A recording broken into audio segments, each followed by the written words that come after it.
Join us and celebrate 75 years of breakthroughs at MDA75.org. It's time to get your morning started with the news you need to know. News update. This is what's trending with DJ and PK. Hashtag Utah Jazz. Nurkic inbounding. Nurkic holding. Jazz run around. Keontae has it. Baseline, fadeaway, air ball. And we're going to overtime. Giddey gets the ball to White in the backcourt. Rolls off a Vooch pick to his right. Tax Marketing to the rack. Finger roll layup good with 0.2 seconds left. And Jazz need to inbound. Marketing gets a shot off. They'll rule it no shot. And we get double overtime. Keontae inbounding. It's immediately to Collier. Uncontested. Marketing sets a pick. Collier veers to his right. 4 seconds. Hands to Key. 3. Good! Keontae George with 0.8 seconds left. Keontae George with a kill shot. Highlights as the Utah Jazz beat the Chicago Bulls in double overtime, 150 to 147. Started playing a little better defense there in the second half, PK, after giving up 7 in the first half, and they climbed back in that one. Marketing game-high 47. Keontae George, 33 points. He did do it on 30 shots. And they get the victory. And I'm sure some fans are very excited by that, and some are distraught over that. But that's just going to be the story all year. Distraught? Distraught. They're going to lose that shot at getting A.J. DeBonsa and a top draft pick, and they might have to send it to Oklahoma City. And they've got the 20th or 21st best record in the NBA right now. Well, if it comes at the expense of winning, isn't that good? Depends on the fan you talk to. The problem and the risk is getting stuck in the middle without stars. Good players playing hard, but none of the elite guys talent. Short 44 and that's minutes. 33 and 47. Yeah. And Mike Smith telling me that Lowry Marketing is the most unique 7-footer in the league. Mike, I love you. You got a little caught up there. I'd go with Wembanyama.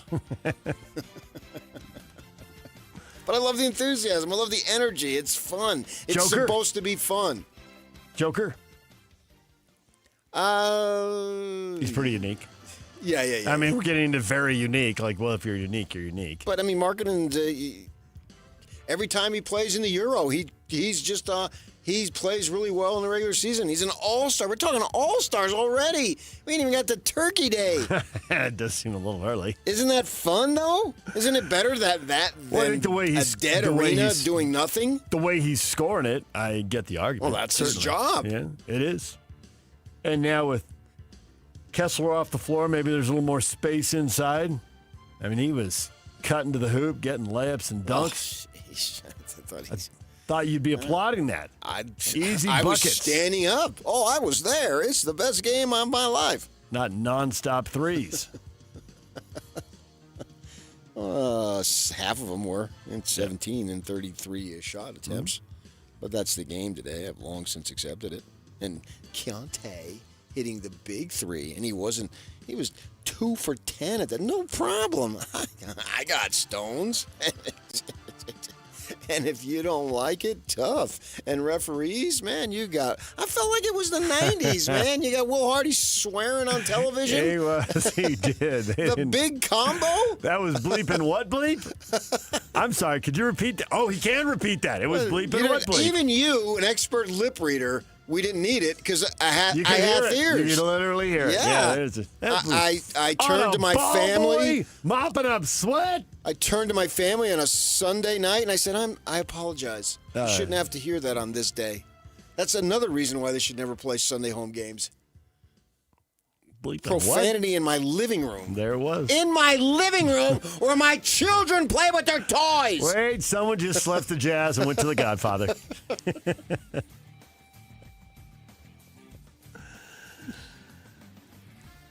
Jazz pick up win number 5. Onward and upward. They didn't get that till March last year. I heard that. They hit the road now. Got the Lakers tomorrow night. Lakers top 4 in the West, off to a fast start of their own. Will LeBron be back? Well, we got 2 days to talk about that. DJ PK. Hashtag NBA. An independent law firm hired by the NBA has requested records from individuals and teams, including the Lakers, as part of a league investigation into illegal gambling allegations laid out in a federal indictment that resulted in the arrest of Terry Rozier and Damon Jones. Laker assistant trainer Mike Mancias and executive administrator Randy Mims are among approximately a dozen team employees who've been contacted and cooperating with the investigation with their links to LeBron James. Not Randy Mims, no! Yes. I think it's several teams. I don't know why we're specifically highlighting the Lakers, I guess because of LeBron. And the Lakers, right? Well, if it was without LeBron, it wouldn't matter as much. But yeah, we'll see. I say get him out. If whoever did it, I'm not saying Randy Mims did anything wrong. I never even heard of him. But I think a lot of it is, the Lakers, that catches your eye. It does.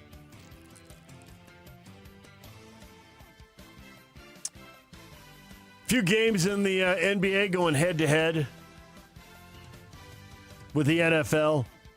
The Warriors have won 3 in a row on the road after sweeping back-to-back in San Antonio. They lit up the Pelicans, who are 2-11 and going nowhere. Yeah, they were talking about this on NBA radio this morning, that Draymond got a fan kicked out because the fan called him Angel Reese. Is that really crossing the line? If that's the only thing that was said, I would be surprised that would trigger an ejection. But yet it did. And there it is. DJ and PK. Hashtag college basketball. Well, I thought we were playing too fast. Their pressure bothered us, which surprised me a little bit because I think we're a hard team to pressure with Rob and AJ. But we were careless with the ball. And then, at halftime, we just talked about trying to play more of our style, which is get to the paint and be able to come on, play off 2 feet and play a little bit more controlled. But obviously, we made some threes as well in the second half to kind of open some space and open some driving lanes. But I think AJ showed how special he can be when he's able to just get to his spot and like he said, let the game come to him and just play under control. He can do some good things. There's Coach Kevin Young after BYU loses to UConn 86-84. Dug a big hole, came back, got within 2, had a turnover there in the final seconds that sunk them. But maybe they were really sunk by the fact that UConn shot 57%. Yeah, it can't happen. That can't happen. Not if you're planning on winning, right? But, overall, it was a great experience for this team. I got nothing bad to say about them. Go to Boston, get tested, 2-point game. I mean, is it neutral court? Yes, officially. But, come on, you went to Boston and UConn went up the road. So Yeah, you flew 5 hours and the other ones drove an hour. I can't imagine that this is going to hurt them a lot. Obviously, a win could have helped them a lot. It's fine. It doesn't matter. They're going to be in the tournament. They've got lessons to learn from all of this stuff, lessons they weren't learning Keita went last down, year looked like he took a shot to the head, and Davis is suspended. So they're down 2 starters on that game. It was a great experience. That's all that matters. And they come back. They got Wisconsin on Friday afternoon, too. Weird start at like 2 o'clock. Jazz game that night, too. So that should be another good opportunity. You got a bunch of dogs you play, and so you got a few games that are highlight games in the non-con before you get into the tough schedule that is the Big 12s. It was just a great experience. That's all that matters. They'll be fine. Utah State blows out UTEP 75-51. Utah beats Sam Houston 85-79. DJ and PK. Hashtag NFL. So here they go. Warner in the backfield. Algier in the barrel with Penix. Yeah, you're going to get a taste of the bowling ball right here. Here's Penix. Hands to Algier. Right side. Touchdown, Atlanta. 3 receivers to the left. Cook to the right of Allen in the shotgun here on 2nd and 4. Allen back to pass. Now going to tuck it and run as he's looking for the end zone. And the surge pushes him in for his 6th touchdown of the season or the game. Under center is Trevor. They fake the toss. They throw it to the back of the end zone. Caught for the touchdown. A play fake. Tim Patrick in the back of the end zone. A 1-yard touchdown pass. They've extended the lead. How good is that? Matthew Stafford has a snap. Fakes, boots, throws to the right flat. Caught by Parkinson at the 5. Makes a Seahawk miss against his former team. Colby Parkinson puts it in the paint.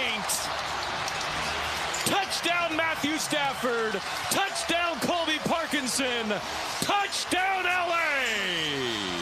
Flacco gets his snap, back to pass. Steelers bringing 5. Flacco over the middle of the field. It's picked off. It's Duggar. Duggar to the 40-yard line. Racing across the 50 to the 40. Looking for a block from Herbig. Gets it streaking down the left sideline. Makes Chase miss and waltzes into the end zone.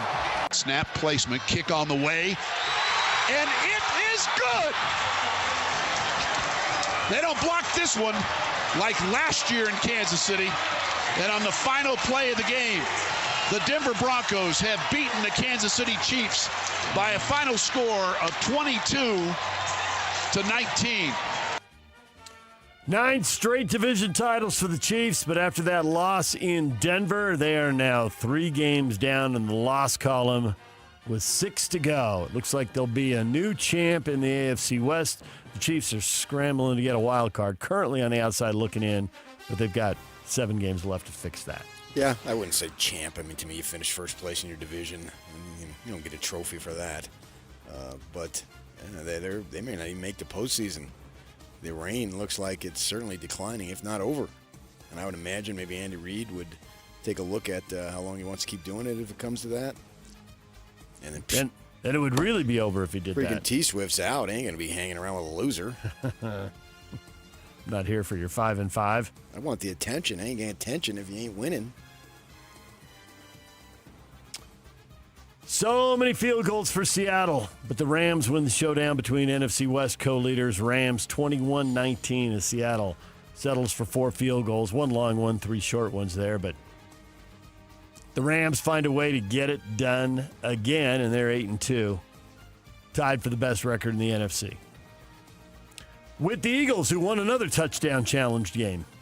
6 field goals for the Lions and Eagles, 1 TD. Philly gets the TD, they win the game. Actually, the Lions did have a TD, didn't they, in the second quarter? I take that back. You're surprised to see the Jaguars running all over the Chargers, 35-6? Yeah. 192 yards rushing and 4 TDs? Yeah. Steelers win, but Aaron Rodgers' left arm. What happened? Multiple guys falling on him. He got up and left the field, left the game. They got it done against the Bengals, 34-12. They're 6-4. Game in front of the Ravens, who've now won 4 in a row as their schedule is lightened up, and they've got more winnable games. I'd expect the Ravens to keep rolling here. Me too. They beat the Browns 23-16. Way to go. Monday Night Football. Raiders, Cowboys. A couple of teams with losing records going nowhere right there. DJ and PK.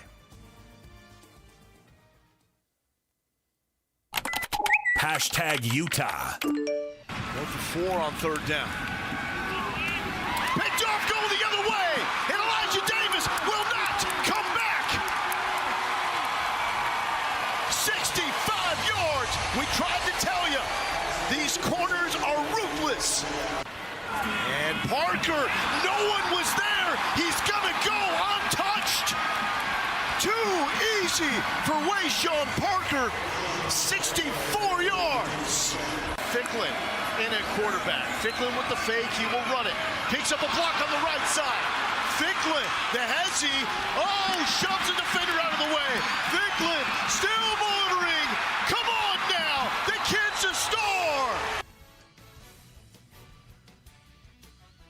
Highlights as the University of Utah blows out Baylor 55-28. Stop me if you've heard this song before, PK. The Utes ran some more. 380 yards, a massive number. And Ficklin with 2 huge touchdown runs. 55-28, another blowout win for the Utes. The flick is the pick. Man, his goodness. Touchdown per capita, per carry is off the charts. Yeah, the Utes are 3rd in the NCAA in yards on the ground, only behind the 2 service academies who run the option. So no one's going to pass them. And the Utes certainly aren't going to pass anybody because they don't pass. Finally made a completion to a wide receiver with about 6 minutes left in the game. Didn't matter. Ran it some more. Yeah.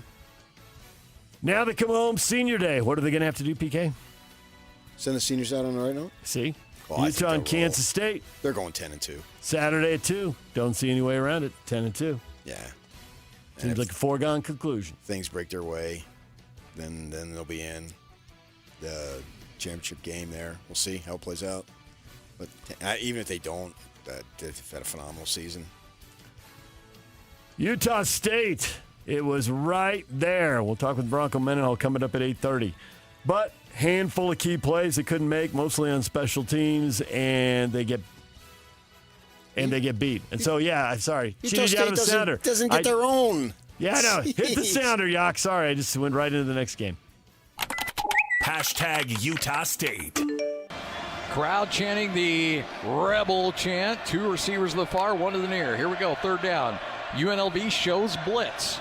Can the Aggies block it up? Barnes.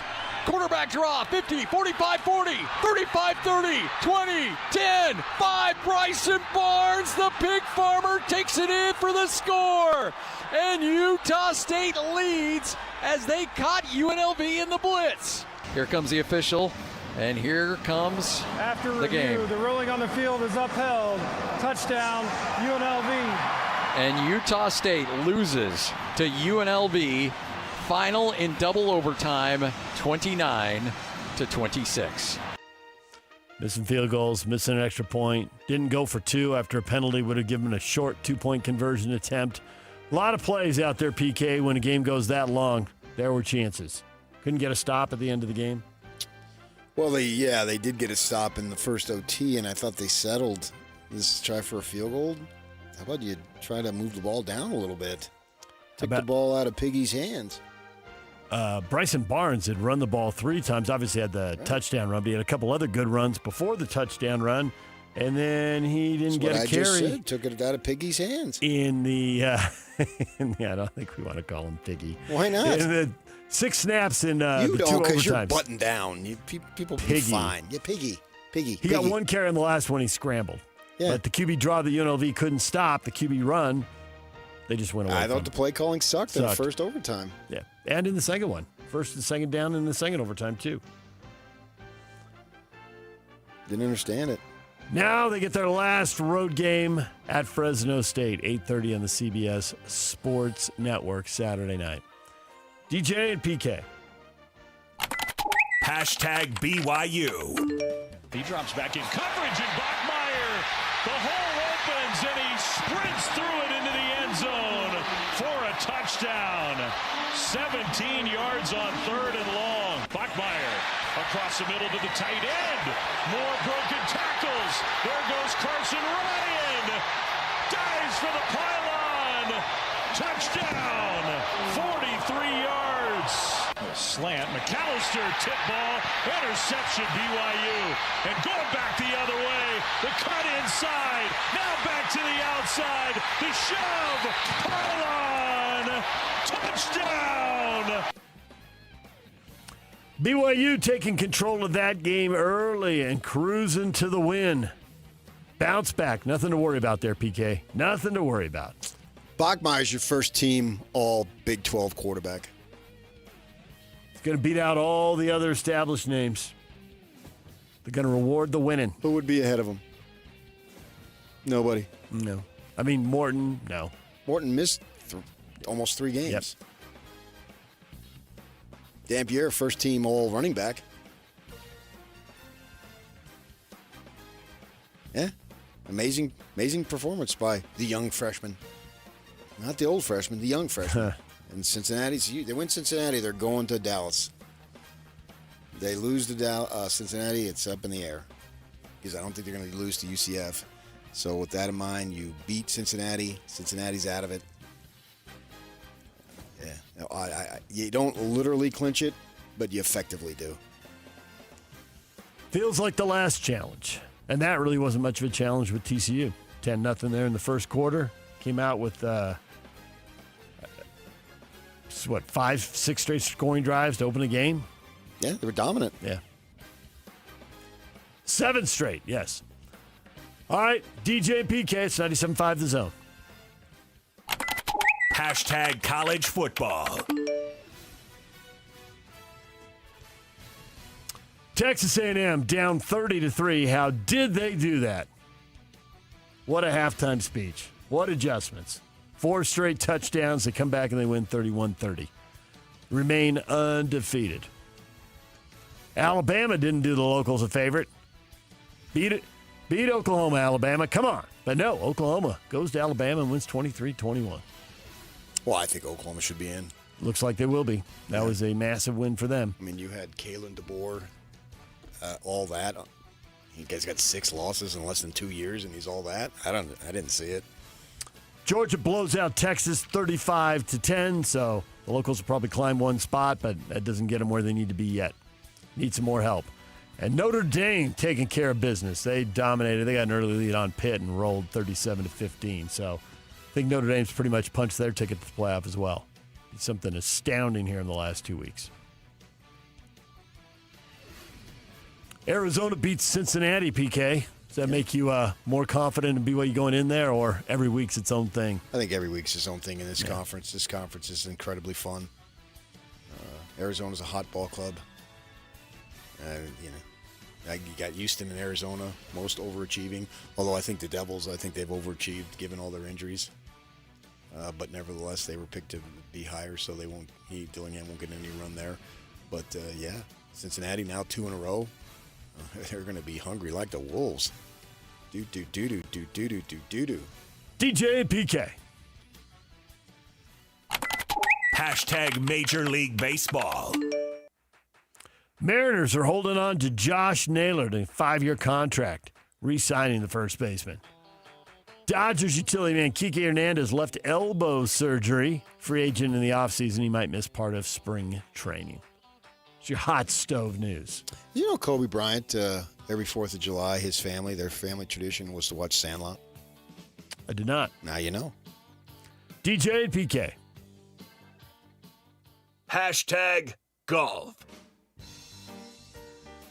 Adam Schenk wins the Bermuda Championship, 12 under. Zach Blair tied for 9th at 8 under. He's 4 back. Patrick Fishburne 1 under, tied for 34 in the money. The guy's last name is Shank? Schenk with an E, not an A. Close, though. DJ and PK. Hashtag NHL. Utah Mammoth lose to the Islanders in overtime. They'd been so good in overtime, but eventually I guess it's bound to go against you, PK. Yeah.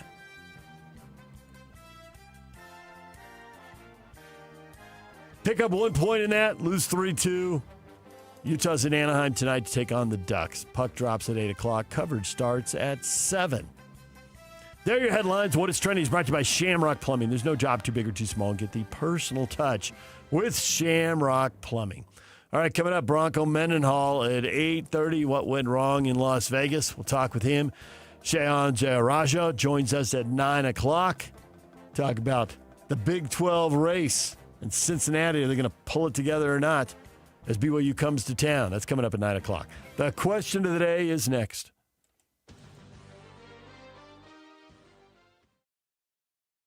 And now, a look at traffic from the KSL Traffic Center.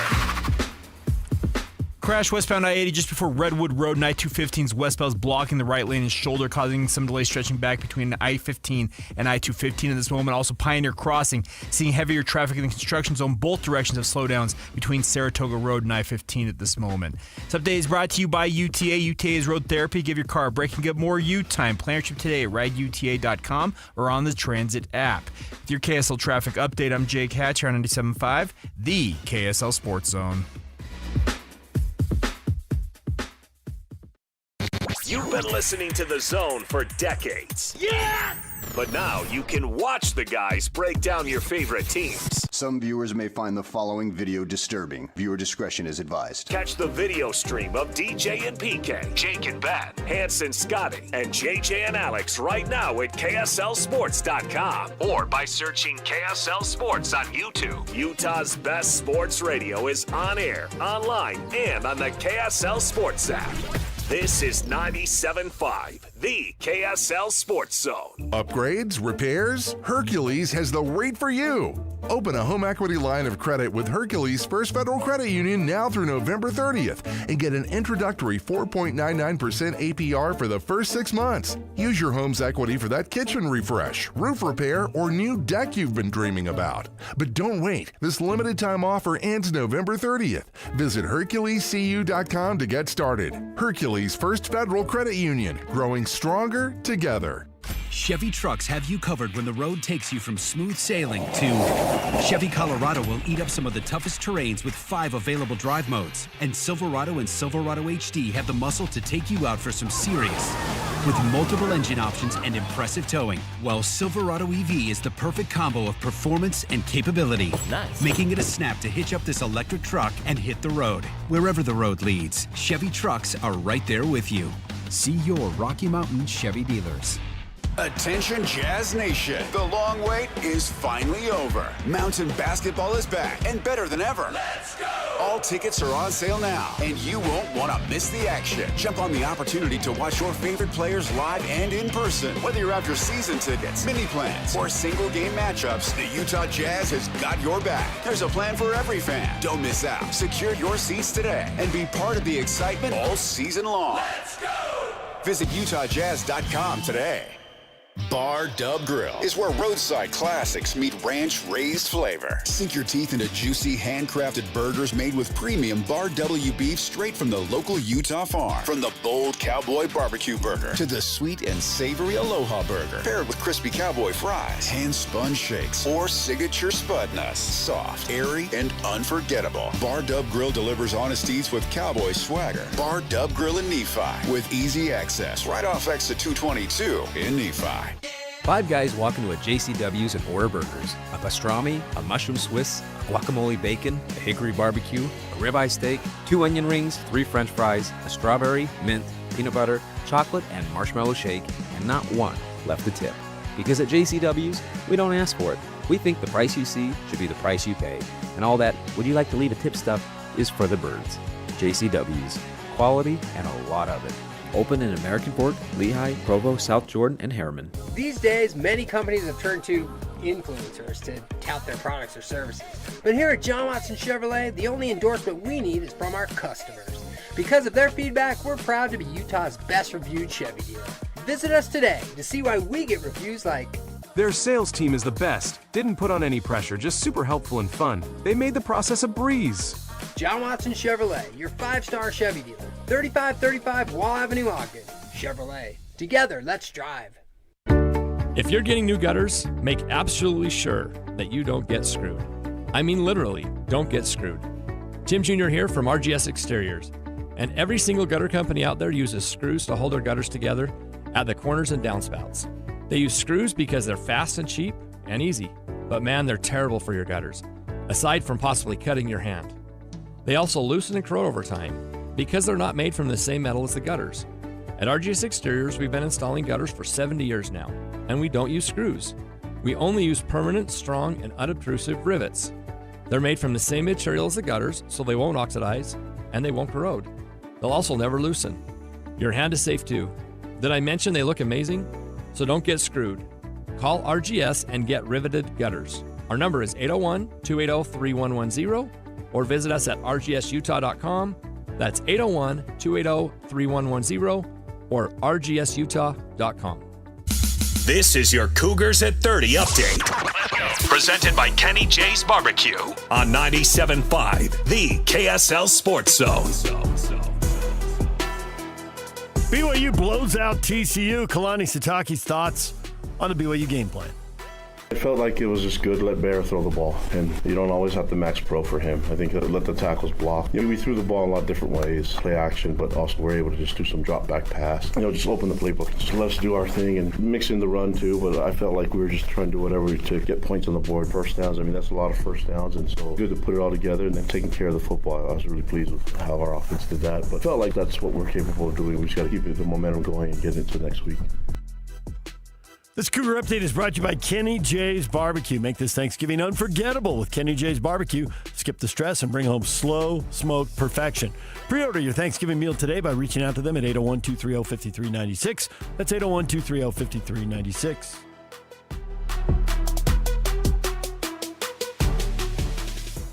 This is Utah's best coverage of the Utes, Cougars, Jazz, and Mammoth. Here we go. From the guys who have been there for all the biggest moments in Utah sports history. You're listening to DJ and PK on 97.5, the KSL Sports Zone.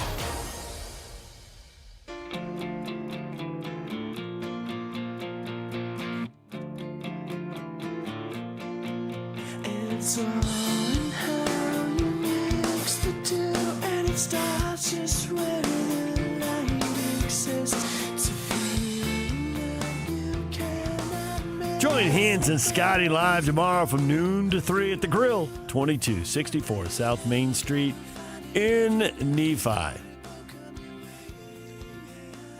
Question of the morning. BYU blows out TCU to move one game closer to a spot in the Big 12 championship game. Is your faith restored in the Cougars?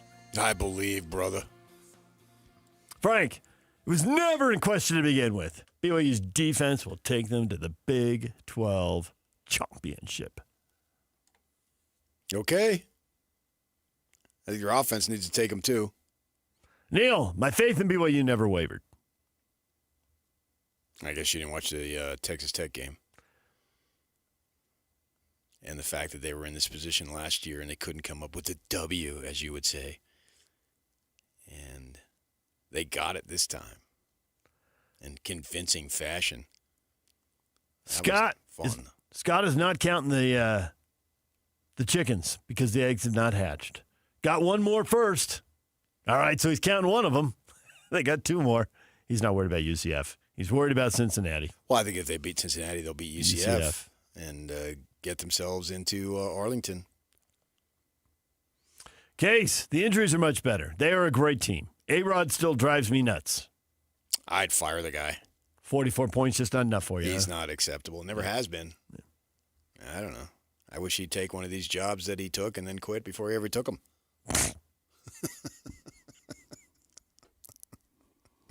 He's a bum. Yeah, bum. It doesn't matter who's in that position. It's going to drive you nuts. You're going to have Norm Chow at his finest or whoever you look for toward as a great coordinator. It is that position is probably the highest profile position that's got to go if you don't score every time. Kalani said that exact thing earlier this season. Yeah, so, but that just means they have a passionate fan base. So you got to take the good with the bad, and I think that stuff rolls off. Guys who've been in this business for many years rolls right off their backs. They know when they're doing well, and they know when they need to get better, or they're under the gun and all that stuff. They don't need to be told. And you've been coaching 20 years and all that, and so it's the nature of that biz, and especially for BYU too, with everything they do is such under the spotlight. It's good and can drive you crazy sometimes. Justin, keep winning. Don't let your guard down. I want to see Texas Tech again. Well, I think you got a pretty good shot of that, Dustin. Yeah, I think right now they're the odds-on favorite, but, when I was a kid going to school, the Devils, I think before they got to the Rose Bowl, there's at least 3, maybe 4 times they just had to win one game. Couldn't do it. People bought roses to the game, and it was such a big deal. We're going back to the early 80s when I was a student, and they couldn't get it done. And this conference is sick. This conference is sick, brothers. And I call you my brothers because I feel like you are. And it's not necessarily to the point of anything can happen, but things can happen. And having Cincinnati beat BYU in a football game is not an outrageous thought. So, especially at the end there, and you're gripping the ball a little bit. We'll see what happens. But, yeah, they got work to do. And it's going to be so intriguing if they get it done. It's a huge win. That plane ride next Saturday night would just be incredible for them coming back. And then all I have to do is wrap it up at home, and then they're in, and then they got their wish. Chase Roberts basically guaranteed. He went Joe Namath on that. You can find that clip if it gets to it leading up to that after that Texas Tech loss. We're going to beat them. I'm paraphrasing, but I believe that's what he said. And so you get that opportunity. And Tech knows that either, certainly both, BYU, Utah, want that chance. And when we get to that point, they were thinking, here, you got your chance, and we're going to smack you down again. That is what they're thinking. Yeah. But we'll see on that. I don't think BYU can play any worse than they did. I suppose they could, but I don't think realistically that they can. But that's still 3 weeks away. And now they've got – this is what they've wanted, man, and they talked about it. They talked about finishing the deal. Okay. And that was an impressive win for them. There's no question about that, to just control the game start to finish. I mean, TCU, they're okay. They're not great. They're okay. I mean, if you look at what Utah's done, TCU, they didn't play them, but that would be as good a win as Utah's had. That looked like some of the wins Utah's been putting on the board the last 3 or 4 games. Just complete control. You knew at halftime who was going to win. It's a late-night game. If you want to take off because you got a long drive and you took the kids, fine. Hit it. No, you stay to the end. There's only 6 or 7 of these go home. Yeah. What do you go home for? People do. Well, everybody goes home eventually. I look forward to my grand return to home. You had no doubt who was going to win that game at halftime. Yeah. Right? I mean, I can't argue that's their second best win. The best win, of course, would be Utah. Right? We got 3 teams ranked in the conference. And Arizona's a good win now, too. Arizona. That one's got to be right up there. You're right. Yeah. And Tucson? Yeah. They could possibly go to 8-9 wins. They got a lot of decent wins on their schedule, and they got to get one more. And then it's set up. And the way they did it, they needed, not that they necessarily needed for themselves, but I think BYU does not get the benefit of the doubt because they haven't been on the stage in a while. Utah does get the benefit of the doubt because they have been on the stage recently. And with that in mind, you just look at the score and go, man, they control that game. They control that team. And they look good offensively. I mean, I can argue that was their best showing in conference offensively. Yes. The most control they've had a game in the conference probably since East Carolina, which obviously is non-conference. Yeah, I don't care about that. Iowa State, that was a great second half, but the start wasn't there, and they dug a hole in that one. So right, as much as games, at the that's end, what they did. This was a 4-quarter performance by the offense. I really can't ask for more. And the Grizz continues to have no turnovers, control the ball. You got to love the kid. You got to love the way he plays. You just, it's so steady. I mean, if I picked one word, it would be steady, the way he plays. You just don't see a whole lot of wild emotional swings. And that's great. You got to be who you are, and that apparently is who he is, that he's under control, which is great in terms of when bad stuff happens. Maybe you'd want him to celebrate a little bit more and all that, but you got to be true to your personality, and I'm fine with it because there's no emotional swings out of him. Body language, I've said this 1,000 times, I'm a big body language guy. He throws a pick, which have been a few, or makes something bad, he seems unfazed in terms of that's not like just sulking or thinking, oh my gosh, I suck. blah, blah, blah. It just doesn't seem like that's who this kid is. The poise he shows out on the football field at all times, literally at all times, is absolutely amazing. I mean, he had that one pick against Texas Tech, but that was like, man, we were in desperation, and I got to try to make something. I'm falling down here. Like, so what? He's trying to make a play. The game was out of hand. It had no effect on the winning and losing whatsoever. It was a bad decision, but it was also a meaningless bad decision. It cost them nothing because it was already over. And I love the fact that he was trying to make a play because he knew I'm in dire straits here. I got to do something. Other than that, wow.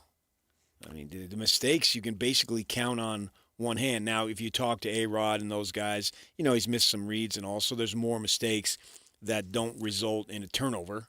But you're going to have that. But if you got told on August 1st that he was going to be the starting quarterback for every game and that right now he would have 4 picks through 9 games, you would have taken that every time. Yeah, I mean, on August 1st, I knew he was going to be the starting quarterback, despite what others had told you.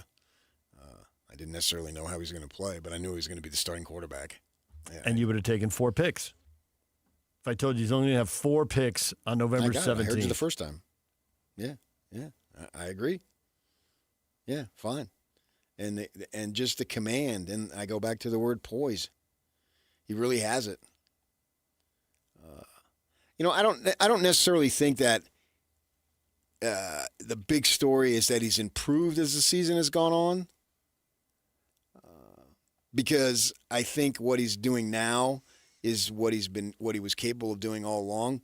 I just think that it's more noticeable now because the stakes are higher in November if you're good. The stakes for every team everywhere in college football, if you're good, are higher in November. That's the reality. And I don't necessarily think the play has improved, but the thing that, and it has improved, but that's not the bigger story to me. The bigger story is that he stepped up to the challenge as the implications of the games have gotten bigger, if that makes sense, as opposed to, wow, he's really a lot better.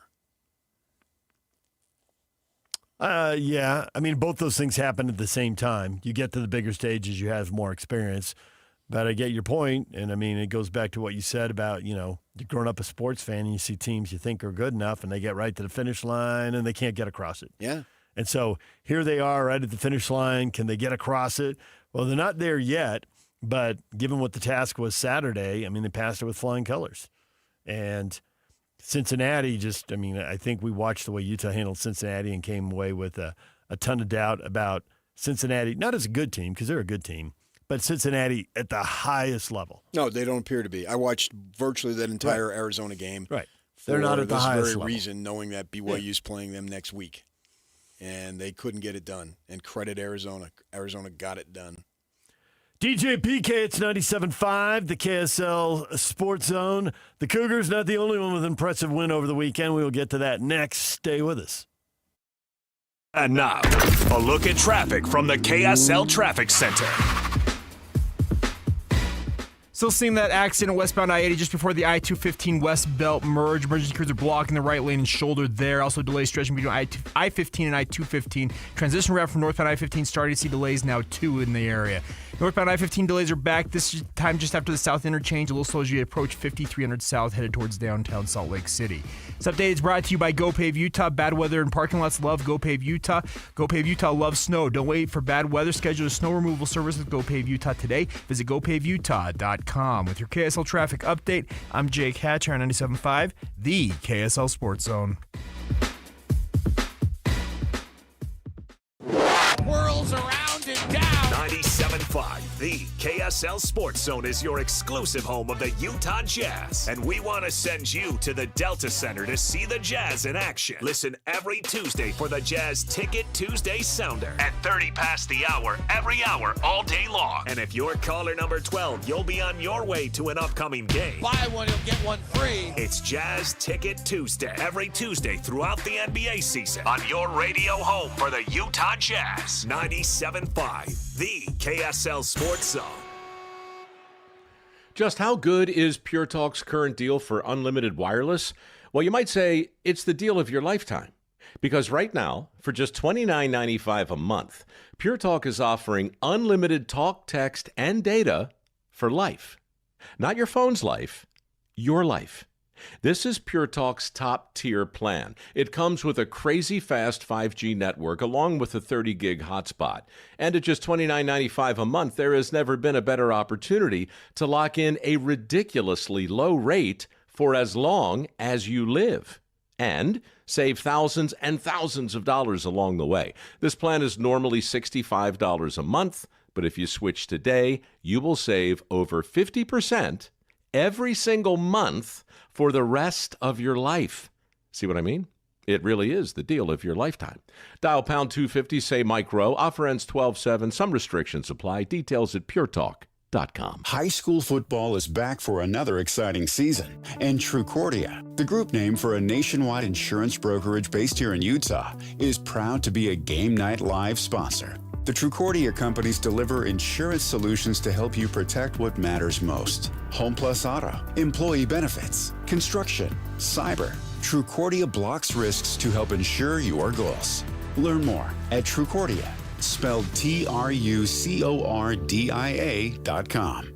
Helping your money do more means making sure you get the most out of every dollar. That's why, for a limited time, when you open a new America First Visa credit card and spend $3,000 within 90 days, we'll give you $300. That's like getting a 10% discount on everything you pay for with your card. Before you spend another cent, head to AmericaFirst.com and apply for your low-rate Visa credit card today. Membership eligibility, terms, creditworthiness, change, and conditions apply. Subject to additional criteria. Federally insured by NCUA. Equal Opportunity Lender. SLC Fat Loss is having a huge holiday sale, over $400 off, making it our lowest prices of the entire year now through December 31st. We know the secret to losing up to 1 pound of fat every day with no exercising, no injections or surgery. You can start the program before, during, or after the holidays. No more losing weight and gaining it all back. Help reset your metabolism and keep the weight off for good. Go to slcfatloss.com and save big now through December 31st only. Alex here. I found the exact program that works for me. I've dropped 65 pounds, but more importantly, I've kept it off during that full year. JJ here. I lost 40 pounds in 60 days, and a year later, I'm keeping the weight off. Go to slcfatloss.com. Take advantage of the lowest prices of the entire year. But hurry, limited spots available. Many clients lose 20 to 30 pounds in just 60 days. Do the program in person or virtually from anywhere. Schedule your free consultation now at slcfatloss.com. That's slcfatloss.com. Results may vary.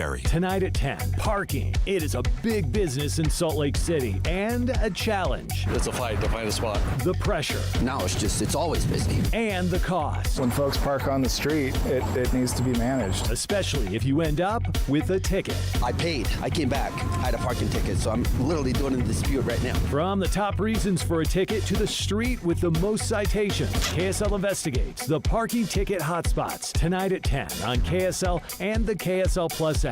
Throughout life, we have plenty of special occasions and events, whether it's a prom, a graduation, a mission call, a new job, or how about a wedding? Mr. Mac has always been there to help serve you for all of your monumental moments. Mr. Mac has been family-owned for more than 50 years, and that's important. And they'll make sure that you look and feel great, with affordability always in mind. The Mr. Mac family creates long-lasting relationships with their customers, and they've been doing it for generations. 9 locations across the Wasatch Front or online at MrMac.com. 3, 2, 1. This is your Utes at 50 update. 58! Presented by Kenny J's Barbecue on 97.5, the KSL Sports Zone.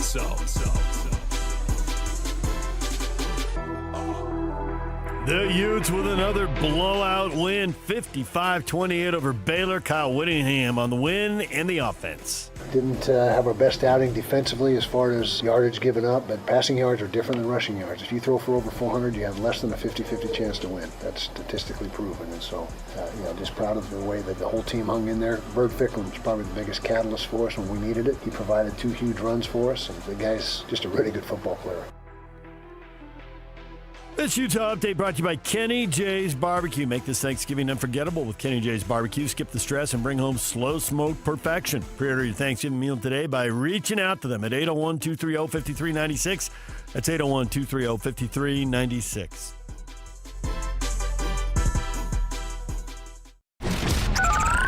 Over 2 decades of sports radio dominance in Utah. My favorite. This is DJ and PK on 97.5, the KSL Sports Zone.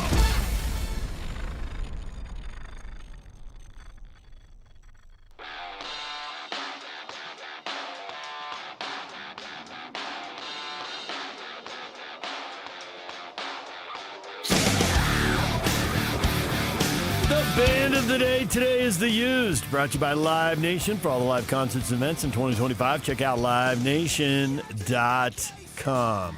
Story of my life. Used.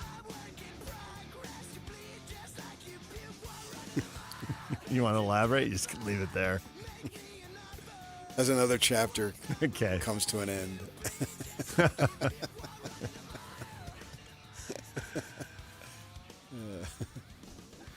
Will there be another one? Remains to be seen. There's always another chapter. You never know. Utah.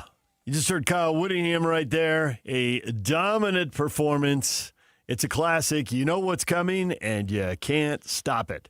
There's zero surprise what was coming in that game, and Baylor had no chance of stopping it. I love that guy. You throw for over 400 yards, statistically you're going to lose.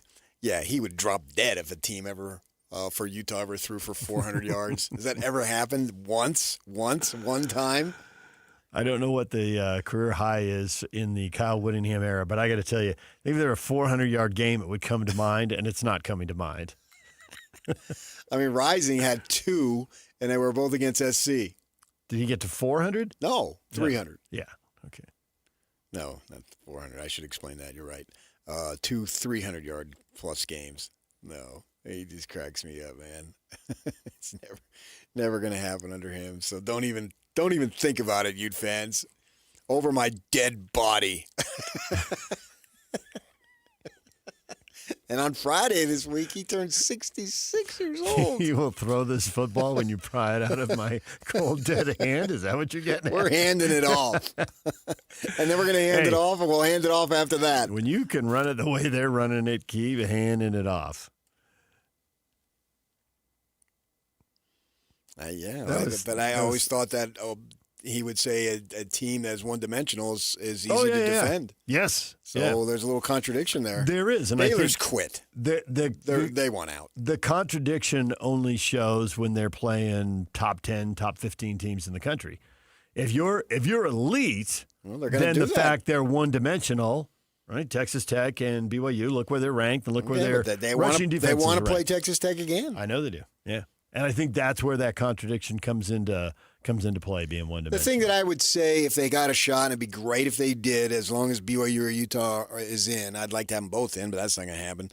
One or the other, I'll take it, and I don't care which one, is that the offense didn't have Bray as a weapon at that game, didn't have the Flickster, and they've clearly added another element. I've said a million times over, it matters when you play teams. That's not to say they're going to beat Tech. I'm not saying that. But what it does mean is they know more about their offense. And I suppose Tech can say the same thing. I get it. But we're talking about the Utes now. So that's what gives me a level of hope that they would have an opportunity to win that game, is they've got other weapons that they didn't utilize because they were freshmen and it was the 4th game of the season and we were still in September, and they played them. Who's to say that it would be different? Who's to say that it wouldn't be different? If they get that shot, the answer will speak for itself. But they will have more weapons to use if they get that shot to play Tech again. Or if they get in the playoff, man. I mean, they're going to go 10-2, and they're going to beat the snot out of these last 2 teams, and their metrics are just going to continue to improve, not decline. The question is what's going to happen across the country. Yeah. And it does seem now the odds are much better that they could get help across the country than they're going to get help in the Big 12. I don't know that the odds are in favor for either one of them. Win. Yes, you're right. Not the end of the world. No. But one team looks like it's trending poorly, and one team looks like it's trending well. But it's still any given Saturday. You're going on 1 week. I'm going on 2 weeks. No, you're not, because you can't go on 2 weeks because BYU got their butts kicked against Texas Tech, so you can't go on 2 weeks. I was going on Cincinnati's back-to-back losses. Right. They're 2 weeks. But You're you right. I said can't go on one BYU's 2 team weeks. is training well and the other isn't. I got you to corner, admit defeat, and we'll get on to the next segment. You can't win them all. Defeat! Can't win them all! On to the next segment. I did imply that only in my brain. Okay, well, I can accept that because I've done that a million times. I just did it before when I said Rising. I had in my mind 300, but I didn't say Cincinnati losing to back-to-back games. You're right. They are on a decline. There's obviously no debate about that. And you wonder, what's their level? Now, they're still not out of it. Well, I do wonder if Cincinnati, but because they're a long shot. Right. If Cincinnati, the storyline, if they pull this off, which I don't think they will. Have you seen the spread? I just looked at it. It's pregame spread? No, the point spread. Point spread, I would if go. they put the pregame spread out this early, it's gonna be a little rank by Saturday. Hey, Yark, the roast beef's been out for 5 days. You okay with that? I would go in the 8 or 9 range. I know, me too. But it's BYU by 1.5. Oh, okay. I thought BYU, touchdown to a touchdown and a half. Yeah, they are on the road, and I get you had 3 points for that, but still. And you're traveling 2 time zones. You make a big deal about that. That is, and it has been a Cincinnati's factor. Eastern time zone, are they not? They are. Yeah, so that's. I do like that it's a 6 o'clock game, not the 10 a.m. game. I think that time zone stuff is felt most then. It's still felt. It's 8 o'clock for them. Yeah. It's not 6. It's 6. It's 6 o'clock here. Right, but for BYU's going to have to sit around. It's another night game. Yeah, they've been great in night games. Mostly at home. True story. Although they won Arizona and Colorado. I wouldn't call them great, but who cares? It was good enough. The record is great, even if within the games it got a little dicey. Very true. All right, DJ and PK, it's 97.5, the KSL Sports Zone. Let your voice be heard with the Utah Mammoth Fan Forum. Visit the Utah Mammoth page on KSLSports.com to connect with the team, other fans, and our KSL Sports insiders. Start chatting today in the Utah Mammoth Fan Forum on KSLSports.com. Broadcasting from the Mountain Home Services Studio, this is 97.5 KZNS FM Colbert, 1280 KZNS AM Salt Lake City, and 102.7 KSL FM HD2 Salt Lake City Midvale. This is 97.5, the KSL Sports Zone. From sunrise tailgates to the final whistle, keep your edge with Bucked Up Energy. Zero sugar, legendary flavors, clean performance. Stop by 7-Eleven, Maverick, or Holiday Oil. Pick up your favorite Bucked Up can and stay dialed in through every Cougar touchdown. Visit your local Bucked Up retail store today or go to buckedup.com and use code ZONE to claim 20%. Bucked Up Energy.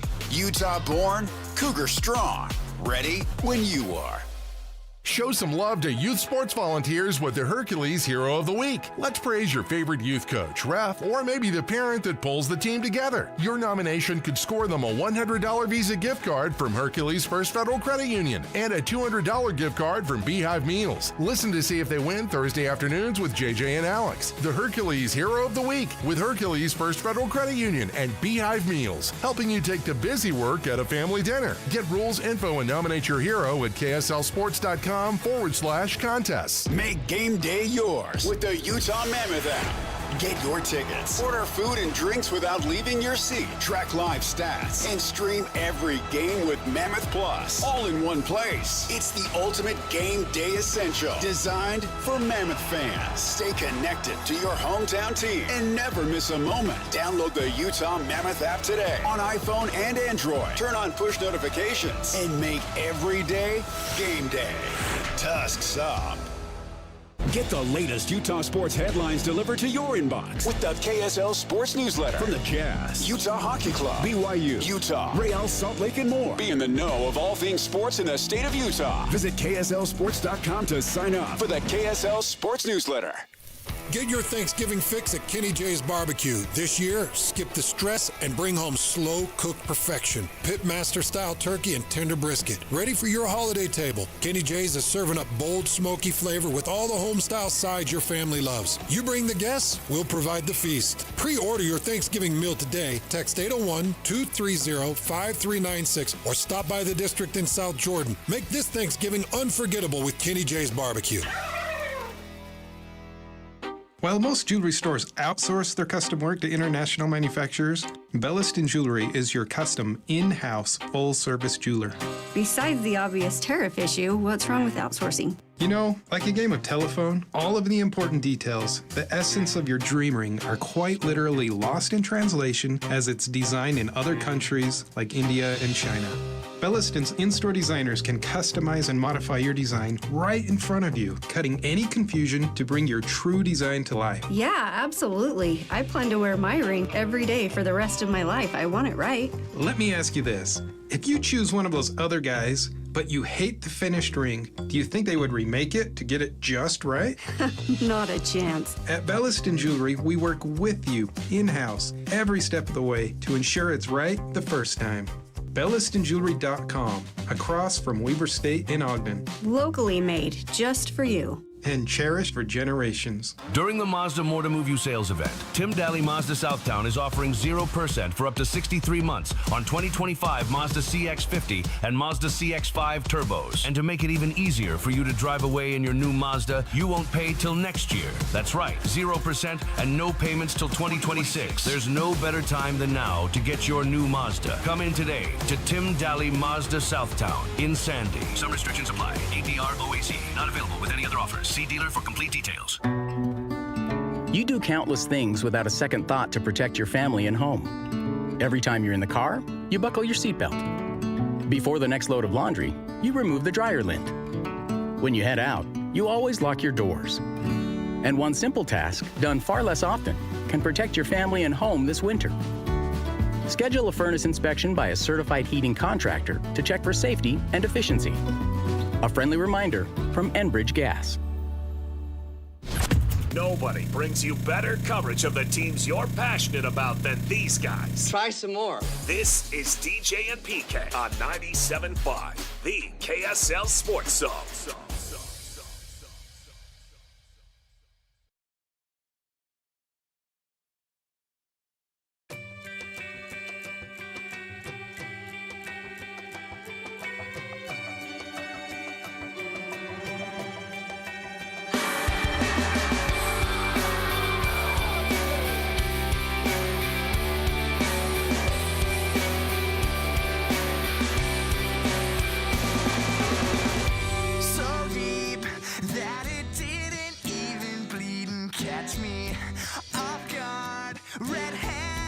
John Hanson, Scotty Wednesday, noon to 3. They're Tim Daly Nissan Southtown at 11155 South Jordan Gateway in South Jordan. Tim Daly, home of the Forever Warranty.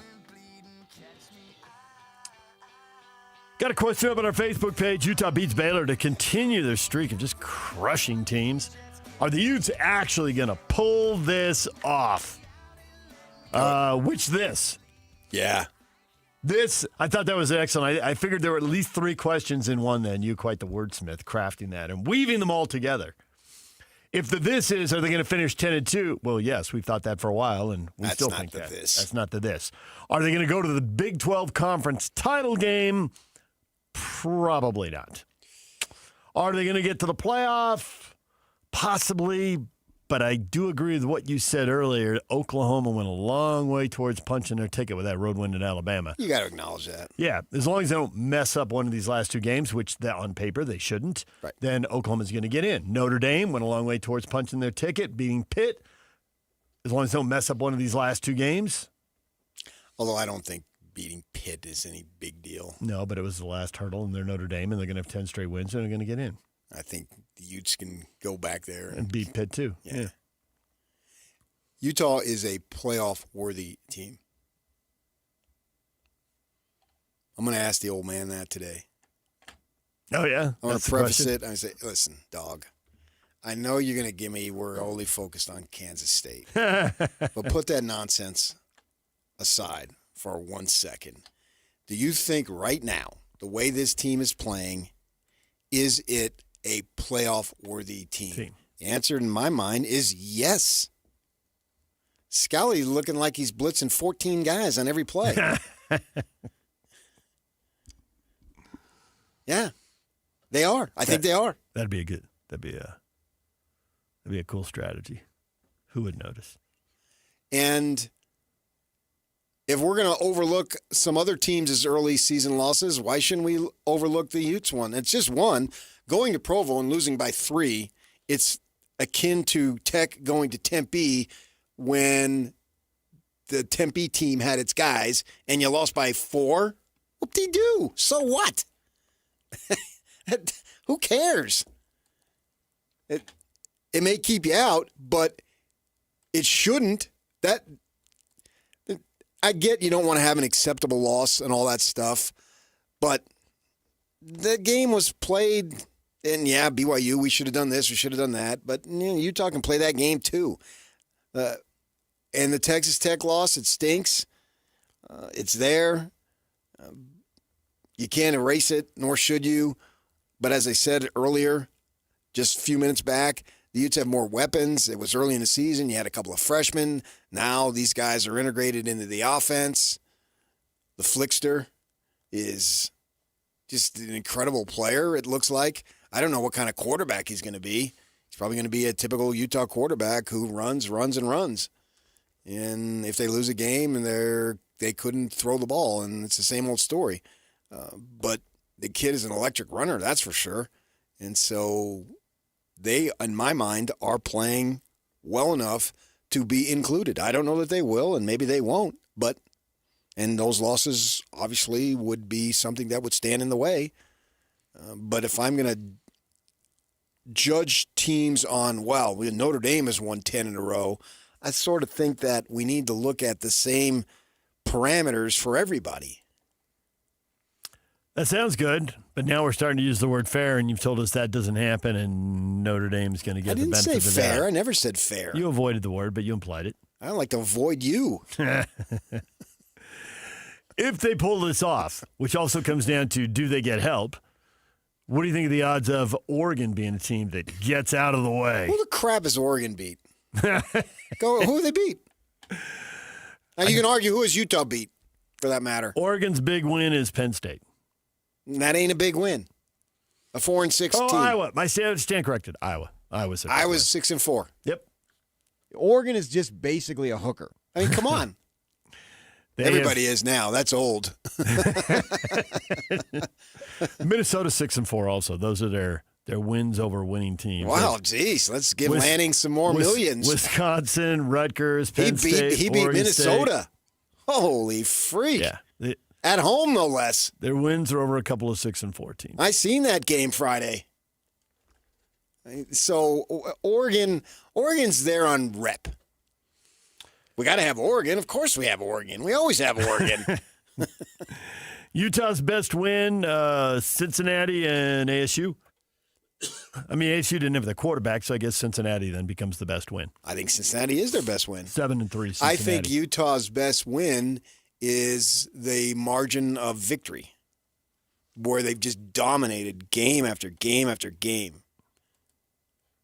They lead the league in style points with these 50, 60, 70-yard runs.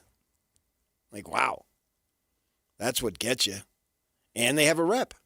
They don't have the Notre Dame rep, obviously. They'll never have the Notre Dame rep because very few do, if any. But they do have a rep, and that's not supposed to count. But you're talking with humans. You're talking about humans when they go in there. Alabama lost to East Illinois. You think there's any chance, Alabama has Eastern Illinois left after this Oklahoma loss and Auburn. You think there's any chance they mess up? No. Because they're sitting on 2 losses. And this is the week where we annually complain about the SEC playing a bunch of crappy teams. Yep. And Herb Street says, why not just have a bye? I mean, it's Groundhog Day all over again. We hear it every year at this time. Yeah. And every year it happens, although they're going to go to 9, so maybe it won't happen. Right? Well, maybe they'll choose to use their game there, but they won't have 2 of them. Because they traditionally have a gimme in September and a bye in October and a gimme in November. At this time of year, when there's a fever pitch for the sport, it ought to be not allowed, disallowed. No. That's what BYU and Utah should play on this week. So Utah with 2 losses will get potentially left out here, while Oklahoma, Notre Dame, and Alabama with 2 losses will get in. That's the way it looks. On a theory, I can see your theory, and I don't know that. But you said that's the way it looks. That's not. You're not saying I guarantee it, right? But you're saying that's the way it looks. Somebody could get left out of that group, and somebody in that group could still stumble and have some hideous third loss. Maybe so. Doesn't seem likely. You know, the thing about it is, for the Utes, are they better to not go to Arlington and lose? I don't see how they get in if they go to Arlington and lose. Right. With a third loss. So do you really want to go to Arlington? Is your chance better to go 10-2 with all these dominant wins? Because they should have 2 more dominant wins. I would think the line against Kansas State's got to be about 15. I think they're going to want to go because I think they're going to go into conference championship. No, well, yes, of course they're going to want to go. You're right. But I think to that point about risking the third loss, I think by the time they get there, they'll see we're on the outside looking in. So we need to win this game to get in. We need the opportunity to win it to get in. Because you can go into that weekend, if they go with the theory they went with last year about we're not penalizing SMU for losing the ACC championship game, then no one can be penalized that last week. Yeah, but and you're not playing, you can't be rewarded. Utah is not SMU. Utah doesn't need some theory to get them in. No, the team that would be SMU would be whoever is in front of Utah that is playing on the last weekend. Right. But that's what I'm saying. I get that. And SMU, I think Utah in that theory would have a better rep than whoever SMU is this year, if it happens. Okay. I see where you're going. You're under the assumption that they're already in, as SMU was, that they're already above the line when they get that weekend.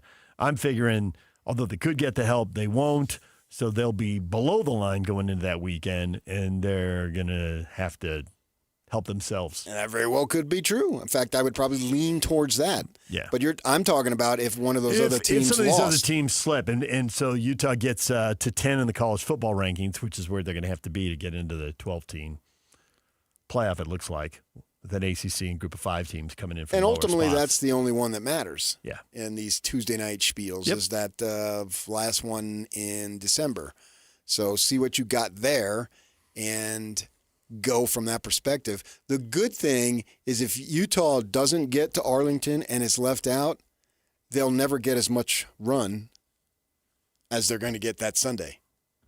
Everybody's going to cry, Utah got hosed, Utah this, Utah. Yeah. Only the SEC absolute homers. You can't keep knocking on the door for like 6-7 seasons and not get respect. And anybody who says, oh, Utah, shut the heck right up. Because what more do you want? I mean, there most of the time, you want NFL guys? We got NFL guys. Yep. You want Pro Bowlers? We got Pro Bowlers. Whatever you use to measure your greatness, we, speaking from the Utah perspective, we got it over here too. The only thing they didn't have is they didn't have a backup quarterback. And if you could find a way to get a winning record in conference with a backup quarterback, then you are freaking awesome. That's for you Arizona State fans out there. You just picked up the. We don't need no freaking excuses. Our quarterback was hurt. Picked up the pitchfork and we still win. I'm telling you right now. Okay. Except in Utah. They don't win them all. Oh, okay. They didn't win them all last year. Nice. Good recovery. But we don't have a season of whining. Look at the injuries. Devils sent 6 guys to Tempe, or not to Tempe, to Dallas for the Big 12 media. Mm-hmm. 4 of them have season-ending injuries. That's bad, right? That sucks. So, but that's the only mark on Utah is last year they couldn't get it done because of the injuries. But injuries happen, and obviously they had it at the most crucial position. But that's on them. You got to find a way to have a backup ready to go. And the Devils got lucky in terms of Sims being a 6-year guy wanting to stay around. Well, they didn't have to play 5 different quarterbacks. The year they played 5 different quarterbacks, it didn't go well. But that just means you don't have a backup. They didn't have a starter. No, but the other guys get hurt. I thought, didn't the other guys get hurt when they went deep? I mean, Utah had other guys get hurt. Quarterback? You're talking 2 years ago? For ASU, yes. They didn't have a quarterback. Oh, they literally didn't have. That's when they go to whoever they had. They didn't have anybody. Yeah, and then it ends up being Scatterbo at the end. They didn't have. They ran out of bodies at the position. They started with out of bodies. they weren't good enough at the start. Yeah. That Rashada kid, where is he now? Where is he? Sacramento State? Sacramento State. Does he play? He's another one of those Utah, California kids that are supposed to be 4 stars, and they bounce around to 15 different schools and never do a darn thing. If I'm not mistaken, he started all year, but Sacramento State's like middling to bottom tier, Big Sky. Yeah, and he's on his 3rd school, and he's like a sophomore. I mean, the point was they didn't have anybody, which is what Utah didn't have behind Cam last year. Even though they had the injuries, yeah. It's not like they were getting stellar play from the guys when they were in. Right, so... Although they did then get hurt and they went to somebody else and there wasn't stellar play then, and before they could get them up to speed, they got hurt. That's last year. Who cares? Yeah. I'm just having fun. They are right where they have been for so many years. 7-3, and they ought to win 1, maybe 2 more games. We'll see. That Arizona game looks a tough. lot. It looks hard. It does. It looks tough. But I mean, if they went 8-4, so be it. I mean, you don't turn where that program has been. You don't turn back 8-4. As far as I'm concerned, given the fact that your quarterback was out and your star receiver, he tore, not pulled or tweaked, he tore his hamstring. Yikes. They said on Saturday he celebrated a touchdown, and the trainers, and he's not in uniform, the trainers had to attend to him. Yeah. Because he was pumped up. Somebody else scored. Right. Yeah. He needs to get himself healthy. In fact, he needs to say, guys, thanks a lot, but I got other stuff here. Yeah. He shouldn't play, as far as I'm concerned. Yeah. No. Well, torn hamstring, I don't think he's going to. He should be done. Yeah. He's got millions down the line that he needs to get ready for. First round NFL draft pick. Right. So if he came out and said, I'm done, I would say bravo. That is 100% the right decision when you got a torn hamstring and you're down to the end here and you're probably going to go to one of these, middling bowl games. No, but he shouldn't even play against the Cats. If I'm Dillingham, I said, no, you're done. But the Utes, they've got a great rep because it's all been earned. And if the silver lining is if you don't get into the playoff, you'll be talked about probably more than ever. DJ PK, it's 97.5, the KSL Sports Zone. Bronco Mendenhall joins us next. More on the playoff possibilities with Shehan Jayaraja coming up at 9 o'clock right here on the Zone. And now, a look at traffic from the KSL Traffic Center. Yep, 2 crashes. Northbound I-15 approach to South Interchange. They've been cleared off the road. Delays still start, but near the 90th South. We start to see those clear out as they get those delays. Cars starting to move through the delay area. Also, northbound I-215's westbound. Slow as you approach the 201 free after a crash this morning. Delays start to die out there, too, after the crews have finally cleared that crash. As well. This update is brought to you by Advanced Window Products, Factory Direct, Affordable Windows. Call today. They're on their way. Financing is available. Save now, pay later. Go to advancedwindows.com. With your KSL traffic update, I'm Jake Hatcher on 97.5, the KSL Sports Zone. It's game week for the Cougars, and the KSL Sports Zone is getting you ready for kickoff. There was no Texas Tech hangover for the Cougars as they took their frustrations out on TCU. Now the Cougars hit the road for a huge Big 12 battle against Cincinnati. Listen all week long for the best coverage of Cougar football. Then catch college football Saturday, game day at 10 a.m. with a postgame show immediately following the game on KSLSports.com. Your home for the best coverage of BYU football is live on air, online, and on the KSL Sports app. This is 97.5, the KSL Sports Zone. The Utah Mammoth and Smiths are teaming up to get you to the game. With qualifying Smiths purchases, you can score single goal view tickets, hot dog and a bottle of water included for just $15. The catch? These tickets go fast. Download the Utah Mammoth app, enable push notifications, and be the first to know when new tickets are released. Shop at Smiths, then snag your seat for $15. Simple. Grab the Utah Mammoth app today and watch for the next release. Tusks up. Tim Jr. here from RGS Exteriors. Did you know that we offer 3 distinct styles of gutter protection? Each one meant to handle a specific leaf problem. You might not even know there are different styles of gutter protection, but there are. And if you pick the wrong one, it could be a huge waste of money. Now, the big gutter guard companies won't tell you this. They try to sell you a one-size-fits-all gutter guard.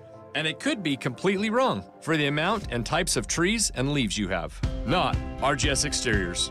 We understand which kind of leaf problem needs which kind of gutter guard. We'll do an in-depth evaluation to assess the types, locations, and numbers of trees in your yard. Based on that data, we match your home to the right gutter guard. So don't risk wasting money on the wrong gutter protection. For a free evaluation and estimate, call RGS Exteriors at 801-280-3110 or visit rgsexteriors.com. That's 801-280-3110 or rgsexteriors.com. Hi, this is Doug Wright. The other day I was reading an article, and it talked about the finest restaurants around the United States. And right at the very top of the list, it was Ruth's Chris Steakhouse. And I'm quoting now. They say, high-quality food in an atmosphere that is sure to impress. Isn't that the perfect description of Ruth's Chris Steakhouse? And here in the state of Utah, we have 2 locations. Hotel Park City, that's where Dee and I celebrated our anniversary the other night, and downtown Salt Lake City at 275 Southwest Temple. And at this time of year, it's not too early to call and make your reservations for a special holiday event or a corporate party, whatever it might be. And remember, too, everybody loves a gift card from Ruth's Chris Steakhouse. It is the best meal you will ever have. You're going to love your dining experience at Ruth's Chris Steakhouse. Hey, Utah County golfers, the Back 9 Indoor Golf Lounge in Orem is now open right across from Costco. It's your new go-to for golf, games, and good times. Become a founding member today for just $25 down and lock in their biggest discounts for life. And Back 9 will donate $50 to a high school golf team of your choice. Experience 4 full-swing simulator bays with comfy seating, 75-inch TVs, and 4D massage chairs. Perfect for date nights, parties, and corporate events. Plus 2 putting greens, an Xbox gaming lounge, free drinks, and Wi-Fi. Trained like the pros with secure 24/7 access, so you can play in leagues and tournaments on your schedule. With locations in Pleasant View, Murray, Lehigh, American Fork, Spanish Fork, Cedar City, and St. George, there's a Back 9 near you. A Back 9 membership makes the perfect gift for the golfer in your life. They'll thank you all year long, whether you're golfing with them or relaxing in a massage chair. Sign up for a free demo at theback9golf.com. You do countless things without a second thought to protect your family and home. Every time you're in the car, you buckle your seatbelt. Before the next load of laundry, you remove the dryer lint. When you head out, you always lock your doors. And one simple task, done far less often, can protect your family and home this winter. Schedule a furnace inspection by a certified heating contractor to check for safety and efficiency. A friendly reminder from Enbridge Gas. Make your holidays shine with festive Utah flavors and breathtaking views. The Roof is now open. Book now at theroofslc.com. This is your Cougars at 30 update. Presented by Kenny J's Barbecue on 97.5, the KSL Sports Zone.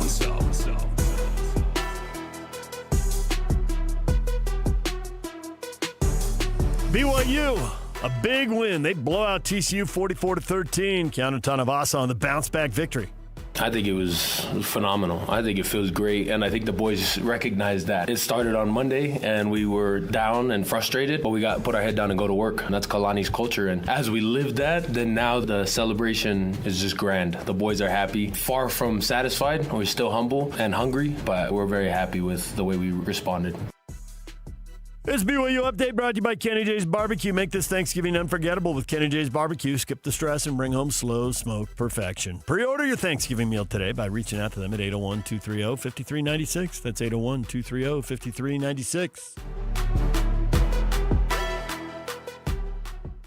This is Utah's best coverage of the Utes, Cougars, Jazz, and Mammoth. Here we go. From the guys who have been there for all the biggest moments in Utah sports history. You're listening to DJ and PK on 97.5, the KSL Sports Zone.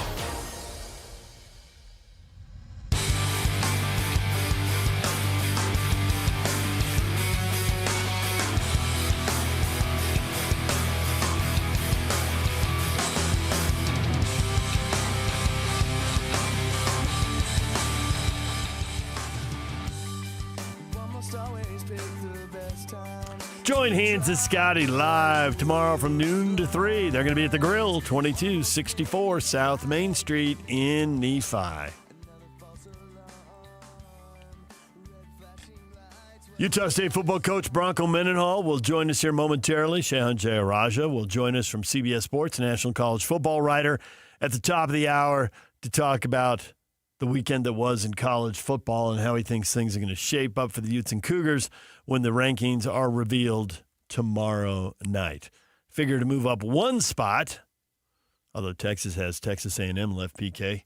Is there a chance for them to pull a massive upset and then at 9-3 leapfrog back into playoffs, be the first 3-loss team to get into the college football playoff? Would not be shocking. But they really weren't that competitive on Saturday. It's one of those games where the score says they can still win it, but you don't actually think they're going to. And then in the fourth quarter, they got lit up. It looked a lot like the Utah-Texas Tech game. Totally. Very, very similar. DJ, PK, and we're joined now by Bronco Mendenhall, Utah State football coach. Bronco, good morning. Good morning. I know after 24 hours you're supposed to shake it off and move on to the next game, but Bronco, I think that one would be a little harder to shake off than most games. Oh, I'm not sure it's shake-offable. That one's going to last a long time, and it needs to. Doesn't mean that as a grown-up and young people, we don't need to be resilient and move on to the next one, and life demands that. But there's also, man, sometimes there's just experiences in your life that they don't go away. And for the team, for the players, for the program, man, really, really believed we were not only going to win, but win it multiple times. And that was difficult. You remember years ago you said you go into games, you prepare, you study, you do all this stuff, and then you get there and the game turns out nothing like you anticipate. And I remember you said that, and that stuck with me all these years. And so the fact that you lost obviously does sting. But the thing that in Vegas, of all places where you bet, there's no way I would have bet that your defense held them down to the level that it did. I mean, if you would have won the game, I would have thought it would be high scoring, and yet really it wasn't, especially considering that, at the end there, those points came in overtime. But that was just shocking to me, the way the game played out. The preparation of our defense and the momentum they're generating has been remarkable. And 23 points in regulation, 29 total is the fewest they've had. That's with 2 overtimes, the fewest points they've scored the entire year against anyone. And to your point, I'm never sure how the game is going to play out once we kick it off. We had planned and prepared for a game just like that. We didn't know what the score was going to be, but we knew it was going to come down to someone kicking it at the end or trying to get a 4th down stop or something. Never imagined we'd have a short field goal with 2 seconds left in control, and then it's overtime, and they missed the field goal, and we don't put it through again. The defense just over and over and over again in that game answered the call and held them to field goals or 4th down stops or turnovers, and just super proud of them. And the entire organization went ready to win the game, viewing it as a title fight, and really knew that winning that game kept us in the Mountain West Conference championship race, and the kids really believed that was possible. You're famous for saying there's 4 or 5 plays that turn a game, but I feel like this is a game where there were 10 or 12, and you might tell me, well, I've watched the film and there were 20 or 30, and I'd probably believe you if you said that because there were so many crazy things that happened. There was a moment early in the game, and obviously if this had happened, everything would have unfolded differently afterwards. But you get the touchdown, and there's a penalty on them, and it moves at half the distance to the goal, and immediately, I forget who it was, but the analyst on the TV broadcast is like, oh, this is a chance to go for 2. When you get that penalty, you got to think about that. Did you think about it? How close did you come to doing it? Because obviously you kicked the 1. No, just split second, but I didn't think it was really relevant at that point. And and a single point would matter. We missed an extra point early in the game. And again, as it's already been well documented, we were 10 for 10 of field goals with no mixed extra points the entire year. And it's been really a strength of our team. And I just believed we'd play well enough and we would get the point back at some point. And I just didn't feel like that was the time. I was wondering about the play calling, particularly after UNLV didn't score in the first overtime, because I was unsure of what was going on with the confidence of the kicker. Could you speak to that? Yeah. We relatively conservative, as you saw, and just believed we were already in range. And the history of the season, even though it wasn't going well that game, it just I couldn't make myself believe we weren't going to put that one through, and that the average would back out to how we truly are capable and how we would truly kick.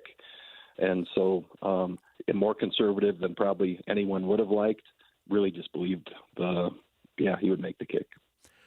The conservative didn't surprise me, but I guess what surprised me was that the running plays weren't for Bryson Barnes, because it gives you an extra blocker, obviously, and obviously he just had the long TD run. He actually had a couple good runs before the long TD run, so I thought maybe you gave him a break there, that they didn't have to stop the thing they didn't seem capable of stopping. Yeah, I think it's a point well taken. The number of shots and his physical status at that time, and he was basically carrying the load by himself. And he just, I'm sure Coach McGiven and Matt Johns, our quarterback coach, were looking, as I was, just how much more can he do? And so there was a fine line in there that I'm sure weighed into that. If I told you that you could get Bryson Barnes back for another year, but you had to give up at least 1 or 2 years of your life, would you still say yes? Well, that's an easy trade. I'm taking him every time because the quality, right? The quality of those years, that's going up. There you go. I'm going quality over quantity. I got to admit, when he started in on it, I thought he was going to go with Ronnie Lott's Pinky story again. No, I'm talking I know. right to the end there, the big life. Yeah, I mean, the kid is just amazing. You got to love the way he plays. The number, he was sacked 7 times in that game, and the number of hits even after he's delivering it, and then he has a quarterback draw for about 70, and then he scrambles at the end and puts us in field goal range. It just, I shared with him over the weekend that I'm not sure I've ever seen a player at that position play as courageously, as resilient and determined week after week after week. It's a privilege to be his coach. He has been your leading rusher, I think, in 4 games this year, and hasn't missed a game, which in this era we're seeing quarterbacks get hurt all the time. And we actually have a former Aggie quarterback, Riley Jensen, who comes on the air, and he says it depends on which coach you talk to, but most coaches are trying to figure, they let a guy, they'll 6 or 8 design runs, and then they figure 6 or 8 times the kid's going to take off or take a big hit in the pocket, and that's all the hits they want. And to your point, Barnes had 22 carries in the official stats.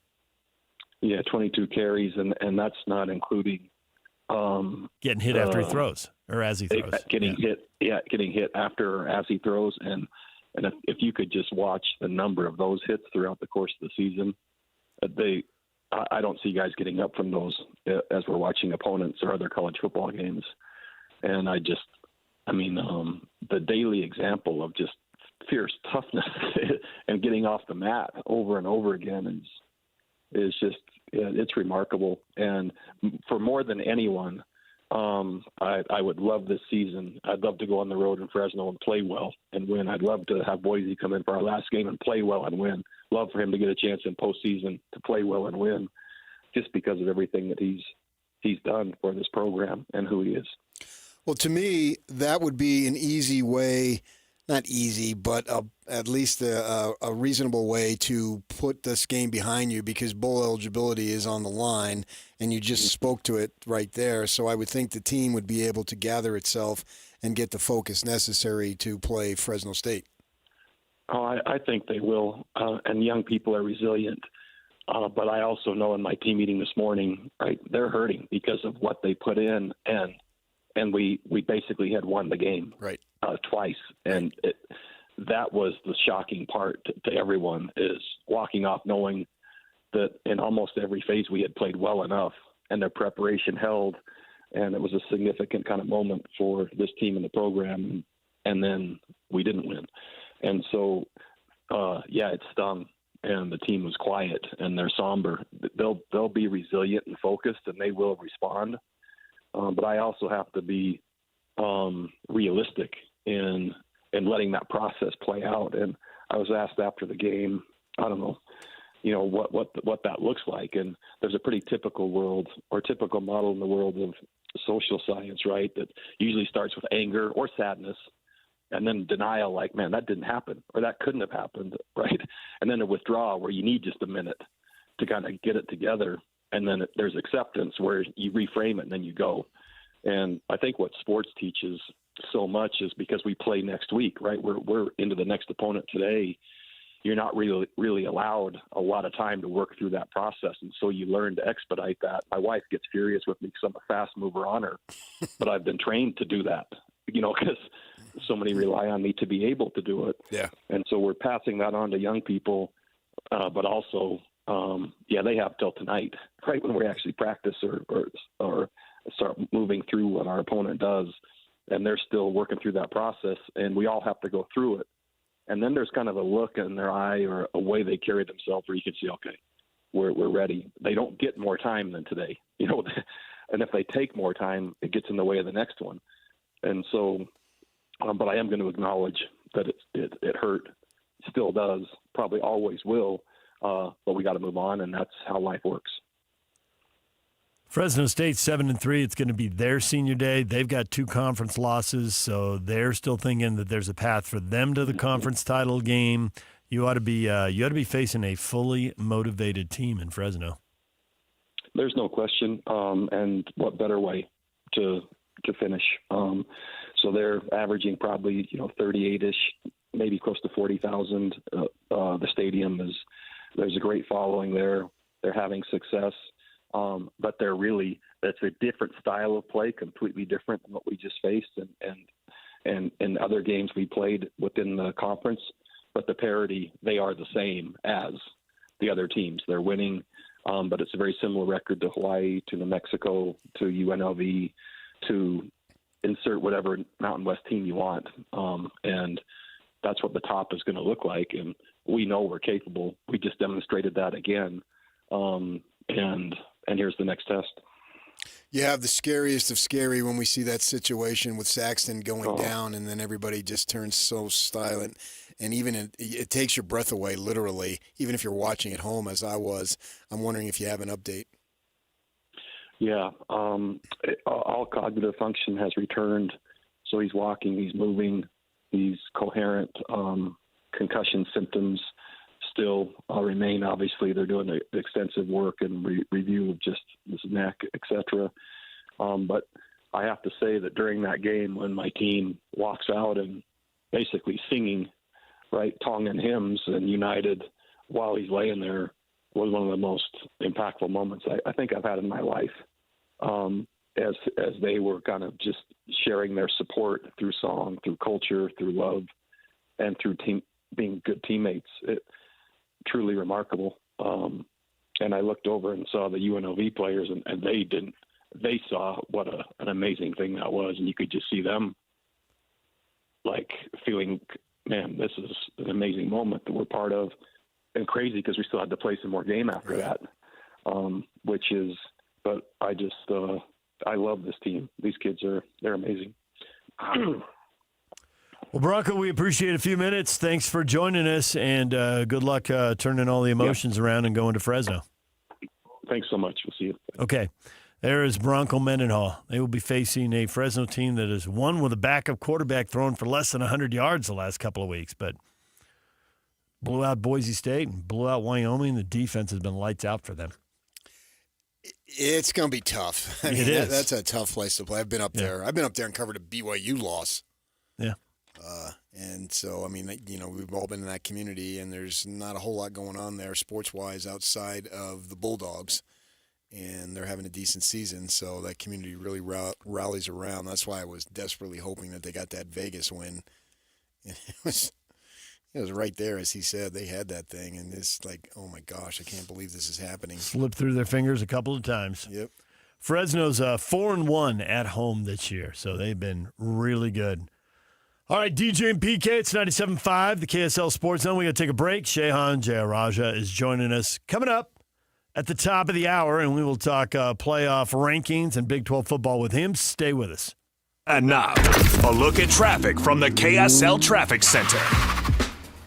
Southbound I-15 crash just after 90th South has been clear off the roadway. You're still seeing the crash on the right shoulder come down the hill from the point of the mountain. Delays on I-15 are northbound from 90th South past the South Interchange. Heavy delays eastbound I-80 from 1300 east to the mouth of the Parley's Canyon right now. This update is brought to you by GoPave Utah. Whether you park it, stripe it, or pave it, GoPave Utah has your blacktop covered at GoPaveUtah.com. That's GoPaveUtah.com. Call them today once again or visit them at GoPaveUtah.com. With your KSL traffic update, I'm Jake Hatch here on 97.5, the KSL Sports Zone.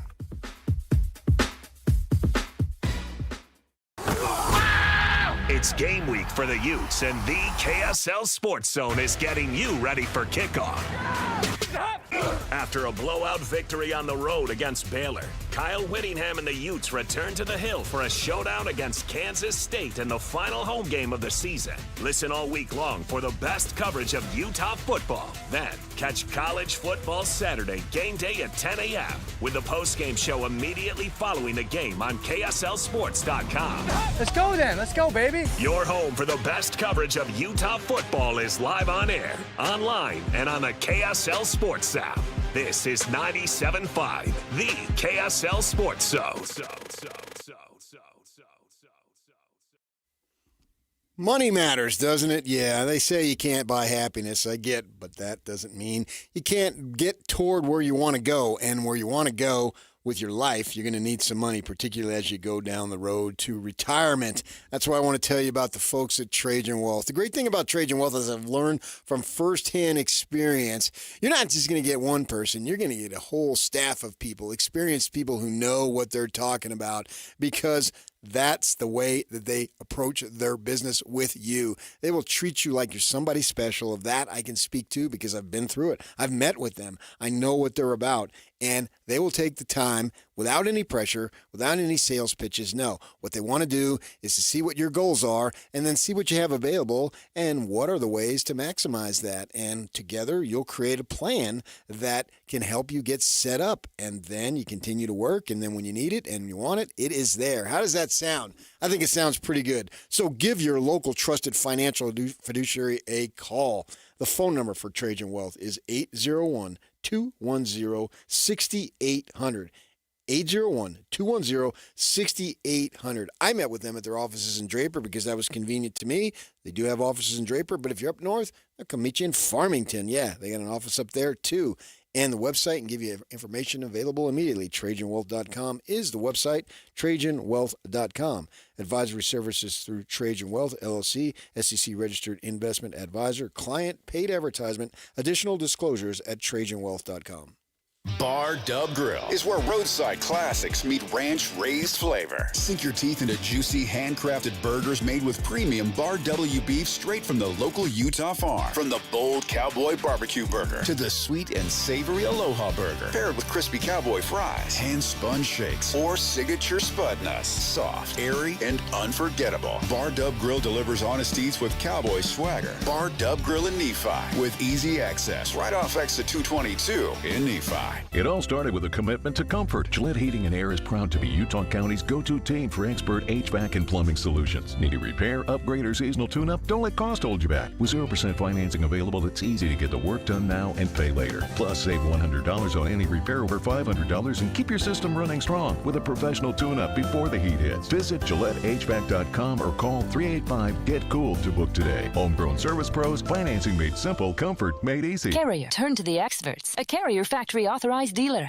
Hey, Benjamin, we've got a surprise for you. What? You have a brother. $100 bill just like you. Hey, I'm Ben. What? We just got him for joining America First Credit Union and opening a new checking account. And you're going to live together at America First. What? This is nice. For a limited time, new members get a $100 cash bonus when they open a checking account or $50 when they open a youth checking account. So head to AmericaFirst.com and get your money working today. Membership eligibility, terms, and conditions apply. Federally insured by NCUA. During the Mazda More to Move You sales event, Tim Daly Mazda Southtown is offering 0% for up to 63 months on 2025 Mazda CX-50 and Mazda CX-5 turbos. And to make it even easier for you to drive away in your new Mazda, you won't pay till next year. That's right, 0% and no payments till 2026. There's no better time than now to get your new Mazda. Come in today to Tim Daly Mazda Southtown in Sandy. Some restrictions apply. APR OAC. Not available with any other offers. See dealer for complete details. The holidays are just around the corner,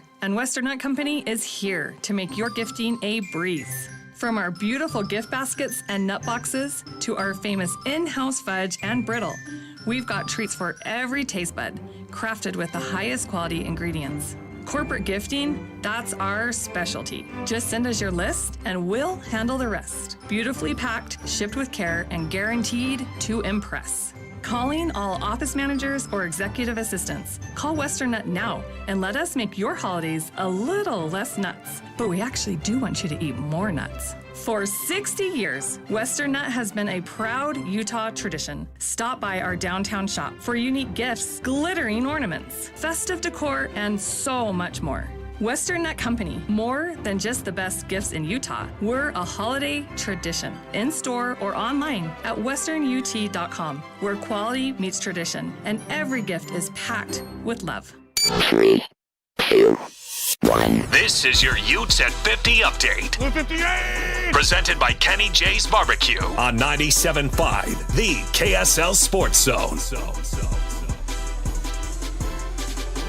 The Utes do it again. Another Saturday, another blowout win. 55-28 over Baylor. Bert Ficklin on a relationship he has with Devin Dampier.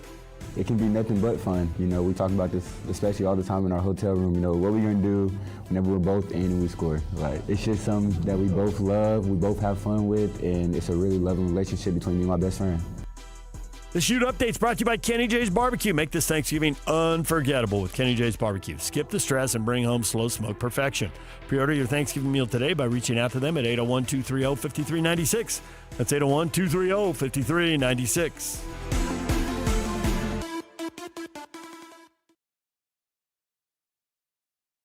And now, your Rocky Mountain Chevy dealer's strong play of the weekend.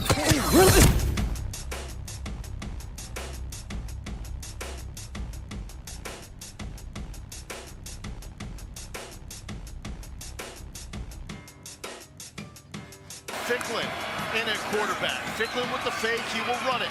Picks up a block on the right side. Ficklin, the hezzy, shoves the defender out of the way. Ficklin still motoring. Come on now, the kid's a star. There's your Chevy Strong play of the game.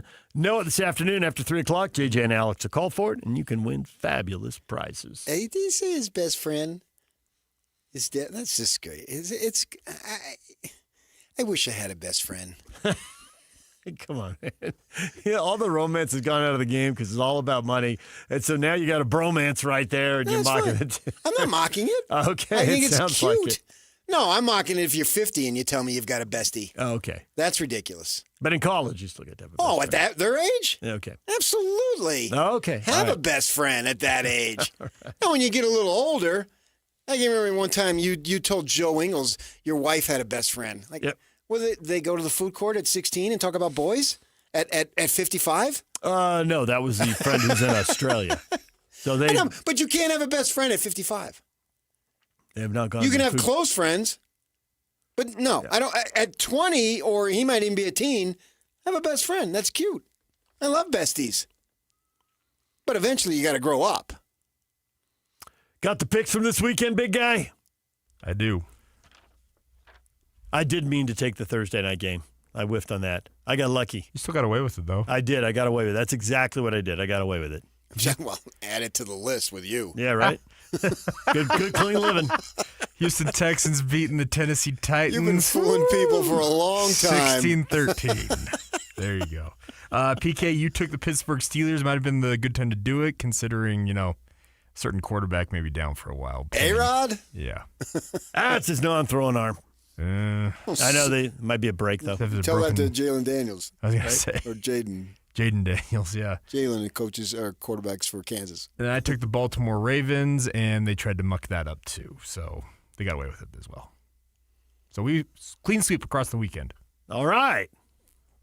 Three more. Not all right. I'm not gaining any ground. Still got Okay, but it's going to get more difficult at the end of the year as our options narrow.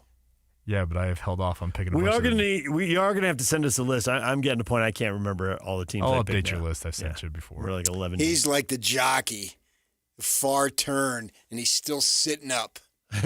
He's got a lot of whip left. He hasn't even begun to hit the stride. I got a 2-game lead right now still. Yeah. Well, I hope you lose it. You're the Broncos in the AFC West. Yeah, there you go.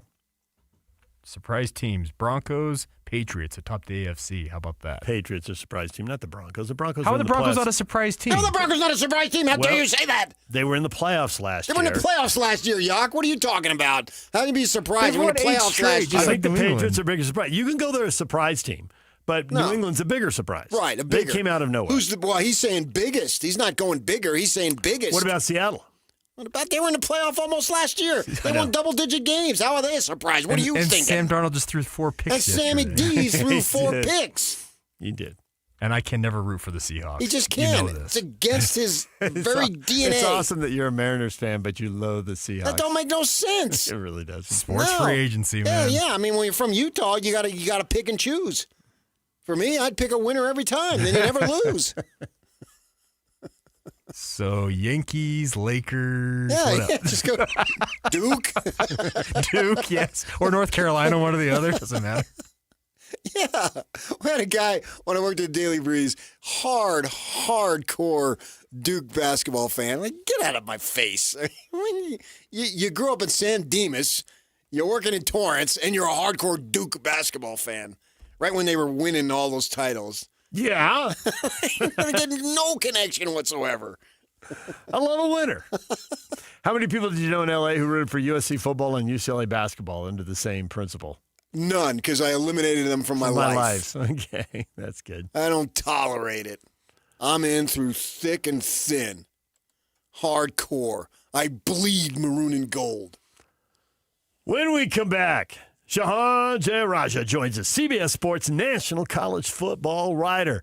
We'll talk about the weekend with him and see if he thinks Cincinnati's got a chance. Puncher's chance? We'll talk with him next. Stay with us. Whether you're stuck in the office, I believe you have my stapler, in your car, or at your in-laws. You want a piece of me? You bet I do. The Zone is with you every step of the way. Download the KSL Sports app to get live streaming of your favorite shows and access to all the latest updates on your favorite teams. Your home for the best coverage of the Utes, Cougars, Jazz, and Mammoth is on air, online, and on the KSL Sports app. This is 97.5, the KSL Sports Zone. Hey, Utah County golfers, the Back Nine Indoor Golf Lounge in Orem is now open right across from Costco. It's your new go-to for golf, games, and good times. Become a founding member today for just $25 down and lock in their biggest discounts for life. And Back Nine will donate $50 to a high school golf team of your choice. Experience 4 full-swing simulator bays with comfy seating, 75-inch TVs, and 4D massage chairs. Perfect for date nights, parties, and corporate events. Plus 2 putting greens, an Xbox gaming lounge, free drinks, and Wi-Fi. Trained like the pros with secure 24/7 access so you can play in leagues and tournaments on your schedule. With locations in Pleasant View, Murray, Lehigh, American Fork, Spanish Fork, Cedar City, and St. George, there's a Back Nine near you. A Back Nine membership makes the perfect gift for the golfer in your life. They'll thank you all year long, whether you're golfing with them or relaxing in a massage chair. Sign up for a free demo at theback9golf.com. At SLC Fat Loss, we get it. You've tried everything. Diets, shots, shakes, even advice from so-called weight loss experts on Instagram with no real credentials or real clients. Don't risk your health or hard-earned money with advice from strangers online. Our doctor-developed program has helped thousands of real people with busy lives finally lose the weight and keep it off for good. Get expert guidance with a proven plan to lose 10 to 20% of your body weight in just 60 days. Lowest prices of the year now through December 31st, only at slcfatloss.com. Alex here. JJ and I have been on this program for more than a year. I've dropped 65 pounds. JJ here. I lost 40 pounds in 60 days, and a year later, I'm keeping the weight off. Go to slcfatloss.com. Take advantage of the lowest prices of the entire year with this $400 off holiday sale. But hurry, limited spots available. Do the program from anywhere you live. Get your free consultation at slcfatloss.com. That's slcfatloss.com. Results may vary. Throughout life, we have plenty of special occasions and events, whether it's a prom, a graduation, a mission call, a new job, or how about a wedding? Mr. Mac has always been there to help serve you for all of your monumental moments. Mr. Mac has been family-owned for more than 50 years, and that's important. And they'll make sure that you look and feel great, with affordability always in mind. The Mr. Mac family creates long-lasting relationships with their customers, and they've been doing it for generations. 9 locations across the Wasatch Front or online at MrMac.com. Utah Mammoth Hockey is back at Delta Center. Don't miss your chance to be part of the excitement as the Mammoth hit the ice all season long. Grab your friends, rally the family, and lock in your seats for the fast-paced, hard-hitting action. Great seats are available for most games, but they're selling fast. Head to UtahMammoth.com to get your tickets today. That's UtahMammoth.com. Your home for all things Mammoth hockey. If you're getting new gutters, make absolutely sure that you don't get screwed. I mean literally, don't get screwed. Tim Jr. here from RGS Exteriors. And every single gutter company out there uses screws to hold their gutters together at the corners and downspouts. They use screws because they're fast and cheap and easy. But man, they're terrible for your gutters, aside from possibly cutting your hand. They also loosen and corrode over time because they're not made from the same metal as the gutters. At RGS Exteriors, we've been installing gutters for 70 years now, and we don't use screws. We only use permanent, strong, and unobtrusive rivets. They're made from the same material as the gutters, so they won't oxidize and they won't corrode. They'll also never loosen. Your hand is safe too. Did I mention they look amazing? So don't get screwed. Call RGS and get riveted gutters. Our number is 801-280-3110 or visit us at rgsutah.com. That's 801-280-3110 or rgsutah.com. Hey, this is Chris with JCW's. Are your kids picky eaters? Bring them in and try our chicken fingers or a grilled cheese sandwich. They'll be smiling big in no time. JCW's, quality and a lot of it.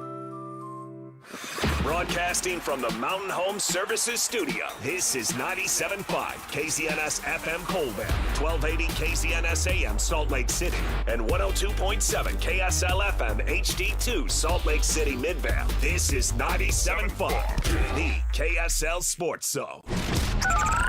Over 2 decades of sports radio dominance in Utah. My favorite. This is DJ and PK on 97.5, the KSL Sports Zone.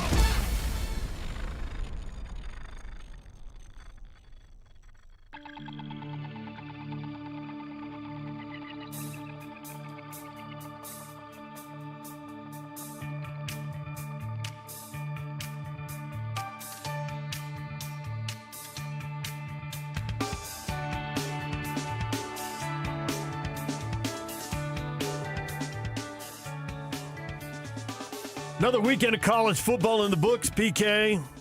Got a question up on our Facebook page. Utah beats Baylor to continue a streak of crushing teams. The Utes actually going to pull it off. Patrick, I love my Utes, but no. I would love to see them get a chance. Cameron, they need a lot of upsets to happen. One big one. Cincinnati? Yeah. Have you figured it out? Would they win? Would they win the tiebreaker? Would that get them in? It depends then. It gives them a chance to climb in the college football playoff rankings, for sure. That should get them a spot. It depends on, is it a two-way tie or 3 or more? Yeah. It looks like it's going to be more, right? We are joined now by Shahan Jayaraja, CBS Sports National College Football writer. Shahan, good morning. Good morning. Thanks for having me. Did you expect more upsets this weekend? This was pretty much by the book, except that Oklahoma went in and beat Alabama, and that isn't really what BYU and Utah wanted. Everybody who's 11 through 15 is like, Alabama, come through for us, and they didn't. I know, right? Like that was that was probably the one that I least expected, just because, I mean, Oklahoma's really struggled on offense this year. But I guess when you start with the ball 3 times in opposing territory, like, you just make things happen. I mean, I'll tell you what, there might not be a more valuable player in the SEC this year than Oklahoma's kicker Tate Sandell. He has been absolute money in some of these games. I mean, he basically single-handedly won them that Tennessee game too. I mean, we're doing our second All-America call next week. I think we're going to have a long conversation about him. What does it do to Alabama? Yeah, I think that when you look at Alabama, I mean, they have enough quality wins that I don't think this is going to put them in danger as yet. Now, again, you know, they come into the week at number 4. This is their second loss, but again, they have Vanderbilt. They have, of course, the Georgia win. They have Tennessee. You know, they have Missouri, even though Missouri's kind of fallen off. Like, I think it's going to be enough that they still probably stay in that 8-9 range, and they're still only a 2-loss SEC team. I think that a 10-2 SEC team is generally going to be in very good shape, but it does mean that the road trip to Jordan-Hare Stadium is to play Auburn. That is going to be absolutely the kind of game that could knock them out of the playoff if they lose. Yeah, 2-loss SEC team is generally going to be in shape. I think you said that to give yourself an out if I brought up Vanderbilt, because they're sitting there at 2 losses, and they're thinking, what have we got to do to leapfrog Utah and BYU and Oklahoma and get in ourselves? Yeah, well, listen, there's individual moments where sort of the brand works against you too, even if you're an SEC team. But I think the big issue with Vanderbilt is, like, they just don't have any wins that matter. Because, again, Missouri's fallen off. LSU has collapsed. South Carolina looks like it might be a good win. It's nothing now. And, you know, so they're going to play Tennessee, and that's going to mean something, but I don't know that it's going to mean enough, especially when, you know, again, you have a BYU team that's beaten number 13 Utah, when you have a Utah team that analytically is right now, I mean, rated as one of the top 6 or 7 teams in college football. So I think that they're in rough shape, and it's just kind of the way that the schedule laid out for them. And some of the, I mean, again, if Missouri is still number 18 in the country or something, I think that this changes the way that we're looking at this Vandy team, but they're not. If SC beats Oregon, which is obviously a tall task, does that mean 4 in for the Big Ten? I don't necessarily think so, because I think that USC still has a lot of work and a lot of space to make up. I mean, this is a team that still lost to Illinois earlier this year. They got beat by double digits by Notre Dame. Obviously, an Oregon win would be obviously really important, especially after beating Iowa last week and handling Michigan earlier this year. But, I mean, so let's just say, right, if Oregon loses, I think that they are out, just because, again, their schedule hasn't necessarily shaped up the way that they may have liked. So let's just say that happens. I think they're out. I think that BYU would still be higher priority than USC, and BYU, by the way, probably needs some help right now to kind of get that last spot in after Oklahoma's win. And so, again, I think that as a one-loss team with a top 15 victory, I think that they would still be ahead of USC at that point. Now, I think that USC then gets into a conversation with Utah. Utah, again, rates analytically a bit higher. USC would have 3 top, 25 victories at that point. I think that USC might move ahead of Utah, but I don't think that they would move ahead of BYU at this point. These are a lot of 2-loss teams we're talking about here, and 2 losses used to get you knocked out of the 14 playoff under the theory. Well, and I know there are a couple exceptions, and LSU won it all in the BCS era. But it's like, well, if you lost twice, you're not going to be the national champ.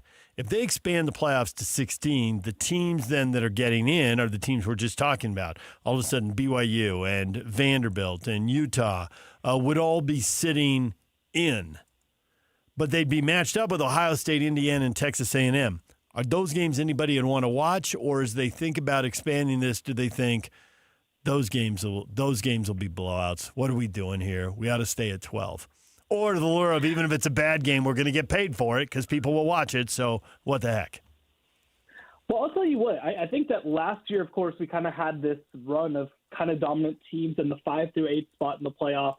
But I kind of don't think that that's going to be the case going forward, or maybe even this year. Like, is Texas A&M going to be able to totally put the hammer down on a very good team? Like, maybe, maybe not. I think that some of these games, like, again, if you put, let's say, Texas A&M against Utah or something like that. Well, I really like what Utah does defensively. I think that they might be able to cause some problems for Texas A&M's offense, and I think that their rushing offense is something unlike what they've seen. I think the same for an Indiana or something like that. Like, so I think that people are a little skewed because they saw one playoff, and that a lot of aspects of that one playoff didn't go very well. I don't think that's necessarily going to be the case this year even, right? Because again, Vanderbilt's played teams that are going to be in the playoffs, including Alabama, and they hung around. They were very competitive in those games. So I think that again, we're moving to a point, and I'll by the way throw Ohio State as an exception. I think that Ohio State might just beat everybody by a lot, just like they did last year. But I do think that the gap between the top 5 and the top 15 is probably shrinking to a place that's smaller than it's been in a very long time. The media keeps asking Kalani Sitake about the so-called style points, and he just keeps blowing it off every time. Winning is the style points. That's all I'm concerned about. Is that an outdated philosophy? Because you look at Utah and the metrics and the analytics, love them, and part of the reason is because they keep beating the snot out of everybody. Yes, I do think it's outdated to a large extent. Now, again, like, he's a head coach, and the thing that he's primarily worried about is winning the football game by 1 point. But I think that what you have to look at if you're Kalani Sitake is that, one, the committee, and two, of course, public perception and even AP voters and all this sort of stuff, like, they do evaluate these advanced metrics. And they do, again, even if you want to talk about Vegas lines and all this sort of stuff. And a lot of that modeling is done by, sort of these power ratings. And it's done by how you handle business. The game that I keep going back to is the BYU West Virginia game. BYU was beating the absolute crap out of West Virginia. And then they kind of just, stopped playing. So nominally it was only a 14-point win against West Virginia. And it's like, dude, they could have beat that team by 40 points. They could have been dominant every single play, every single drive, and destroyed them. But they just didn't. And I'm not saying that you have to, be running, verts while up 40 in the fourth quarter by any means. But I think that there's something to be said for being able to truly put a game away. Now I'll give them credit. Against TCU this past week, they did it. That's the effort that I want to see for 4 quarters from BYU every single week. Because I'll also say, let's look back at the 2024 season as well. They kind of lost 2 games because they let teams hang around just a little bit too long. Now, 2 good teams, but still, if you put some of these games away earlier and you truly drop the hammer, and by the way, I think you have an offense that has shown the ability to do that. I think that it just puts you in a much better perception, both from an analytic perspective, which, I understand that coaches might not love that, but it's part of the equation. And I think also from a public perception perspective. Looking at the slate of games coming up this weekend, at number 1, Ohio State's playing Rutgers. Number 2, Indiana's on a bye. Number 3, Texas A&M's playing Samford. Georgia's number 5. They're playing Charlotte. Oh, Eastern Illinois is at number 4, Alabama. Texas Tech is on a bye. At some point, for all the alleged control the TV networks have, and maybe the SEC going to 9 games will help this to a degree, but it seems pretty late in the season to have such a weak schedule. Well, down here in in SEC country, we call it SoCon Saturday, right? Because everybody in the SEC just picks up an FCS game and plays it later in the year instead of earlier. And by the way, I'll actually primarily be out this weekend because my friend's getting married, and I was like, you know what? If you're going to do a fall wedding, it's a pretty good time for you to do it. But it's interesting, right? Like you said, Oregon USC is kind of the only good game on the schedule. BYU Cincinnati is not a bad game. There's some games that aren't bad, but there's really not very many marquee matchups. And actually, this is one thing that's interesting. When you talk about the Big 12 has kind of avoided putting their huge games on, or like their huge rivalry games on rivalry weekends. And this is one of the reasons that I actually get it, because I think that there is something to the idea of like, hey, you know what, like people get so distracted. And I think that last week of the season gets so overstuffed with big time games. I think that like if you spread things out, like it can actually put you in a decent position. Like I would love for a big game to be this weekend in the Big 12. I mean, not that it has to be like BYU Utah or something, but like I think that like I don't know. I mean, even if you want to put like Baylor TCU on a weekend like this, if you want to put Iowa State Kansas State on a weekend like this, like I think that again you have to kind of look for ebbs and flows in the calendar to a large extent, and this is definitely one of those ebbs.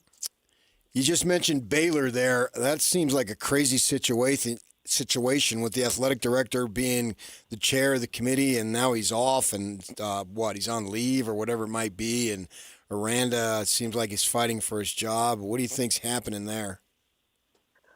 Nothing good, I can promise you that. But, so it's an interesting situation. So, of course, the athletic director, Mac Rhodes, is technically on personal leave. I've been told essentially that's a formality, that they're looking and kind of getting their ducks in a row to most likely try to fire him for cause or do a settlement. I don't expect him back as the athletic director at Baylor.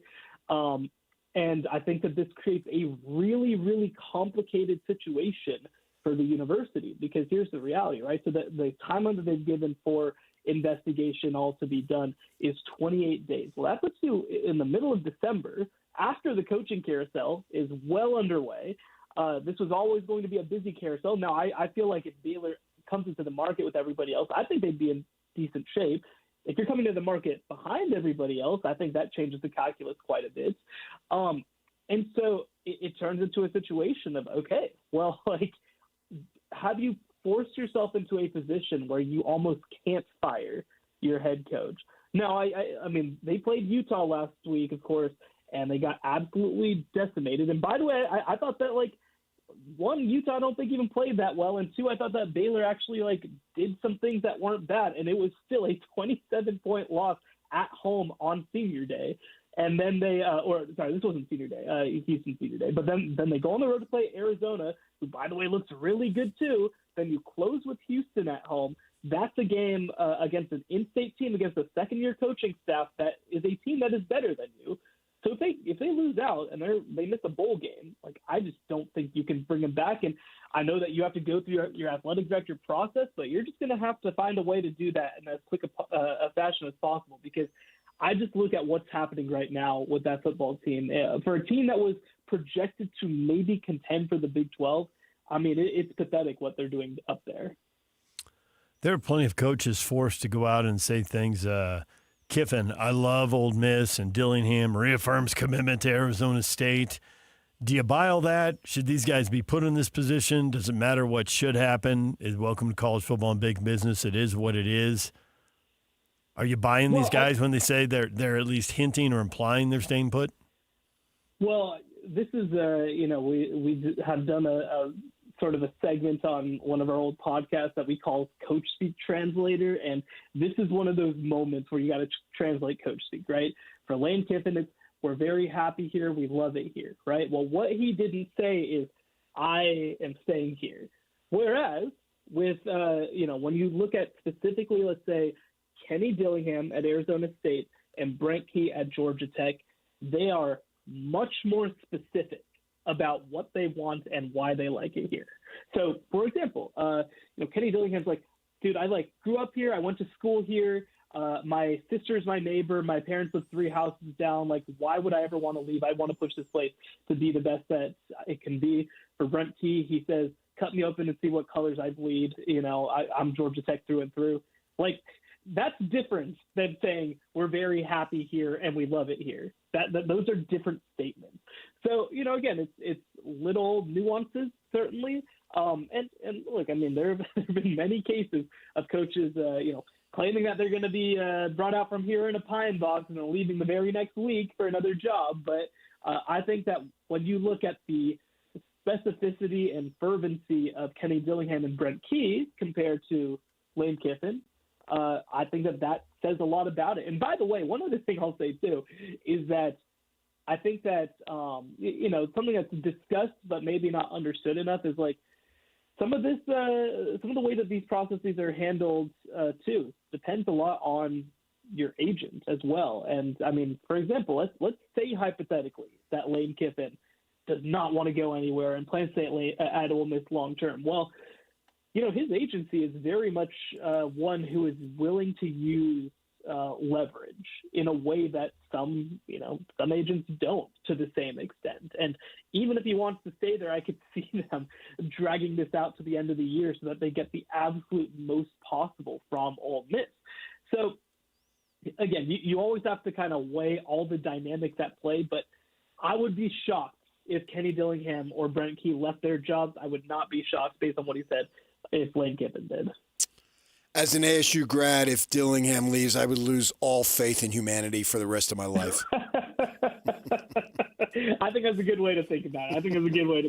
I really think, because again, here's the thing too, and this is a big picture dynamic about college athletics in this moment that I actually think is fascinating, which is no matter where you are, if you are at, let's call it a middle class to upper middle class Power Conference program, like grass isn't necessarily greener on other places. Like there are places that, if Kenny Dillingham left Arizona State, I think you could make 7 right now.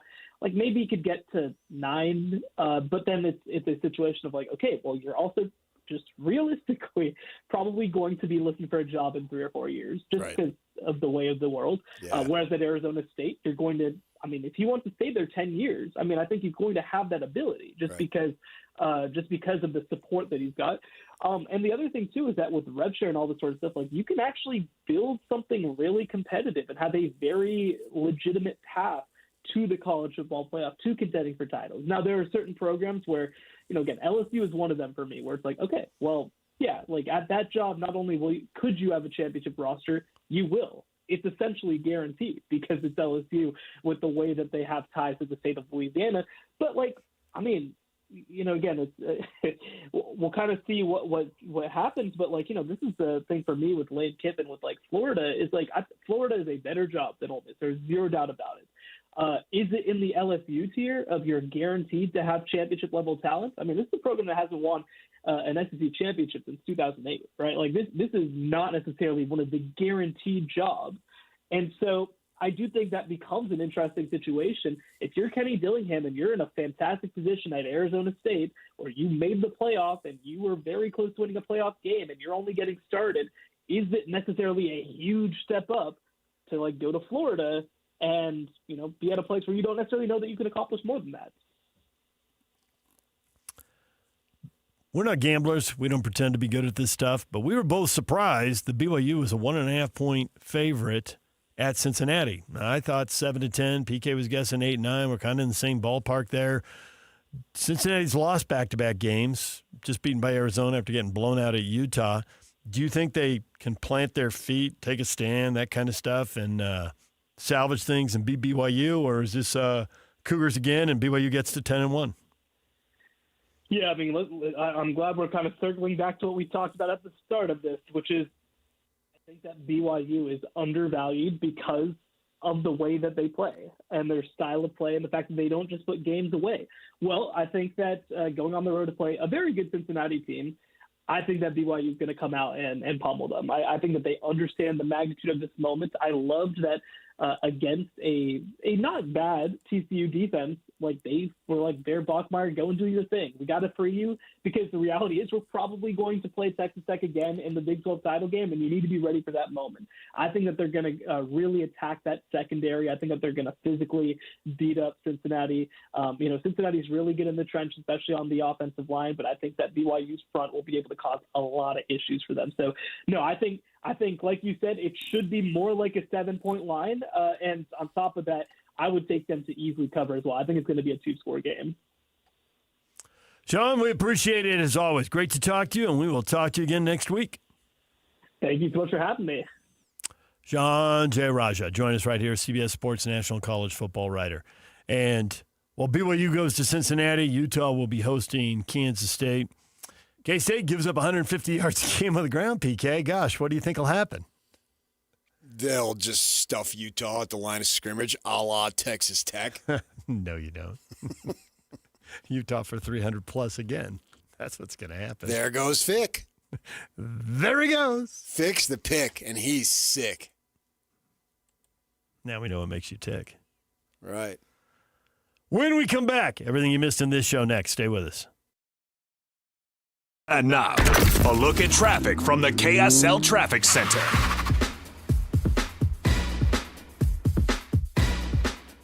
Northbound Bangerter Highway's got really heavy traffic between 47th South and 41st South. UW's responding to a crash there at 45th South. Also, southbound 15 just a little bit slow after the North Interchange with the I-215 right around 600 North right now. This update is brought to you by the Whipple Service Champions. From system installs to fast fixes to delivering award-winning heating, cooling, and plumbing and electrical services, call the Whipple Service Champions for the win today. With your KSL traffic update, I'm Jake Hatcher at 97.5, the KSL Sports Zone. Whirls around and down. 97.5, the KSL Sports Zone is your exclusive home of the Utah Jazz. And we want to send you to the Delta Center to see the Jazz in action. Listen every Tuesday for the Jazz Ticket Tuesday Sounder at 30 past the hour, every hour, all day long. And if you're caller number 12, you'll be on your way to an upcoming game. Buy one, you'll get one free. It's Jazz Ticket Tuesday, every Tuesday throughout the NBA season on your radio home for the Utah Jazz. 97.5, the KSL Sports Zone. DJ PK and John from J. Brooks Jewelers. John, you refer to yourself as a full-service jeweler. What does that mean? Once upon a time, before national stores and online sites flooded the market, your local family jeweler was the expert in your life that handled all your jewelry and watch needs. J. Brooks is that full-service jeweler today, where everything is handled by us, including appraisals, jewelry repair, watch repairs, as well as general service of all Swiss brands, and the most beautiful custom creations, including our new JBJ Bridal Collection. We can take your existing jewelry and freshen it up, or we can repurpose it completely with a fresh design, but using all of the sentimental parts that you already own. And of course, if she's ready for the upgrade you always promised, we can help you with a selection of a new larger diamond to say, I love you more than ever. So whatever your celebration is, let J. Brooks help you any way you may need. J. Brooks Jewelers, Murray and Lehigh, and online at jbrooksjewelers.com, where women know what women want.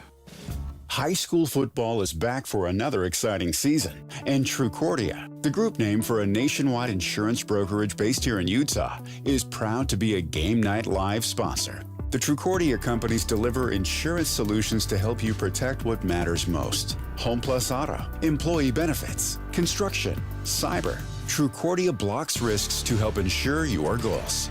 Learn more at Trucordia, spelled TRUCORDIA.com. At Peach Windows and Doors, they help homeowners stay in the homes they love while upgrading to the elegance, efficiency, and natural light of today. With hundreds of 5-star Google reviews, their clients know Peach Windows and Doors deliver what they promise. I wanted to replace standard-size French doors with a large custom sliding door. The update required checking a weight-bearing wall. Plus, I wanted a couple of different styles of windows. The new sliding door created a much brighter and open look. Peach was so helpful along the way with recommendations and ideas, and the installers were efficient and respectful of my space. I was thrilled with Peach Windows and Doors. Give your $1 million home the $1 million feel it deserves. Don't wait on that someday project. Visit Peach Windows and Doors Salt Lake Showroom. Schedule a free in-home visit. You can also explore at peachwindowsanddoors.com or just call them at 801-566-1255. Peach Windows and Doors, where amazing home transformations begin. During the Mazda More to Move You sales event, Tim Daly Mazda Southtown is offering 0% for up to 63 months on 2025 Mazda CX-50 and Mazda CX-5 turbos. And to make it even easier for you to drive away in your new Mazda, you won't pay till next year. That's right, 0% and no payments till 2026. There's no better time than now to get your new Mazda. Come in today to Tim Daly Mazda Southtown in Sandy. Some restrictions apply. APR OAC. Not available with any other offers. See dealer for complete details. Tonight at 10 Parking. It is a big business in Salt Lake City and a challenge. It's a fight to find a spot. The pressure. Now it's always busy. And the cost. When folks park on the street, it needs to be managed. Especially if you end up with a ticket. I paid. I came back. I had a parking ticket, so I'm literally doing a dispute right now. From the top reasons for a ticket to the street with the most citations, KSL investigates the parking ticket hotspots tonight at 10 on KSL and the KSL Plus app. It all started with a commitment to comfort. Gillette Heating and Air is proud to be Utah County's go-to team for expert HVAC and plumbing solutions. Need a repair, upgrade, or seasonal tune-up? Don't let cost hold you back. With 0% financing available, it's easy to get the work done now and pay later. Plus, save $100 on any repair over $500 and keep your system running strong with a professional tune-up before the heat hits. Visit GilletteHVAC.com or call 385-GET-COOL to book today. Homegrown service pros, financing made simple, comfort made easy. Carrier, turn to the experts. A Carrier factory authorized dealer. Hey, this is Chris from JCW's. If anything rivals our burgers, it's our bacon. It makes the perfect combination with our guacamole, jalapeno, or our hickory barbecue burgers. JCW's, quality and a lot of it. This is your Cougars at 30 update. Presented by Kenny J's Barbecue on 97.5, the KSL Sports Zone. BYU demolishes TCU 44-13. Kalani Sitake unlimiting TCU's offense. TCU is just a great program. They have been for years. I had a bunch. That is A-Rod pumping up TCU before they beat them 44-13. This Cougar Update brought to you by Kenny J's Barbecue. Make this Thanksgiving unforgettable with Kenny J's Barbecue. Skip the stress and bring home slow smoked perfection. Pre-order your Thanksgiving meal today by reaching out to them at 801-230-5396. That's 801-230-5396.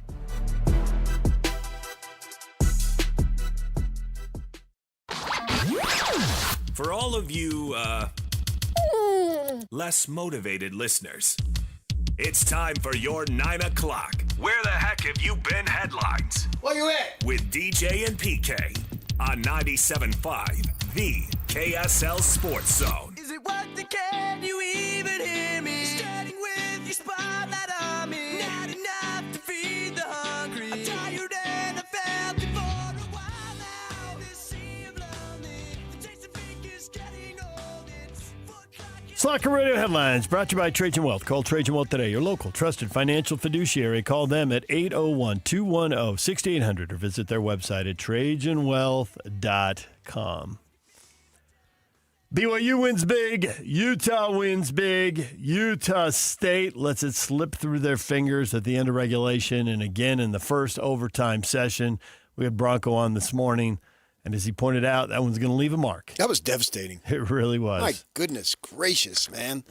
And don't take your foot off the gas. I don't care that he'd made 10 in a row. He was struggling. He was. Missed one early, then he missed an extra point. Then he missed another one at the end of regulation. I'm watching the game, obviously.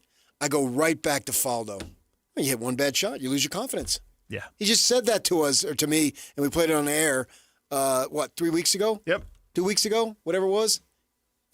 Here's a guy at that level talking about players losing their confidence on hitting a couple of bad shots. Well, heck, you're not if you're a kicker. And when Nick Faldo said that, I didn't have the impression he was talking about the 81st best guy on tour, which is the 81st best guy in the world, which is amazing. He's talking about himself and his friends, many of whom also won major championships. Yeah. He's talking about the most accomplished golfers this side of Tiger Woods. I thought they should have. Don't go crazy. I thought they were going to run Barnes again, and I know they were running him. But when you're trying to win the game, well, it didn't seem like they were trying to advance the ball. No, I get it. But like you can be conservative because you want to risk the turnover. I get that, and run Barnes, and those plays have been devastating them. Yeah, I think they felt like he was a little out of gas. Yeah, I get it. But there's other guys. You got Miles Davis. You could have brought him in and run him. You throw a screen. I love the screen to the tight end. Yeah? That's your new favorite play? No, I've loved it for years. Oh, okay. I've told my guy down south at the high school team, run the screen to the tight end. Works every time. Because tight ends these days are very mobile and athletic. Yeah. They're a matchup nightmare. Yeah. I didn't get it. They didn't try, and I just got a bad feeling sitting on my couch. I know exactly what you're talking about. Meanwhile, sitting on the couch watching the Utes, you're like, everybody knows what's coming, and they are powerless to stop it. Yeah. Is Fick this good? Apparently. I don't know what else to tell you. I haven't seen anything yet. You say, okay, he's a backup freshman. He can't be this good. But literally every snap you've seen him play, he's been that good. So why wouldn't we believe what we've seen? Other than we've watched a lot of football, and he looks like a skinny freshman. And skinny freshmen don't usually dominate. But it seems like every time he takes a snap, he's doing something awesome. I'm buying his jersey. Okay, there you go. What's his number, 15? Fick. The Fick man. The Fixter. Fick-a-doodly-doo. And then after you were done watching the Utes demolish Baylor, you watched BYU demolish TCU. It's like watching the same game all over again. Hey, look, this one's over at halftime too. Yeah, in terms of the game, but they do a little bit different. They throw the ball more. Yeah. So, for and sure. And Bachmeier threw it for almost 300 yards. A little under. The young freshman. Which sounds redundant, but, there've been enough. You never know with BYU. No, there've been enough gray-shirted return missionaries. Yeah. But, yeah, and now they got the game of their lives at hand. That's what's cool about it, is if you're good, every game then gets bigger. Yeah, that's why I hate it when someone says you can't win the big game. Well, you want a big game to set up the big game, to set up a bigger game, to set up another big game. But you got to win the big game. This is the big game. This is the big game, man. Everything is at stake. This is exactly what they had last year in Tempe, is it not? It's exactly. The situation is literally the exact same. If you win. Yes. I feel like I've said this before. Now, I think the Devils were a better team than Cincinnati is right now. It does feel Very like clearly. the Devils were much more – last year's Devils are more this year's Texas Tech. Yeah. Whereas last year it was the home loss to Kansas that was the issue. Totally agree. Yeah. I mean, last year, hand it to an NFL back, throw it to an NFL receiver. Duh. The guy has had to coach way more this year than he did last year. This Cincinnati team, even with the back-to-back losses, is better than that Kansas team. And it'll be a road game, not a home game. Yeah, at that time, Kansas was hot. But nevertheless, you can go back and forth. Cincinnati is a worthy opponent. If it were at the Ed, at LES, I'd feel more confident. But I feel confident BYU can do. But it's funny now, you go literally the exact same situation. Now, I get the Tech losses, but you didn't compete to the level that you can against Tech.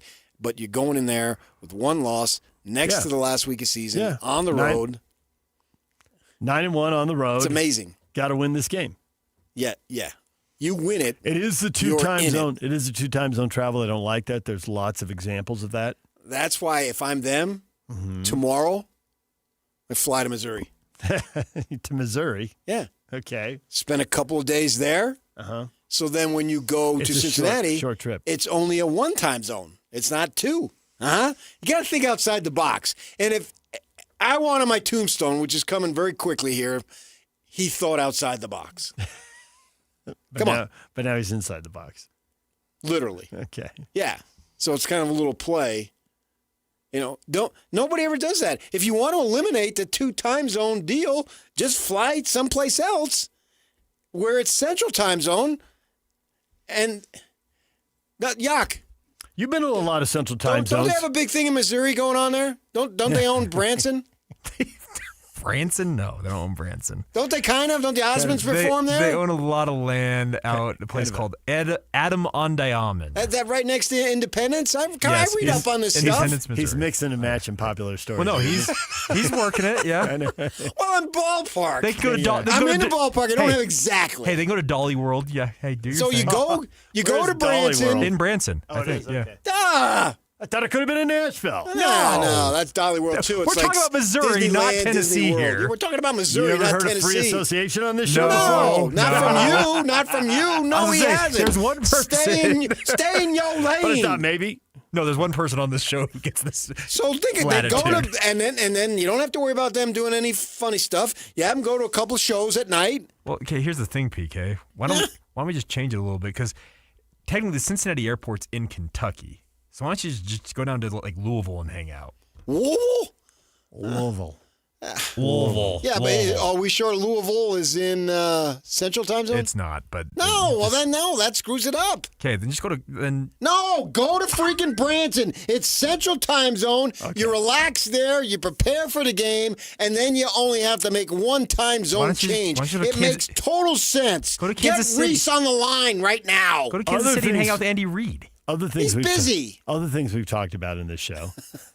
He says, I'm trying to help the Cougars. I've dedicated my entire professional life to helping the Cougars. I don't think they feel like that. Well, they should. Now, give me some stats. What do you got? Whole weekend of NFL action. You learn anything important? You watch the Bills and the Bucks. The Bills with their back up against the wall, like the Chiefs. So the Chiefs are on the road against a better team. I watched that entire game, and that was a phenomenal game by the Bills. I think the Bills, not that they're on cruise control, but they know their success is judged wholly, that's with a WH, one of those fancy words, on postseason success. Because you've been there and you've been on the verge, the doorstep, the brink of a childhood dream, if you will. And now you must open the door and storm in. In the very last season, you'll be playing in whatever that stadium's name is. Okay. Well, they change it. Levi Stadium? I don't know what it is. Whatever it is in Levi, San Francisco. Oh, okay. No, I thought you were talking about the Super Bowl in the last game of the year. Yeah. No, I'm talking the Bills. I think they're getting a stadium next year. They are. Right. And so for them, you got to have success. And if KC's out of the way, well, then there ain't no excuse. Except the Bills' defense isn't good. They just gave up a gazillion Cole yards. Bishop picking off passes left and right. What are you talking about? The defense isn't very good. How dare you disrespect Cole Bishop? Guy's from Atlanta. Came all the way out here. 3 years, 2 Rose Bowl appearances. I'm out of here. What was he, like a second-round pick, something like that? Sean Tucker ran for 100 yards, and Tampa Bay ran for 200 yards. Tampa Bay's a good team. Okay, but they're going to see good teams in the playoffs. Right. And so score more points, and you're good to go. Just like they did yesterday. I rest my case, you toilet face.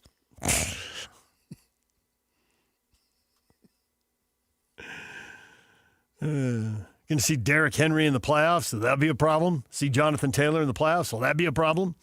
Well, anybody who makes the playoffs ought to be a problem. That's why they're in the playoffs. There's some pretty good running backs, pretty good running attacks. Denver can run the ball.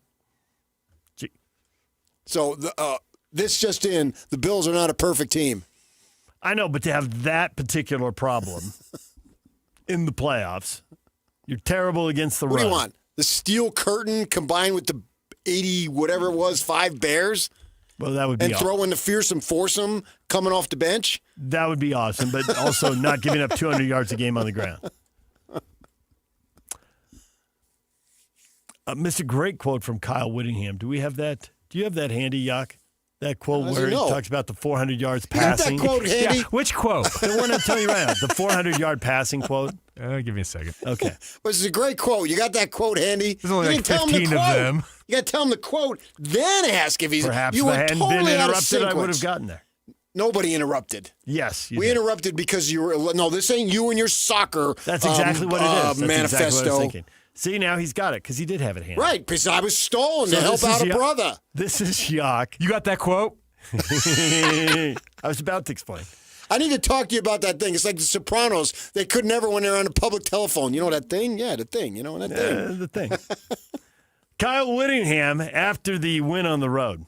Didn't have our best outing defensively as far as yardage given up, but passing yards are different than rushing yards. If you throw for over 400, you have less than a 50-50 chance to win. That's statistically proven. And so, just proud of the way that the whole team hung in there. Bird Ficklin was probably the biggest catalyst for us when we needed it. He provided 2 huge runs for us, and the guy's just a really good football player. So, you throw over 400 yards, you lose. So bleep you, and you. Fact. I wanted him to finish it. Argue with a wall. Yeah. You want to go look at the stats? Let's go right now. Because he's looked at them. Joe, tough guy. He's looked at all of them. I think you're smarter than the analytics.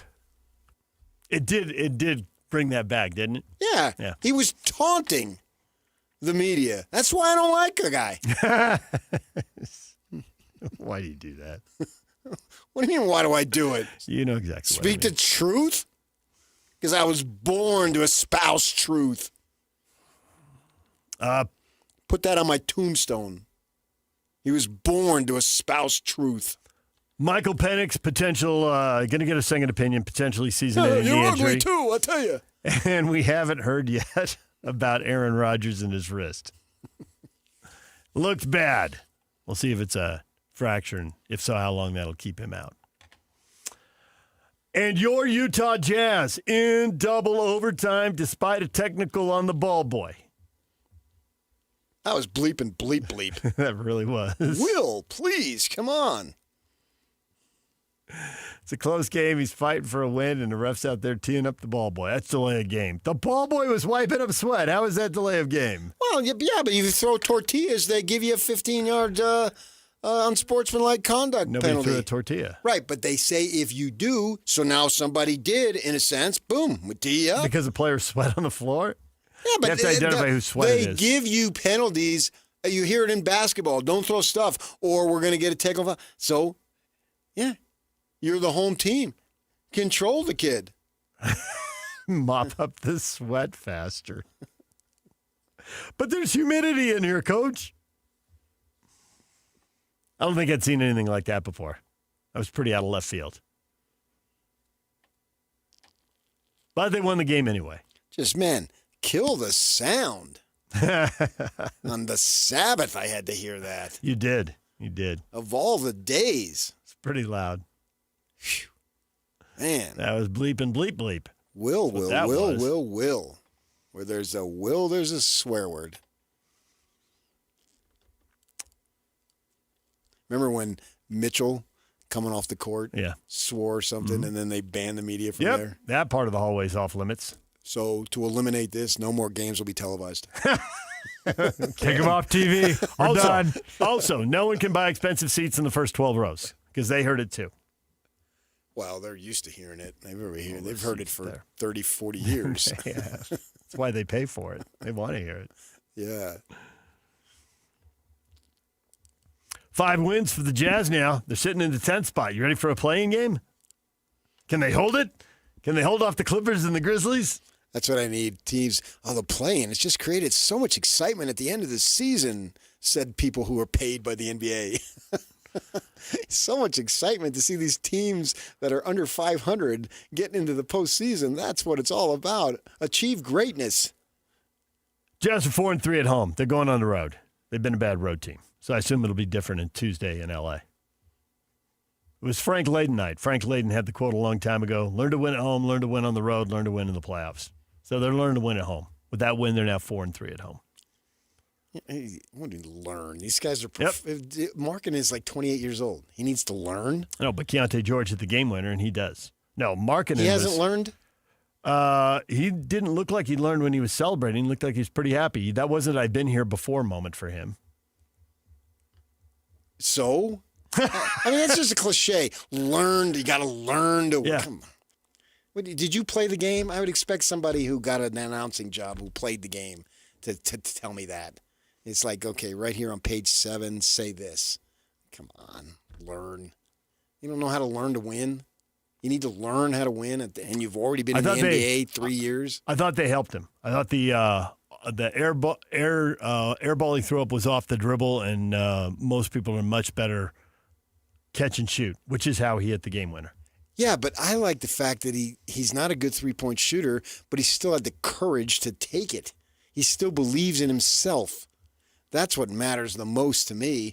Whether that thing went in or not, I mean, you want to have success, I get it. But the fact that he was like 2 for 9 from 3, and he's shooting below 30%, and yet you got Markkanen over here, who's the most unique 7-footer in the history of the game, apparently. And we heard that. And George has the stones to take it. That's what I want. Coming up, your feedback and big money Arizona sports news for PK. Stay with us.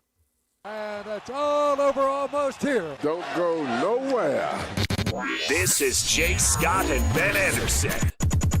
Big 12 is recommending Utah Athletic Director Mark Harlan to replace Mac Rhodes on the CFP selection committee. I guess every conference has a commissioner that represents your conference, so I get it, but it's the stupid design of the playoff committee in general. Can I tell you who I would hire if I were Bert? I would hire a celebrity to go in there where all these people are just going to kiss their rump. Yeah. Sydney Sweeney, send her in. You know who's getting 3 Big 12 teams into the college football playoff?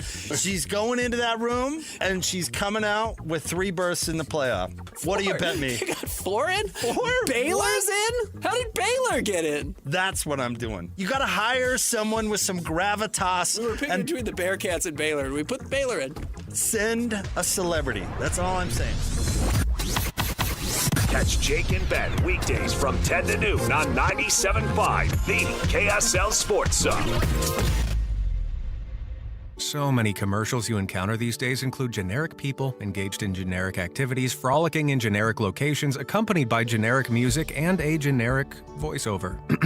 Pharmaceutical commercials are on the cutting edge of this phenomenon. In fact, I find myself less worried about the risk of lockjaw, intermittent loss of smell, or explosive diarrhea, and more concerned that the drug might turn me into a mannequin at Kmart. So what does this have to do with Shamrock Plumbing? Nothing, really. But if you find our commercials over the top, just remember it could be worse. They could be generic. These days, many companies have turned to influencers to tout their products or services. But here at John Watson Chevrolet, the only endorsement we need is from our customers. Because of their feedback, we're proud to be Utah's best reviewed Chevy dealer. Visit us today to see why we get reviews like, "Buying a car should be a fun experience, like a kid getting a new toy. And at John Watson Chevrolet, it was." John Watson Chevrolet, your 5-star Chevy dealer. 3535 Wall Avenue, Ogden. Chevrolet. Together, let's drive. Helping your money do more means making sure you get the most out of every dollar. That's why, for a limited time, when you open a new America First Visa credit card and spend $3,000 within 90 days, we'll give you $300. That's like getting a 10% discount on everything you pay for with your card. Before you spend another cent, head to AmericaFirst.com and apply for your low-rate Visa credit card today. Membership eligibility, terms, creditworthiness, change, and conditions apply. Subject to additional criteria. Federally insured by NCUA. Equal Opportunity Lender. Get your Thanksgiving fix at Kenny J's Barbecue. This year, skip the stress and bring home slow-cooked perfection. Pitmaster-style turkey and tender brisket. Ready for your holiday table. Kenny J's is serving up bold, smoky flavor with all the home-style sides your family loves. You bring the guests, we'll provide the feast. Pre-order your Thanksgiving meal today. Text 801-230-5396 or stop by the district in South Jordan. Make this Thanksgiving unforgettable with Kenny J's Barbecue. Attention Jazz Nation. We know you've been waiting on the edge of your seat, and the time has finally arrived. All tickets are available now. Let's go! Your favorite players will be back on the court, bringing the energy all season long. Whether you're looking for season tickets, mini plans, or single game matchups, there's a perfect option for every kind of fan. Show up loud and proud at Delta Center this season. Don't miss your chance to be part of the action. Buy your tickets today at UtahJazz.com. Alpine Home Medical, we bring wellness home. Hi, I'm Jay Broadbent from Alpine Home Medical, and I'm humbled to win Utah's Best of State for 2025 for the 15th year in a row.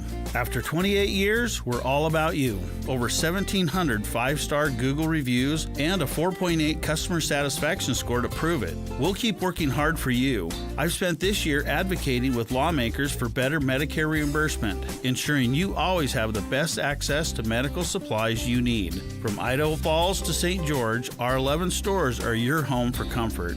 When you hear Alpine Home Medical, think of that best of state experience every single time. Visit us online at alpinehomemedical.com. That's alpinehomemedical.com. Alpine Home Medical, we bring wellness home.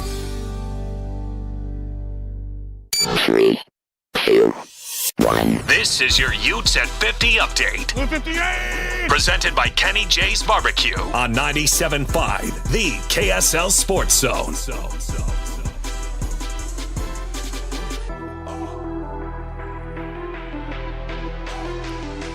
Utah blowing out Baylor 55-28. Kyle Whittingham says Devin Dampier is injured and Ficklin is great to have. Devin's a little bit beat up. There's no secret about that, but he's a competitor. He's a warrior. He goes out, unless he absolutely can't function at all, he's going to want to play. And he wasn't his normal self tonight, but good enough to go out and do some good things. With Bird, it's great to have Bird, in the bullpen in the event that we need him. This Utah Update is brought to you by Kenny J's Barbecue. Make this Thanksgiving unforgettable with Kenny J's Barbecue. Skip the stress and bring home slow smoke perfection. Pre-order your Thanksgiving meal today by reaching out to them at 801-230-5396. That's 801-230-5396.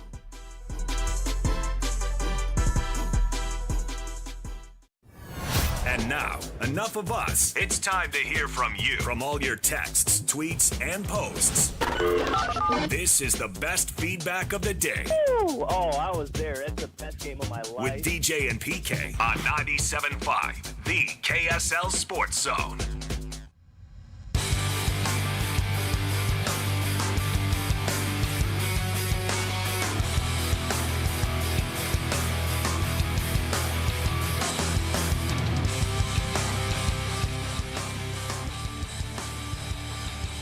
DJ and PK, it is time for your feedback. What do you have to say about today's show? BYU blows out TCU to move one game closer to a spot in the Big 12 championship game. Is your faith restored in the Cougars? Dave Osmond, yes. It was a really impressive win over a very good Big 12 team. Down by the lazy river, come as you please. It's the Osmonds. We'll see soon if the College Football Playoff Committee feels the same way, but I am not holding my breath. I am. Gecko. I like what they did. However, BYU is lacking what it takes to overcome the Big Ten and SEC bias, which would immediately change if they were part of either of these conferences. Gecko, I have a hard time arguing with that. Oh, win the games. Yep. Got to beat Cincinnati. Can't complain yet. You're not to 11-1 yet. Right. But they better get to 11-1. Something's got to break their way, right? They'll get some help. And then... What do you mean? Who? BYU. And we've been talking about it with Utah, but it could be the same thing with BYU. Let's go 11-1 and go 12-1. Or 11-1. I mean, 10-1 and then 11-1. You go 12-1, and you got nothing to worry about. Utah beats Baylor to continue a streak of crushing teams. So the Utes actually going to pull this off. No, the voters will not allow it. Well, it's the committee, which I guess is a vote, but let's not rule it out. Chewbacca says Utah will finish 10-2. Yeah. Lock emoji. Yeah. However, the things that need to happen ahead of them in order to receive an at-large college football playoff bid are dwindling as the season draws to a close. Thanks for nothing, Alabama and Pitt. Right, and that's what we said, 3 years ago, 4 years ago? And then there was chaos on the final days. And then this happened, that happened. We still have 2 days where chaos could happen. I can remember literally my wife said, we're watching the Oregon State. Mm-hmm. This isn't going to work. I'm going to go walk the dog. And then all Hades broke loose while she was walking the dog. It's a good thing I didn't have that attitude. I stayed right to the bitter end because I believed in my Utes. I knew that Oregon punter was going to drop the ball at the goal line. And she comes back. I said, you're not going to believe this. I'm going to the Pac-12 championship game, and then we're going to the Rose Bowl. That's exactly what happened. So it's not about faith. It's more about hope and things you can't control. I'd be shocked if they didn't go 10-2. And they have a really good team, and away they go. And if it doesn't happen, and you're talking about Utah going 10-2. Yeah. And BYU on 11-1. I'm talking about. Oh, I don't know about that. Okay. I would be shocked if Utah doesn't go 10-2. BYU, I would not be shocked if they lost to Cincinnati. Mildly surprised. To some level, I suppose, yeah. Whatever you want. But I wouldn't use the verb shocked. Utah looks like a lock to go 10-2. This is one of the better teams they've had. And I would love for them to get a shot at Tech again because they got weapons that they hadn't developed or used at that point. Now, yeah, see what they can do. That would be fun. Bray and Ficklin. And Dampier, I don't know that he'll be healthy. He's not healthy now. Yeah. But if I got these other two guys, It gives you big play I possibilities. think he can run around a little bit. We saw it the other day. Mm-hmm. He can get you 5 yards on 3rd and 3. Yeah, and that's why their percentage on third downs is off the charts. Yeah. Because if it's 4 and under with Dampier, I think he gets it 80% of the time. Nothing is 100, but yeah, that doesn't mean they're going to beat Texas Tech by any means. I would just like to see it. We're all done. Jake and Ben are coming up next right here on The Zone. Show's over. Okay, show's over. Now just get out, all of you. Neither one of us has anywhere else to go. Please leave. Go, buddy. Oh, that was fun. I think it went really well, really well. Well, I see by the clock on the wall that it's time to bid you one and all goodbye. Goodbye. So long. So long. Goodbye till when we meet again. Whether you're stuck in the office, I believe you have my stapler. in your car, or at your in-laws, You want a piece of me? You bet I do. The Zone is with you every step of the way. Download the KSL Sports app to get live streaming of your favorite shows and access to all the latest updates on your favorite teams. Your home for the best coverage of the Utes, Cougars, Jazz, and Mammoth is on air, online, and on the KSL Sports app. This is 97.5, the KSL Sports Zone. Hey, Utah County golfers, the Back Nine Indoor Golf Lounge in Orem is now open right across from Costco. It's your new go-to for golf, games, and good times. Become a founding member today for just $25 down and lock in their biggest discounts for life. And Back Nine will donate $50 to a high school golf team of your choice. Experience 4 full-swing simulator bays with comfy seating, 75-inch TVs, and 4D massage chairs. Perfect for date nights, parties, and corporate events. Plus 2 putting greens, an Xbox gaming lounge, free drinks, and Wi-Fi. Trained like the pros with secure 24/7 access so you can play in leagues and tournaments on your schedule. With locations in Pleasant View, Murray, Lehigh, American Fork, Spanish Fork, Cedar City, and St. George, there's a Back Nine near you. A Back Nine membership makes the perfect gift for the golfer in your life. They'll thank you all year long, whether you're golfing with them or relaxing in the massage chair. Sign up for a free demo at theback9golf.com. Show some love to youth sports volunteers with the Hercules Hero of the Week. Let's praise your favorite youth coach, ref, or maybe the parent that pulls the team together. Your nomination could score them a $100 Visa gift card from Hercules First Federal Credit Union and a $200 gift card from Beehive Meals. Listen to see if they win Thursday afternoons with JJ and Alex. The Hercules Hero of the Week with Hercules First Federal Credit Union and Beehive Meals, helping you take the busy work at a family dinner. Get rules, info, and nominate your hero at KSLSports.com/contests. SLC Fat Loss is having a huge holiday sale. Over $400 off, making it our lowest prices of the entire year now through December 31st. We know the secret to losing up to 1 pound of fat every day with no exercising, no injections or surgery. You can start the program before, during, or after the holidays. No more losing weight and gaining it all back. Help reset your metabolism and keep the weight off for good. Go to slcfatloss.com and save big now through December 31st only. Alex here. I found the exact program that works for me. I've dropped 65 pounds, but more importantly, I've kept it off during that full year. JJ here. I lost 40 pounds in 60 days, and a year later, I'm keeping the weight off. Go to slcfatloss.com. Take advantage of the lowest prices of the entire year. But hurry, limited spots available. Many clients lose 20 to 30 pounds in just 60 days. Do the program in person or virtually from anywhere. Schedule your free consultation now at slcfatloss.com. That's slcfatloss.com. Results may vary. Okay, Joy, let's go for a ride. So the car lights are on. You got it. And to adjust your seat, you got to. Have you driven this car before? Nope, never driven this car in my life. Hey, Doug, you want to buckle up? Funny, usually I'm the one that has to tell the customer to buckle up. Free test drive the new 2025 Mitsubishi Outlander at Doug Smith in American Fork. Get 0% APR financing for 60 months on all new 2025 Mitsubishi models. No one knows Mitsubishi like Doug. From the first twinkle on Temple Square to the last toast of the night, make your holidays shine 10 floors up. The roof is now open. Perched high above the city in the historic Joseph Smith Memorial Building, every table feels like a front row seat to the season. The anticipation is over, just in time for your merriest gatherings and special occasions. Now with an all-new design and an a la carte menu that wraps Utah favorites in a festive bow. Share a plate of our house-made Utah scone, pass the reimagined funeral potato bites, slice into your perfectly cooked steak, then stop and linger over local honey-drizzled desserts, berry cobbler, and chocolate pudding that tastes like holiday magic. The delicious menu doesn't stop there. Why not try our burrito short rib, pork ossobuco, maple glazed salmon, shrimp scampi, and our fried chicken mac and cheese. All dishes made to celebrate togetherness.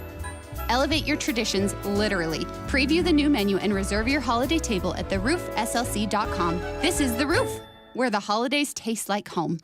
Broadcasting from the Mountain Home Services Studio, this is 97.5 KZNS FM Colville, 1280 KZNS AM Salt Lake City, and 102.7 KSL FM HD2 Salt Lake City Midvale. This is 97.5, the KSL Sports Zone. And now, it's 10 a.m. Let's just get down to it. And it's time for your sports fix. Strap yourselves in, folks. From two guys who have covered the teams you're passionate about for years. We are professionals. This is Jake Scott and Ben Anderson on 97.5, the KSL Sports Zone.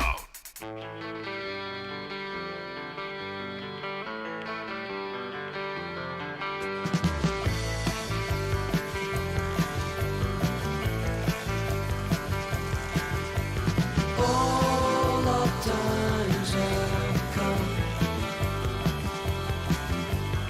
Here, but now they're gone. Seasons don't feel the reaper, nor do the wind. Jacob Ben, 97.5, the KSL Sports Zone. Jake Scott, Ben Anderson. Happy Monday to everybody who may be listening. How's it going over there, Ben? Doing well. How are you? Well, I feel like I'm doing better than your back. Oh, I'm fine. I've mastered shoveling after a long summer and fall of redoing my entire yard. I figured out how to not hurt myself as badly. Do you with do some like manual labor. the back brace thing or anything like that, or you just have good form? Good form. I really did. I learned how to shovel this summer. That was that was maybe the best thing I learned how to do. There's Did like you a take real a class? No, there's like a real technique for it. There's a real no, I looked up some YouTube videos. I'm like, how do I not kill myself shoveling for, 100 out of the 150 days this summer? And there's some tricks. If you do it right, I'm sure it's terrific exercise, in all honesty. I didn't have to do anything hard this summer other than that. I didn't have to try and keep myself in shape. Not that I'm in good shape, but I didn't get in worse shape. And you Which is did, always a goal. Ben moved a lot of dirt, and you did the responsible thing by taking it to the dump, which is what you're supposed to do. I didn't take it to the church around the corner and just dump it on Saturday. I was going to say, do you night. have any, maybe we don't need to get specific, but do you have any creative, I got to get rid of this stories? Oh, there's a dumpster around the corner from my house at a church that, not with my stuff, but is always full of whoever has moved in the neighborhood recently. And I feel bad for them that they're clearly paying to be the neighborhood dump, which it's very nice to do because they put up a sign at one point. It was like, hey, please don't use this dumpster for public dumping. It's not like we're going to fine you or you're going to be prosecuted. They haven't put up a camera. Right. Like, be respectful. Like, if you're walking your dog and have to throw the garbage away, that's one thing. But, yeah, they'll end up with entire shelving units and entertainment centers, and I feel bad for those guys. I've had some good ones, but we don't need to waste everybody's time. Sure. Busy college football weekend, Ben. Both teams win in dominant fashion. Mm-hmm. I think fairly predictably so. I think you and I both thought that both teams should perform well given the competition. Mm-hmm. And really, both teams did. It wasn't perfect either way, but which one do you want to start with?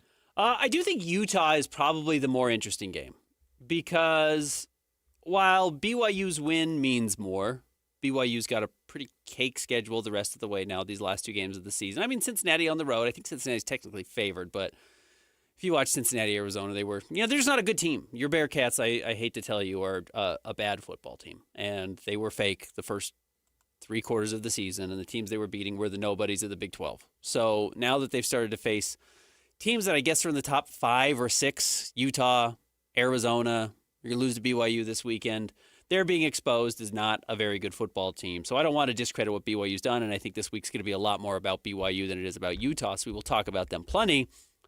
But Utah scoring 55 points on the road in a game that they blow out an opponent after giving up, how many yards did Baylor have? It's one of the weirder box scores you're ever going to see if you actually just looked at the box score and blocked the score out. Baylor had, I'll just pull up the team stats here, 560 yards of offense. They had 8 more first downs than Utah. They had 430 passing yards to Utah's 130. They owned time of possession 33-27. There's a lot of indicators that Utah should have lost this game. And not only did Utah not lose this game, other than when it was, 28-20? I think it was the last time the game felt reasonably close. This was not really a competitive game at all. Utah was up 14-0. Baylor hung around. They got the late score at the end of the first half, and you kind of thought, okay, maybe if Utah plays this wrong, and then Utah just put the foot down and stomped them in the second half. It was lopsided. It was lopsided, and the offense is absolutely intriguing. I've been trying to put my finger on the comparison historically, and I keep wanting to say the 90s Cornhuskers. But that's not really it, because the 90s Cornhuskers were a little different in a sense that they were old school from a tempo standpoint, and they were running the wishbone. As much as I love the bone, that's not what Utah's doing, right? No. I think, honestly, the comparison is Rich Rod at Arizona. And Ute fans don't take that personally. I'm telling you, who was that monster quarterback that Arizona had for a hot second, and they were one of the better teams in the league? And then they tried to make him into a passer, and he wasn't that. But at the beginning, yeah, I know who you're talking about. He was just running over the entire league, if you remember that. I'll go back and try and find it. But think that. And remember that Dr. Bob, Robert Anai, is Jason Beck's mentor, and he was sent to Arizona on a 2-year mission to learn from Rich Rod so he could coach Taysom Hill. And this team, I think, is a lot like that. Solomon? No, wasn't. Solomon. No, what was the guy's name? He went to Pac-12 Media Day once and then flamed out because they just tried to make him into. He fell in love with his NFL prospects, and he just wasn't that. He was like a 250-pound quarterback. You'd recognize the name if I said it. I'm honestly embarrassed that I don't remember it because I should. His tenure was short. Sure. Somebody snap talk me or whatever, and we'll figure it out again. But honestly, it's that, because Utah plays with pace, because it is a weird box score because Utah didn't dominate the time of possession, which is something traditional run-heavy Utah teams have done. And credit to Kyle Whittingham for allowing Jason Beck a little room to coach the style that he wants. And in this particular game, they just hit him with big play after big play after big play. And it wasn't, let's grind it. It wasn't the 17-play, 9-minute drive, which is not really how Jason Beck wants to do it. And so they found, I've said the story for Utah all year is do you find a marriage between the offense and the defense? And honestly, they've really found a groove the last several games, and they are a spread option, home run hitting offense, which I don't know if I would have predicted it eventually coming together this smoothly, but it certainly has. Now, the next time Baylor stops the run will be the first. Yeah. But again, it wasn't the 6-yard carry get run over. It was home run ball after home run ball. No, you're weird. It's a big play offense that can't throw the ball at all. It's honestly, you know who it reminds me of, and I'm not comparing this to the school because the school won back-to-back titles, but it was Nick Saban's Alabama teams before they started recruiting quarterbacks, before he started realizing, okay, we've got to move the ball through the air. Remember, A.J. McCarron won, I think, back-to-back titles at Alabama and would have like 16 touchdowns on the season. He didn't ever have to throw the ball because you had the best running game in football and you were just bigger and tougher than everybody. And they were designed to have great offensive lines, dominant defensive lines, and a stellar running back. Utah just doesn't have the one stellar running back, and Wayshawn Parker's clearly breaking out. It looks like he's a major piece of this team going forward. I don't mean just this season, but next year. But Bert Ficklin is a game breaker. He has truly elite speed and is a threat to make something happen every time he touches the ball, even more so than a Devin Dampier, who's a pretty good quarterback. So Utah's ability to have big plays is something we have not seen in a while, especially on the ground from this team. And yeah, to break an offense open is pretty impressive. Khalil Tate is who I'm talking about. Yes. That monster at Arizona. A little more recently. He was that for a brief period.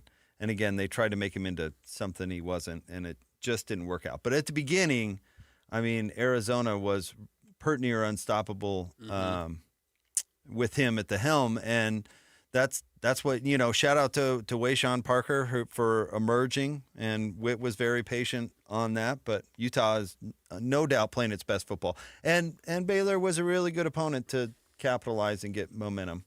Now, I know it was kind of controversial. People are worried about the defense being leaky.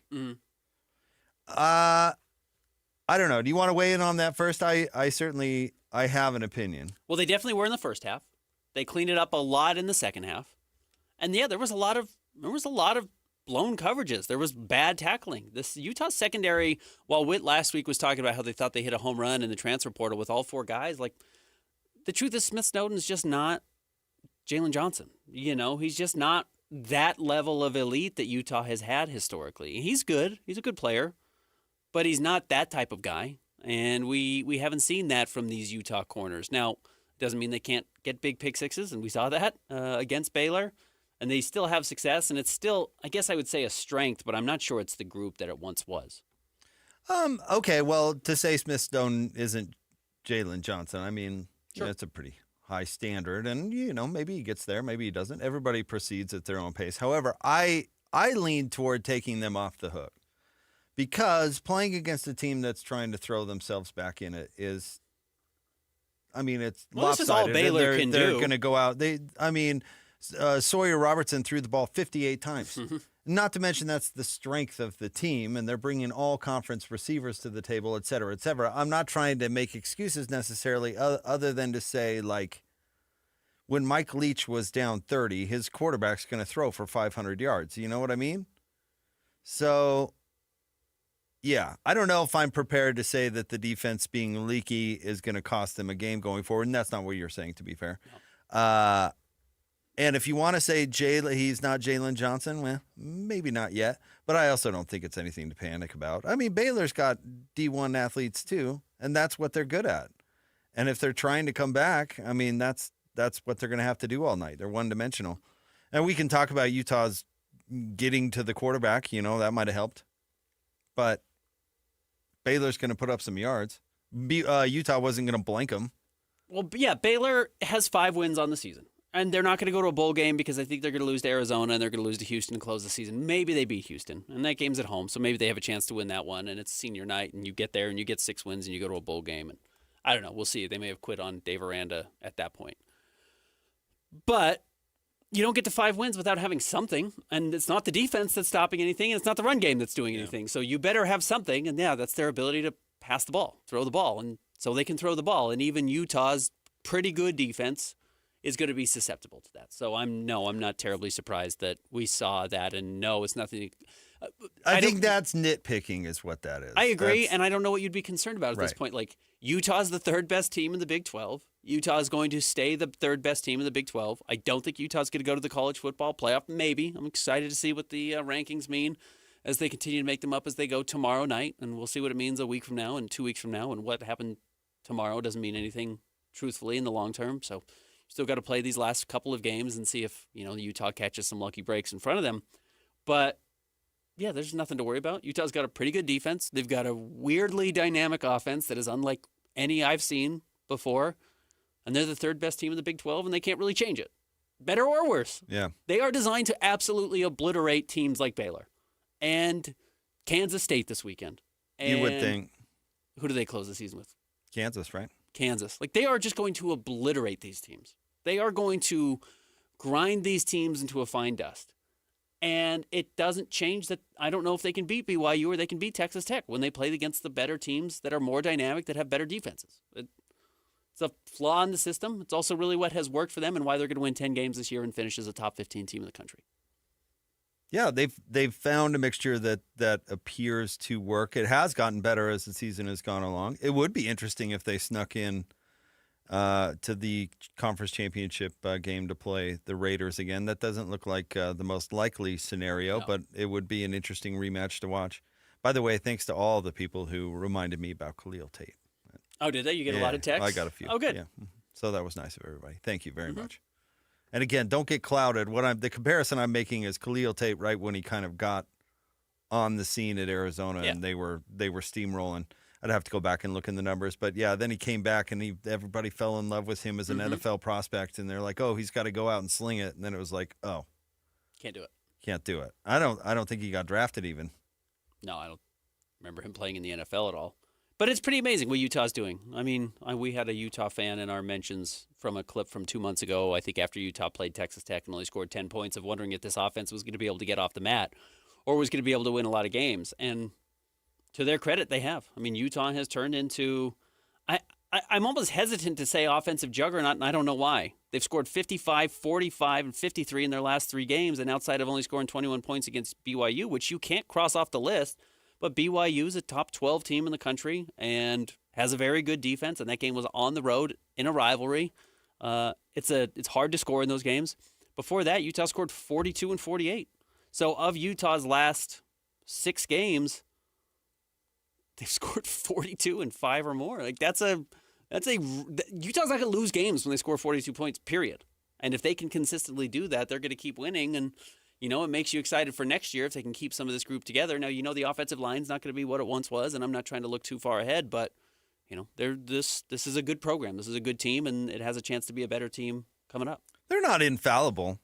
No. And like most teams that have their strength taken away, it'd turn it into a different ballgame. If they have to go throw themselves back into a game, it would be a different story. But when their game plan works, and it certainly has the last couple of weeks, then they're extremely tough to stop. You know what is a funny byproduct of this is Witt usually likes to put the brakes on his offensive coordinator, especially when they get a lead. Like, let's get out here and sit on this thing.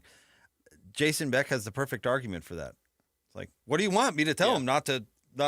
You want me to tell him to kneel down after 15 yards? You want me to tell him not to run for 70 yards? Also, and you covered this more because you covered the BCS era, when the computers just looked at the numbers and said, oh, you're blowing teams out. That's a good sign. Utah needs to be blowing teams out right now.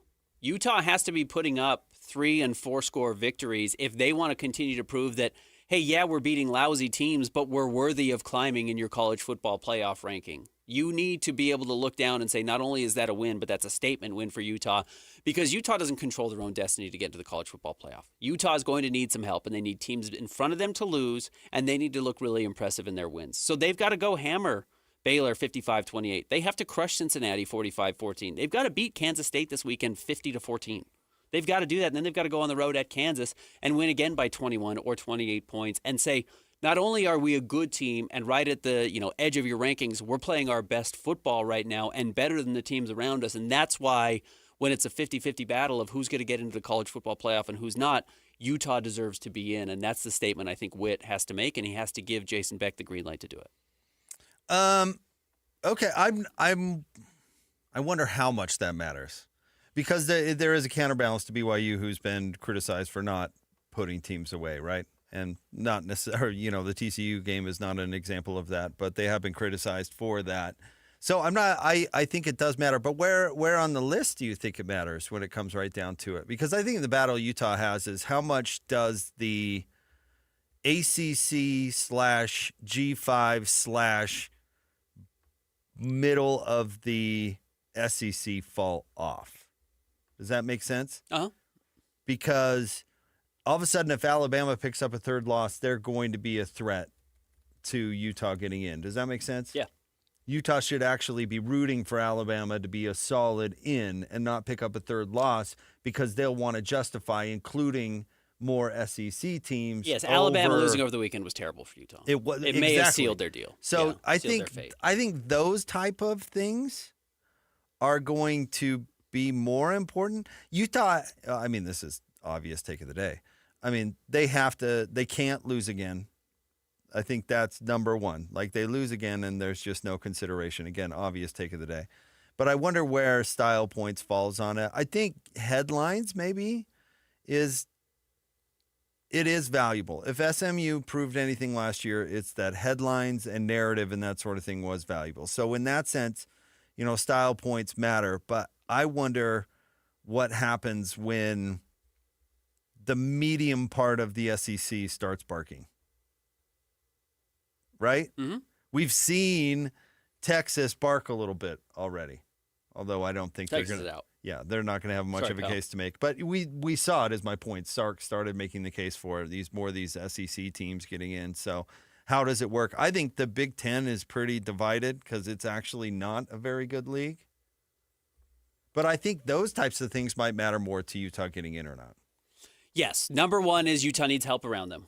If BYU drops 2 straight games, that makes it a different conversation too. But certainly not going to happen. I don't think so. Utah needs help around them. They got a little bit with Texas losing. They didn't get any with Oklahoma winning or Notre Dame beating Pitt. Those did not help Utah in the slightest. In fact, Oklahoma winning really hurt them. Yeah, it may have sealed their deal. It may have sealed their fate that they're not going to make it to the Pac-12 title game. But Big 12 title game, in the college football playoff. Utah, number one, what they need is help around them. Number two, I'm not going to say winning games because they're going to win these last 2 games. I have no doubt Utah's going to finish these last 2 games 2-0. It's how impressive can you look? That's got to be the biggest issue for them. But I don't think Texas Tech is going to lose, and I don't think BYU is going to lose. So we'll see. Again, Cincinnati's favored in this game. I don't understand why in the slightest, but maybe they see something I don't. But I don't think they are. I think BYU is favored by a point. Have they been moved now? It's moved. I know when it opened, I think it was Cincinnati. I don't. Points. I try not to follow these things. Yeah, I don't care. DJ and PK were talking about it. I know this morning. BYU's better than Cincinnati. It's now moved to 2.5. So for BYU. Yeah. Yeah. Well, BYU's going to win this game by more than that. I think BYU's going to win by 14 points. So BYU's not going anywhere. Texas Tech's not going anywhere. So Utah's got to hope it's help outside of those two. Right now, let's see, where did this go? In the SEC, Ben, there are 8 teams that are currently ranked in the AP top 25. And that doesn't include Mizzou, who is technically, what are they on the season? 8-2, 7-3. Mm-hmm. So those are all 7-3 teams or better. Now, they're going to beat each other up a little bit, but how many of those teams have an argument to get in? Because all the SEC teams with 3 losses or fewer are going to be howling about it. Yes, they are. So that's the threat to Utah, in my opinion. Texas A&M's in, Alabama's in, Georgia is in, Oklahoma's going to be in, and then can Vandy make it? I think that's the question. So, I mean, let me ask you this. Does UVA let's say UVA finishes out the season undefeated, does UVA do it for you at 10-2? Not really. Do they get the auto bid? Well, no, they're the second place team in the SEC team right now. You would right now Georgia Tech at 9-1 overall is leading the ACC. So assuming that they win it, would a 2-loss UVA team do it for you? 2-loss Virginia does not deserve to be in over 2-loss Utah. Right, that's the point. Yeah. So I think they're good from that standpoint. The threat is from more SEC teams saying, why on earth would we include 3 Big 12? You know what kind of check we have to write for a berth in the playoff? Are you crazy? That needs to go to Vanderbilt. Yeah. Well, I tell you what, it would be nice if the Big 12 was more than a 3-team league this year. And you could even argue it's a 2-team league because Utah lost to the 2 teams in front of them and say Utah's not in that class. And I don't know if I agree, but I would certainly listen to that argument. But it would be nice if Utah had a Kansas State that they were playing this weekend that was ranked number 18 overall because they too were, 9-1 on the year or 8-2 on the year. And this was a matchup that had a chance for one of these teams to basically punch their ticket to the college football playoff as an at-large, and they just don't have it. Beating Kansas State, unless you beat them by 60 points, it's not going to move the needle. Nobody's going to care about that game. And beating Kansas the last week of the season is just not really going to matter. BYU's going to get a nice boost because I think Cincinnati might still be ranked. Even if it's just 24, 25, whatever it is, winning on the road at Cincinnati is a nice statement game for BYU late in the year. All right, stay tuned. Top 3 stories of the day, including the Coug game and the Jazz coming up next. It's Jacob Ben on a Monday, 97.5, the KSL Sports Zone. It's game week for the Aggies, and the KSL Sports Zone is getting you ready for kickoff. After a double overtime loss, Bronco Mendenhall and the Aggies look to become bowl eligible as they hit the road for a battle against Fresno State. Listen all week long for the best coverage of Aggie football. Then catch all the play-by-play action beginning with the Aggie pregame show this Saturday at 7:30 on 1280 The Zone. Your exclusive home for Aggie football is live on air, online, and on the KSL Sports app. This is 97.5, the KSL Sports Zone. We just want to have enough money for retirement. And travel to visit our grandchildren. I understand. That's why at Fisher Investments, we start by getting to know each other, so I can learn about your family, lifestyle, goals and needs, allowing us to tailor your portfolio. What about commission-based products? We don't sell those. We're a fiduciary, obligated to act in your best interest. So how do your management fees work? We have a simple management fee based on the value of your portfolio, so we do better when you do better. We appreciate that kind of transparency. We also check in with you regularly to keep you up to date on the markets and your portfolio. Well, what other services do you offer? As a client, you have access to resources on investing, financial planning, estate planning, Social Security, Medicare, and more. Wow, sounds like Fisher Investments has everything we need. At Fisher Investments, we're clearly different. Learn more at fisherinvestments.com. Investing in securities involves the risk of loss. It all started with a commitment to comfort. Gillette Heating and Air is proud to be Utah County's go-to team for expert HVAC and plumbing solutions. Need a repair, upgrade, or seasonal tune-up? Don't let cost hold you back. With 0% financing available, it's easy to get the work done now and pay later. Plus, save $100 on any repair over $500 and keep your system running strong with a professional tune-up before the heat hits. Visit GilletteHVAC.com or call 385-GET-COOL to book today. Homegrown service pros, financing made simple, comfort made easy. Carrier, turn to the experts. A Carrier factory authorized dealer. Hey, Benjamin, we've got a surprise for you. What? You have a brother. $100 bill just like you. Hey, I'm Ben. What? We just got him for joining America First Credit Union and opening a new checking account. And you're going to live together at America First. What? This is nice. For a limited time, new members get a $100 cash bonus when they open a checking account or $50 when they open a youth checking account. So head to AmericaFirst.com and get your money working today. Membership eligibility, terms, and conditions apply. Federally insured by NCUA. Ready for unbeatable deals? At Tim Daly Nissan Southtown. Drive home a new Sentra starting at just $19,900. Need more space? Get up to $9,000 off new Pathfinders. Or grab a rugged Frontier for as low as $399 a month. With 99% approval, 0 down, and 90 days until your first payment. There's never been a better time to buy. Plus, every vehicle comes with the Tim Daly Forever Warranty. Only at Tim Daly Nissan Southtown.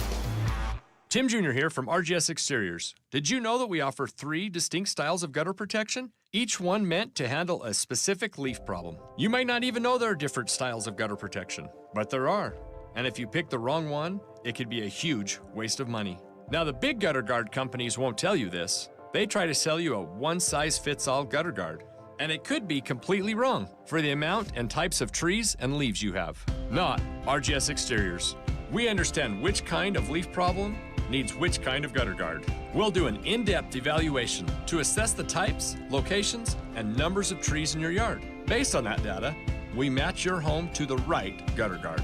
So don't risk wasting money on the wrong gutter protection. For a free evaluation and estimate, call RGS Exteriors at 801-280-3110 or visit rgsexteriors.com. That's 801-280-3110 or rgsexteriors.com. Just how good is Pure Talk's current deal for unlimited wireless? Well, you might say it's the deal of your lifetime. Because right now, for just $29.95 a month, Pure Talk is offering unlimited talk, text, and data for life. Not your phone's life, your life. This is Pure Talk's top-tier plan. It comes with a crazy fast 5G network along with a 30-gig hotspot. And at just $29.95 a month, there has never been a better opportunity to lock in a ridiculously low rate for as long as you live. and save thousands and thousands of dollars along the way. This plan is normally $65 a month, but if you switch today, you will save over 50% every single month for the rest of your life. See what I mean? It really is the deal of your lifetime. Dial pound 250, say Mike Rowe. Offer ends 12/7. Some restrictions apply. Details at puretalk.com. This is your Cougars at 30 update. Presented by Kenny J's Barbecue on 97.5, the KSL Sports Zone.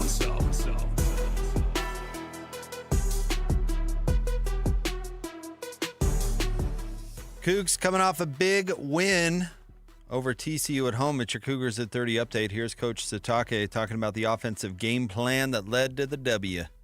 It felt like it was just good to let Bear throw the ball, and you don't always have to max pro for him. I think let the tackles block. We threw the ball in a lot of different ways, play action, but also we're able to just do some drop back pass. Just open the playbook. Just let us do our thing and mix in the run too, but I felt like we were just trying to do whatever to get points on the board. First downs, that's a lot of first downs, and so good to put it all together and then taking care of the football. I was really pleased with how our offense did that, but felt like that's what we're capable of doing. We just got to keep the momentum going and get into next week.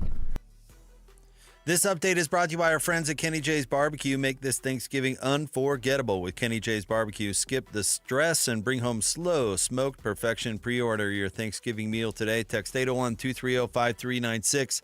That's 801-230-5396, Kenny J's.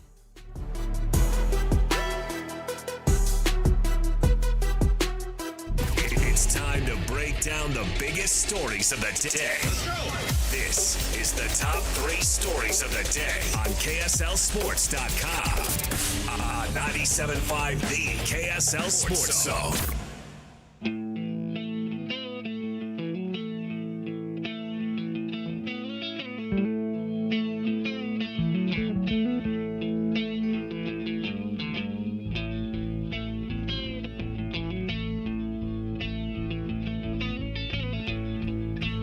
Jake and Ben, 97.5, the KSL Sports Zone. Join Hanson Scotty live coming up tomorrow from noon to 3 at the Grill. They're going to be hanging out with the folks from Bar W Beef, 2264 South Main Street in Nephi. Time for the top 3 stories of the day. KSLSports.com, brought to you by J. Brooks Jewelers. Cherish your love with J. Brooks Jewelers. Explore their expertly crafted engagement rings made from the finest materials. J. Brooks Jewelers. All right, Christian, where do you want to start today? Number 1, Bear Bachmeier and BYU's offense needed to bounce back in a big way after losing to Texas Tech. They did just that over the weekend. Bear's just a machine. It just is. It's amazing that he's a true freshman, and the way he plays makes it really easy to forget that. And it's not because he's making crazy NFL-level throws over and over and, going deep. And it's not splashy. It's just so consistently dominant that can't rattle him. He's not making mistakes. Ball just moves down the field when he needs to. If the opposing team ever does anything right, he counters. It's just I've been so impressed by his maturity and how stoic he is, and how he just no highs, no lows. He's just really a machine out there. It's incredible for somebody that young. Can we re-rack that Kalani clip we just played? I think that's important. What he just said right there. Play it again, Christian.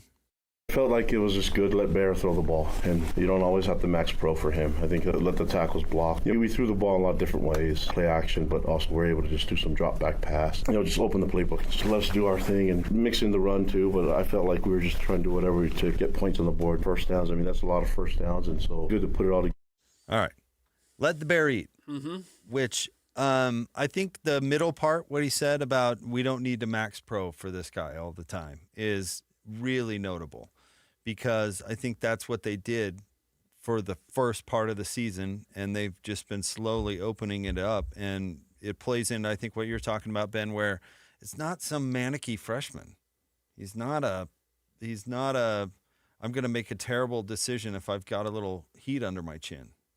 He's really even-keeled, and you can open it up. Let the tackles do the job, like Kalani said, and you can do some more creative stuff. He's not going to screw it up. I thought this year for BYU was going to be about how many games does the freshman flush down the toilet.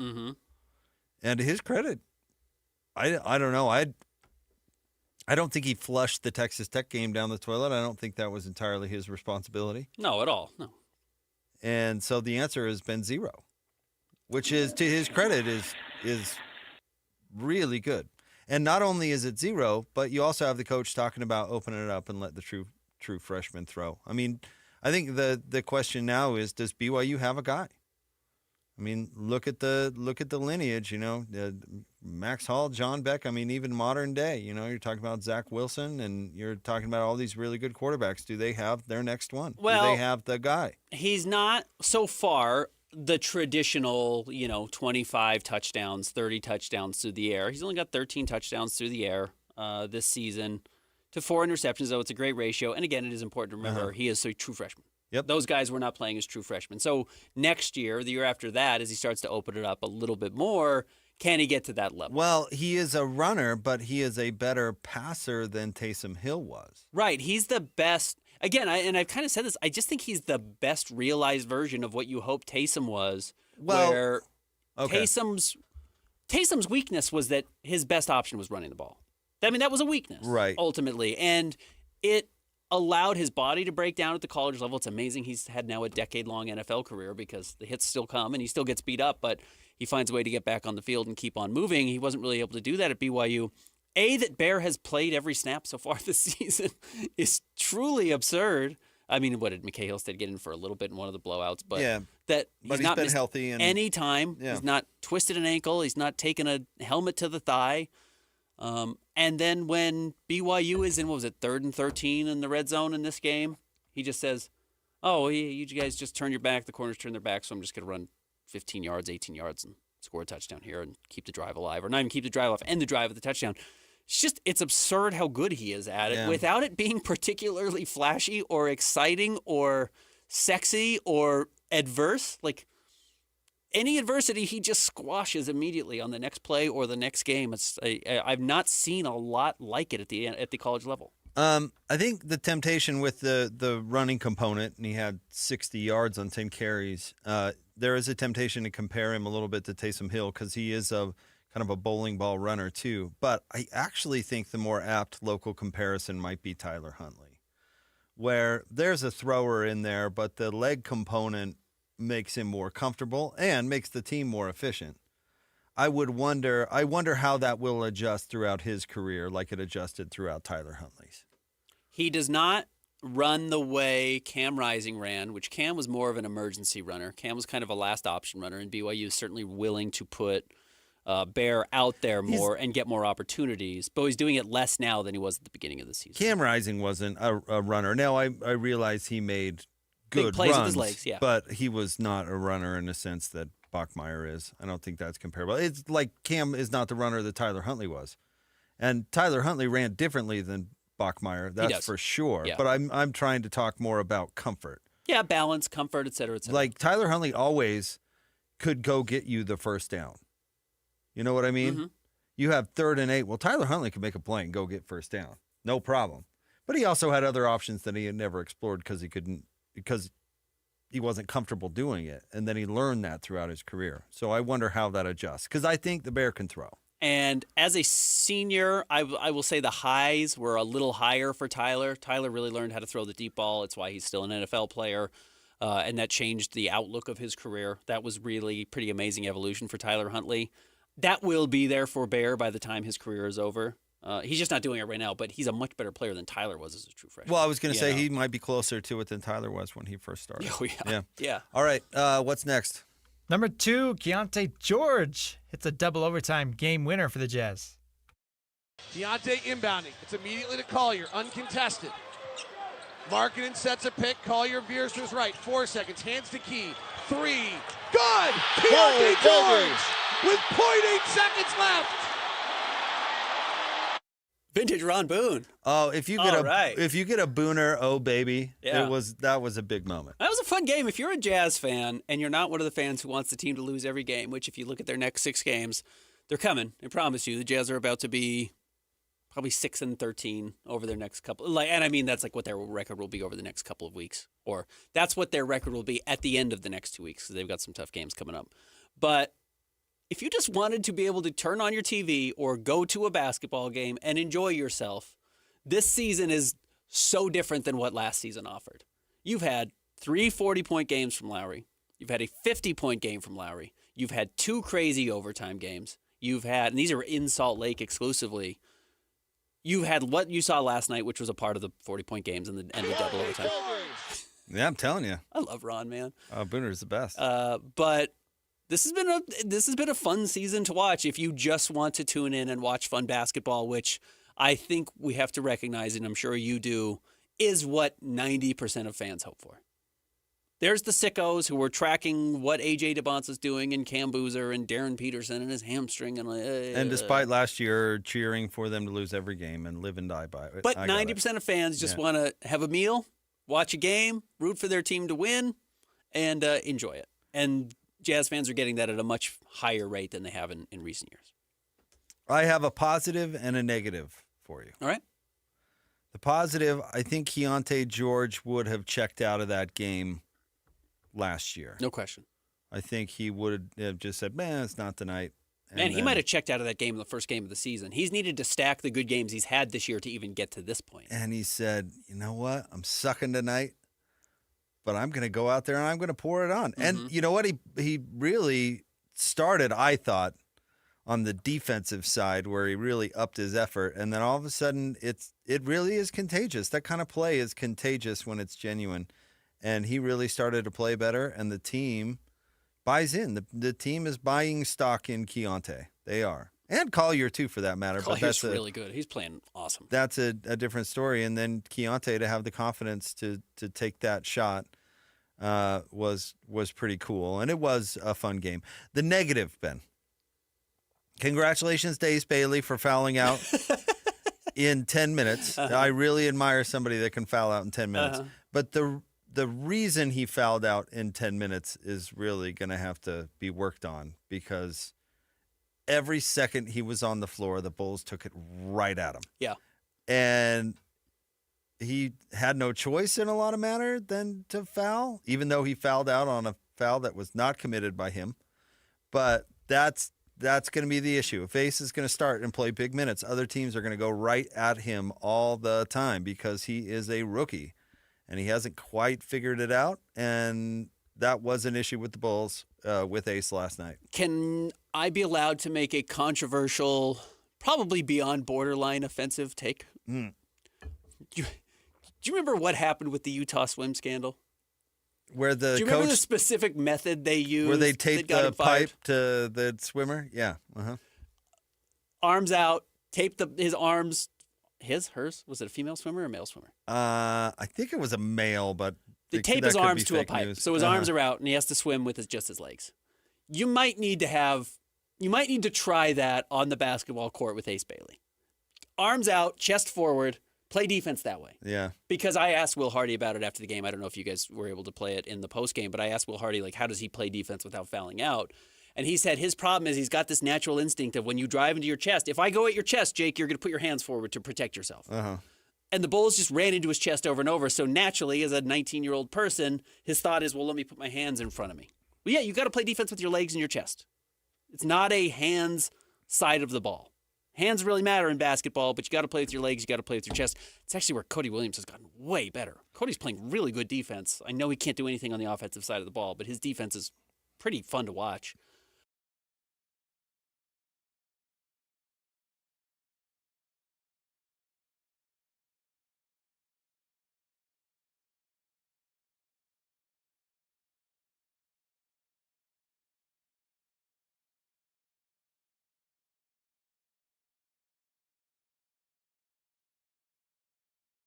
But say we're not trading him.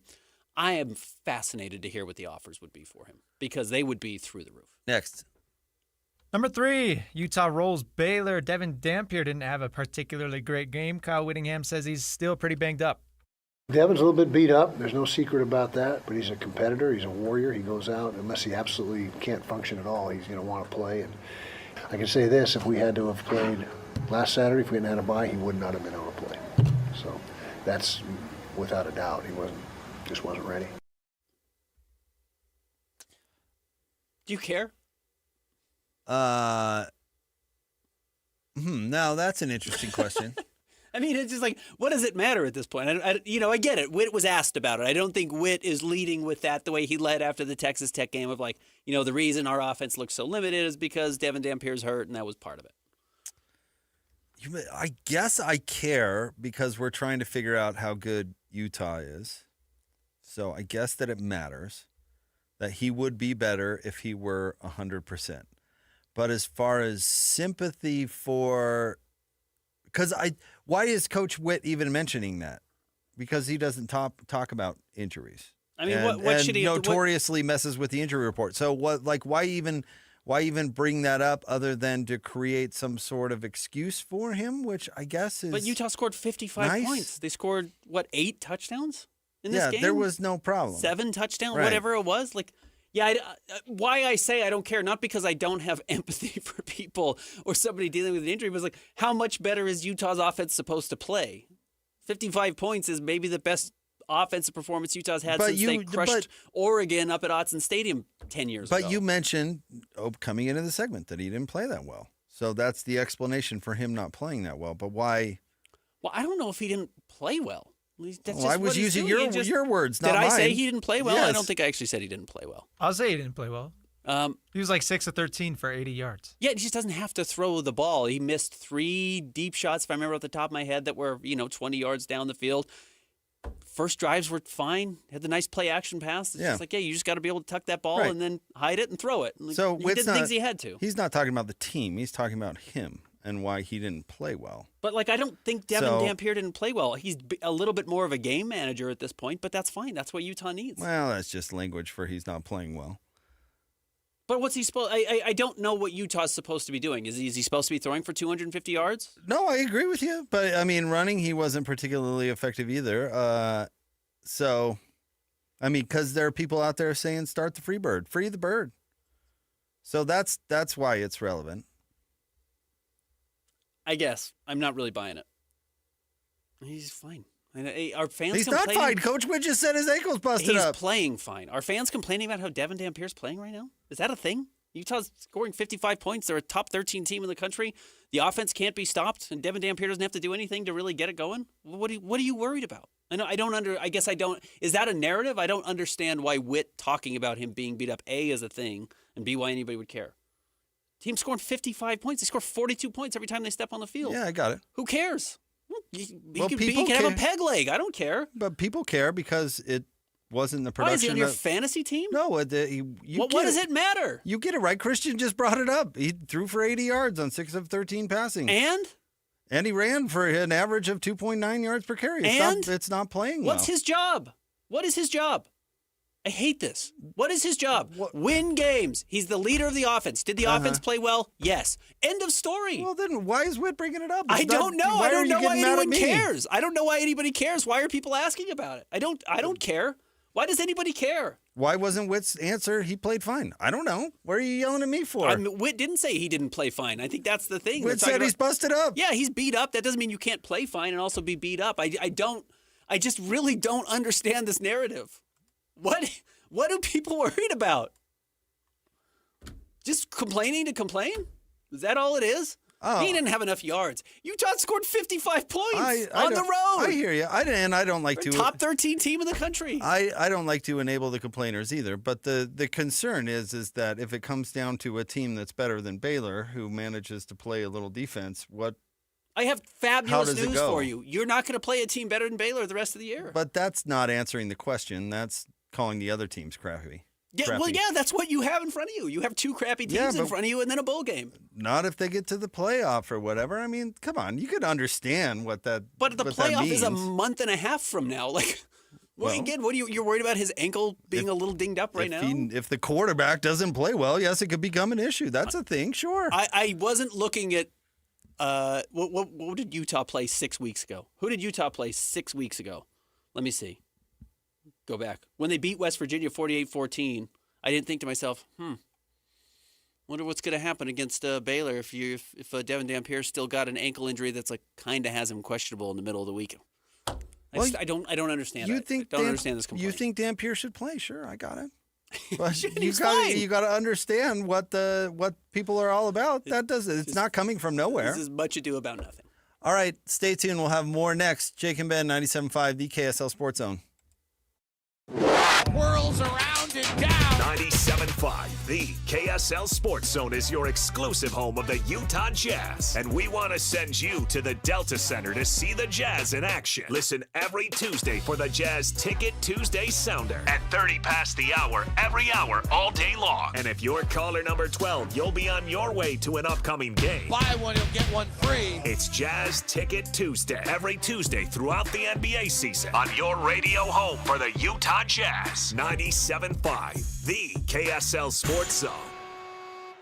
At SLC Fat Loss, we get it. You've tried everything. Diets, shots, shakes, even advice from so-called weight loss experts on Instagram with no real credentials or real clients. Don't risk your health or hard-earned money with advice from strangers online. Our doctor-developed program has helped thousands of real people with busy lives finally lose the weight and keep it off for good. Get expert guidance with a proven plan to lose 10 to 20% of your body weight in just 60 days. Lowest prices of the year now through December 31st, only at slcfatloss.com. Alex here. JJ and I have been on this program for more than a year. I've dropped 65 pounds. JJ here. I lost 40 pounds in 60 days, and a year later, I'm keeping the weight off. Go to slcfatloss.com. Take advantage of the lowest prices of the entire year with this $400 off holiday sale. But hurry, limited spots available. Do the program from anywhere you live. Get your free consultation at slcfatloss.com. That's slcfatloss.com. Results may vary. After 30 years of plumbing experience in Utah, we've compiled a list of items we plumbers commonly find in sewer systems. First off, hair. Lots of hair. Like, so much hair. Oh. Roots, dental floss, marbles, and every other toy imaginable. Dentures, watches, coins, live animals. Also dead ones. Photographs, we assume from active and very healthy relationships. Wigs, kitty litter. Look, the point is, don't use the toilet as a landfill. This has been a public service announcement from your buddies down at Shamrock Plumbing. Get your Thanksgiving fix at Kenny J's Barbecue. This year, skip the stress and bring home slow-cooked perfection. Pitmaster-style turkey and tender brisket. Ready for your holiday table. Kenny J's is serving up bold, smoky flavor with all the home-style sides your family loves. You bring the guests, we'll provide the feast. Pre-order your Thanksgiving meal today. Text 801-230-5396 or stop by the district in South Jordan. Make this Thanksgiving unforgettable with Kenny J's Barbecue. Hi, this is Derek Overstreet, president of the New Millennium Group and co-host of Stop Working, Start Living with KSL News Radio. Can you imagine what your life would be like if you could retire 3 to 5 years earlier than you thought possible? The things you could do, the loved ones you could spend time with, the memories that you could create. That's what our team at the New Millennium Group does. We'll walk you through the entire process every step of the way. If you'd like to get a copy of the 5-step proprietary plan that will help you retire 3 to 5 years sooner than you thought possible, give us a shout right now. 888-999-6370. That's 888-999-6370 or utahsfinancialplanner.com. Listen, most of our listeners right now have a tax problem, not a money problem. There's not enough money in Social Security Medicare as it is. Let us show you how you can significantly reduce your taxes. That's 888-999-6370, 888-999-6370 or utahsfinancialplanner.com. Calling all Jazz fans. If you can't wait another second to see stars like Ace Bailey and Lowry Markkanen tear up the court, you're in luck. Tickets are on sale now. Let's go! No matter what you're looking for, the Utah Jazz has your back. With season tickets, mini plans, and single game options available, there's something for everyone. Whatever your schedule or budget, there's a plan for every fan. Don't miss a moment of the action this season. Secure your tickets today at utahjazz.com. Tonight at 10, parking. It is a big business in Salt Lake City and a challenge. It's a fight to find a spot. The pressure. Now it's always busy. And the cost. When folks park on the street, it needs to be managed. Especially if you end up with a ticket. I paid. I came back. I had a parking ticket, so I'm literally doing a dispute right now. From the top reasons for a ticket to the street with the most citations, KSL investigates the parking ticket hotspots. Tonight at 10 on KSL and the KSL Plus app. 3, 2, 1. This is your Utes at 50 update. 58! Presented by Kenny J's Barbecue on 97.5, the KSL Sports Zone. Utes at 50 update. Here on Jake and Ben, here's Coach Witt talking about the moment is never too big for Bird Ficklin. He's maturing and becoming more seasoned every single week, and he has not had a game that he was inserted where the stage was too big. He's responded well every single time he's been in the game, and so, like I said, the moment is not too big for Bird, and he's going to be a really good one.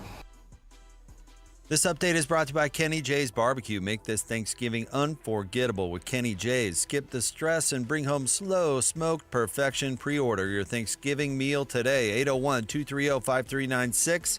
That's 801-230-5396. Kenny J's.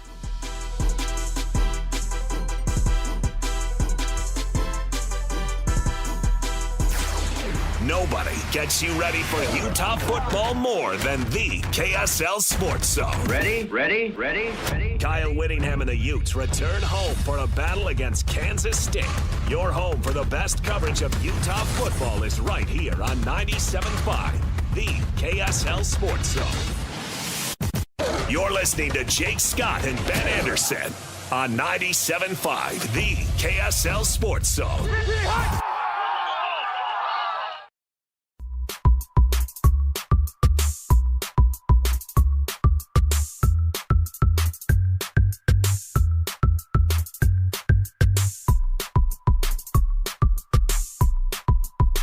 Jacob Ben, 97.5, the KSL Sports Zone. Want to remind you, join Hanson Scotty from noon to 3 at Tim Daly Nissan Southtown coming up on Wednesday, 11155 South Jordan Gateway in South Jordan. Tim Daly, home of the Forever Warranty. Ben, last night's Jazz game was wild. It was also somewhat controversial for a reason you don't see every day. Let's see here. With 5 minutes and 42 seconds left to go in regulation, with the Jazz leading 114-111. Bryce Sensabaugh commits a foul. Josh Giddey enters the game, and a ball boy goes onto the floor. Also subs into the game. Wipes up some sweat that he sees. I'm assuming it was a he. I guess I don't know. It was. And then exits the court. But the TV broadcast didn't pick it up and replay it. But anyway, Will Hardy loses his mind because the ref calls a technical foul and gives the Chicago Bulls a technical foul shot to make the score 114-112. You get you get one delay of game before a technical foul. It's a warning. Your second delay of game is a technical foul. And the other delay of game, Keontae George forgot to put his jersey on before the game. Yep. Yeah, ran out of the court, got the delay of game before the game even started. So, which is already a very weird one. But yes, the second one, the ball boy goes onto the court. Now, in true great crowd mic moments, we got a good one from Will Hardy, upset about the technical foul. Here you go. Mark just turns and walks away.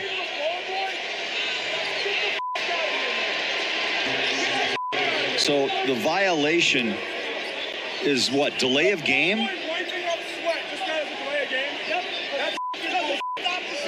I could read those lips. He did not agree with the call. Let me say that. So, Will is colorful, and if you couldn't hear it, he basically repeatedly said, "You're giving me a technical foul because of the ball boy. Get the heck out of here."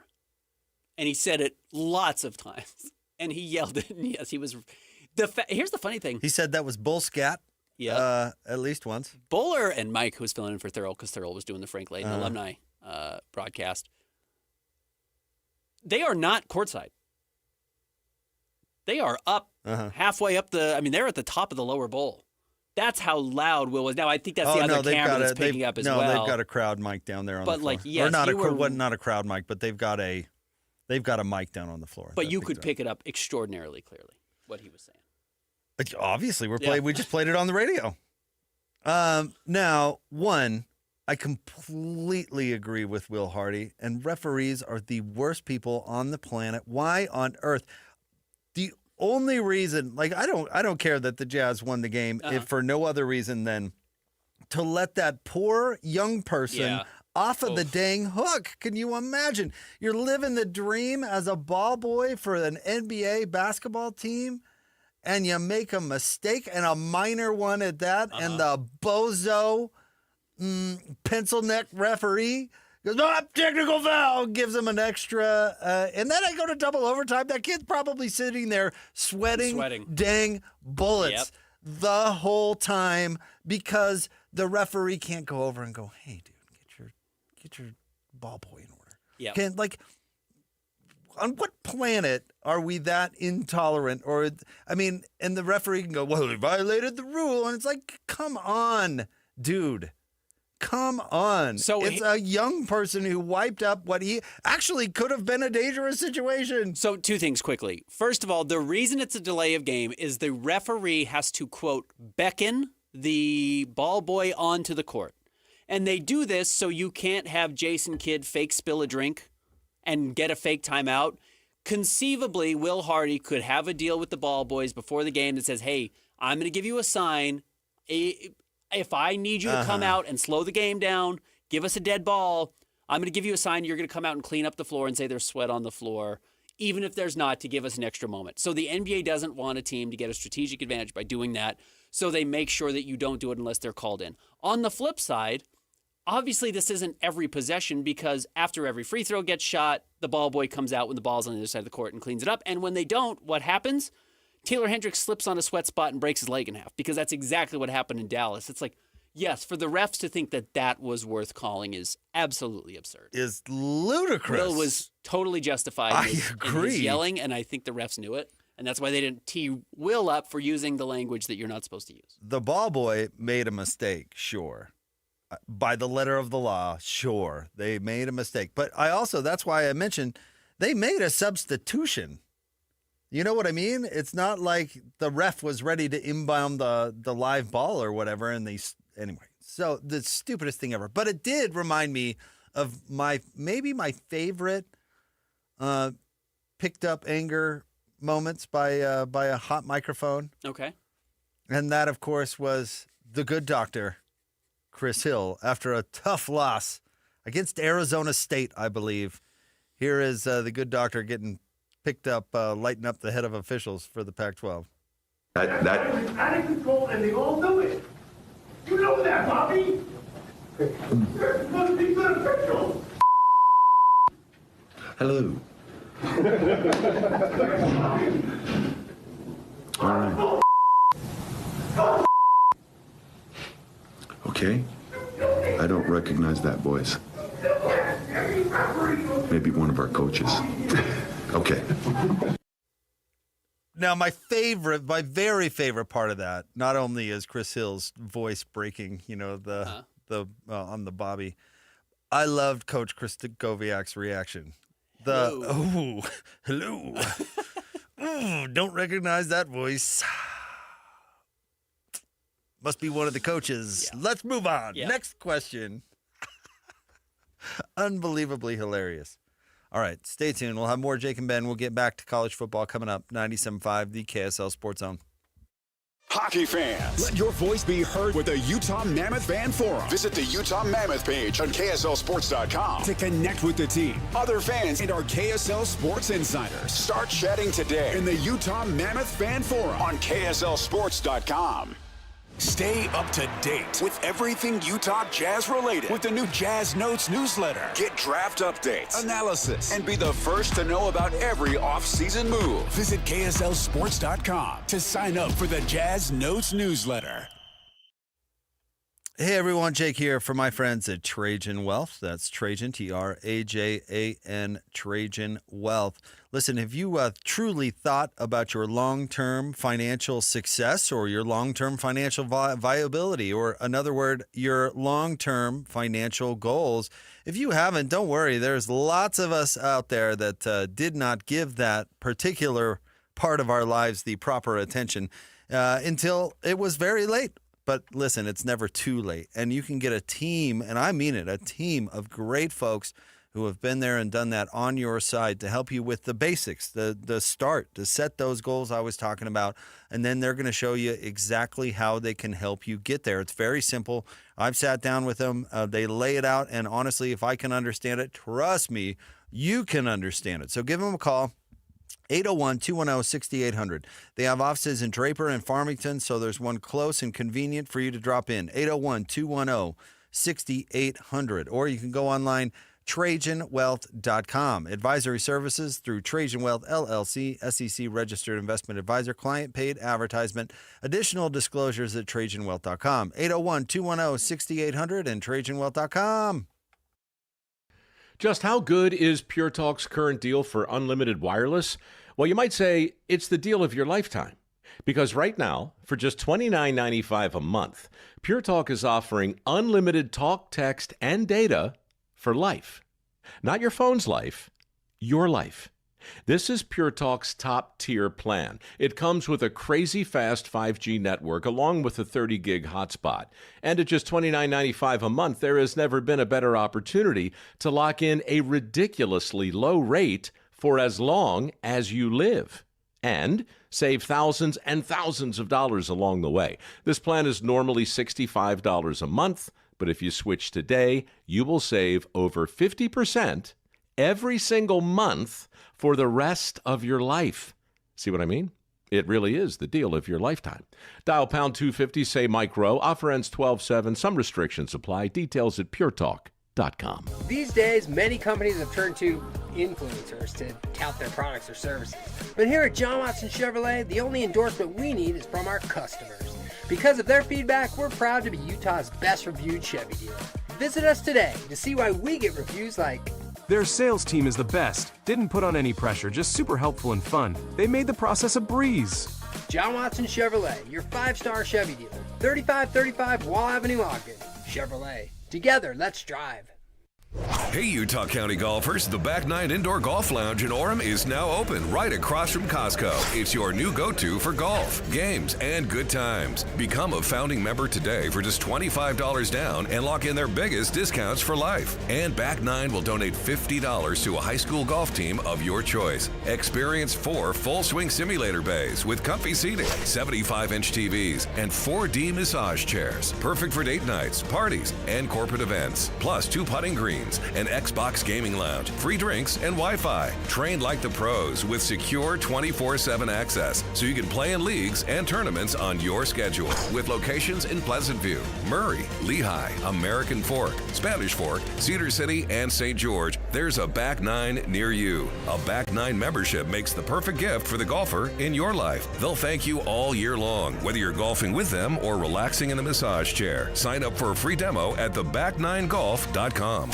Cougar fans, game day isn't just for the players, it's for you. Power every tailgate, every high five, and every play with Bucked Up Energy. Clean energy, bold flavors, zero crash. Whether you're charging the stadium steps or locking in for the post-game show, Bucked Up keeps you laser focused and ready to roar. Find it at 7-Eleven, Maverick, Harmon's, and Dick's Sporting Goods. Visit your local Bucked Up retail store today or go to buckedup.com and use code ZONE to claim 20%. Now go out and get bucked up. Broadcasting from the Mountain Home Services Studio, this is 97.5 KZNS FM Colville, 1280 KZNS AM Salt Lake City, and 102.7 KSL FM HD2 Salt Lake City Midvale. This is 97.5, the KSL Sports Zone. It's another battle for the Aggies, and the KSL Sports Zone has it covered. The Aggies head to California for a chance to get bowl eligible against Fresno State. Your home for all the play-by-play coverage of Aggie football is right here on 97.5, the KSL Sports Zone. You're listening to Jake Scott and Ben Anderson. Let's lock in. On 97.5, the KSL Sports Zone.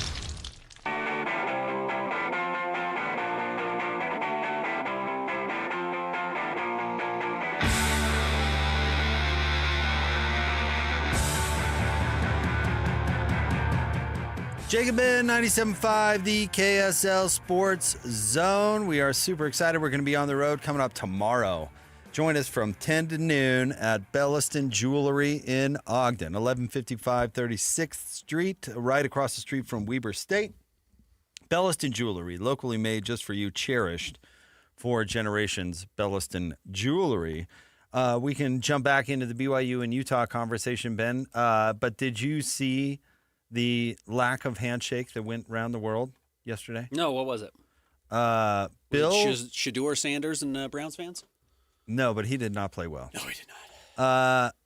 So the adult novelty heiress and UNC football lost to Wake Forest, 28-12. Wake's actually pretty good, better than they usually are. But in the handshake, at the end of the game, Jake Dickert, the head coach at Weber State, walked out, and Bill basically Wake Forest or Weber State? Oh, Wake Forest. Sorry, I've got Belliston jewelry on the brain. Went out to shake Bill Belichick's hand, and took his hat off. Ben looked really was going to be respectful, shake hands with the legend, and Bill basically snubbed him. Well done, Bill. So I thought that was unfortunate. You still that's all. Hanging on the ups and downs of the Bill Belichick tenure. It is the best story in college football so far this year. Him falling on his face, more or less. North Carolina, what's their they're under right 500, I think. Let me double check. UNC, our friends, are 4-6. So they've got to beat rival Duke and then win on the road at NC State to become if they want to get to a bowl game. So maybe the transition is this, Ben, and you can say this about Dave Aranda. I know you're not a big fan of Sonny Dykes, but you look at Coach Witt and Coach Satake, and you've got a coach that, if you've got a coach that has it figured out, or at least figured out how to be a winner, you should really value that. And I think both BYU and Utah with Coach Witt and Kalani have both been rewarded for their patience. Remember, it was years back, but BYU needed Zach Wilson to beat USC for Kalani to get his initial extension, which they were hesitant at the time kind of to pony up with. And then they did. They had faith because remember, the program we weren't sure which direction it was going to go. And I think they've 1,000% been rewarded for their patience and faith with Kalani. Speaking of Chris Hill, we remember the basketball game where he was booed after my guy Gordon Monson wrote the column that Coach Witt could go to BYU because Chris Hill was thinking about firing him after the 4-8 seasons. And, cooler heads prevailed, and Chris Hill signed into an extension, and Utah as a football program has been really rewarded for it. Not that North Carolina is really a great comparison, because I don't know if you can win at North Carolina. I really don't. You can maybe one-off win every once in a while, but they should be bowl eligible every year. Paying an NFL legend $10 million a year to come in and act like to come in and tell everybody how it is. Yeah. And throw his weight around and say, we're going to be the 30-whatever NFL team and blah, blah, blah. You get wowed with that type of stuff, but you know what? All college football coaches or all football coaches don't necessarily work at all programs. And it is going to be crazy to watch the carousel. But honestly, if there's a lesson to be taken from our local schools, it's be patient. Appreciate what you got. As long as it works. Yeah, it's working. Not to rehash kind of an old conversation or a conversation that's been had for 5+ years now about Utah, but yeah, you're in good hands as long as Witt's around. Well, they could have pushed him out, honestly, last year. They could have encouraged him to retire. They've got Morgan waiting in the wings, and they didn't do that. And Morgan will be a good coach, I think, honestly. We don't know, and you don't know until you know. You kind of look at the makings of a guy and what they've been able to put together and where their strengths are and if it should work. And I kind of think everything with Morgan should work, but you don't know. Right now, Utah's playing awesome. Witt's figured something out. He seems to have, figured out what place Utah has to put themselves in to win in the Big 12, and fine. If he wants to stick around, I think Utah fans should welcome it. And, I don't know if Morgan Scalley would leave Utah if he feels like he's waited too long. It might be worth the risk. If Witt is continuing to coach at this level and has Utah clicking the way they are right now, what's the rush to move off of him? I don't really understand that. And I know I saw the video last week of Kyle Whittingham standing in front of a sunset, and it's pretty. I think people read into it a lot, and maybe it's accurate, but yeah, just not sure you should be anxious to move on from a coach that's coaching this well. And on the BYU side of things, I do think, and I mentioned Kalani, but let's talk about A-Rod too. Because A-Rod was getting a lot of heat from the Texas Tech game. And even from this show, we talked about it and how he should have opened it up more. And going back to that Kalani clip we played last hour where he said, hey, we don't need to max protect all the time. Let the bear go out there and eat. If you're talking about A-Rod, when you can stay at BYU and be the next Norm Chow, because apparently BYU is going to continue to be a quarterback factory, then BYU is going to be really good in the Big 12, because when BYU has good quarterbacks, BYU is really good. There's a long history of that. And if you've got ride or die Lions on the heels of the Bear, and all of a sudden you're going quarterback to quarterback and stringing it together, well, that's a pretty dang good recipe for long-term success. BYU's not going anywhere. No, BYU and they is have going the money be to pay those this guys. Good for a long time. It would appear so. So, it's crazy why you watch the rest of college football struggle to find coaches and fits and spend ungodly amounts of money in failing to do so. It's pretty amazing. And you know what? It's not just, and I always had this theory, Ben, and I don't know, you could weigh in on it. You've been in the sports community for a long time. It's something cultural with us because, Ronnie Mack coached at Utah for a long time. 10 years in college football is forever, right? And then Urban was here and gone, but he wasn't fired. He used it as a stepping stone. And then Coach Witt has been here for 20 years. Lavelle was at BYU for 25 years, 30 years? Yeah, Forever. Now, Gary Croton, it didn't work out, and that was a short-term thing. But Bronco was here for another 10 years, which is forever. And now Kalani's been there for, is this his 11th year? 10th year? But then this is 10. But then look at the Jazz, who had, Frank Layden night was great. Last night at the arena. It was really, really cool. But Frank was there for a long time and then hands the reins to Jerry, and Jerry was there forever. Yep. For 20 years, 23 years? Longer than that? Over in 88, whatever it was. 87, 88, somewhere in that range. Maybe 89. But yeah, was there until 2013. Whatever it was. Then Quinn Snyder takes a 10-year run. Yeah, and I know Ty Corbin was in there. And again, it's not. But there's got to be something to the fans around here that they are more patient, or that is more appealing to them. The coach that isn't here today, gone tomorrow. I don't think fans around here like to ride the wave. Well, we've talked about it. It's radio in the state of Utah, sports radio specifically, is not what you get in Philadelphia. It's not what you get in Detroit, where fans want to tune in and hear people just hammer the team. And that's not that you and I won't tell the truth. When the teams are bad, we'll talk about how bad the teams are, but there are fan bases that want to hear how bad the team is when they're 8-2. Well, they want to hear all the bad issues that are going on. There are fan bases that are angry, and we don't have angry fan bases. It's not angry. So here. Who's calling for anyone to get fired? There's a couple of wackos who want Witt gone all the time. There's a couple of wackos who probably think Kalani is, an idiot, which would be very bizarre. Well, I see it. There are people who think Will Hardy can't coach. It's like, well, every time he gets the chance, he proves he obviously can, but. Yeah, outside of a very small population of fans who want the coach fired just because they always want something shiny and new, that type of pressure never really mounts. Okay, the what I think the example that proves your point, and I agree with it, but that time when Coach Witt, it was rumored he could go to BYU or whatever, and Chris Hill stood out. Now this is on the back of the 4-8 season. Chris Hill stood in front of that crowd, and what happened? They didn't cheer. No. They didn't cheer the rumors that they were moving on from the coach. They booed. Right. And actually, if you want to look at another example, what was the reaction of the fan base, Ben? I don't know if you remember, but do you remember the reaction of the Utah fan base to them firing Ron McBride? No. People were mad. I'm sure. People weren't happy that they fired Ron McBride. They were mad that they fired Ron McBride. Yeah. And it turned out to be the best thing for the program, which makes it a weird story, but the fan base wasn't celebrating Coach Mack being on the way out the door. Now, the Coug fans were celebrating Gary Croton on the way out the door, but that's because he did a bad job. And fans celebrated Ty Corbin getting fired for sure. And he didn't do a great job either. But we as a community, I think, are way more patient than other communities. And I actually think that is a positive thing for the success of sports here. Even Ty Corbin got way more latitude than he probably deserved.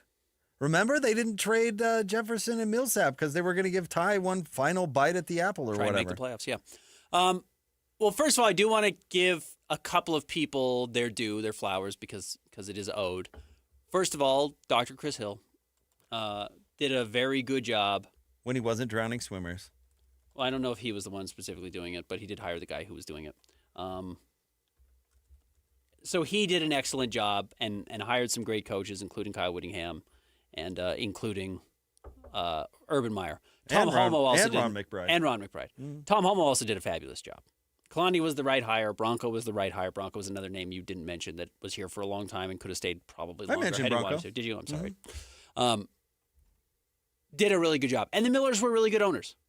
The Millers were good owners. They got out of the way when they needed to and let the coaches be the coaches and didn't succumb to pressure. I'm sure there was a ton of people calling for Jerry Sloan to get fired in the early 90s when the Jazz couldn't break through and make it to the conference finals. You know, I was a little kid. I don't remember that at all. It's not how I was paying attention to sports, but I'm sure there were. And people wanted to trade Karl Malone. But that's, you know, they were smart enough. The major decision makers were smart enough not to panic in those situations. So to your point where we started this conversation, yeah, they've been rewarded for being patient. Have been. They really have been. And, you know, Witt is paying that off. Witt's going to be a college football Hall of Famer. No doubt about it.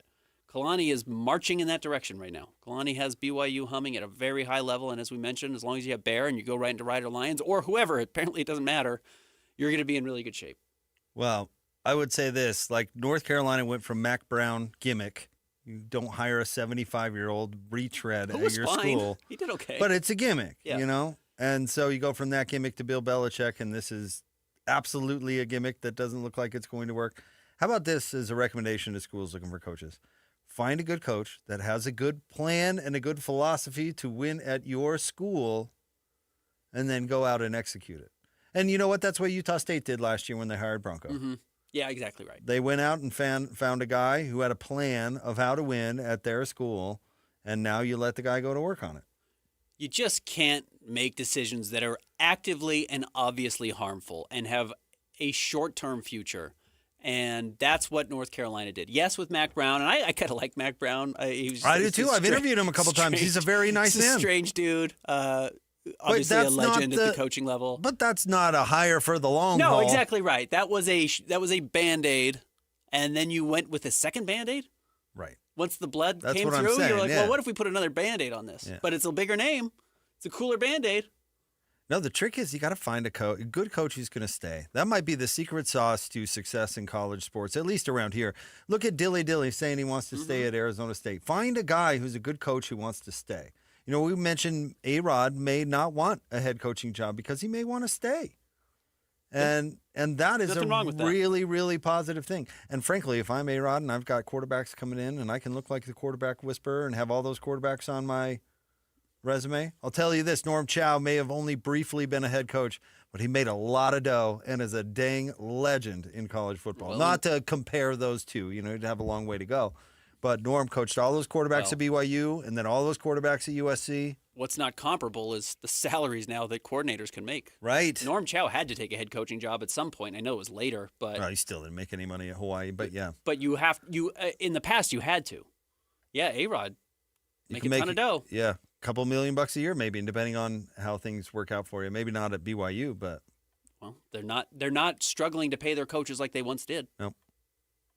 So yeah, you can make a very good living if you want to stay as a coordinator the rest of your life. Yeah, if you think Ride or Die Lions has it going on and you can go right into from the Bear, you know, if he plays awesome, 3 years and see you later, and then bring in Lions. Job security really matters. A-Rod should have it. Stay tuned. We'll have more Jake and Ben. Coming up next, 97.5, the KSL Sports Zone.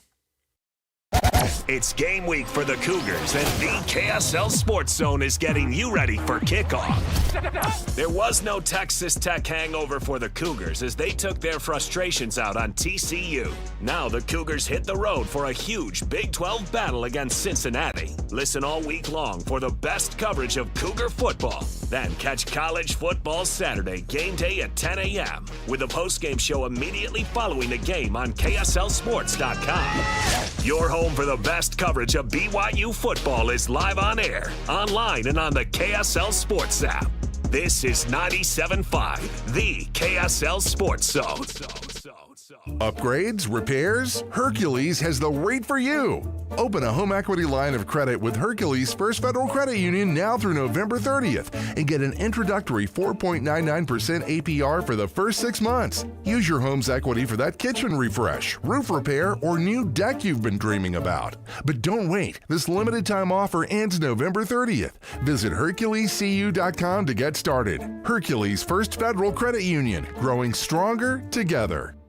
Hey, Utah County golfers, the Back Nine Indoor Golf Lounge in Orem is now open right across from Costco. It's your new go-to for golf, games, and good times. Become a founding member today for just $25 down and lock in their biggest discounts for life. And Back Nine will donate $50 to a high school golf team of your choice. Experience 4 full-swing simulator bays with comfy seating, 75-inch TVs, and 4D massage chairs. Perfect for date nights, parties, and corporate events. Plus 2 putting greens, an Xbox gaming lounge, free drinks, and Wi-Fi. Trained like the pros with secure 24/7 access so you can play in leagues and tournaments on your schedule. With locations in Pleasant View, Murray, Lehigh, American Fork, Spanish Fork, Cedar City, and St. George, there's a Back Nine near you. A Back Nine membership makes the perfect gift for the golfer in your life. They'll thank you all year long, whether you're golfing with them or relaxing in a massage chair. Sign up for a free demo at theback9golf.com. Is your financial advisor offering you up to a 30% upfront bonus? Or are they promising you up to 10% growth per year, all for your retirement income? If not, then you need to come to Trajan Wealth. I'm Jeff Jr., founder of Trajan Wealth. If you have a plan to retire within the next 10 years, don't wait only to find out it's too late. I've seen hardworking folks like you retire only to be required to go back to work, all because their advisor told them guarantees like these were too good to be true. They're not. That's up to $30,000 upfront or up to $10,000 per year on $100,000, all guaranteed for retirement income. Don't keep working when you're supposed to be retired, and don't let any financial advisor tell you it's too good to be true. Call Trajan today, 801-210-6800. That's 801-210-6800. Annuities, non-advisory products. DBA Trajan Wealth Insurance Solutions. Additional disclosures at TrajanWealth.com. Okay, I have to tell you. I was just looking on eBay where I go for all kinds of things I love, and there it was. That hologram trading card. One of the rarest. The last one I needed for my set. Shiny like the... designer handbag of my dreams. One of a kind. eBay had it, and now everyone's asking, ooh, where'd you get your... windshield wipers. eBay has all the parts that fit my car. No more annoying. Just beautiful. Millions of finds, each with a story. eBay. Things people love. JTV, Jewelry Television. With 80,000 jewelry looks, we're kind of a big deal. Even bigger with new lines of designer handbags, fragrances, and more. And biggest of all, because you could win a 7-night stay in Bali, spending money, and thousands worth of JTV jewelry, making you kind of a big deal. Enter by December 7th at jtv.com/sweepstakes. No purchase necessary. Then watch JTV on TV or shop jtv.com for big holiday deals. Bar Dub Grill is where roadside classics meet ranch-raised flavor. Sink your teeth into juicy, handcrafted burgers made with premium Bar W beef straight from the local Utah farm. From the bold cowboy barbecue burger to the sweet and savory Aloha burger, paired with crispy cowboy fries, hand-spun shakes, or signature spud nuts. Soft, airy, and unforgettable. Bar Dub Grill delivers honest eats with cowboy swagger. Bar Dub Grill in Nephi with easy access right off exit 222 in Nephi. The Garden Restaurant, Salt Lake's best eatery spot for all things turkey, handcrafted soups, and our famously fresh line house rolls. Dine in or carry out. The Garden Restaurant. Visit us at thegardenslc.com. This is your Cougars at 30 update. Presented by Kenny J's Barbecue on 97.5, the KSL Sports Zone.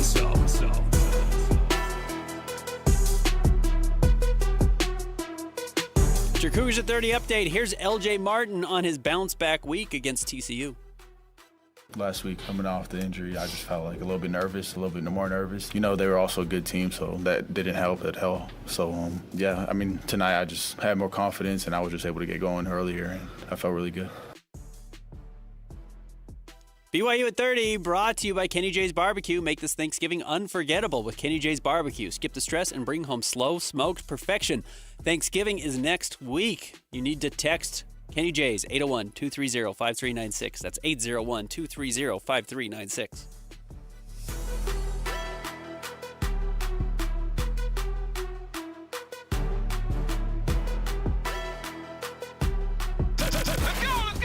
Complete game coverage of the Cougars is right here on the KSL Sports Zone.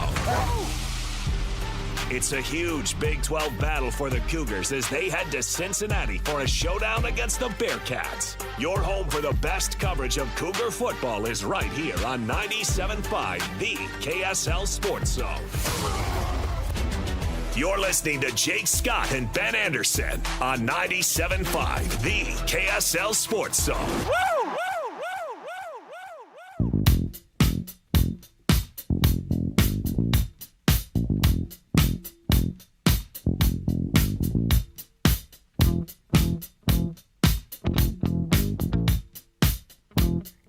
Jake and Ben nominate the youth sports volunteer you know for the Hercules Hero of the Week. Submit your nomination at kslsports.com/contests and listen every Thursday afternoon to JJ and Alex for the winner. Help us celebrate the efforts of those volunteers making an impact with the Hercules Hero of the Week, sponsored by Hercules First Federal Credit Union and Beehive Meals. Do we know if LeBron is going to make his season debut against the Jazz tomorrow night? I have not seen. I know he was assigned, obviously, to the South Bay Lakers, He was and then recalled has since been recalled yesterday. Yeah. Which means he has cleared whatever protocol they want to. You remember Isaiah Collier did the same thing before he made his regular season debut. So this is kind of the pathway, and he didn't want to make his debut on the road. It sounds like he wanted to be back at home to play in front of his fans. So, this would be the prime opportunity. Now, would you, Ben Anderson, if you were, say, I don't know who's going to draw the LeBron deal, Svi, if you were Svi HT, would you go out just elbowing right in the back the whole game? You're going for the sciatic Are nerve? you that kind of guy? Have you ever had sciatica? I have not. I have a sciatic nerve issue that I reactivate because I'm an old person who shovels too much, apparently. But it's not that type of injury. It's a strain issue. You know what I mean? It's not a bruise. It's a I moved my back the wrong way. I used to get it because I think it was, changing my kids' diapers or whatever. I just bend over wrong. It's like that type of an injury. It's not a necessarily, you're going to bang it around, which is actually scary for LeBron. It's like the type of thing that is going to get re-injured again. This is not going to be the last time we see LeBron miss large chunks of games. But yeah, you go right at him. You try and see if old man LeBron looks as bad as apparently Utah fans think Devin Dampier looks. You go out there and you make him slide his feet and move around, see if he can do it. What kind of injury is not reoccurring? Broken bone? No, not what I'm going for. What? A fictional one. A fake one. A fictional one. No, those are the most reoccurring, right? Ah! It hurts again. That's how I keep winning all this money in these car accidents I'm getting in. I have all these fictional injuries. It comes back every time I get in a car wreck. Did you hear Charles Barkley's quote where he basically said he didn't believe LeBron, but then kind of called him old? Yeah, he just and said, joked about it. He doesn't have sciatica. He's old. So I don't know. I think LeBron feels for whatever reason that it's time that LeBron makes his debut on the season. Maybe other players are getting too much shine. I don't know. Yeah, there probably was a funny thing for LeBron where he could have sat out and said, oh, well, we're losing a bunch of games. We're 500 through the first 12 games of the season, and that's not the case. I don't have the NBA standings. No, they're significant. I do. They're pretty good. Yeah, they're significantly better than They that. are 10-4. They're fourth place right now in the West.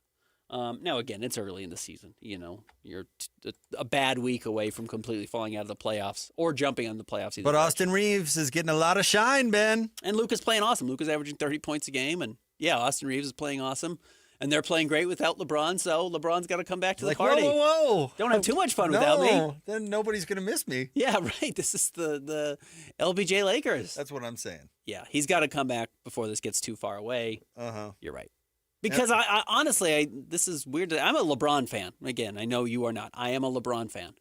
But yeah, this absolutely, LeBron's motivation this year does not feel like I'm going to win a championship at all costs. At all.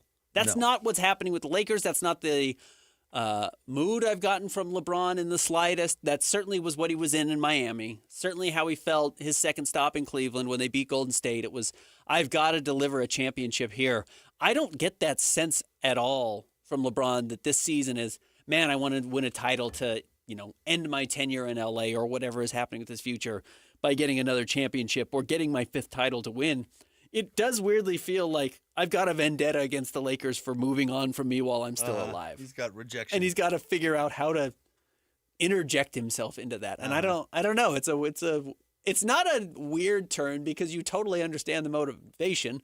It's an egomaniac who doesn't want to be replaced. But it is weird from a guy who generally has won so many games by quote unquote playing the right way, being a true, do-it-all player who plays both sides of the ball, have this funny turn late in his career. Well, because it's not hard to read. What is kind of funny about it, too, is the Lakers are notorious for giving a retirement year. Yeah. Like, take a retirement lap. Uh-huh. Like, if it were Kobe, they would have given LeBron the extra year and said, okay, go play hard one more, and then we'll give you the retirement lap. Yeah. Then they're not even doing that. Yep. Does this season at all feel like a retirement lap? No, not in the slightest. For LeBron? No, Yeah. this feels like we can't wait for LeBron to leave here. Is what it feels like to me. That's not the Lakers. I remember, Ben, Kareem's retirement year. Now, I was very young, but watched it from the Charlotte Coliseum where they gave him a rocking chair. Like, the Lakers are famous for the retirement year. They paid Kobe like $30 million for his retirement year. Uh-huh. What did Gale give him? Skis? Skis. I thought that was pretty cool. Yeah, it's like a Utah thing at the very least. Yeah, They were obviously it wasn't just like they didn't go out and get a pair of Rosignol's. They actually customized some skis for him. LeBron, he's like, no, this is my retirement. I'm still playing. You're not even going to give me a retirement year where I can wave my hat at everybody? Nope. No, LeBron. So, yeah, he's motivated to play. So, Austin Reeves right now, Ben, is averaging seriously impressive 28 points per game. He's awesome. Yeah, Austin Reeves is really He good. is taking 18 shots a game. What number does that hit when LeBron gets back into the swing of things? Yeah. How far does that go down? 13 at least. He's going to lose 5 shots a game. I could easily see that. Because it's I was going to say 3 to 5, it's but yeah. all Luka and Austin Reeves. I'd be curious who their third leading scorer is. I couldn't tell you who it is off the top of my head. I could guess it's either DeAndre Ayton or it's Rui Hachimura. Oh, yeah, it's DeAndre Ayton, and he scored his last basket for sure. Although Luka, he gets all those points because Luka runs the pick and roll with him, right? So maybe LeBron can't take away DeAndre's production. Because Luka Luka's taken 22.5 shots per game. That's going not to drop. I don't think that's not dropping. 22 is a lot. It's a lot, but LeBron's not taking a bite out of Luka. Okay. He will take a bite out of Austin Reeves for sure. Luka has the ball. That's the funny thing about all of this is LeBron, for the first time in his career, doesn't have the ball. So maybe he doesn't take a bite out of Austin and Luka freezes him out. I kind of doubt it. Some Jazz fans have, and I want to bring this up because this is what you're talking about. Some Jazz fans have been worried about the Jazz winning too many games. They are 5-8 through the first 13 games of the season. Here is the next stretch of basketball for the Jazz, and I will go through, say, December 22nd. So we'll just go through Christmas. December 23rd is their last game before Christmas. Lakers, Thunder, Lakers, Warriors, Kings, awful. Jazz are going to crush the Kings. Back-to-back Houston Rockets. At the Nets, Jazz should win that one. At the Knicks, tough. Thunder, good. Lakers again. Magic, who are starting to put it together. At the Nuggets, and then you get Memphis. Those next, what is that? 1, 2, 3, 4, 5, 6, 7, 8, 9, 10, 11, 12, 13, 14 games leading up to Christmas is really tough. That as fun as this start to the season has been, and maybe I'm just counting I'm not buying into the Jazz because I'm jaded by what I've seen over the last 2 seasons with how bad they can play. I could see this 5-8 record over that stretch. What did I say? 14 games looking a lot like. Would that be 8-20? I think that's somewhat realistic that we'll see before Christmas. Still better than where they were last year. Listen, with all due respect, I do not care about the feelings of the tank note people. I do not. I'm not going to play into, don't worry, the losses are coming. God, get over it. How did last year not prove to that group that living and dying with every win and loss for a young developing team actually doesn't matter? Certainly doesn't do for you what you think it does. The team I read a stat. I should bring it up before but I read a stat. Like the team with the worst record has never gotten the number 1 pick. Well, the last 3 years when they flattened the lottery odds. Yeah, the last 3 years, the team with the worst record has gotten the fifth. Jazz and back-to-back Pistons dropped to 5 every time. So no, you're way better off being where the Jazz are now. No, you don't want to be the 8th worst record and get jumped and lose your pick to the Thunder. That's certainly true. I don't even want to get into this conversation. That's a problem in February. But yes, that's the thing to worry about at the All-Star break. And the Jazz will adjust accordingly. If they do. Yeah, well, yeah, that's the thing. If the Jazz are hovering around 500, maybe they'll just say, well, no, we can't get bad enough to hold on to the pick, so try and win now and see if you can make the play-in tournament. Or if you're 12 games below 500 at that point, Lowry's going to sit out the rest of the season if he's on the roster still, and then you're going to lose enough games. Yeah, well, it's certainly not worth worrying about on November 17th. I have asked this question a million times and have never been given a satisfactory answer. It never made sense to plan your whole franchise's future around keeping this 1 pick for the reason that if they really wanted somebody, they've got the assets to trade back in. If you let's say you miss out and you convey the pick and, oh, darn, you miss out on the 9th pick and there's somebody you like at 7, they have all the resources in the world to trade for that 7th pick. Mm-hmm. Yeah. Why? Yeah, I don't get it. If it's the 7th pick is worth so much more than everything else you have on your roster, I think you can go get the 7th pick. You can go get the 7th pick. Yeah. You can't go get the 1st pick, I guess, but you're not getting it anyway. Right. You're not guaranteeing yourself the 1st pick. You're not guaranteeing yourself anything. Correct. Anything. Except for the 5th pick if you have the worst record in the league. Right. And you may have hit. I think Ace is going to be a really good player. That was really beneficial.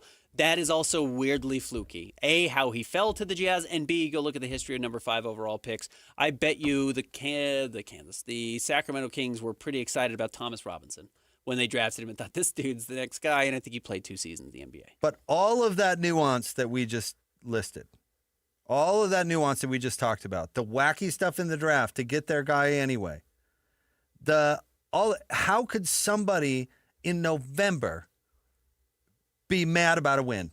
I don't get it. Even if it were definitive, I would think it was weird.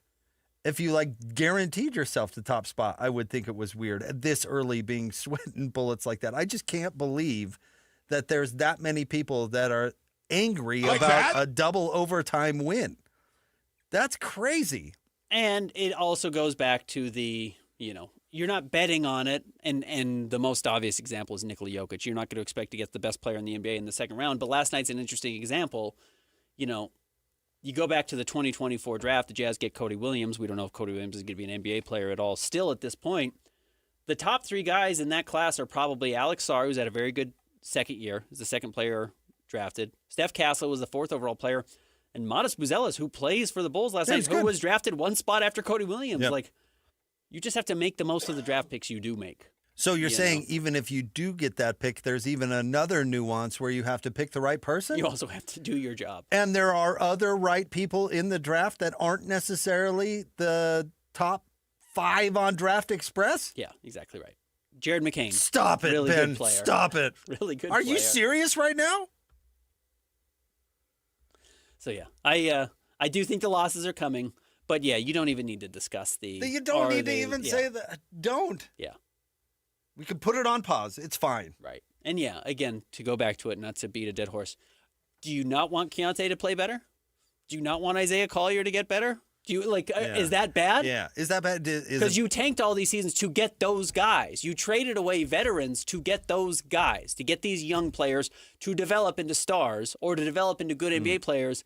And then you're mad that they're turning into good players because it ends the cycle of getting drafted. I just can't believe that there was a person last night that at what time did the game end? 9:30. Mm-hmm. Or was it 10:30? No, 9:30. Yeah. When the game ended at 9:30, someone's like, "Karen, I'm not coming to bed." Throws the I'm so mad right now. I'm couch. so mad. Yeah. And she's like, "What happened, dear? The Jazz won a double overtime. God, Keontae George hit a great shot. You know what? I bribed the ball boy to lose the game for him, and he didn't come through for me. I'm gonna be watching CSI. I gotta calm down." A nightcap. It's one wine. I'm having another beer. I'm so angry.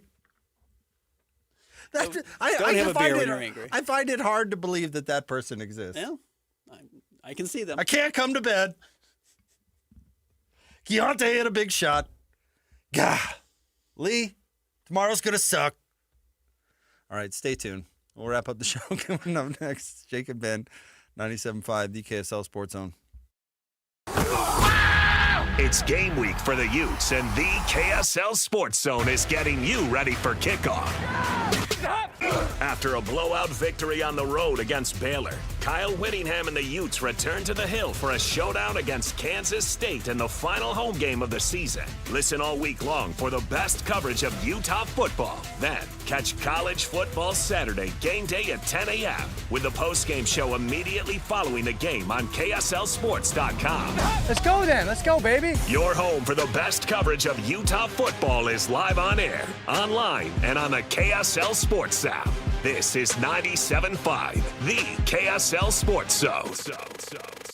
Hi, this is Derek Overstreet, president of the New Millennium Group and co-host of Stop Working, Start Living with KSL News Radio. Can you imagine what your life would be like if you could retire 3 to 5 years earlier than you thought possible? The things you could do, the loved ones you could spend time with, the memories that you could create. That's what our team at the New Millennium Group does. We'll walk you through the entire process every step of the way. If you'd like to get a copy of the 5-step proprietary plan that will help you retire 3 to 5 years sooner than you thought possible, give us a shout right now.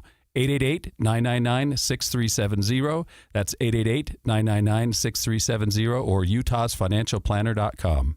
Listen, most of our listeners right now have a tax problem, not a money problem. There's not enough money in Social Security Medicare as it is.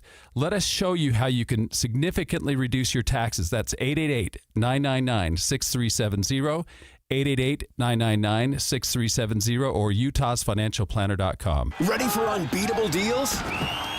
At Tim Daly Nissan Southtown, drive home a new Sentra starting at just $19,900. Need more space? Get up to $9,000 off new Pathfinders. Or grab a rugged Frontier for as low as $399 a month. With 99% approval, 0 down, and 90 days until your first payment. There's never been a better time to buy. Plus, every vehicle comes with the Tim Daly Forever Warranty. Only at Tim Daly Nissan Southtown. Do you know what employees say is their number one perk at work? Extra PTO? Nope. Gym memberships? Guess again. It's free lunch. And what's the best way to order food for work? Easy Cater, a food tool built for the modern workplace. With online ordering from a huge variety of restaurants for any group size, tools to meet dietary needs and stay on budget, employee meal programs, and more. All on one platform. So perk up your workplace with Easy Cater. Order now at easycater.com. Guys, don't propose with a ring that she didn't pick out. Trust us, she already has a ring in mind. So engage with Gage Diamonds, in person or online, where Gage's skilled ring designers will work with her to create the perfect setting, matched with the perfect stone. Gage specializes in exquisite lab-grown diamonds. Financing available. GageDiamonds.com. We're engagement's middle name. Attention Jazz Nation, the long wait is finally over. Mountain basketball is back and better than ever. Let's go! All tickets are on sale now, and you won't want to miss the action. Jump on the opportunity to watch your favorite players live and in person. Whether you're after season tickets, mini plans, or single game matchups, the Utah Jazz has got your back. There's a plan for every fan. Don't miss out. Secure your seats today and be part of the excitement all season long. Let's go! Visit UtahJazz.com today. During the Mazda More to Move You sales event, Tim Daly Mazda Southtown is offering 0% for up to 63 months on 2025 Mazda CX-50 and Mazda CX-5 turbos. And to make it even easier for you to drive away in your new Mazda, you won't pay till next year. That's right, 0% and no payments till 2026. There's no better time than now to get your new Mazda. Come in today to Tim Daly Mazda Southtown in Sandy. Some restrictions apply. APR OAC. Not available with any other offers. See dealer for complete details. Helping your money do more means making sure you get the most out of every dollar. That's why, for a limited time, when you open a new America First Visa credit card and spend $3,000 within 90 days, we'll give you $300. That's like getting a 10% discount on everything you pay for with your card. Before you spend another cent, head to americafirst.com and apply for your low-rate Visa credit card today. Membership eligibility, terms, creditworthiness, change, and conditions apply. Subject to additional criteria. Federally insured by NCUA. Equal Opportunity Lender. 3, 2, 1. This is your Utes at 50 update. 58! Presented by Kenny J's Barbecue on 97.5, the KSL Sports Zone. So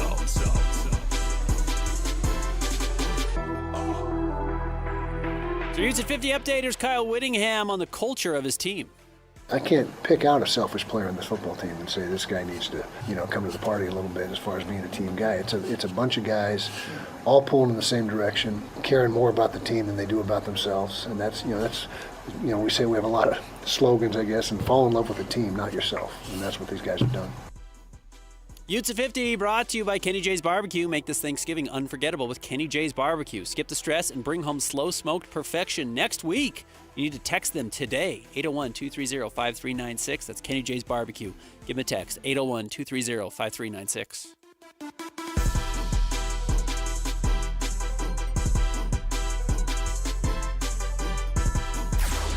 Nobody gets you ready for Utah football more than the KSL Sports Zone. Ready? Kyle Whittingham and the Utes return home for a battle against Kansas State. Your home for the best coverage of Utah football is right here on 97.5, the KSL Sports Zone. You're listening to Jake Scott and Ben Anderson on 97.5, the KSL Sports Zone. Two amigos on the airwaves, talking sports. They got him made Jake's and also loves his tie-dye. Ben's got style with his scarf. Oh my.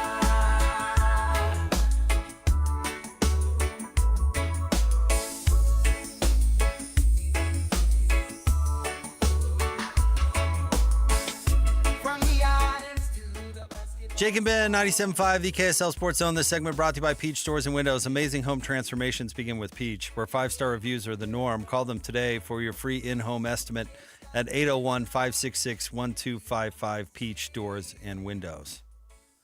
Ben, I can't believe this is true. I was going to have Christian pull this down. Maybe we pull it forward tomorrow if it's truly funny. But did you see that NC State, my mighty Wolfpack, Thurl Bailey's alma mater, caught a beating against Miami over the weekend? Okay. They lost 41-7. To begin his press conference and his post game, I'll just quote the first question that he got. He said, "This is the reporter. Quote, hey coach, I've got to hand it to you. Your birthday's on December 3rd, right? I have a couple family members with birthdays on that day, so it's a good birthday to have. So I was just sort of noticing that to loosen things up a little bit." To which the coach, Dave Doran, responded, let's see. He says, I'm still wait, hold on, that's not it. He said basically, we got our bleeps kicked. And said, this ain't funny to me. Do you understand that? I do this bleep for a living, okay? Well, because he pushed back. He said, I'm still caught off guard by the birthday question here. And then the guy said, Coach, the birthday thing was designed to lighten your mood a little bit. And then he said, we just got our bleep kicked. That ain't funny to me.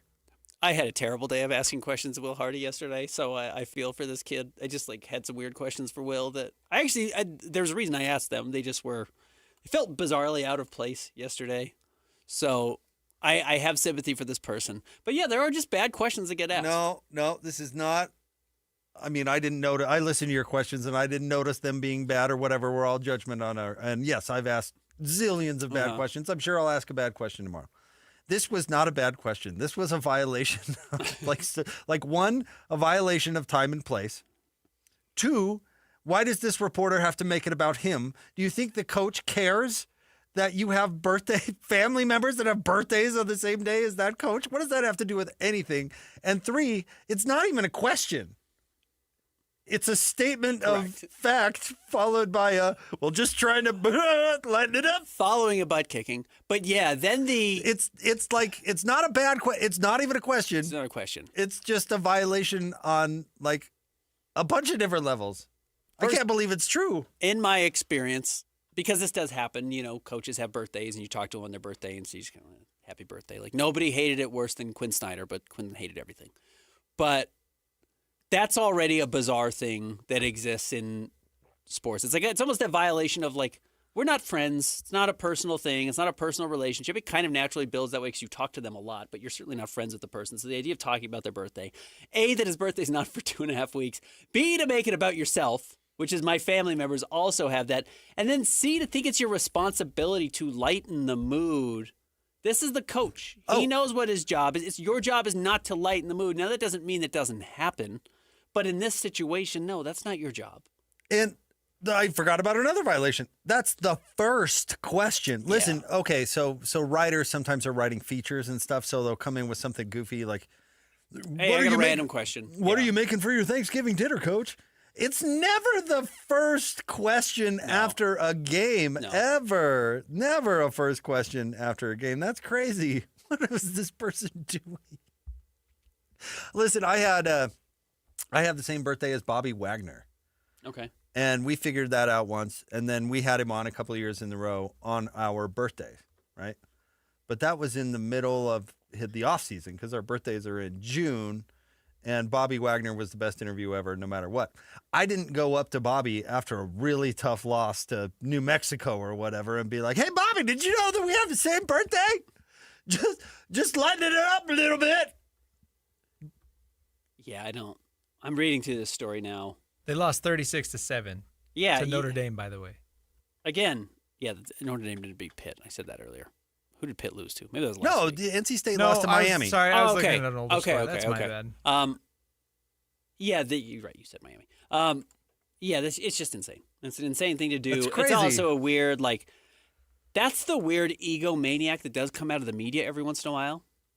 To think I'm going to fix this. Another violation, Ben. Great point. It's his job to fix the coach's mood. Yeah, right. No, terrific. It's not. Terrific point. Sorry to step on you there. By the way, we know a person who is not anybody would know about, but we know a person who would do this. Exactly. We'll talk about it off the air. But yeah, it's just it's so cringy. Maybe we should pull it for tomorrow. I wonder if it's funny. Yeah, absolutely. I'd love to hear this Slappy's voice. Because this is our early front runner for Bozo of the Week. No, we don't actually award Bozo of the Week anymore, but I like the idea of it. Coach, did you know you have the same birthday as some of my family? This isn't funny to me, he says. Right. It's not. You got to recognize that as a coach or as a media member talking to the coach. I want to know who this kid is. Oh, man. All right, stay tuned. Hans and Scotty G are coming up next. We'll talk to you tomorrow. Thanks, Christian. Jake and Ben, 97.5, the KSL Sports Zone. Want to get the latest info on Utah's newest sports franchise? Sign up for the Utah Mammoth newsletter. Get exclusive analysis, plus the latest news and notes on the Utah Mammoth. Sign up today at KSLSports.com for the Utah Mammoth newsletter. Get the latest Utah sports headlines delivered to your inbox with the KSL Sports Newsletter. From the Jazz, Utah Hockey Club, BYU, Utah, Real Salt Lake, and more. Be in the know of all things sports in the state of Utah. Visit KSLSports.com to sign up for the KSL Sports Newsletter. These days, many companies have turned to influencers to tout their products or services. But here at John Watson Chevrolet, the only endorsement we need is from our customers. Because of their feedback, we're proud to be Utah's best reviewed Chevy dealer. Visit us today to see why we get reviews like, buying a car should be a fun experience, like a kid getting a new toy. And at John Watson Chevrolet, it was. John Watson Chevrolet, your 5-star Chevy dealer. 3535 Wall Avenue, Ogden. Chevrolet. Together, let's drive. Hi, this is Doug Wright. The other day I was reading an article, and it talked about the finest restaurants around the United States. And right at the very top of the list, it was Ruth's Chris Steakhouse. And I'm quoting now.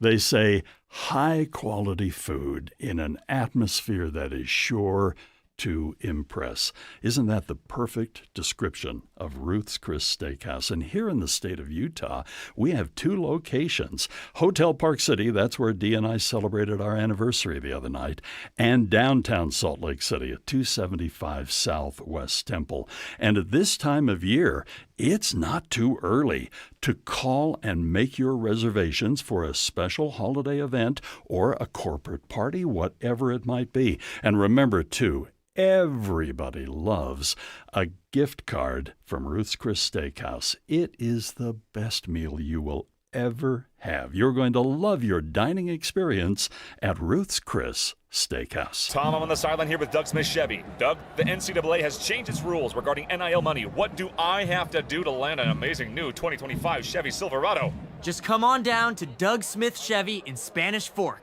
Doug, I'm more than happy for you to use my name, image, and likeness. All I want to know is how do I get one?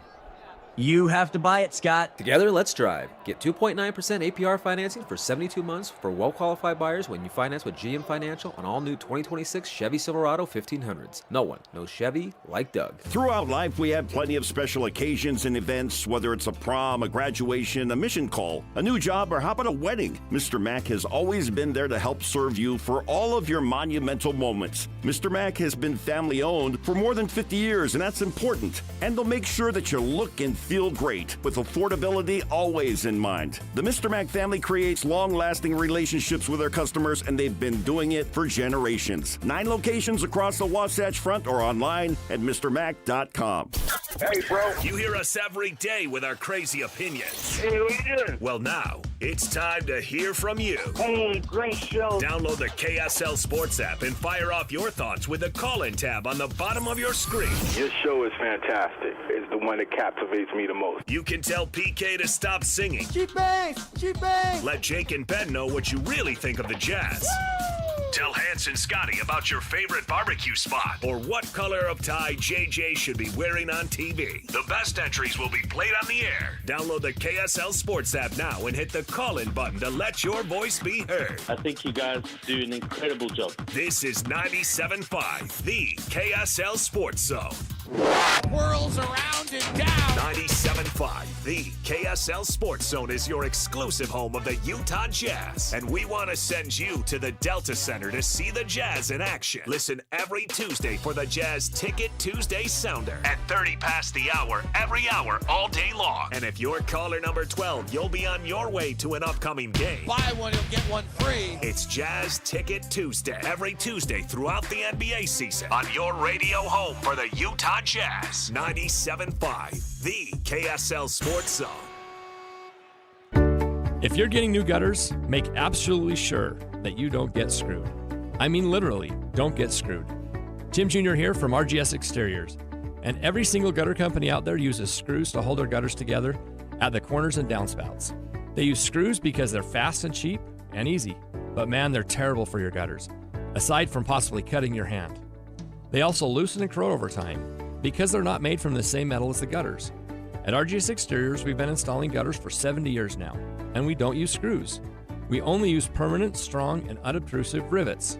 They're made from the same material as the gutters, so they won't oxidize, and they won't corrode. They'll also never loosen. Your hand is safe too. Did I mention they look amazing? So don't get screwed. Call RGS and get riveted gutters. Our number is 801-280-3110, or visit us at rgsutah.com. That's 801-280-3110 or rgsutah.com.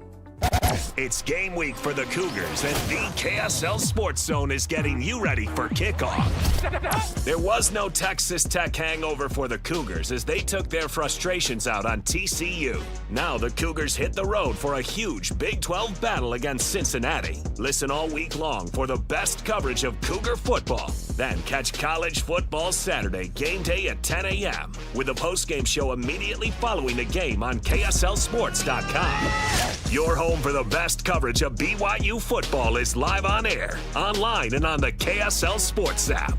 This is 97.5, the KSL Sports Zone. Zone.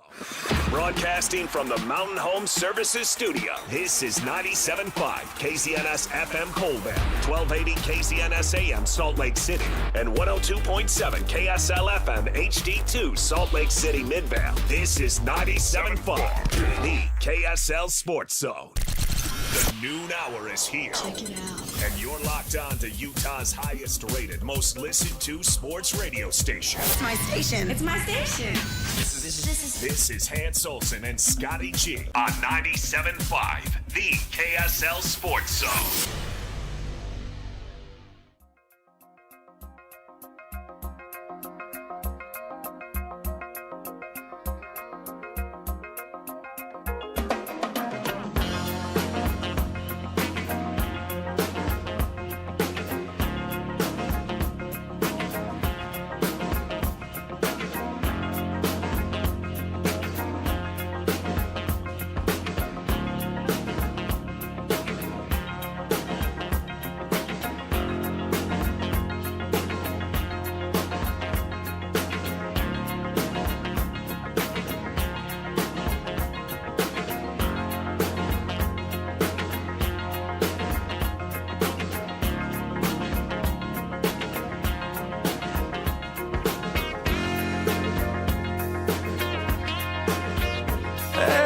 It's a Monday. Let's go. Hans and Scotty, 97.5, the KSL Sports Zone. Big stretch, big yawn. Oh, man. Have you recovered yet? Yeah, I'm actually doing all right. I was telling Lloyd, I got home about 5:30 from Vegas. That you mentioned it during the break, that hour changeover. So, I'm in St. George, and I'm like, all right, it's 11. Okay, St. George, it'll be another 4 hours. I'll get home. And then all of a sudden, you hit the border, and it goes to 11 to midnight, and you're like, oh. Dang. Oh. But, dude, starting a return trip from Vegas with an hour delay because of diesel sideways, and then adding the hour on the way back, and you pull in at 5 o'clock in the morning, and then we start our map. Yep. Our Sunday morning podcast because Lloyd demands it. It's 6:30 because Lloyd wants it posted. Although we were waiting. The listeners demand although we were waiting for Lloyd. To connect. Well, I'm sorry about that. We said 8 o'clock, so I figured I had a minute. Lloyd's just getting in from the bar. Oh, you know me all too well. Hey, but I do want to mention it is worth it because Lloyd has just informed Scotty and I that our MAP Sunday morning podcast broke records with 62 downloads. Yes. Thank you to all of our listeners. All 67 of you for listening. For making it such a successful, worthwhile venture to wake up early on a Sunday morning. I had a buddy of mine that's like, everybody I talk to listens to that podcast. And that's, so we must be like, at least 30 to 40%, because he goes, I've got a group of like 10 or 15 guys that all swear they listen to it. And I'm like, well, tell all of them thank you very much, because that's very nice of them. But if they could get more people in their downline, we'd really appreciate it. Yeah, they had 3 people. We do. And remember, for each person in your downline, you get an extra diamond by your name. Yes. So, yep. There's a lot of diamond platinum listeners out there. Keep on keeping on. Keep on. You doing all right, though? I'm doing great. Just got a lot to get to today. Oh, boy. We are slammed. This is as excited as I've ever been. What is today? November 17th. Yes. This is as excited as I've ever been on a November 17th. With just the anticipation of BYU's finish, Utah's finish, where the Jazz are headed, where the Mammoth are headed, everything that's going on in the world in sport. November 17th, sometimes it's a real downer. Yes. When BYU was in independence, it was like, by this time, you just knew. Yep.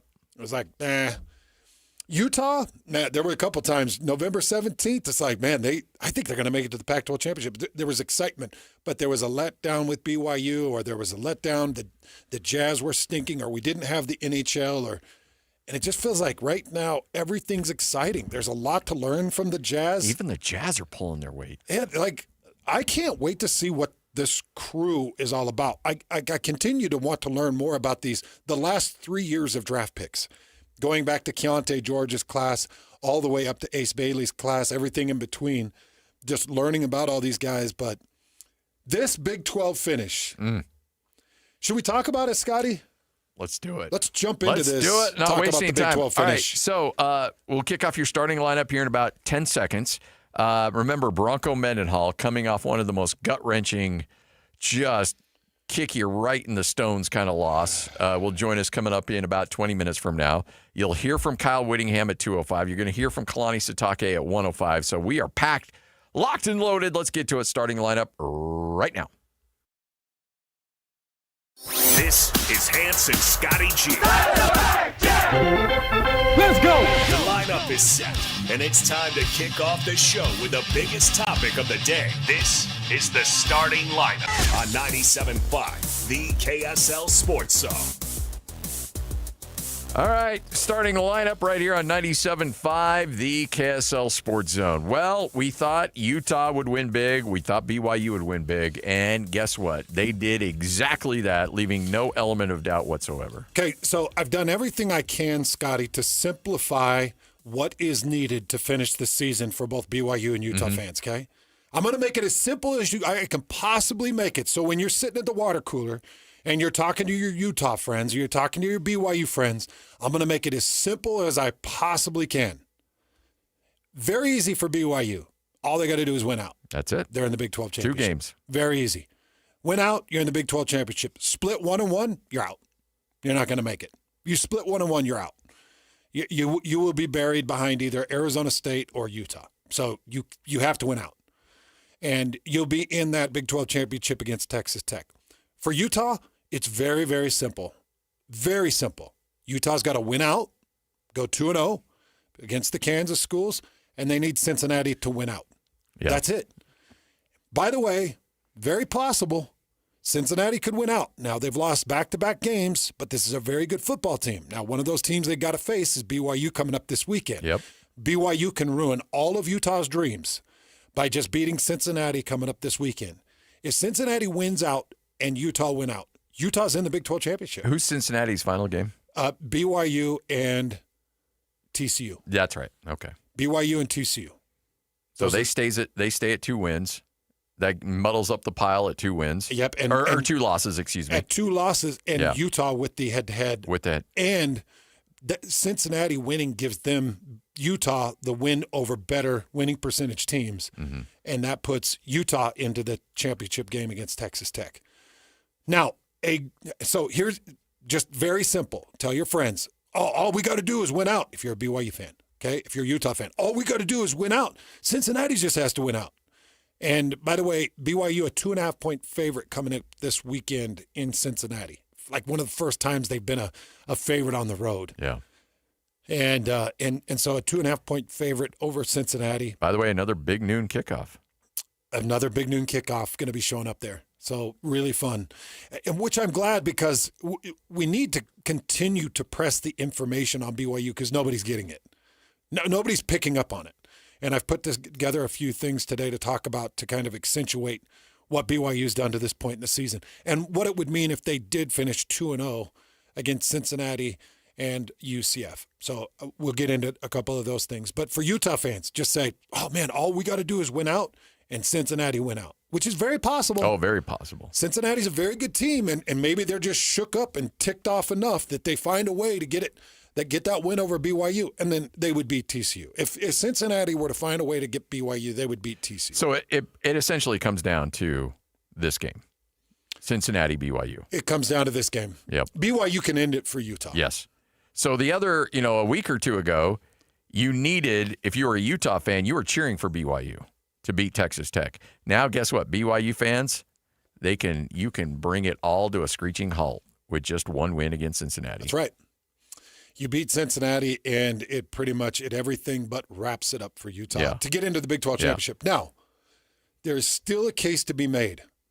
If Utah were to beat the 2 Kansas schools and BYU went undefeated from here on out, 2-0, beating Cincinnati and UCF, BYU meets up with Texas Tech in the championship. Depending on what happens in that championship, Utah is going to be sitting in the top 10. Yes. If Utah beats Kansas State and Kansas, by the way, the line opened at 16.5 for Utah against Kansas State. I think it was actually 17.5. I think it's dropped. It's moved down. Yeah, it was like 17.5. I was like, okay. And by the way, I've got an explanation for that in a minute too. We got so much to get to, but Cincinnati is a very good team. That's a very, very good team. Now Utah put the blueprint out there. They showed the world how you beat Cincinnati, and you just put all the focus on Sorsby. And Tawi Walker, really good running back.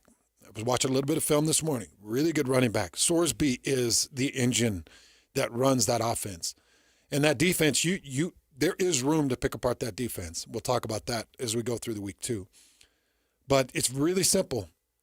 It's really simple. If Utah were to win the last two, depending on what happens in that championship game, I do think Utah's going to be in the top 10. Utah could get a bid. They could get a wild card bid. If Texas Tech blew out BYU in the championship game and Utah showed, again, 20-plus point victories over Kansas and Kansas State, I have to believe that the committee is going to look at Utah and say, we need to see what this team is. Yeah. We got to see who they are. I know we've gone back and forth on this, and I threw that out to, was it Shahan? I threw it out to somebody, and he's like, no.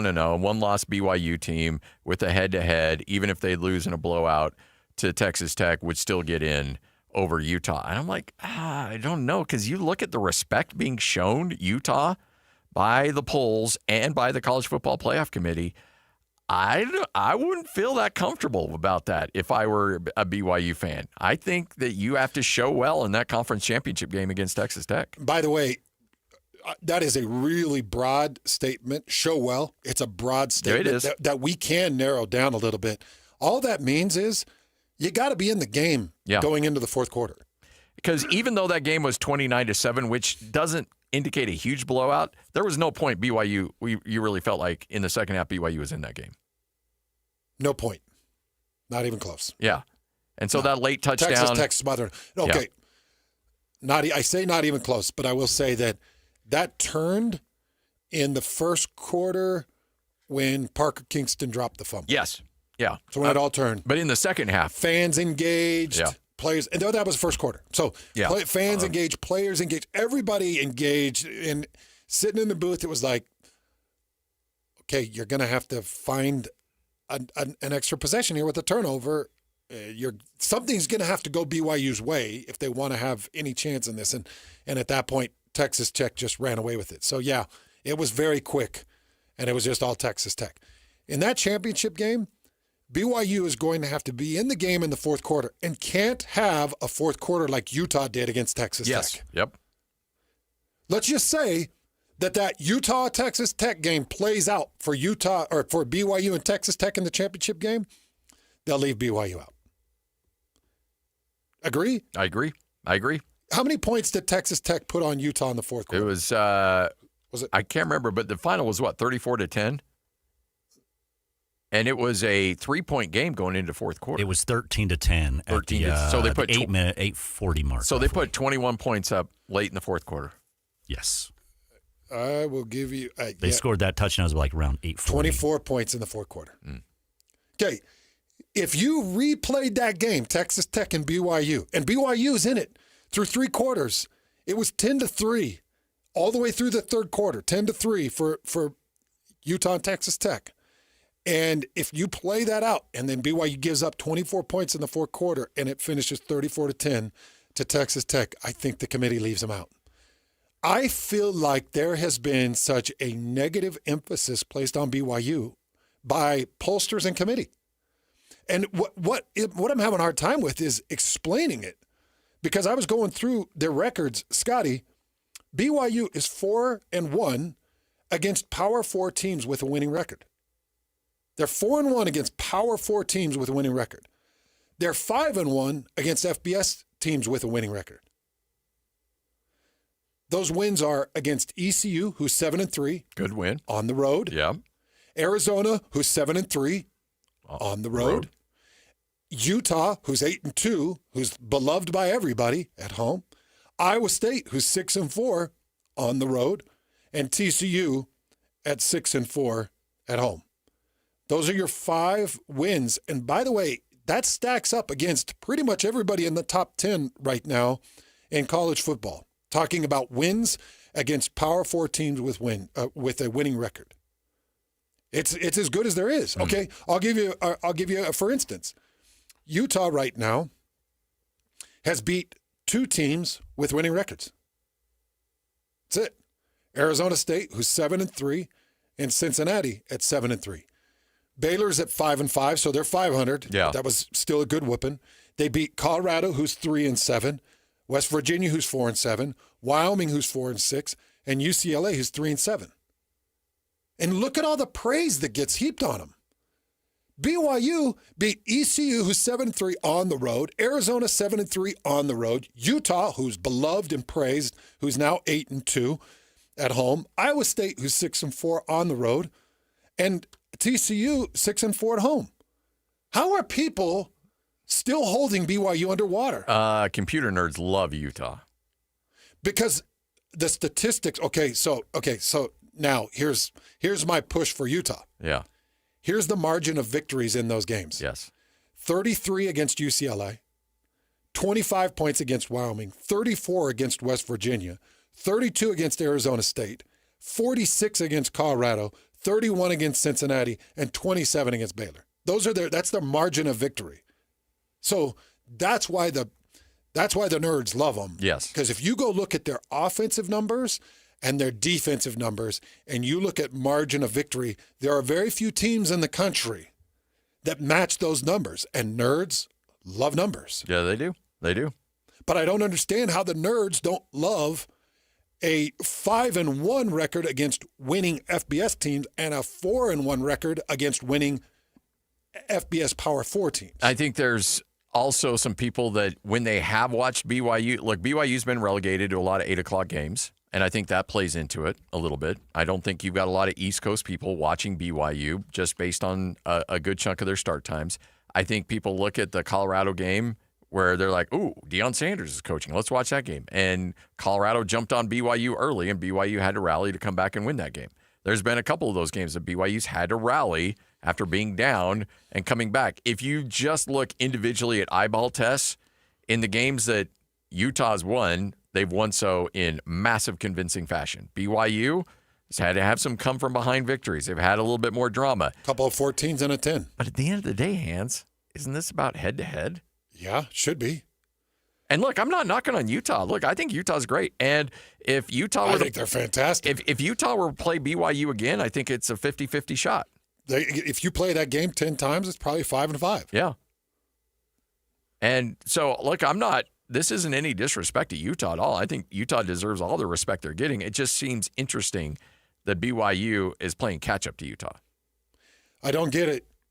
Because when you break down the records, the teams they've won, doing it on the road, beating Utah. Utah's their best win. Yes. And BYU fans should feel really proud of that. And Utah fans should feel good about that because, you're one of your worst losses of your 2 is against a very good BYU team. And by the way, Utah fans are having a hard time pubbing up BYU, even though pubbing up BYU makes their record look a lot better. Yep. But Utah fans should be screaming from the mountaintops that BYU is a top 5 team in the country and that Utah lost to 2 top 5 teams in the country. That's what Utah fans should be screaming. Yeah. Because when it comes down to the committee picking the wild cards to push into the 12-team bracket, those two games better look pretty good for you. So if you don't make it to the Big 12. All right, so let me ask you this. If you're the college football playoff, you're sitting on that committee, is your number one priority in slotting those teams, is it we want teams in here to reward them based on what they've done in the regular season, or are you putting teams in that you feel are playing their best football going into the playoff? Well, personally, I want teams that are playing the best football. See, I do too. I want teams that can surprise some people. Yes. I want the 12 best teams playing football right then. See, I don't know. Does the committee go back and look at the Utah-Texas Tech game and say, Devin Dampierre was not right? And it was a 3-point game in the fourth quarter. Yeah. I don't know. Devin Dampier was not right? Or do they go back and look at it and they're like, oh my gosh, Texas Tech beat them with their backup quarterback through 3 quarters? Yeah. I don't know how the committee looks at it. Does the committee go and look at the BYU-Utah game and say, oh, man, BYU beat them with a true freshman quarterback? Or do they go back and say, we see the injury was re-aggravated in the end of the first quarter, beginning of the second quarter, and they were trying to figure out a run game? Like, how does the committee look at these things? Yeah. Because if they truly investigated, Utah with a healthy Devin Dampier, and by the way, guys, I went back and watched more of that Utah-Baylor game. The combo of Dampier and Ficklin. It's ridiculous. You got yourself a Tim Tebow, Chris Leak situation going on, Lloyd. Right? Ooh. Ficklin is a BA. Yeah. And Dampier is unpredictable. Anyways, really good things that are going on. If Utah beats Kansas State and Kansas by a margin of 20+, and they don't make it to the Big 12 championship game, the committee has to look at the final 5 games and say 46-point victory, 31-point victory, 27-point victory, a 30-point victory, and a 28-point victory. They are putting up 420 yards of offense. They're holding teams to 218 yards of offense. Didn't you say they have like the number 1 or top 5 scoring differential? Yes. Yeah, it's in the top 5. I know it's in the top 5. Because at one point last week going into that game, it was like 36-14. Yeah, 39.6 to 14.2. Yeah, there you go. Almost a 25-point differential on average. And that's a team with 2 losses. Right. That's crazy. Yep.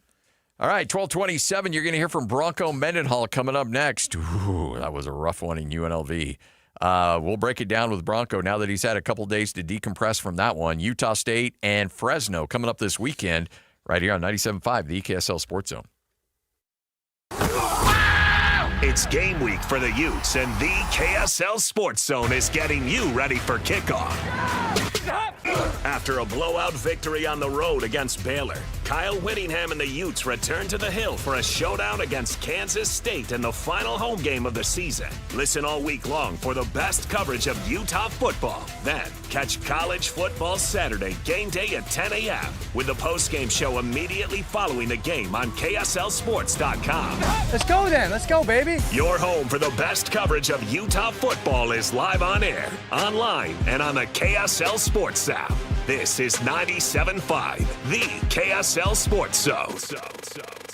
You gave years, maybe decades to your job. You showed up, worked hard, and planned for retirement. But now, the company's changed. Or maybe you've taken a buyout or been forced into early retirement. So, what happens next? I'm Jeff Jr., founder of Trajan Wealth. And if you've built up a 401k or thrift savings plan, now is the time to ask, is that money really working for you? Many workplace retirement plans offer limited options and even less guidance. At Trajan Wealth, we help people just like you roll over their accounts into IRAs with more flexibility and personalized investment strategies built around your goals. For households with $500,000 or more, let us build you a personalized plan. We operate on veteran values, service, trust, and doing what's right. Your next chapter starts now. Call Trajan today, 801-210-6800. That's 801-210-6800. Advisory services offered through Trajan Wealth, LLC, an SEC-registered investment advisor. See website for details.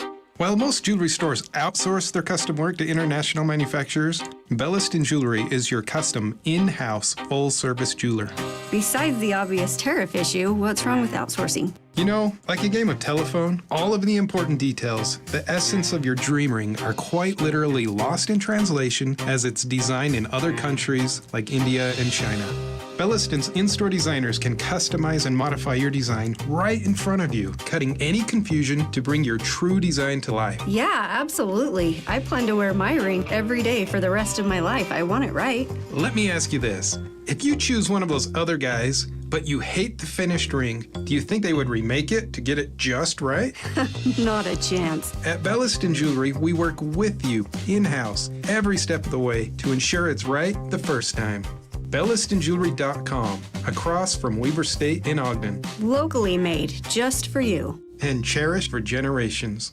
The holidays are coming. Is your home ready? Whether you're hosting a holiday party or reading a book, a brighter home makes your home more comfortable. Mountain Home Services can save you energy and brighten your space. Mountain Home Services can improve your home with LED lighting upgrades, smart switches, and modern lighting controls, perfect for cozy holiday nights and year-round savings. And KSL listeners can save with exclusive offers to brighten your holidays. Serving Utah since 1954, Mountain Home Services was the first to offer upfront pricing with no hidden fees and 100% satisfaction guarantee. Protect your home with an electrical inspection, surge protection, and keep your family warm this winter with a generator. And KSL listeners enjoy a discounted price on a fireplace tune-up for just $99. Visit mountainhomeutah.com or call 801-543-2222. That's mountainhomeutah.com or 801-543-2222. Mountain Home Services, keeping Utah homes safe and warm since 1954. Okay, I have to tell you, I was just looking on eBay where I go for all kinds of things I love, and there it was. That hologram trading card.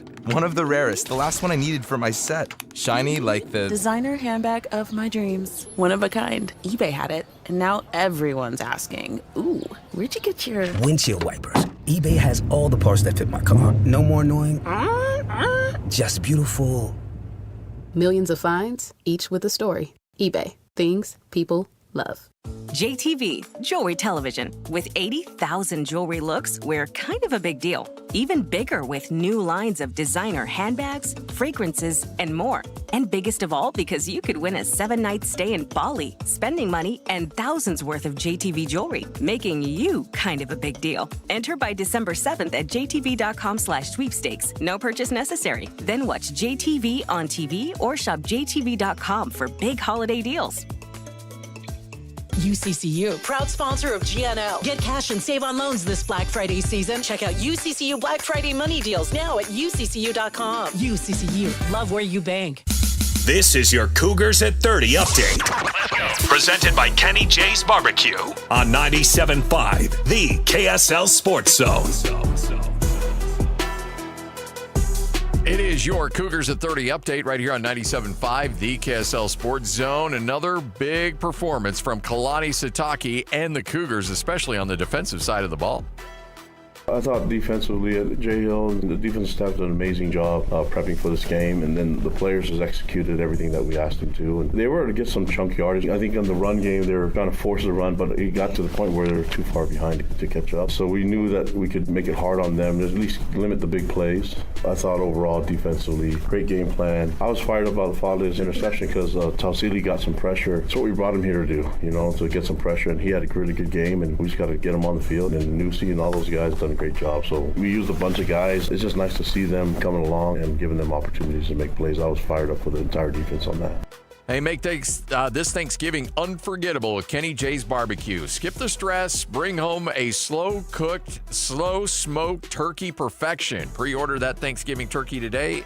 All you have to do is text 801-230-5396. That's 801-230-5396.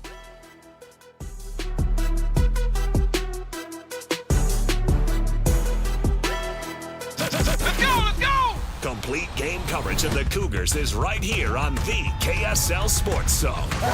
It's a huge Big 12 battle for the Cougars as they head to Cincinnati for a showdown against the Bearcats. Your home for the best coverage of Cougar football is right here on 97.5, the KSL Sports Zone. This is Hans Olsen and Scotty G, presented by Mountain Land Supply on 97.5, the KSL Sports Zone. Woo!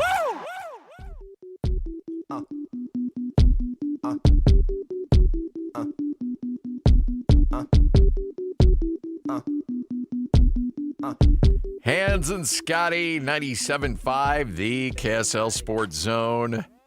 Bronco Mendenhall, head coach of Utah State, will join us coming up here in just a moment from right now. We'll get his thoughts on probably one of the uglier, disappointing games that, frankly, I've ever called. That was just a kick to the you-know-what. It's tough when everybody does enough to get the win, and it is reliant upon one guy doing their job, and you just don't get it done. Yeah. 3 missed field goals, a missed extra point. I'm telling you. 2 chances for walk-off wins on field goals, and missed. I've had a lot of disappointment in my life in football games, a ton. None even as close to watching my son. Yeah. In that, if they win that game, they go to the state finals, and so they're. I can't even remember who they're playing. Semifinal game. Double overtime. All you got to do is just make the extra point. Extra point clinks off of the upright, and they go home. And it was just the worst, most flat ending to a game I've ever seen. And it was like, it just full-on disappointment and heartbreak. Yeah. All right, let's get to it. Time for our weekly conversation with Bronco Mendenhall. It's time to talk Utah State football with the head coach of the Aggies, Bronco Mendenhall, on 97.5 The KSL Sports Zone. Coach Mendenhall joins us right now. And, Coach, I appreciated the candor when we talked in the post-game show, because there's a lot of people out there that say, okay, well, you got to put this game behind you. You have to flush it away.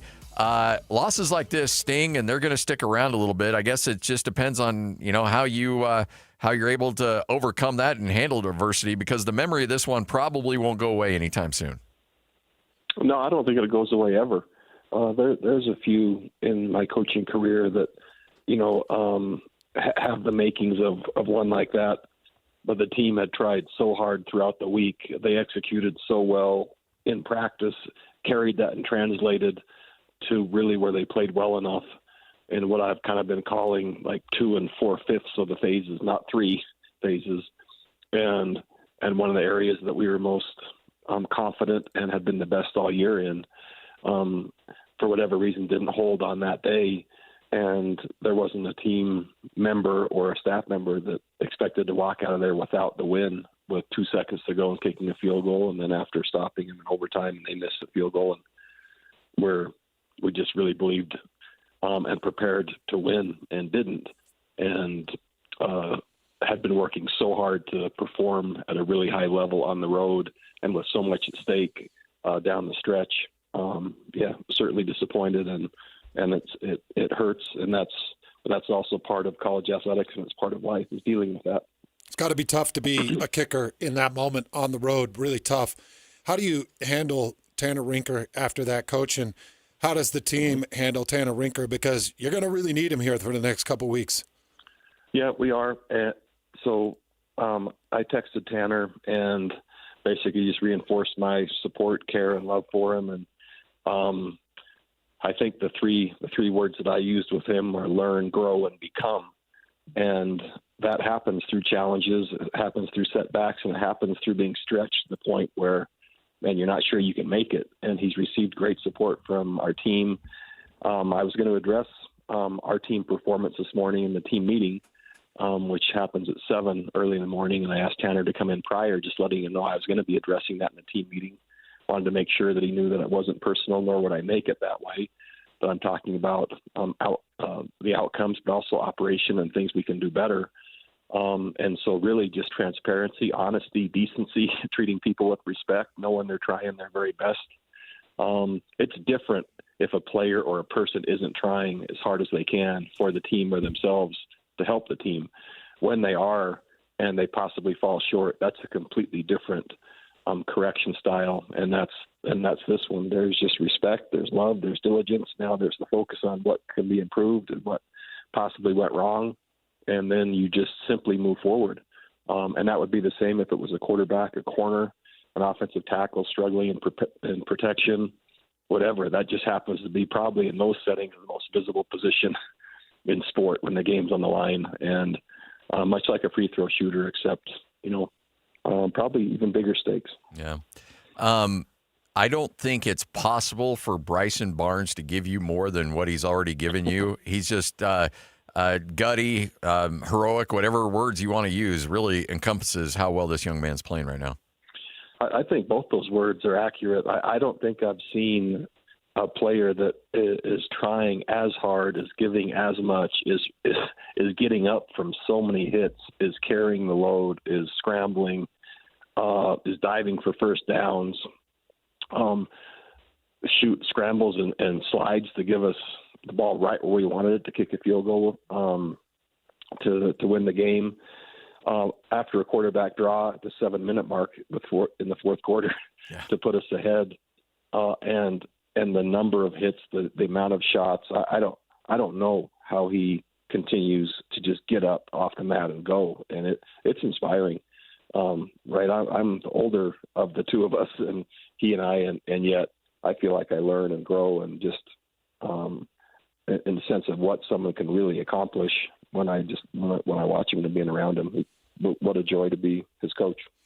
So Bronco, just shaking off this game and getting ready for Fresno State and getting ready for the finish of this season, how do you address the team and make sure that this game doesn't linger? Because I remember, for me, these were tough for me personally, just talking from a personal standpoint, really tough for me to shake off. Yeah, it's tough for grown-ups too. So I still have residue. I'm shaking, but it's still in there, and so I acknowledge that with the team. It's not going away right now, and it's not going to go away this afternoon. And when we start our walkthrough and Fresno State meetings this evening, it'll still be there, and yet it has to stop there. And so, really, to your point, the more we engross ourselves and immerse ourselves in the next opponent, it goes dormant for a while. It doesn't mean it goes away, but it goes dormant because it's overlaid by the next priority, and the priority that gives us our best chance to finish the season the way we want, and to have the exact best chance to play well on the road and against another good team. And so the more it does linger, the more it gets in the way of that. The team knows it. I know it now. Executing against it is just the brutal fact of doing it. And I call it out when I see it in practice. I prepare the team for it. I look for signs in body language. And it's just matter-of-factly taken head-on, no matter how difficult it is. When you're in the course of a game and you see body language that may be not where it needs to be, how do you address that mid-game? Really difficult, and rarely does it change mid-game. Just simply encouragement. Now, if it happens to be maybe a few times in my career, there might have been someone disgruntled or angry or whatever. That's a different conversation. That's more emotional. That's more confrontational. That's more correction. Sometimes it's just, possibly sadness or lack of confidence, or someone's a little bit flat. And that's, obviously more encouraging. Rarely does it change in that moment. Yeah. There's teachable moments, and you can see them on film or you talk about them after, but rarely does it ever just immediately become fixed if it's happening during a game, in my experience. Well, that's a really good Fresno State team you're getting ready for, and good quarterback and really good running backs, kind of a two-headed monster.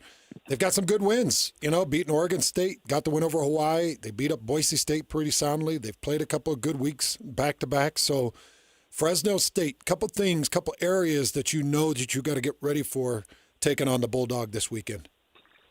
Significant change for them offensively. They changed quarterbacks about 4 weeks ago. Focus on the run game increased exponentially. So they're playing a style of football where it's ground game based, supported by really strong defense that's not having to play a lot of snaps but plays physical to match that style. They're playing low scoring games, physical, tough, run, some play action to complement that. But you're really playing a collective style of football where they love contact, they love physical play. And the game against Boise, they beat them 30-7. And usually in the second half is when you see runs start to spurt and go for 40 or 35 or 50 as opponents wear down or just don't have the stomach for the gap integrity needed play in and play out to keep playing that style of football against them. And they're comfortable and confident doing that.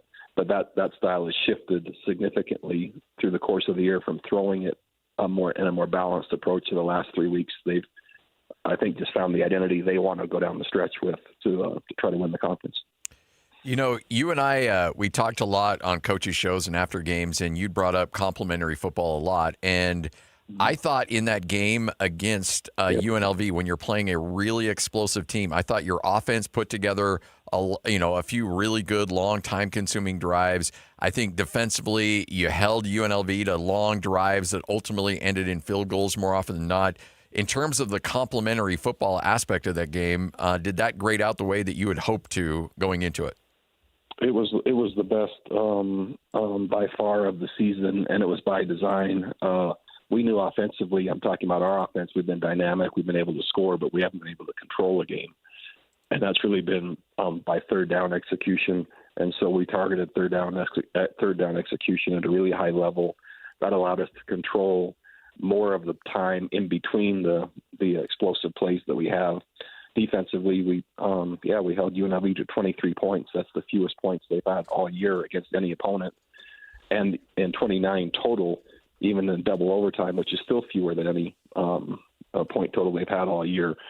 So, again, the plan traveled and was executed and went exactly as we wanted it to, other than just, finishing with the field goals. Well, Bronco, this team, regardless of the outcome, this team is a pleasure. It's a joy. It's fun to watch, and it's fun to watch because they play with so much heart. I can't imagine you've had teams play with this much heart, win or loss. It just feels like this. It's gritty from going from Olaval to Bronson to everybody in between. It just feels like it's a team full of heart. I love my team. They're tough, they're resilient, and man, do they care for each other. For anyone that didn't see the significant injury we had to Titan Saxon while he's on the ground, and our team comes out in unison and stands around him singing Tongan hymns to a silent stadium as their tribute to a kind of a fallen teammate. It was one of the most powerful experiences I've ever been part of, and not only in my life, but certainly in sport. These kids, they love each other. They're trying like crazy. They want great football here at Utah State. They want to finish the season in a magnificent way, and they want to do their best. So it's just my pleasure, and I certainly feel the responsibility and stewardship to give them their best chance in every possible way, just because of how much they're investing. His family put out some Instagram reports, and it feels like the news initially seems to be pretty good on Titan. It is. There's a cognitive function. There's the neurological part is improving in terms of walking and having feeling in legs and arms and etc. There's some residual in terms of concussions and probably memory loss and things like that from the event, but progress for sure. And just really, really happy about that. Well, Coach, we appreciate it. Thanks for joining us as always. Look forward to catching up with you again later in the week. Thanks, Coach. Thanks so much. See you. Bye. There he is, Bronco Mendenhall. Transparent, honest, and I love the fact he's like, you know what? A lot of coaches be like, we got to flush that away. We'll burn the film. We'll move on. And he's like, no, that thing's going to stick around. There's going to be residuals from that. In fact, these guys will go to the grave. You'll have a 20-year reunion with that team, and they'll be like, oh, man, you remember the UNLV game? Like that. Like nobody's forgetting about that game anytime soon. So acknowledge it, admit it, and do your best to learn from it. It's a gut wrencher. Fresno State's going to be a really tough game. They're playing really good football right now, especially defensively. Boise State could be that win you're looking for. And Utah State fans, I just begging you one last time, November 28th, show up, because we're talking about bowl eligibility. Now, hopefully they can achieve it this week again on the road against Fresno State. If they can't, then you're talking about a team that's fighting to have a 6-6 record, to be bowl eligible, and to get on the road and have an opportunity to continue to build these players one last time with a couple of extra weeks of preparation and giving Bronco and his staff more time to be around these players. It's actually critical. So get the tickets, be ready to come out, cheer on the Aggies to beat the Boise State Broncos coming up November 28th. Hans and Scotty, 97.5, the KSL Sports Zone. Coming up next, it's another edition of What You May Have Missed right here on 97.5, the KSL Sports Zone. whirls around and down. 97.5, the KSL Sports Zone is your exclusive home of the Utah Jazz. And we want to send you to the Delta Center to see the Jazz in action. Listen every Tuesday for the Jazz Ticket Tuesday Sounder at 30 past the hour, every hour, all day long. And if you're caller number 12, you'll be on your way to an upcoming game. Buy one, you'll get one free. It's Jazz Ticket Tuesday, every Tuesday throughout the NBA season on your radio home for the Utah Jazz. 97.5, the KSL Sports Zone. America First Credit Union is always doing fun things for you. One thing they've got going on is the Go Purple Jazz Fans card. It's the limited edition Utah Jazz Visa. It's available at no cost with a checking account. This thing is cool. It's purple. It's got a silver Jazz note that runs through it. You can put that in your wallet. You show that Jazz fandom. Other things they've got going on. You open a new America First Visa credit card and spend $3,000 within 90 days, you're going to get $300 back. That's $300 with a new Visa credit card. All you got to do is open that at America First, and you can find them at americafirst.com. That's America First Credit Union, doing so many things to help get your money working for you, help you with different investments, and then helping our community as well. Right now, they've got a shoe drive going on. You need to help them provide new shoes to kids in need. It's called Warm the Souls. So we finished up our food drive. Now we're working on the shoe drive. I've been a part of that, and it's nothing short of amazing. America First Credit Union, working for community, working for you at americafirst.com. Season's greetings start at the Garden Restaurant. Our fall menu and delicious food captures the essence of the holidays ahead. Stop in or order online for pickup. Have you tried our favorited jalapeno pork sandwich yet? It's perfectly balanced with sweet and spice and enough to satisfy any craving. Now let's talk turkey. The Turkey Club and turkey cranberry sandwiches are delicious. And of course the fan fave, the turkey pot pie is prepped daily and loaded with chunks of tender meat, veggies drenched in a rich, creamy sauce hugged by a flaky, buttery crust. But that's not all. Home-cooked, handmade baking is our standard. What's more aromatic than baked goods? From giant cinnamon rolls, cookies, bars, and our famous warm, buttery Limehouse rolls. Our chefs prep each little item with a little something that makes the garden so unique. It's fresh ingredients sprinkled with genuine TLC in every bite. Celebrate your season with us. The Garden Restaurant. Visit us at thegardenslc.com. These days, many companies have turned to influencers to tout their products or services. But here at John Watson Chevrolet, the only endorsement we need is from our customers. Because of their feedback, we're proud to be Utah's best reviewed Chevy dealer. Visit us today to see why we get reviews like, "Their sales team is the best. Didn't put on any pressure, just super helpful and fun. They made the process a breeze." John Watson Chevrolet, your 5-star Chevy dealer. 3535 Wall Avenue, Ogden. Chevrolet. Together, let's drive. Hey, Utah County golfers, the Back Nine Indoor Golf Lounge in Orem is now open right across from Costco. It's your new go-to for golf, games, and good times. Become a founding member today for just $25 down and lock in their biggest discounts for life. And Back Nine will donate $50 to a high school golf team of your choice. Experience 4 full swing simulator bays with comfy seating, 75-inch TVs, and 4D massage chairs. Perfect for date nights, parties, and corporate events. Plus 2 putting greens, an Xbox gaming lounge, free drinks, and Wi-Fi. Trained like the pros with secure 24/7 access so you can play in leagues and tournaments on your schedule. With locations in Pleasant View, Murray, Lehigh, American Fork, Spanish Fork, Cedar City, and St. George, there's a Back Nine near you. A Back Nine membership makes the perfect gift for the golfer in your life. They'll thank you all year long, whether you're golfing with them or relaxing in a massage chair. Sign up for a free demo at theback9golf.com. Tonight at 10, parking. It is a big business in Salt Lake City and a challenge. It's a fight to find a spot. The pressure. No, it's always busy. And the cost. When folks park on the street, it needs to be managed. Especially if you end up with a ticket. I paid. I came back. I had a parking ticket, so I'm literally doing a dispute right now. From the top reasons for a ticket to the street with the most citations, KSL investigates the parking ticket hotspots. Tonight at 10 on KSL and the KSL Plus app. 3, 2, This is your Utes at 50 update. 58! Presented by Kenny J's Barbecue on 97.5, the KSL Sports Zone. It is your Utes at 50 update right here on 97.5, the KSL Sports Zone. Utah may have given up some passing yards in their blowout victory, something Kyle Whittingham not really concerned about. Didn't have our best outing defensively as far as yardage given up, but passing yards are different than rushing yards. If you throw for over 400, you have less than a 50-50 chance to win. That's statistically proven, and so just proud of the way that the whole team hung in there. Bird Ficklin was probably the biggest catalyst for us when we needed it. He provided 2 huge runs for us, and the guy's just a really good football player. That is your Utes at 50 update, brought to you by Kenny J's Barbecue. They'll cater your next event and give you 10% off that first catering order. Go to KennyJBBQ.com.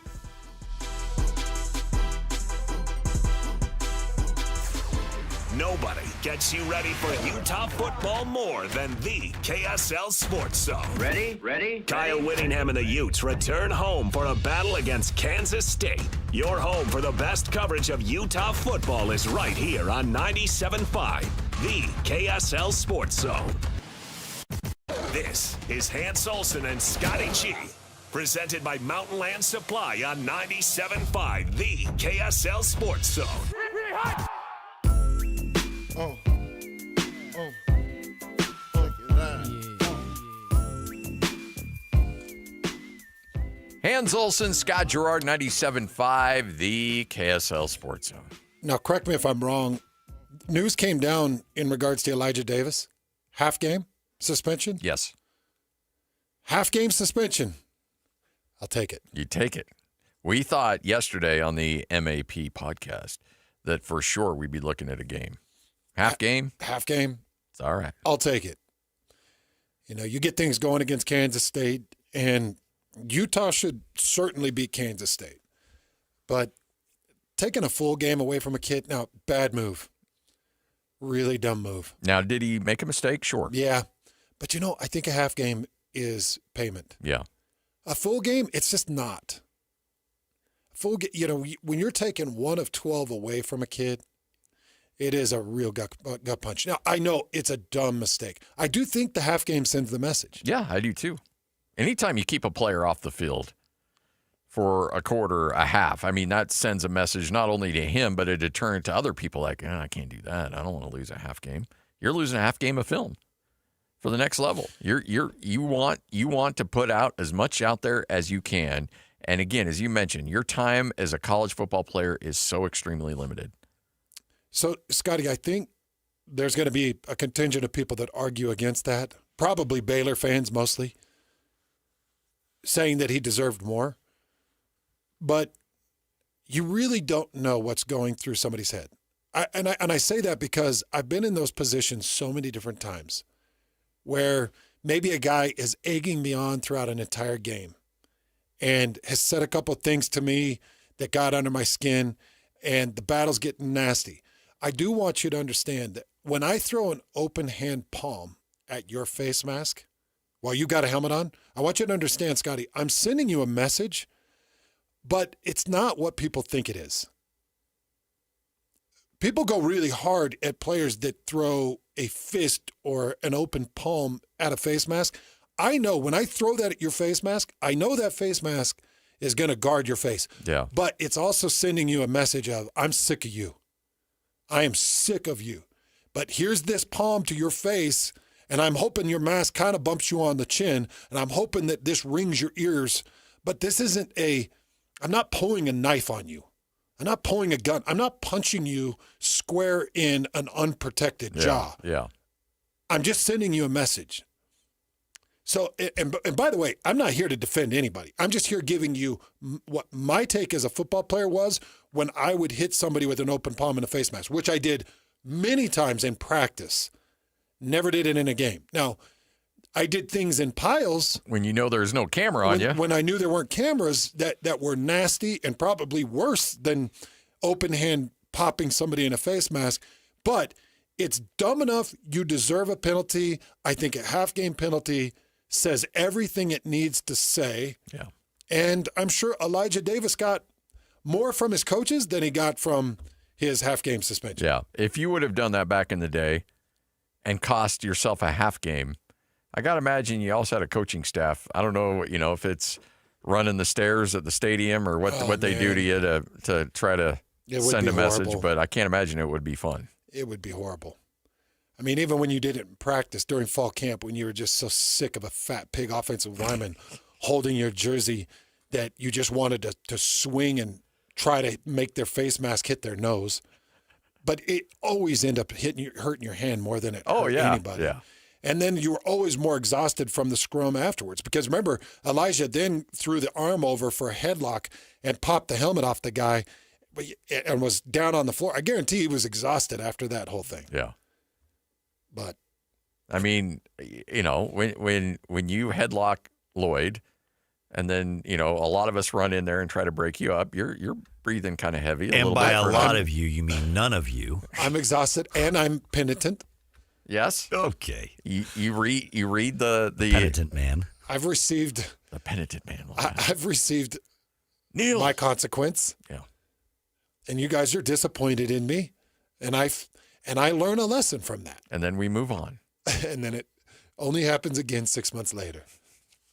All right, 1 o'clock straight up. Hans and Scotty, you're going to hear from Kalani Sitake straight ahead right here on The Zone. Whether you're stuck in the office, I believe you have my stapler, in your car, or at your in-laws. You want a piece of me? You bet I do. The Zone is with you every step of the way. Download the KSL Sports app to get live streaming of your favorite shows and access to all the latest updates on your favorite teams. Your home for the best coverage of the Utes, Cougars, Jazz, and Mammoth is on air, online, and on the KSL Sports app. This is 97.5, the KSL Sports Zone. Here's a tale of Becky. Didn't know what to do with new meds prescribed and no real cost clue. She squinted at prices, that can't be right. Then tapped GoodRx and saw the light. She can get a deal. Book telehealth if she feels.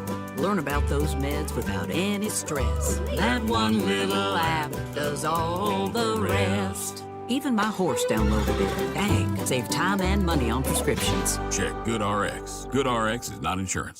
This message comes from Viking, committed to exploring the world in comfort. Journey through the heart of Europe on an elegant Viking longship with thoughtful service, destination-focused dining, and cultural enrichment on board and on shore. With small ships that bring travelers closer to the destination, there's more time to explore. And every Viking voyage is all-inclusive, with no children and no casinos. Discover more at Viking.com. At Peach Windows and Doors, they help homeowners stay in the homes they love while upgrading to the elegance, efficiency, and natural light of today. With hundreds of 5-star Google reviews, their clients know Peach Windows and Doors deliver what they promise. I wanted to replace standard-size French doors with a large custom sliding door. The update required checking a weight-bearing wall. Plus, I wanted a couple of different styles of windows. The new sliding door created a much brighter and open look. Peach was so helpful along the way with recommendations and ideas, and the installers were efficient and respectful of my space. I was thrilled with Peach Windows and Doors. Give your $1 million home the $1 million feel it deserves. Don't wait on that someday project. Visit Peach Windows and Doors Salt Lake Showroom. Schedule a free in-home visit. You can also explore at peachwindowsanddoors.com or just call them at 801-566-1255. Peach Windows and Doors, where amazing home transformations begin. Save now with UCCU Black Friday money deals. $150 cash for signing up for direct deposit. A free Shark robot vacuum when closing your mortgage. Low rate credit cards with 0% interest for 6 months. Auto and RV loans, no payments for 90 days. Home equity loans with an extra 0.25% off the interest rate. Lock the deals in now with just your name, phone number, and email at uccu.com. Visit uccu.com/Black Friday and lock in your deals, plus more deals weekly at uccu.com. UCCU, love where you bank. This holiday season, give your home the gift of smart upgrades with Mountain Home Services. Electric vehicle? Meet your new best friend. A professional EV charger installed from Mountain Home Services. Fast, reliable, and done right the first time. Want to save energy to brighten your space? Ask about LED lighting upgrades, smart switches, and modern lighting controls. Perfect for cozy nights and year-round savings. Serving Utah since 1954, Mountain Home Services was the first to offer upfront pricing with no hidden fees, and every job comes with a 100% satisfaction guarantee. Protect your home and power up your lifestyle with expert electrical services you can trust. Plus, KSL listeners enjoy a discounted price on a fireplace tune-up for just $99. Visit mountainhomeutah.com or call 801-543-2222 to schedule your upgrade today. That's mountainhomeutah.com or 801-543-2222. Mountain Home Services, powering Utah homes since 1954. Taqueria 27, where every taco tells a story, and sometimes it's a hilarious one. Check out taqueria27.com. You'll thank us later. On the go? Don't worry. Locations in downtown SLC, Holiday, Fashion Place Mall, Lehigh, and Eagle Mountain. So if you miss one, there's another waiting to serve you tacos, sizzling fajitas, enchiladas, margaritas, like a ninja. Taqueria 27's got Mexican cuisine, including gluten-free, that's so tasty, your mouth will thank you. Hey, this is Chris with JCW's. Drop in for one of our delicious gourmet burgers made with 100% choice Grand Chuck. We're in Lehigh, American Fork, Provo, South Jordan, and Harriman. JCW's, quality and a lot of it. Broadcasting from the Mountain Home Services Studio, this is 97.5 KZNS FM Colbert, 1280 KZNS AM Salt Lake City, and 102.7 KSL FM HD2 Salt Lake City Midvale. This is 97.5, the KSL Sports Zone. It's another battle for the Aggies, and the KSL Sports Zone has it covered. The Aggies head to California for a chance to get bowl eligible against Fresno State. Your home for all the play-by-play coverage of Aggie football is right here on 97.5, the KSL Sports Zone. This is Hans Olsen and Scotty G, presented by Mountain Land Supply on 97.5, the KSL Sports Zone.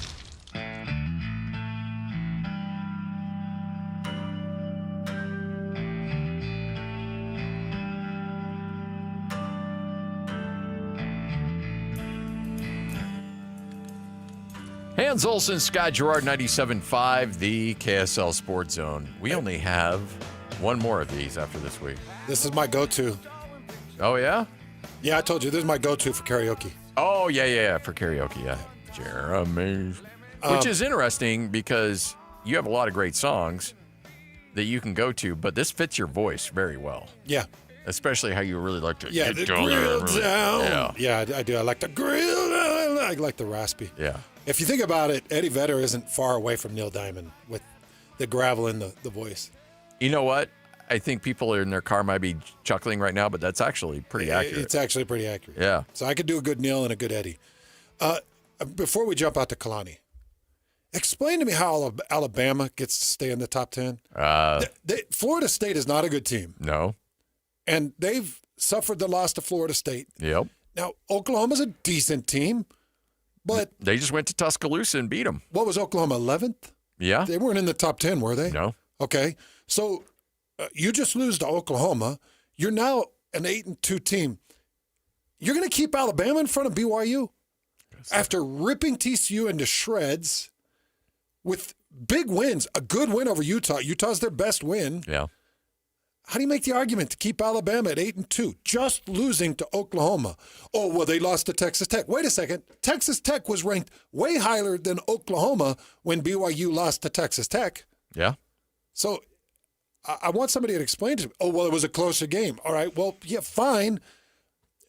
I wish BYU showed a little better against Texas Tech, but that was on the road. Alabama had Oklahoma at home. I hope I'm right on that. Yeah, no, it was in Tuscaloosa. Alabama had Oklahoma at home. Yeah. Well, yeah, but it's one loss that BYU suffered. Alabama lost to Florida State. Florida State is showing that they suck. They're not that good. Okay, so you want to make some comparisons? BYU beat Stanford. Who did Stanford beat? Florida State. Florida State beat Alabama. I just look at it, I'm like, come on, man. You're not wrong. There's just a lot of biases that sit in there. And look, down the road, somewhere down the road, maybe BYU proves me way wrong and they get blown out by Cincinnati, or they lose to UCF, or they get blown out in the title game. People are like, see, Hans, that's why. Okay, fine. But at the time, right now, in this moment, BYU deserves more respect than being ranked as everybody's projecting number 11 as the CFP is coming out tomorrow evening. All right. Here's Kalani Sitake, head coach of BYU, after the Cougars ratchet up another blowout victory. Well, back on Monday again, and excited for this week. We're looking forward to the game. Going back on the road, it was good to be home for this game over the weekend against TCU, and loved that the team was able to bounce back from the loss that we experienced in Lubbock, and but it was good to be home, play that game in front of our fans, and now that we got a home game done with, it kind of refreshes us and gets us ready to get back on the road again and heading out to Eastern time zone and playing a really quality team. Looking at I don't know Scott Satterfield for a while, and he's got a great reputation, does a great job with his team, and they played really, really well this year on film. They're dangerous, and they do some. I mean, they can put some points on you really quickly with Sorsby as a quarterback. He can run the ball, and he can spread the ball out in the pass game, and then they can run the ball with their running backs. And so it's a difficult team to prepare against, but defensively they can make things difficult for you too. And I mean, they got one of my favorite players I like watching, and Dante Corleone. He does a great job up front, and I like his personality. I just like the overall like their team. I like the guys on their team, the leaders that they have, and people that we got to see at the media day and things like that. It's just you hear how they speak, and you hear about the culture and what Scott's doing there, and I just can't help but be impressed with what they're doing as a team. And this is going to be a big time game, and looking forward to the matchup. It's going to require us being at our best, and looking forward to it. We see it on film how dangerous they can be, and they're at home, and so there's a lot on riding on these games at the end of the year, especially when you're playing teams that are in the mix that are up there in the rankings when it comes to the standings of our conference. And so we know that, we understand that, and just like playing TCU, they're a great team that has won games and has got themselves ready for bowl games and things like that. So we know that this is going to take our best. We want to create more flow and momentum from last weekend, and looking forward to getting that done starting today with our prep. And so what questions do you guys have for me? We'll start off with Jake Hatch. Yeah, Kalani, you mentioned Saturday night you're not necessarily worried about style points, but you guys have Big Noon Kickoff showing up in Cincinnati. This is the third time I think you've had one of those national TV shows show up for one of your games this year. How much do you think that, spotlight helps you guys when it comes to postseason opportunities and the like, if anything? Well, when you said it, I know about style points. I know what style points are. I want to win. That's the key. You want to win. And people look at the metrics. I mean, we were favored to win by 3 points, and we won by a lot more than that. So I want to win, and I want to play at our best. And we can control the game, great. But if not, it comes down. Nothing's easy. You can't sit there going we're going to go into this with trying to win with style. I want to win the game first, and so I understand all that stuff. And people running up the score is what style is, and okay, that I understand that whole concept. But I want to win the game first. That's the key, and that's going to be our focus. But you can't sit there and claim the game before you actually play it. You got to play the 60 minutes. Next question from Jay Drew. Kalani, you guys were just named the Big 12 Defensive Line of the Week. Your sack totals are way up from last year. What has just gone into developing that unit to be one of the strengths of the team, really? Yeah, we thought they'd be good. We talked about developing them and getting them where they want to be. A lot of people question it. That's fine. We're playing really good football right now, and we're sitting in a really good spot. So D-line is improving. Everyone's improving. We're staying. We're working on our depth. We're starting to see a lot of the young guys start to step up and understand the scheme a lot more. And when you're doing that and everybody's clicking and doing the simple things right, it comes back to the fundamentals. The guys can do the simple things right and understand their assignments, and they get to play more. And eventually, we'll get them in the right spot. So I'm pleased with the way the guys are working, their belief in themselves and in each other and the system. And when they do that, good things can happen. But it works hand in hand. The coverage has to be there in order for the pass rush to get there too. So it's usually a good sign if we're getting more sacks and more hurries, probably more disruption. If we can do things like that, then we'll have an opportunity to get interceptions and create some havoc. Next question from Jake Hatch. You faced a lot of good quarterbacks this season, Kalani. Where does Brendan Sorsby match up? Yeah, he's right up there with all of them. I mean, you look at the stats and you can see he can make things really dangerous, and he's really difficult at home. I think we know how that advantage can be, and so when teams come here in the mountains, it's a hard game it's hard for people to figure things out, and I think that's been an advantage for us. We have to go on the road and play at Cincinnati against them, so they can be a different team, and especially when they have a lot to play for. And also this is their senior night, so there's a lot riding on it, and we know he's going to step up. I mean, the great players do it, and so we have to be at our best. That's going to be the key. But he can do all of it, right? He throws the ball, he runs the ball, he does everything right, and we have to figure out a way to disrupt him. That's not easy though. You mentioned Dante Corleone earlier. What do you just make of their overall team makeup? Because it seems like they're really reliant on Sorsby. What do you make of the overall Bearcat, squad? Yeah, really good roster. You could tell that they have a really good culture in place. I mentioned Scott Satterfield. You could tell that he's done this before and he knows what he's doing. So the guys believe in their coaches. They play really assignment sound football, and so it's not going to be easy, man. There's well coached teams in this league, and then you match that with great talent and great culture. I mean, that's going to be difficult. So nothing's easy. You saw over the weekend how hard it is for guys to get wins, and even with that, the people can get yards on you. They can advance the ball. You have to find ways to gain victories, and usually that comes in disrupting things. And the stat that matters the most is the score. But everybody wants to focus on how you win, but they skip the part of actually getting the win first and securing it. Next question from Jay Drew. Kalani, I just wanted to ask, how did you guys come out of the game health-wise? And I think we saw Max Alford, who's been kind of a pleasant surprise this year, limp off the field. But how did you do health-wise? And can you just, what has Max kind of added to the team this year? Yeah, Max has been really good for us, and then you're creating some quality depth, especially when we lost Che. So Max filled in the position. He's super smart, and we were able to use him when we had some guys get banged up, when Jack and Glasgow and Seattle were a little banged up, and nobody's 100% right now. So after the game, we know some guys are still getting evaluated. We'll have probably more information for you on Wednesday, but we got some guys that were kind of banged up a little bit, but we'll be fine. Everybody's in the same situation where everybody's sore, and then there's some people that are because it's at the end of the year are running on fumes. That's why you have to depend on your depth. And so we've been through this. We've prepped for it. We want all our guys to be ready to go, but if guys aren't able to perform, then the next guy will have to step up and make it work. Next question from Mitch Harper.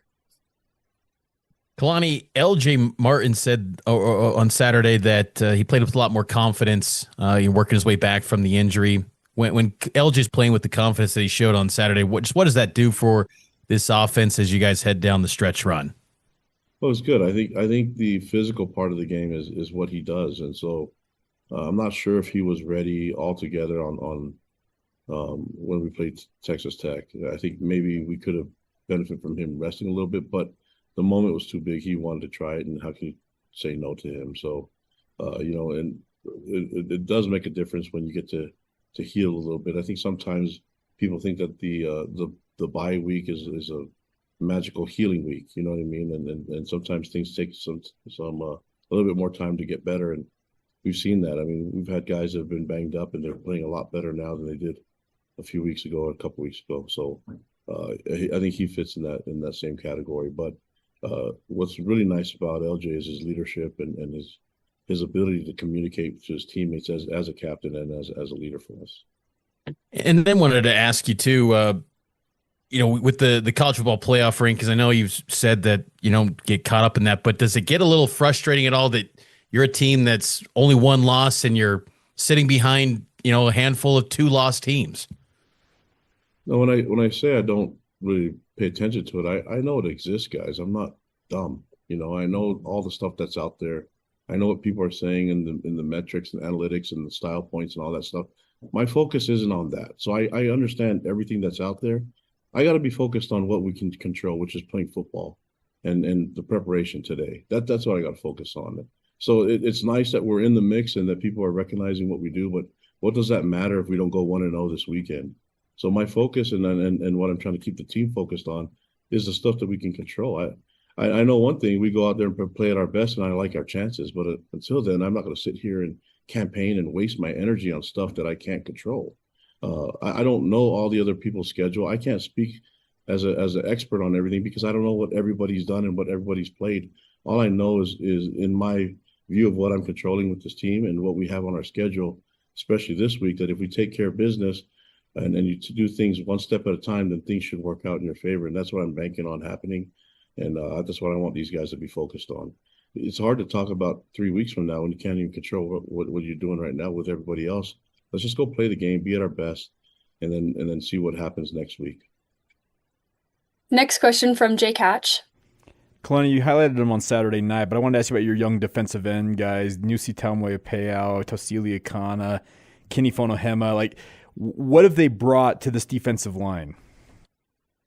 Yeah, they brought added depth, and athleticism and skill, talent, a lot of that stuff. And then when you have a deep team like that at a lot of different positions, then you can use different people. And when you have upperclassmen that are not selfish and that are bought into what the team is trying to accomplish, they realize that other guys can help them, and that maybe them them tired is not better than the young guys or the backups being fresh. And so what you're seeing is a nice rotation, guys that are trusting each other, and then doing it for the greater good of the team rather than just trying to get your personal stats.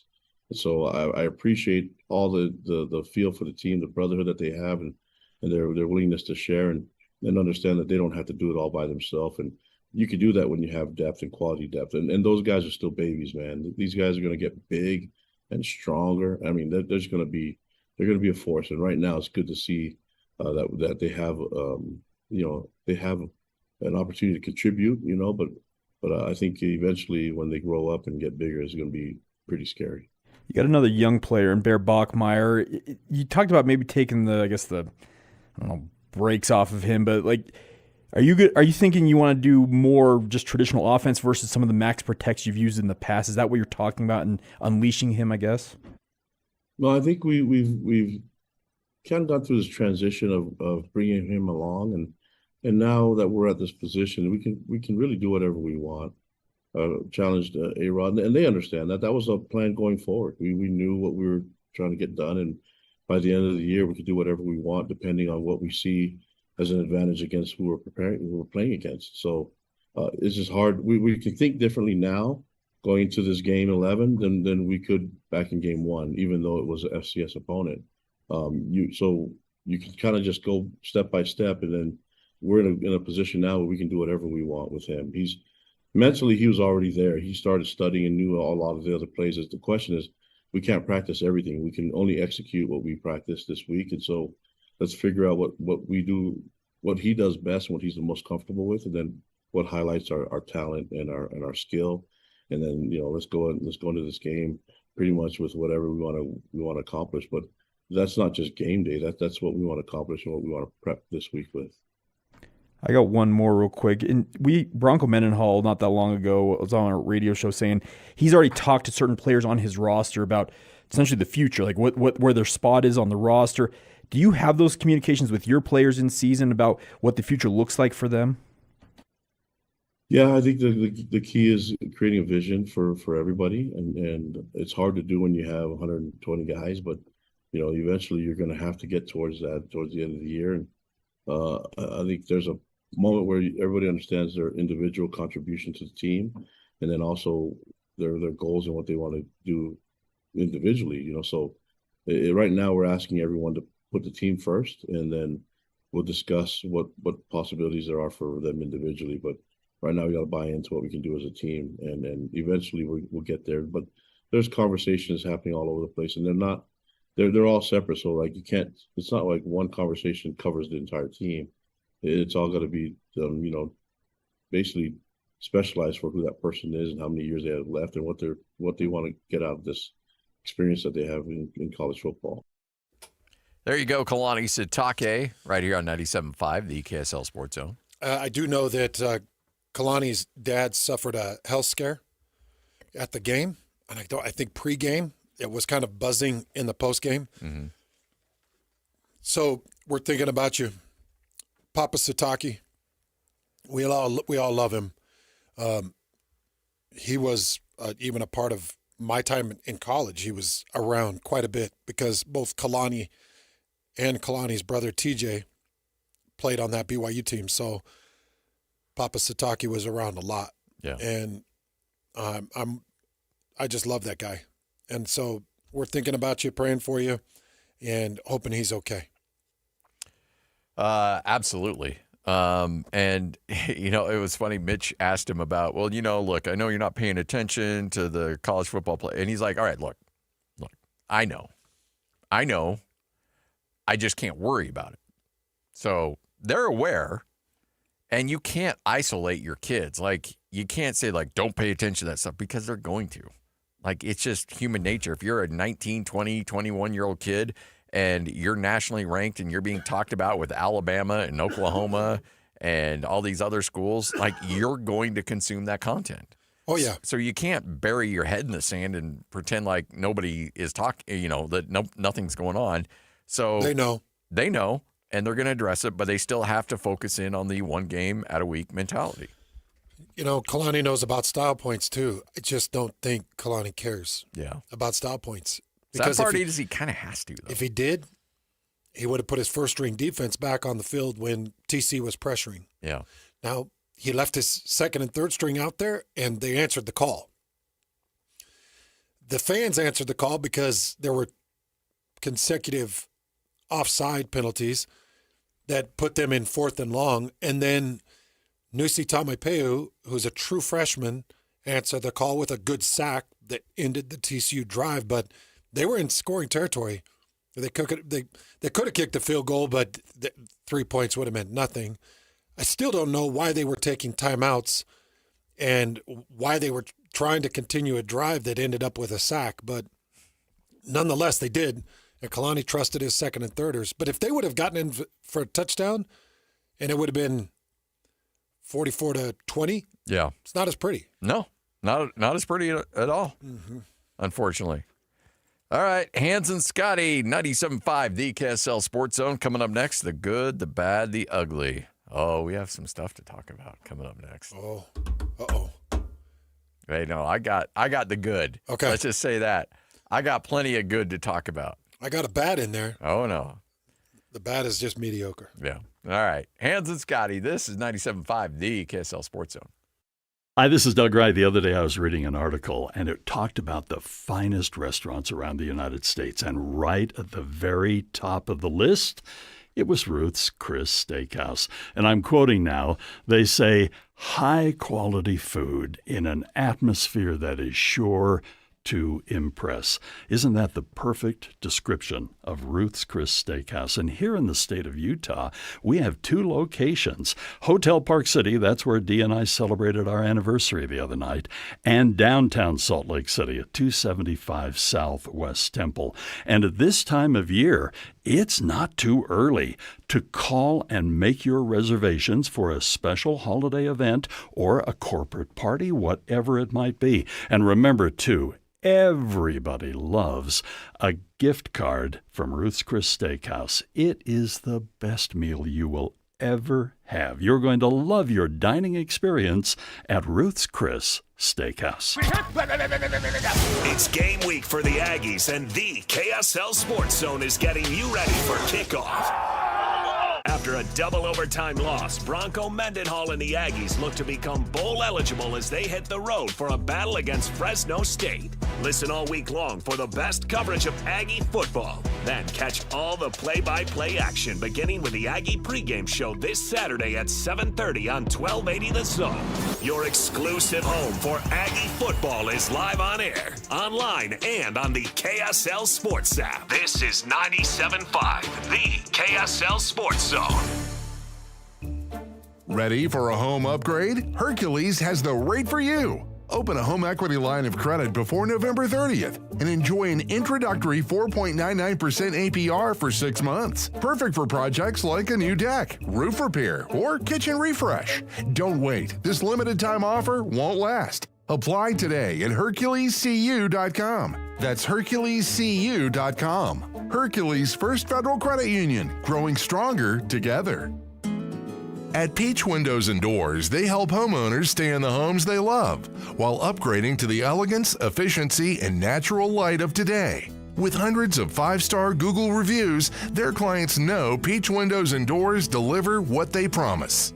I wanted to replace standard-size French doors with a large custom sliding door. The update required checking a weight-bearing wall. Plus, I wanted a couple of different styles of windows. The new sliding door created a much brighter and open look. Peach was so helpful along the way with recommendations and ideas, and the installers were efficient and respectful of my space. I was thrilled with Peach Windows and Doors. Give your $1 million home the $1 million feel it deserves. Don't wait on that someday project. Visit Peach Windows and Doors Salt Lake Showroom. Schedule a free in-home visit. You can also explore at peachwindowsanddoors.com or just call them at 801-566-1255. Peach Windows and Doors, where amazing home transformations begin. Is your financial advisor offering you up to a 30% upfront bonus? Or are they promising you up to 10% growth per year, all for your retirement income? If not, then you need to come to Trajan Wealth. I'm Jeff Jr., founder of Trajan Wealth. If you have a plan to retire within the next 10 years, don't wait only to find out it's too late. I've seen hardworking folks like you retire only to be required to go back to work, all because their advisor told them guarantees like these were too good to be true. They're not. That's up to $30,000 upfront or up to $10,000 per year on $100,000, all guaranteed for retirement income. Don't keep working when you're supposed to be retired, and don't let any financial advisor tell you it's too good to be true. Call Trajan today, 801-210-6800. That's 801-210-6800.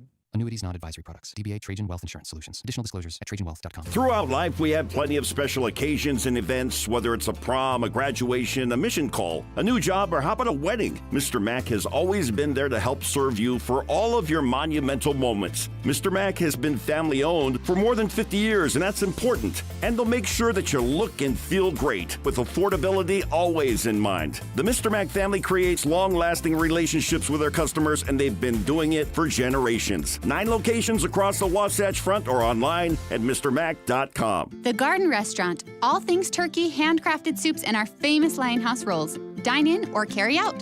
The Garden Restaurant. Visit us at thegardenslc.com. This is your Cougars at 30 update.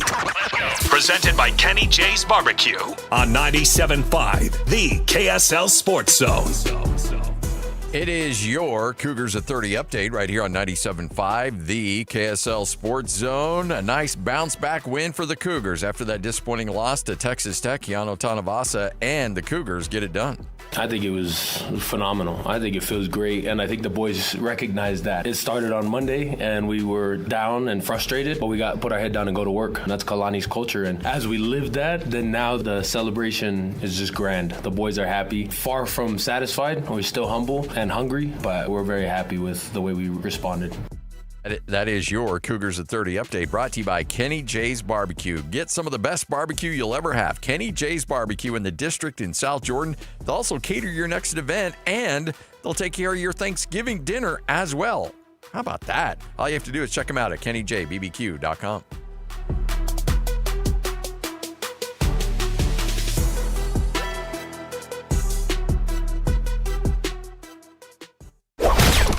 It's time to saddle up and talk about the winners and the losers. This is the good, the bad, and the ugly. Now, here's the good. It is your good, it is your bad, it is your ugly. And let's just take a moment and bask in the greatness of good quality football. And Hans and I, you and I, Lloyd, I don't know what you're getting ready to push over there, but knock it off. Don't. I see you got your finger on a button. Let him have his time, Lloyd. It's my time down here. It's your time up there, but it's my time down here. Let him have his time, Lloyd. Be fair.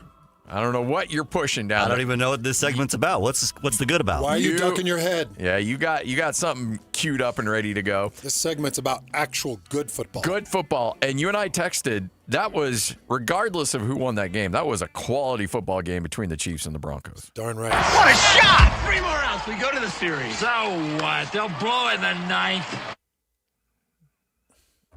Why do you got to do that? This is his time. It's my time.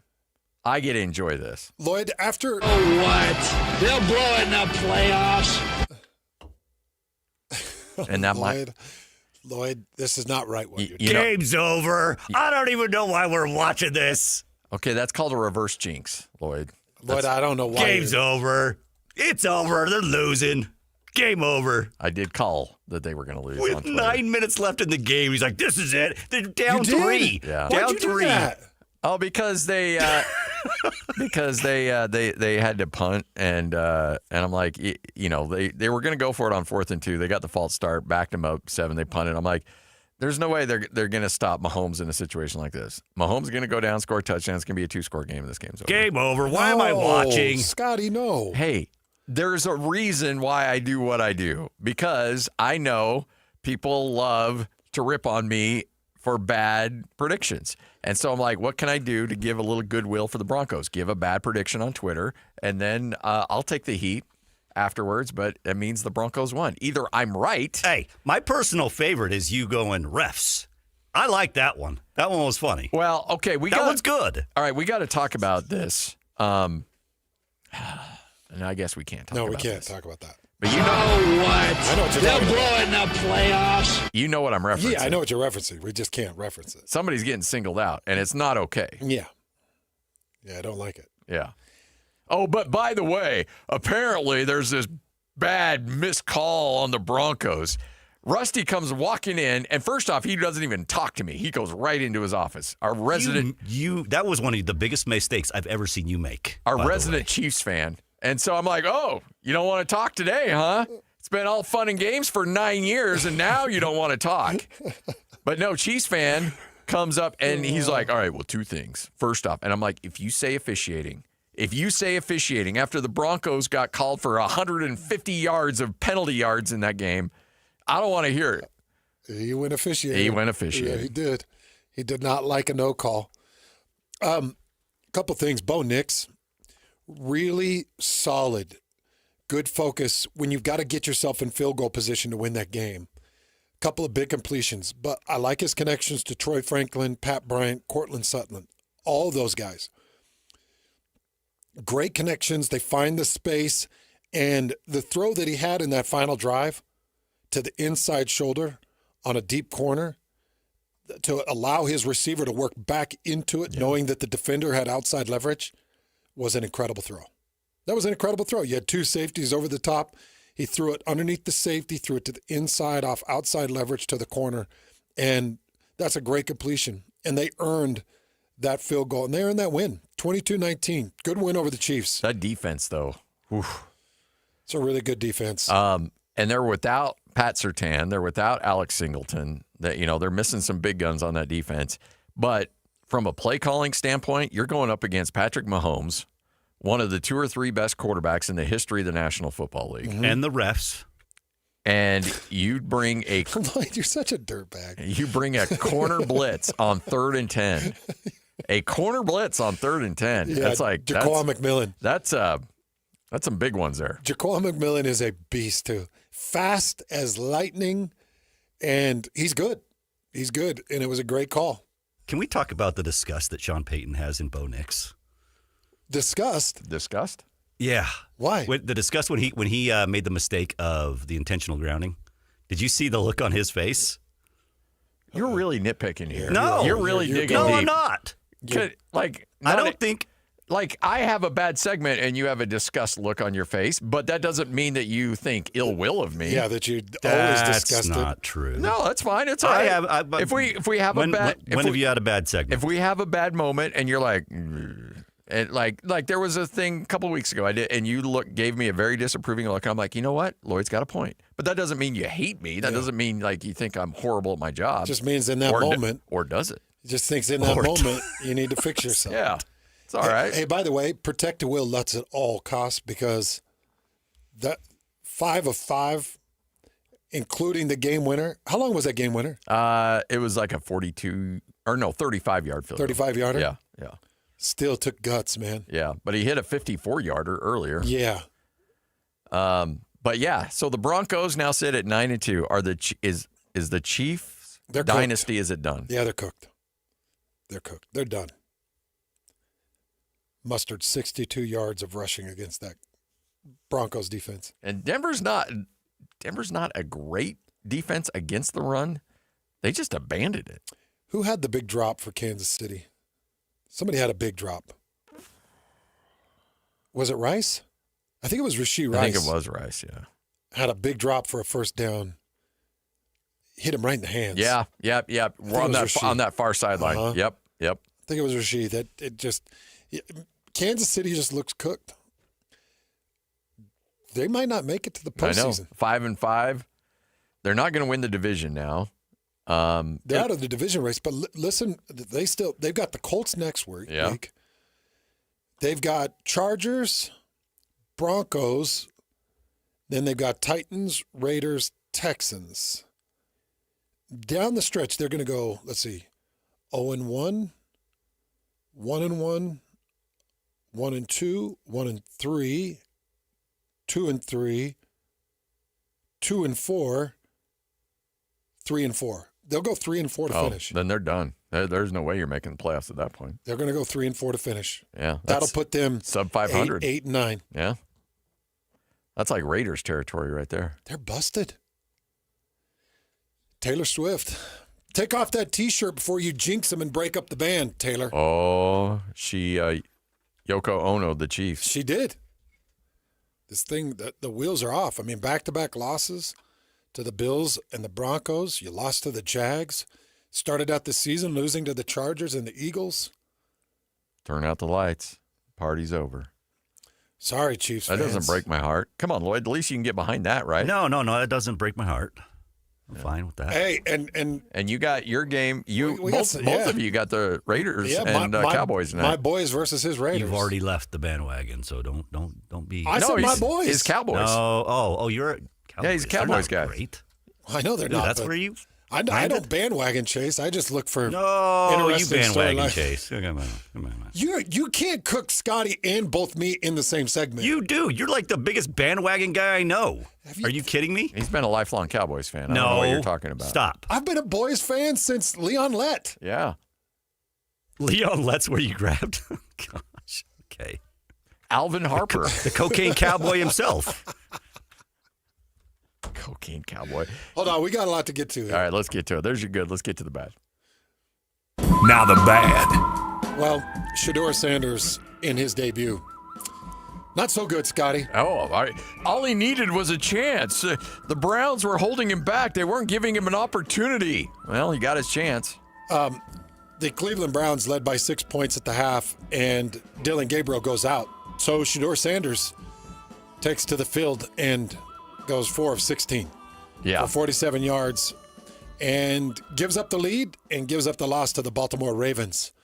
Also takes a couple of sacks. By the way, Shedeur Sanders continues to get sacked by the BYU Cougars because Kyle Van Noy comes up with a big sack and a big game-changing moment, and they lose 23-16. But Shedeur looked pretty miserable and had some excuses after the game. Oh, I'm sure. Yeah. Said, well, these are the first times that I've had an opportunity to throw to a couple of these wide receivers. He's like, this week in practice, we need to really focus, and I get some timing on with these guys. But it's already been announced that if Dylan Gabriel passes concussion protocol through the week, that he's going to be the starting quarterback. Yes, as he should be. It's always somebody else's fault. And by the way, nobody's rooting against Shedeur Sanders. Nobody. If he goes on and he's great, like his dad was great, that's fine. I think everybody's just tired of the nepotism. Yeah. His name being on the side of a stadium is wild. Now, the recognition of him falling to the 5th round is like, okay, even the NFL scouts saw it, but the Browns did take a shot on him in the 5th round, but everybody was like, oh, but why? Yeah. When you're an NFL scout and your job depends on hitting on draft picks, you're not going to get roped into, well, he's Deion Sanders' kid. It's like, no. Can he play or not? Not really. Okay, then we're not taking him. All right, fine. 5th round, we'll take a flyer on him at this point. But we're not spending a, 1st, 2nd, 3rd, 4th round pick on the guy. And look, these NFL scouts, they don't mess around. Okay, they don't buy into storylines. They don't buy into family lineage or anything like that. Can you play? All right, then let's get you. Can you not play? No, not worth it. Yeah, and I think the Browns got tricked. They got hoodwinked in the 5th. But I got pulled into it. I'm okay taking a flyer on a guy in the 5th, but there's Yeah, if this was happening, if they would have taken him at Gabriel's spot, was Gabriel second? I think so. Yeah. Second rounder. Yeah. I think he was. If they would have taken Shador instead of Gabriel, this is happening. Now everybody's going to be looking at the scout, but I don't think we'll ever see Shador have meaningful minutes in an NFL football game. All right, there's your bad. Let's get to the ugly. The ugly. It's a bad deal here. Yeah, it's scary. New York Jets cornerback Chris Boyd is clinging to life after being shot in New York City early yesterday morning. NYPD says the gunfire erupted about 2 o'clock in the morning, just blocks away from Times Square. Officers arrived. They found the 29-year-old cornerback collapsed on the sidewalk with a gunshot wound to his abdomen. I was just checking any updates. There is video of the shooting. They've got a very clear image of the person that shot him. They're going to find him. Hopefully they arrest him, and hopefully Chris Boyd is able to pull out of critical condition. Oh, boy. But there's video of the shooting, and apparently it was a big scrum and scrap, and 2 gunshots rang out, and one of them happened to hit Boyd right in his abdomen. And when you get gut shot, it allows a lot of different bile to release into the body. It's a miserable way to go. Horrible. Yeah. Horrible, because your body just fills with infection. And I'm just keeping my fingers crossed. And in today's world, Scotty, being a bigger guy, you have to understand nobody's going to fight you fair. No. Nobody will ever fight you fair. Yeah. It's something I've tried to really express to my son, who's 6'7", 325 pounds. You got to just be as humble as anybody else in the room, because you don't know who's got what.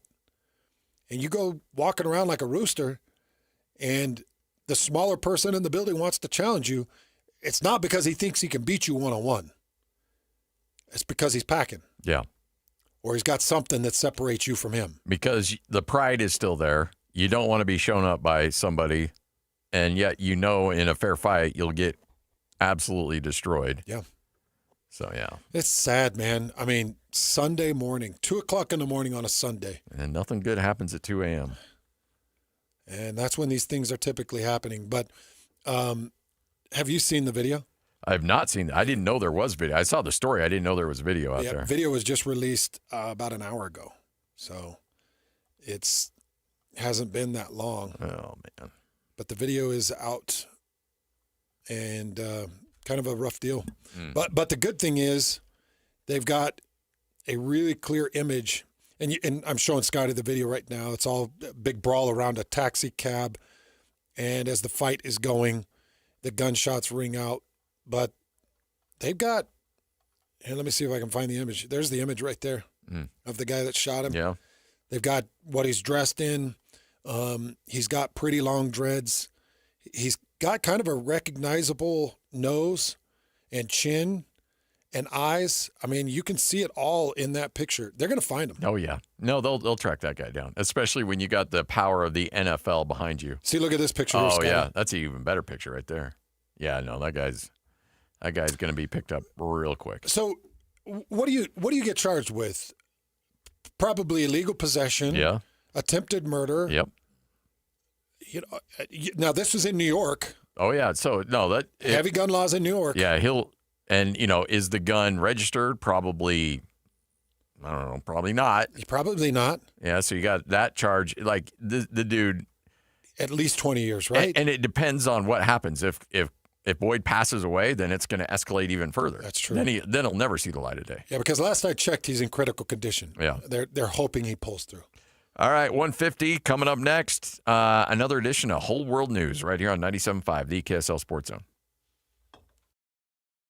It's game week for the Cougars, and the KSL Sports Zone is getting you ready for kickoff. There was no Texas Tech hangover for the Cougars as they took their frustrations out on TCU. Now the Cougars hit the road for a huge Big 12 battle against Cincinnati. Listen all week long for the best coverage of Cougar football. Then catch College Football Saturday game day at 10 a.m. with a postgame show immediately following the game on KSLSports.com. Your home for the best coverage of BYU football is live on air, online, and on the KSL Sports app. This is 97.5, the KSL Sports Zone. Oh, hands, we're hitting the road. Taking the show on the road. Tomorrow we will be at Bar Dub Grill. We want you to come to Nephi and check out some of the great burgers, some of the great food you can get right off the grill at Bar Dub. All right, this guy just tweeted 7 minutes ago. I'm going to retweet this. Michael Dahl tweeted and he said, I smoked a brisket from Bar W Beef yesterday at recommendation of Hans and Scotty via KSL Sports Remote in Bountiful. Remember when we did the pop-up? Yep. He said, hands down the best brisket I've ever smoked. Incredible! ! So many great comments from my family. I need another remote in Davis County so I can get myself some more of those briskets. Understand that the Bar W Beef cooks up so easy, so pure. It stays juicy. It crisps up well. It's got amazing marbling, great flavor. You don't need to overseason it. You don't need to marinate it. No. It's just classic, good, healthy, clean beef. And the great thing, too, is if you do a lot of briskets, you know that if you go to a butcher or go to a box store or something like that, you're going to buy a 15, 16-pound brisket, and when you trim it, you're going to lose about 2 or 3 pounds off that at least. Well, guess what? Bar W does the trimming for you. That thing is well trimmed, so when you purchase that, you know you're spending your money on the beef, not the stuff you're throwing away or turning into tallow. But to Scotty's point, we'll be at Bar Dub tomorrow in Nephi. If you're coming through the area, if you're anywhere in the surrounding area, come out. Visit us at Bar Dub. The first 2 people that mention this spot that come in, Scotty and I'll buy your meal. We will. Yep. If you come in and say, Hans and Scotty, I heard that you were going to buy lunch, we got you covered. This is the only spot you'll hear it. Yep. Exit 222 off of Nephi. In Nephi, it is a Bar Dub Grill.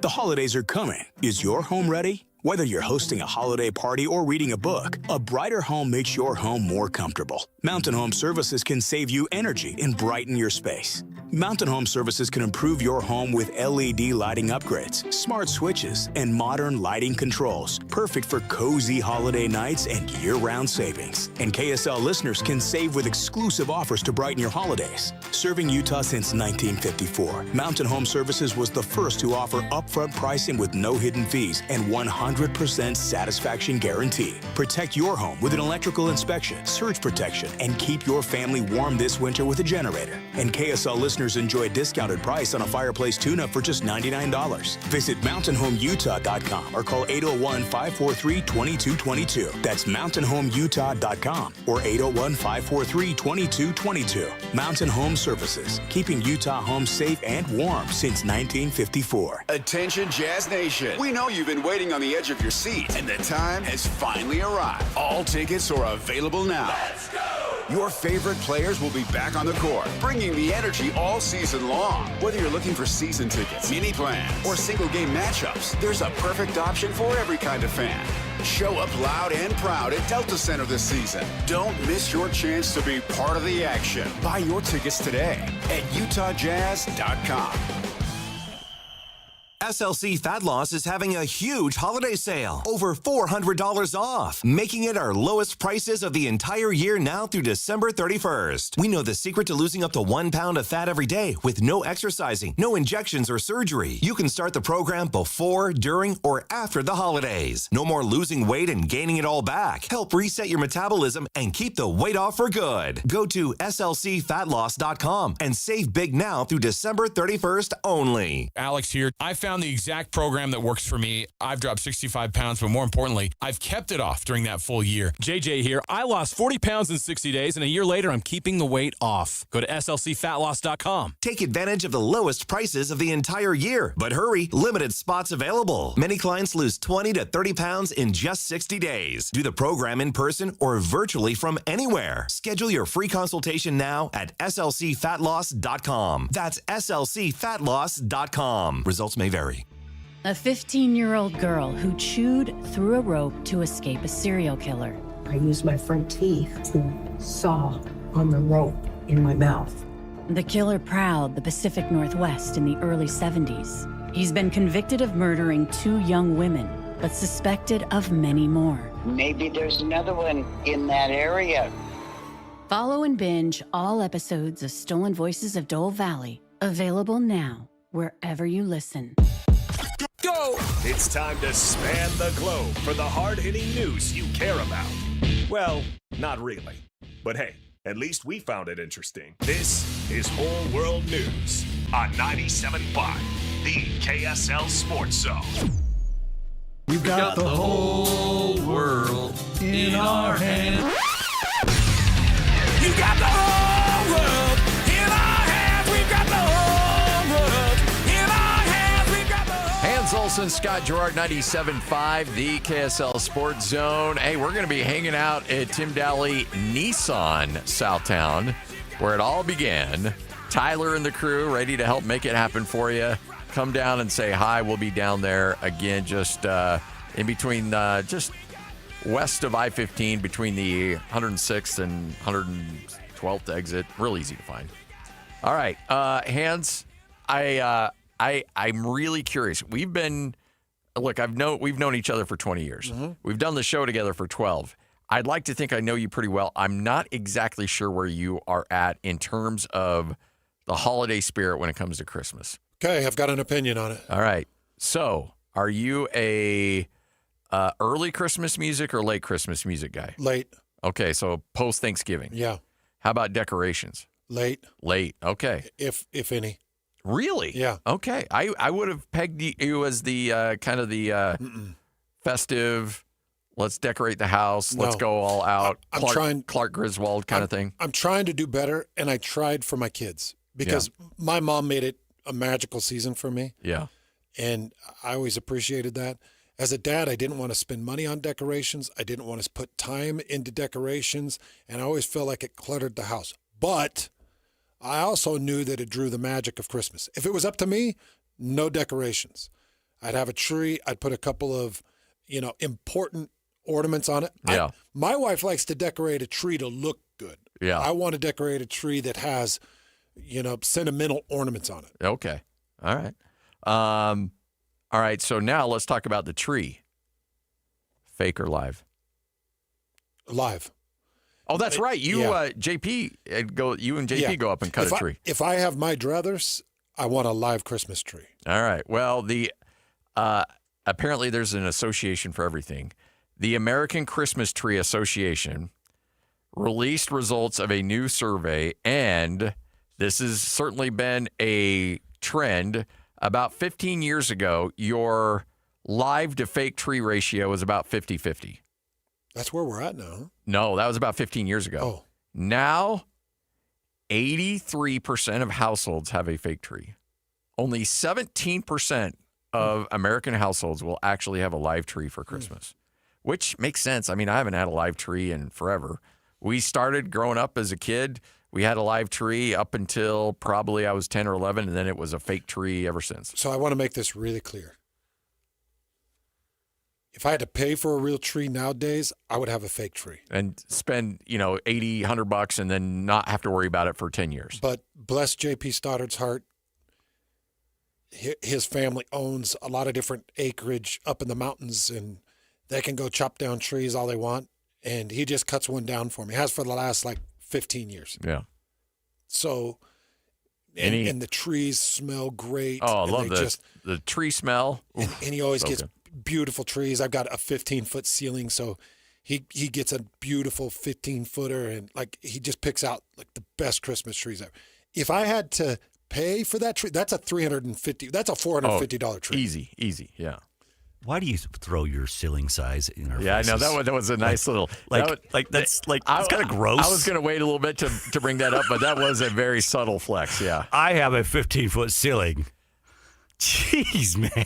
So my vaulted ceilings can handle a very large Christmas tree. That was such a gross flex. It was gross. Lloyd, I've been in your house. Okay? You've got 15-foot ceilings in your basement. Oh, Come you on. mean from the basement to the very top? No, yeah, that's 15 feet exactly. Lloyd's mother-in-law apartment has 15-foot ceilings. Oh my Lord, you're a funny one. No, that's true. 83% though. Look, I am all about the fake Christmas tree, but for some reason that kind of bums me out a little bit. I want my fake tree, but I want everybody else to have a live tree. Do you do lights on the house? No. I have put my foot down on that one. I will not do it. And I refuse to do it because I don't want to die. And I don't like climbing on roofs. I did it a couple times in our first house because I'm like, oh, I'm a homeowner now. Look what I get to do. Mm-hmm. And then I'm like, no, I'm not doing that anymore. Dude. And my wife, it breaks her heart, and I feel so bad about it. You've got somebody that would do it for you. Who? Ajay. Ajay would do it. Oh, he would. Come on. He'd say, boss. Hey, Ajay. Situational Christmas lighting. Ajay's the man, dude. Ajay would be on your roof. Yeah. Situational lighting. Dude, he would be on your roof like Clark Griswold so fast. Ajay, do our guy a solid. He needs you. I promise you, he'd back his van into your house. I know that's it. Oh, he would would bust not. a hole in the roof. He would short circuit the lights and start your house on fire. You know what? You are not giving Ajay enough credit. You know what? Ajay's come a long ways. Ajay has come a long way. Yeah, absolutely. And Ajay is killing it for us this year. He's had a great year. By the way, I can't bring myself to pay for people to do the lights, and I don't want to do it. It's a sore spot, and I feel really bad about it, but I'm not bending on it. Hey, I make my brother-in-law do it. I don't get on the roof. I won't do it. Hey, by the way, if you're a business out there and you do install Christmas lights in Utah County, send me a tweet at 975Hans. Or Davis County. Or Davis County for Scotty. I'd love to use your business because I am looking to do the Christmas lights. I will not do it myself. I am afraid of heights. I am 40. I don't want to put myself at risk. I love my health. We almost lost Dave Fox due to a Christmas decoration thing. One of my best friends, his dad fell off the roof putting up Christmas lights and died. Yeah. And you know him. You know what I'm talking about? I don't. I'll tell you in the break. Okay. But yeah, his dad fell off the ladder and down into the stairwell. Oh. So I'm not messing with that. But if you do have a business putting up lights at 975Hans, let us know. I'll put you in touch with Scotty. Yeah. And we'll get you working. Because I do want lights on my house. And my mom wants Christmas lights. So, because she's got the house, much bigger house than mine, up on the hill that they shadow me. You're going to see Clark on a ladder, and you're like, oh, crap, now I've got to do it. And you're like, get off the ladder, Dad. I'll handle it. My dad has been naughty lately. Oh, yeah? Yeah. He's been out with all his trimming to it because he loves to prune trees. Yeah. And so he's a tree sculptor. He's essentially Mr. Miyagi, but with actual full-size trees. And he gets out there with his chainsaws and his cutters, and you're like, oh, no. He's still clicking away. I love it. All right, Hans and Scotty, you're going to hear from Kyle Whittingham coming up next right here on The Zone. Whether you're stuck in the office, I believe you have my stapler, in your car, or at your in-laws. You want a piece of me? You bet I do. The Zone is with you every step of the way. Download the KSL Sports app to get live streaming of your favorite shows and access to all the latest updates on your favorite teams. Your home for the best coverage of the Utes, Cougars, Jazz, and Mammoth is on air, online, and on the KSL Sports app. This is 97.5, the KSL Sports Zone. Alpine Home Medical, we bring wellness home. Hey folks, it's Jay Broadbent here with Alpine Home Medical, celebrating 28 years of keeping Utah and Idaho comfortable and at home. Back in '97, I started with a truck, a dream, and a lot more hair. Today, we've got 11 stores from Idaho Falls to St. George. From the moment you step into our clean, welcoming showrooms, you'll feel the Alpine difference. Our team will be there to listen and guide you to the best solutions for your needs. We believe that the right equipment can transform lives. We're honored to be a part of your healthcare journey and to help you live the life you deserve. Visit us online at alpinehomemedical.com. That's alpinehomemedical.com.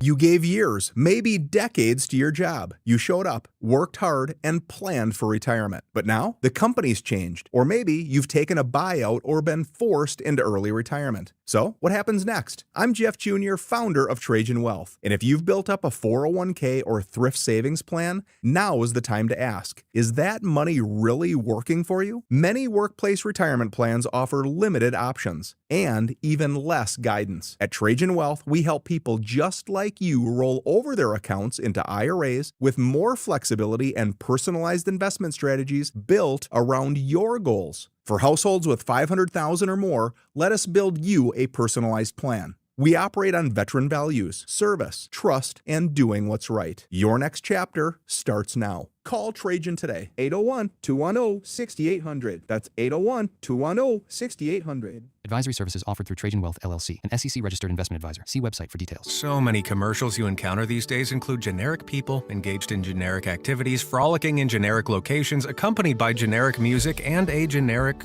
voiceover.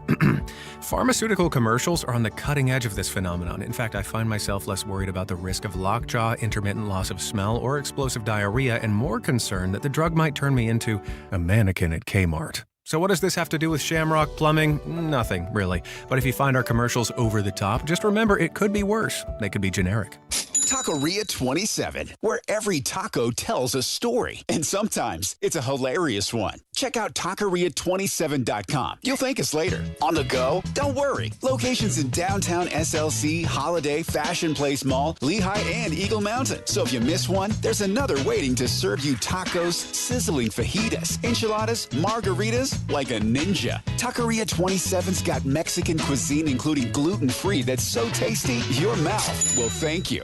Hey, Benjamin, we've got a surprise for you. What? You have a brother. $100 bill just like you. Hey, I'm Ben. What? We just got him for joining America First Credit Union and opening a new checking account. And you're going to live together at America First. What? This is nice. For a limited time, new members get a $100 cash bonus when they open a checking account or $50 when they open a youth checking account. So head to AmericaFirst.com and get your money working today. Membership eligibility, terms, and conditions apply. Federally insured by NCUA. Chevy trucks have you covered when the road takes you from smooth sailing to Chevy Colorado will eat up some of the toughest terrains with 5 available drive modes. And Silverado and Silverado HD have the muscle to take you out for some serious. With multiple engine options and impressive towing, while Silverado EV is the perfect combo of performance and capability. Nice. Making it a snap to hitch up this electric truck and hit the road. Wherever the road leads, Chevy trucks are right there with you. See your Rocky Mountain Chevy dealers. Broadcasting from the Mountain Home Services Studio, this is 97.5 KZNS FM Colville, 1280 KZNS AM Salt Lake City, and 102.7 KSL FM HD2 Salt Lake City Midvale. This is 97.5, the KSL Sports Zone. Let's go! Complete game coverage of the Cougars is right here on the KSL Sports Zone. It's a huge Big 12 battle for the Cougars as they head to Cincinnati for a showdown against the Bearcats. Your home for the best coverage of Cougar football is right here on 97.5, the KSL Sports Zone. This is Hans Olsen and Scotty G, presented by Mountain Land Supply on 97.5, the KSL Sports Zone. Woo!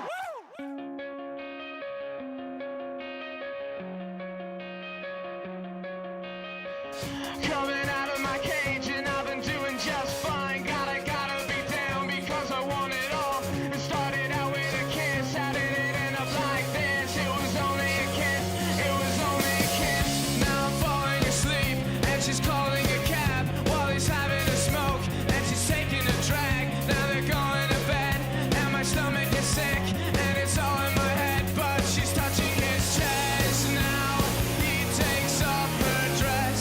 Now let me go.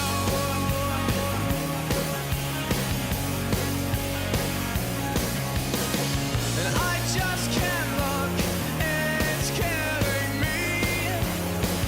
And taking control. Hans Olsen, Scott Gerard, 97.5, the KSL Sports Zone. Hope you're having a good Monday. So many good things to break down.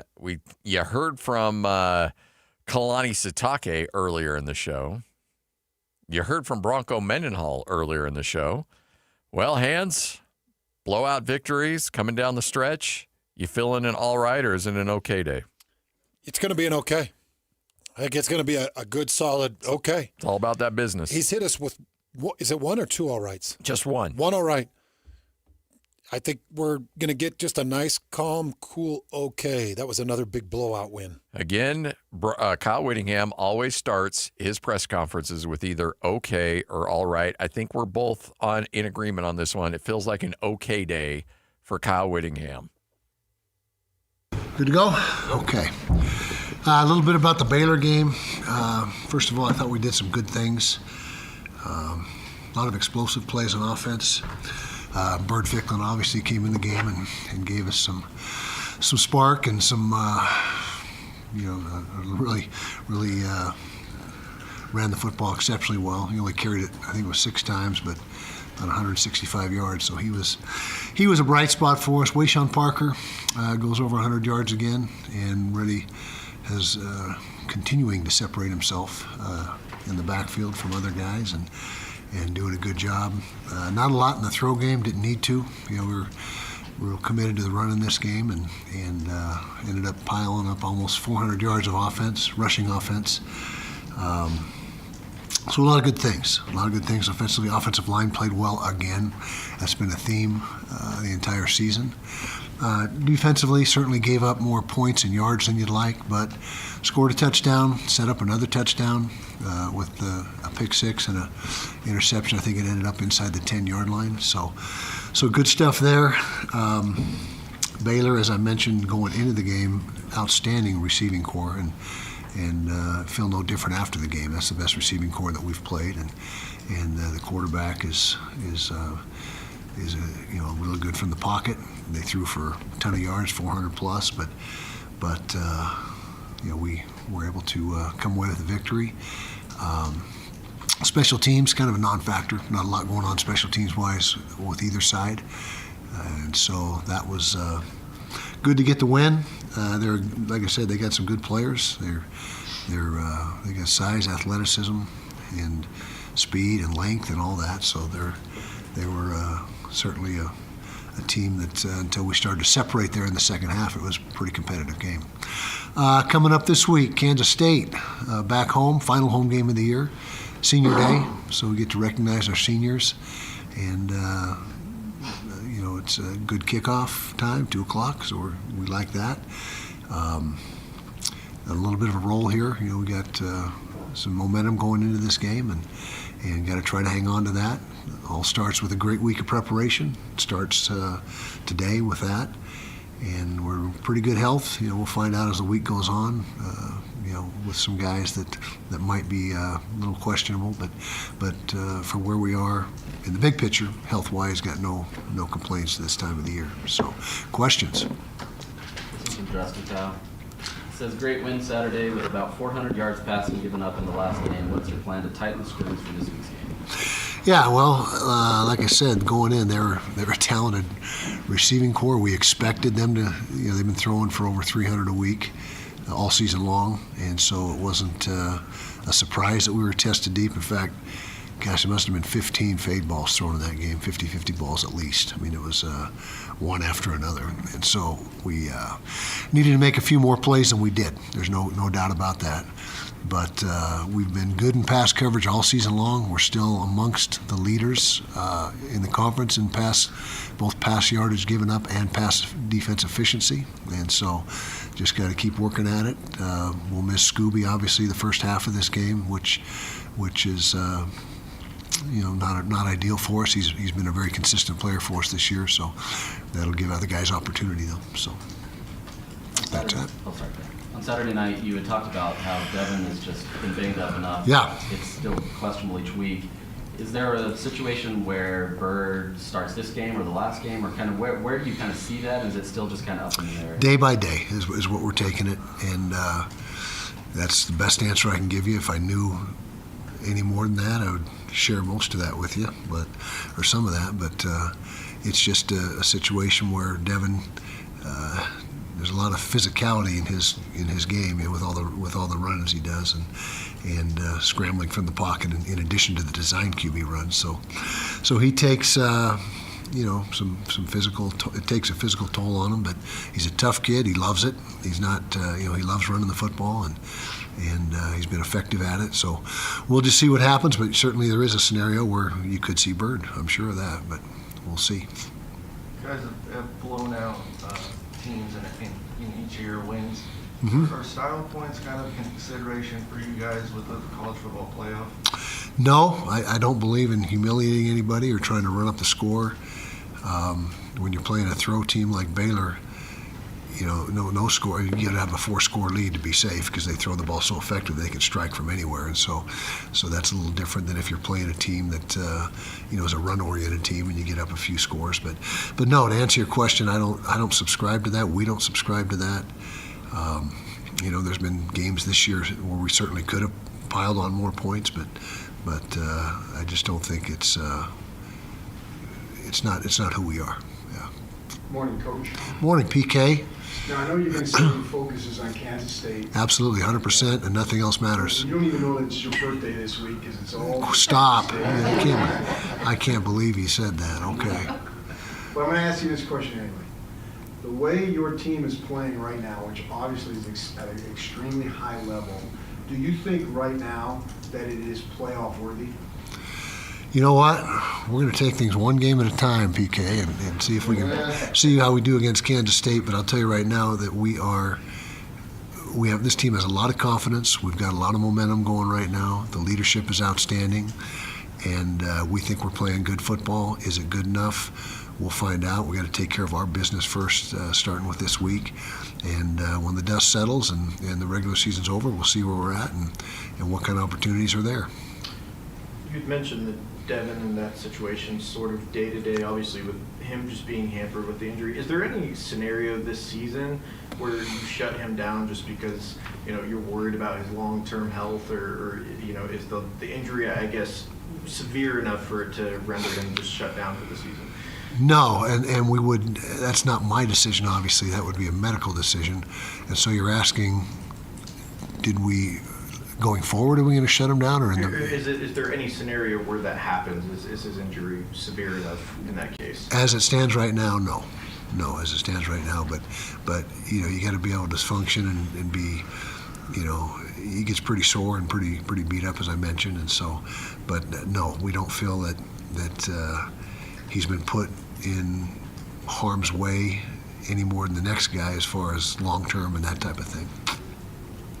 Kyle, after the game, you mentioned that Devin, his mastery of the offense and just his experience in the offense is what led to the decision to keep him out there. But how do you balance that versus how he's performing, how he's executing in terms of how, playing him, I guess? Yeah, well, it's all in the equation. During it's game by game and within the game itself. When we feel that the game is out of reach, then we've tried to get him out in those situations, and we've supplemented him, as you noticed, throughout the game with Bird. Sometimes they're in there. A lot of the time they're in there both at the same time, but Devin doesn't have a lot of a role when Bird is at the quarterback. He was more of a guy that just is window dressing out there. But we just rely on the medical staff to help with those decisions, and as long as they say he's good to go, and he says he's good to go, then we just try to do things as intelligently as we can, and like I said, when the game seems to be in the bag, so to speak, then we try to get him out of there.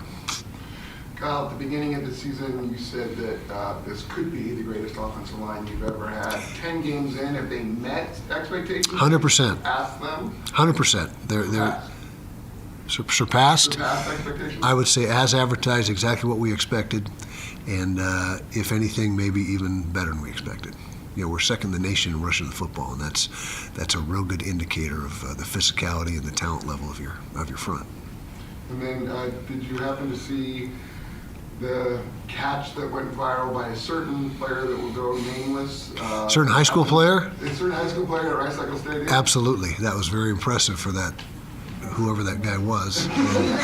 And it's as good a play as I've ever seen at any level. I don't think I can get in trouble for saying that, because we still don't know who the guy is. But anyway, yeah, good point. Thank you for bringing that up. Kyle, I kind of wanted to ask you a big picture question. I know you mentioned you're focused on Kansas State, but it seems like you have 2 starting caliber quarterbacks on your roster, and you obviously view them very highly. There's been scenarios in the past where teams like Texas have had Quinn Ewers and Arch Manning on their roster long term. Given just the way the offseason goes, is there a scenario where you can see Bird and Devin staying on the roster next season together, just given the circumstances of how the portal is and all that? We sure hope so, and that's remains to be seen, and we'll, that will be addressed. Obviously, they've tweaked the recruiting a little bit now in the dead periods, where December is now completely a dead period, and the portal does not open until January now, and so you have a little more time after the regular season to sort those things out than before. Before, you'd have to start those conversations now with a lot of your players as far as what their plans are and that type of thing. But with what Bird's done this year, and what Devin's done for that matter, we're going to have to really step up to hang on to those guys, and that's really an administrative thing, it's not in my court. That's what kind of resources we can come up with to keep the roster together, and it'd be interesting to do the study. My guess is if you took a study of Power 4 football rosters, the $25 million rosters, the 20, and with the average win-loss record, it would just follow suit exactly with the resources available. So yeah, everyone's trying to step up in that regard. Who's a better thrower between the two? Devin, they have different styles. Devin gets the ball out extremely quick. He's got a quick release. He's able to go through the progressions a little quicker than Bird because he's so familiar with them. Bird maybe has a little more zip on the ball, a tad more accuracy at times, but they're different types of throwers from the pocket, and they're both outstanding, but just different. So I don't know if you can say one's better than the other. They both do it their way. Good time for more, Sammy.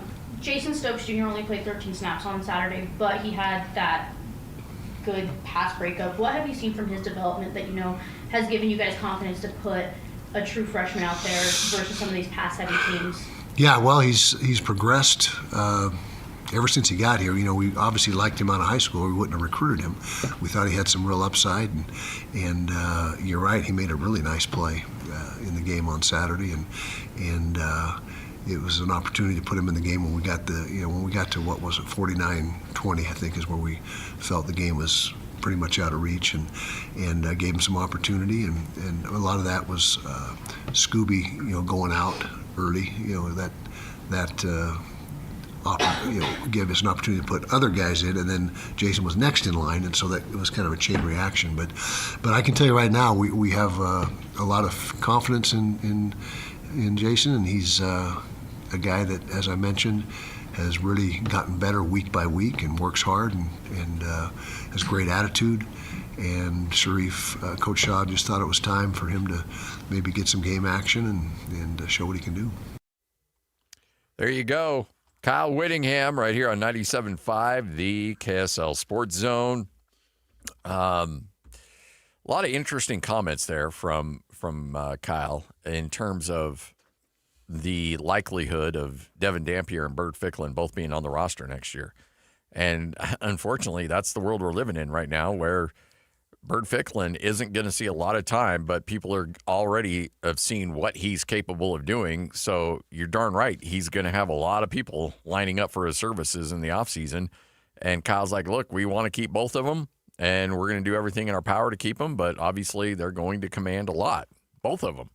So I just, you'd love to see a world where Devin Dampier can finish out next year and then Bert Ficklin's next man up and off you go. But if I'm Bert Ficklin, not only do you want to get paid, but you want an opportunity. You don't want to be the number 2 Wildcat guy coming off the bench. You want to run your own program. You want to be the guy. So Utah can offer one of those, probably a hefty payday, but they're not going to be able to offer both if Devin Dampier comes back. And, there is one other quarterback in the equation, and that's Isaac Wilson. Yeah.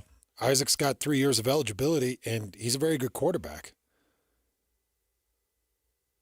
So I'm sure he's looking at the writing on the wall and saying, well, everybody's fighting over these two. Yeah. Well, what am I going to do? Exactly. And I still think he's a good ball player. I think he could be great for anybody out there. So hopefully Isaac Wilson can find a good landing spot. Hopefully Utah can manage Bird and Devin Dampier. You're going to have to come up with a creative game plan for both of them. And if I'm Devin Dampier, I'm like, well, look, I understand what we're doing right now, but look, I want to be the guy. I want to be out there all the plays. I don't want to split time in any ratio whatsoever. He's a competitor. So, I can see both of them being like, I want to be the guy, and Bert Ficklin wants to be the guy. And I don't think this will ultimately come down to money because if Utah wants to pay somebody, they'll find a way to pay them. But the question is, you can't offer all the playing time to Bert Ficklin. The perfect scenario would be, if I could, convince Bird, hey, look, it's your sophomore year coming up. Devin Dampier's got 1 year left. You're going to have the reins for 2 years. In this upcoming year, let's put some good Wildcat in. Let's put some, good packages in where you and Devin can get us to a Big 12 championship and take us to the heights because we need you both. And then 2 years following Devin Dampier, it's all yours. Yeah. The whole world is yours. And in the meantime, we're compensating you very healthily, and we're going to make you very happy and very famous here. I don't know. You got to come up with some type of true recruiting pitch to let him know. It's 1 year. Devin Dampier's got 1 year. You've still got 3. So let's manage this so that you're happy, we're happy, and we're all winning together. Yeah. And you don't want to lose that time. And look, Devin, what are the chances he plays all 12 games next year? Probably not great. Like, we're going to need you. Yeah. All right. But Bird's over there like, well, I got this Lloyd Cole guy who's telling me that I need to be making the jump to the NFL like right now. So I don't know what I need to be doing.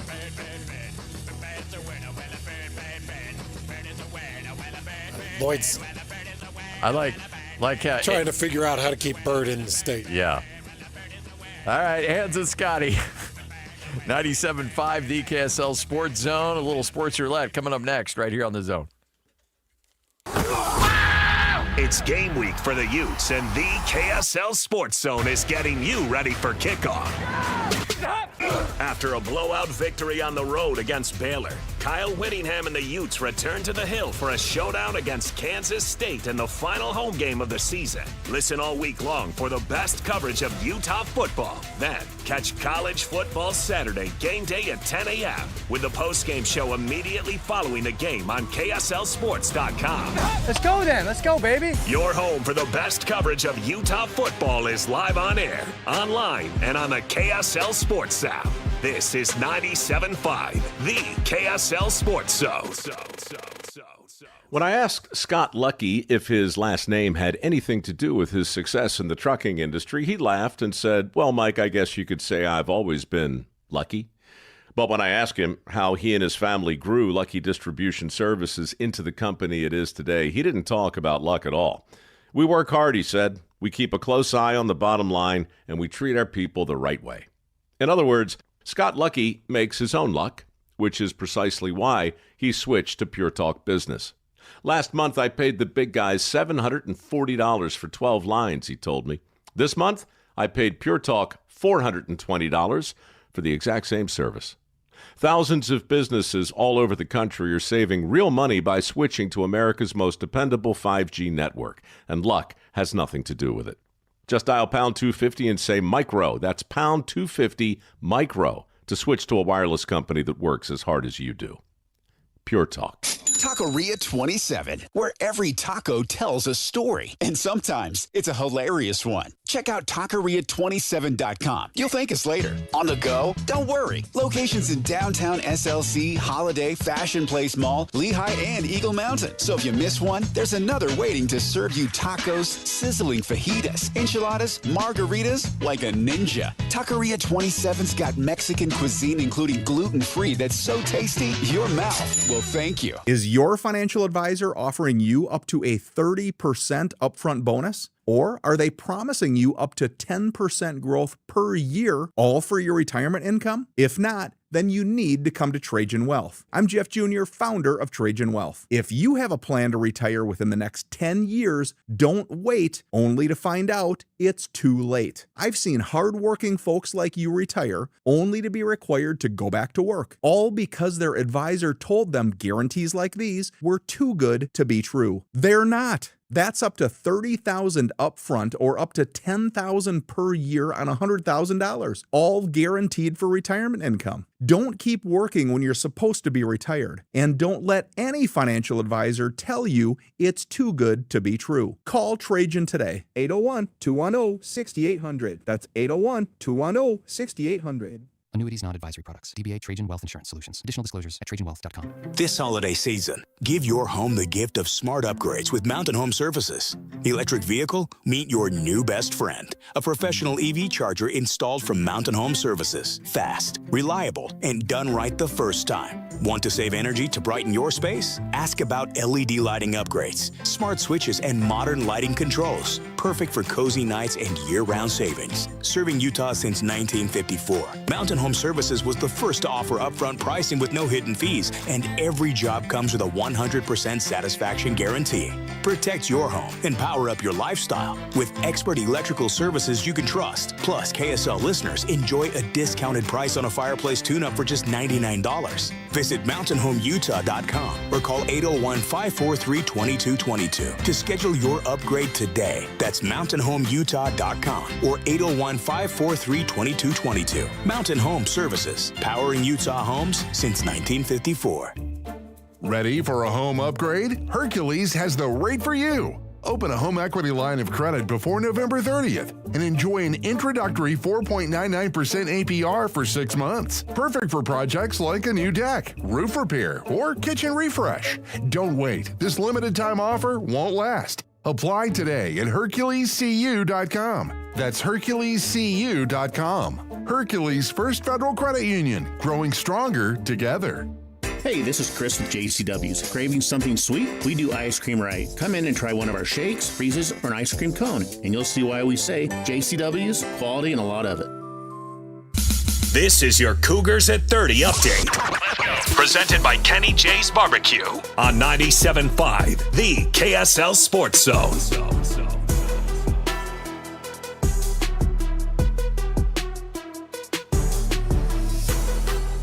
Performance for BYU, getting the blowout victory over TCU as Tanner Wall and that defense comes up with another big performance.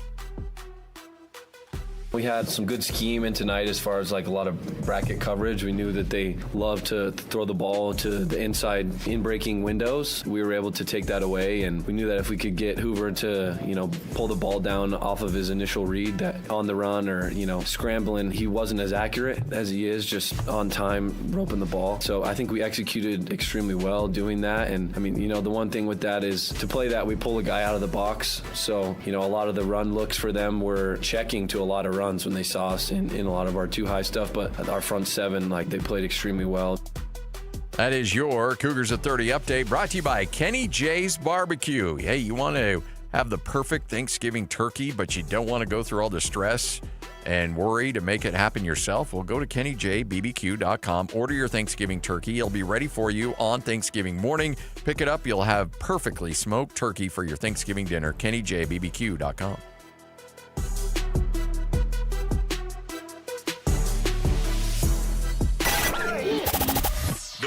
Loaded, and it's time to talk some sports. This is Sports Roulette with Hanson Scotty on 97.5, the KSL Sports Zone.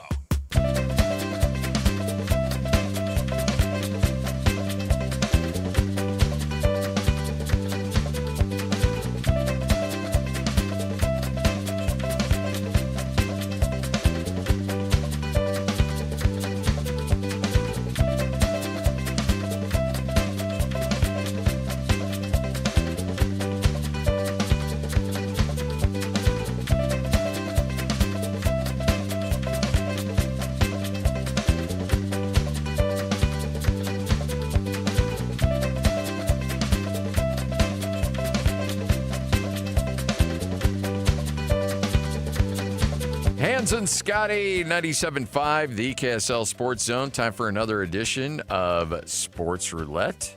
As we take some of the big storylines, put it on a roulette wheel, we spin it. Wherever that little ball lands is what we end up talking about. So let's get it. Lloyd, fire up that wheel. We need to start talking about this guy. All right, Scotty. We? Don't look now, because the Utah Jazz are 2-1 in the last 3. And Lauri Markkanen is averaging 31 points a game. Yes, he is. First Jazz player since Adrian Dantley to average 30 points a game in the first, 14 games of the year? First 14 games. So here's what we're looking at. Lauri Markkanen has point totals of 33 against Sacramento, 51 against Phoenix, 32 against Portland, 33 against Phoenix again, 29 against Charlotte, 35 against Indiana, 40 last Thursday against Atlanta, and then 47 last night in a double overtime performance against the Chicago Bulls. But he's got multiple 40-point performances. He's got a 50-plus point performance, and Lauri Markkanen is playing at an all-star pace, and he is dragging the Jazz to wins. I love it. I don't love it in terms of draft picks for next year, but the dude's an all-star, playing at a crazy all-star level, and he and then the flashes you're seeing from Keontae George and Ace Bailey make the Jazz not quite the pushover that they were last year. Yep. And, Isaiah Collier continues to be a stud as he's now back on the court. He's led the Jazz 3 out of 4 games in assists. He's got double-digit assist nights. Like, that guy is coming along. Nurkic continues to ball out. He plays his butt off every night. This goes back to the comments that, was it Austin Ainge or was it Ryan Smith that said, this year we'll be playing different lineups, but nobody is going to be playing less than full speed. Correct. That was, I can't remember who it was that said it. I think it. Austin was the first one to say it at his introductory press conference, and then everybody else has piled on since. Yeah. And, look, if you went to that game yesterday, double overtime, incredible game, you could not be not entertained from that one. This is what you wanted to see. Because the Jazz last year, they lost games. It's one thing to lose, and then it's another thing to just look bleh. There was a lot of bleh last year. This team, they're not going to win a ton of games. They're not going to be a playoff team. But they are going to be far more entertaining to watch this year than they were last year. All right, Lloyd, spin it.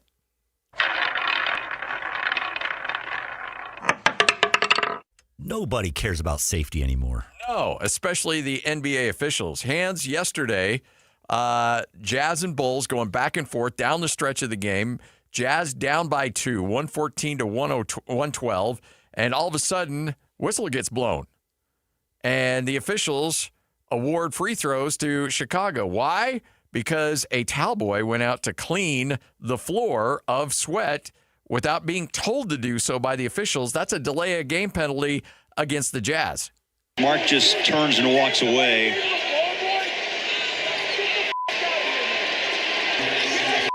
So the violation is what? Delay of game? I could read those lips. He did not agree with the call. Let me say that. So that's Will Hardy in the background. You hearing yelling, and he said some words, and he was frustrated because the ball boy is out there underneath the standard. He sees some guy hit the floor. He sees a wet floor, and his job is to like, hey, I don't want anybody slipping on my watch. He goes out there, starts wiping the floor. Apparently the rule is that the official has to tell you to do it before you're allowed to do it. So the Jazz, because they were the home team, got hit with the delay of game, and in the press conference, Will Hardy was asked about it further. Team attendant came out to wipe up sweat without being asked by the officials. I don't want to give money away, so I'm not going to comment on what I think of that particular moment. Christmas is coming. How dumb is that? How dumb is that? He said Christmas is coming. Yeah. Got to have that extra cash. Yeah, look, I can't be hit with a fine before Christmas. Yeah, it's dumb. Kid was just trying to do his job, but I understand it. But that nearly lost him the game. I know. It nearly lost him the game. But we talk about things that we've never seen before. That right there was that's something I've never seen before. A delay a game because the kid's just out there trying to do his job. Well, the Jazz with some impressive minutes though in that game. You know, they were down by 7 or 8 earlier in the fourth quarter, and they go on that 8-0 run. They get themselves back in that game. Just somebody that you got to start to watch a little bit. And by the way, I don't know who made the decision to put all the chips in Josh Giddey's backpack for a game, but the Chicago Bulls went all in on Josh Giddey, and I don't know if that's the guy that you're like, well, you know, we're going to be led by Josh Giddey. Yes. Josh is great. I mean, he plays a lot of great basketball, but I don't know if he's the person you really want to lean on. I know we don't see a lot of Sunday games, but that was a heck of a game. That was fun. Double OT, Jazz busting their butt out there, and the Jazz get the victory. Again, double overtime, 150 to 147. And just like that, folks, the Jazz have a winning record at home at 4-3. They're 5-8 overall on the season. And, yeah, I mean, look, they're not pushovers anymore. Now, look, who knows how long this is going to last. And if they, you know, if Danny and Austin Ainge would be like, all right, you know what, we can't have this, and Larry Markkinen gets traded. Because right now, you know, in the whole, you know, buy low, sell high, I don't think you're going to get a higher asking price than what you're going to get right now at a Larry Markkinen. Now, do you want to move him right now? Do you want to give up on him and give him to somebody that's trying to make a playoff push? Or do you continue to try to build around him? He's kind of in a weird spot where he's not quite. He wants to win now. He wants to win now, and he's not 22. He's like, what, 28, 29. Mm-hmm. So he's not like, okay, well, you know what? He wants to win now, but, man, we're going to have him for another bunch of years, and he's not yet to the prime. No, he is in the prime of his career. He knows it. His representation knows it. Everybody around the league knows it. And so they're like, okay, if we're going to get something out of him, it's got to be right now. And the Jazz are not in a situation where they can get the most out of him right now. He turns 29 in May. So, I mean, he's creeping up on 30, so you got to make a decision one way or another there. I would not fault the Jazz if they traded him. It would bum me out, but I wouldn't fault the logic there. What I'd rather see is the Jazz make the blockbuster move to build around him. Yes, I agree with that. Because there are guys that are performing. Keontae George is worth a lot more now than he was to begin the season. Yep. You know, Isaiah Collier has balled out since he's jumped on a Jazz court. You know, I do think that they've got some very valuable pieces that they can add. One guy that I think the jury's still out on is Cody Williams. Yes. Yeah. And I think that's going to – I mean, when the Jazz drafted him, they knew that was going to take some time. But next year, I'll give him another year, and then you need to start seeing a little ROI on that. Next year is a big year. Yep. All right. Spin it, Lloyd.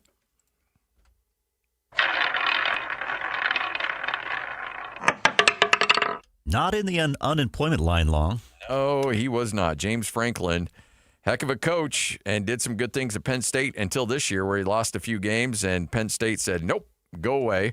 We're going to pay you $50 million to just not coach anymore. And Virginia Tech said, all right, fine, we'll hire him. And he's expected to be named the new head coach at Virginia Tech by the end of the week.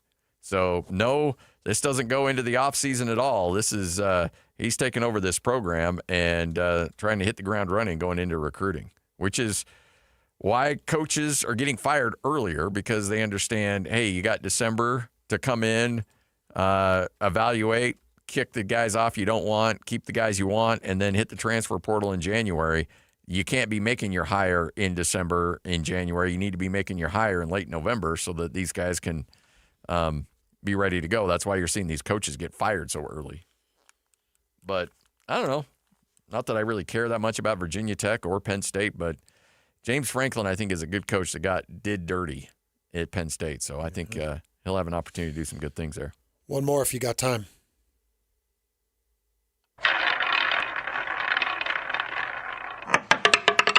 Close, but no cigar. Did you get to watch any of that BYU UConn game? Oh, I did. Watched it this morning. Man, BYU fought their butts off. Down at one point by as many as 14, right? Yeah, I think it was 14. Was it 17? Was 17 the highest? Okay. Was it more than 14? I busted through it really quick this morning. So I know it was deep double digits, pushing 20.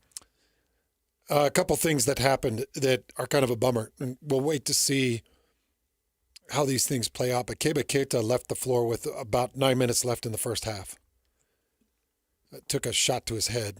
Yeah, that's... He was getting after a loose ball and took a shot to his head. So losing Keba Keita in that game, if you had Keba, how much does that help down the stretch? I mean, he just changes everything. Yeah. And a lot of things you don't see in a stat sheet. He just alters so many shots.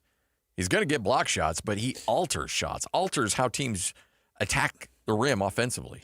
And then you played that game without starting guard Kennard Davis. Yeah. Because of the DUI following the crash, which, you and I didn't really comment on that. No.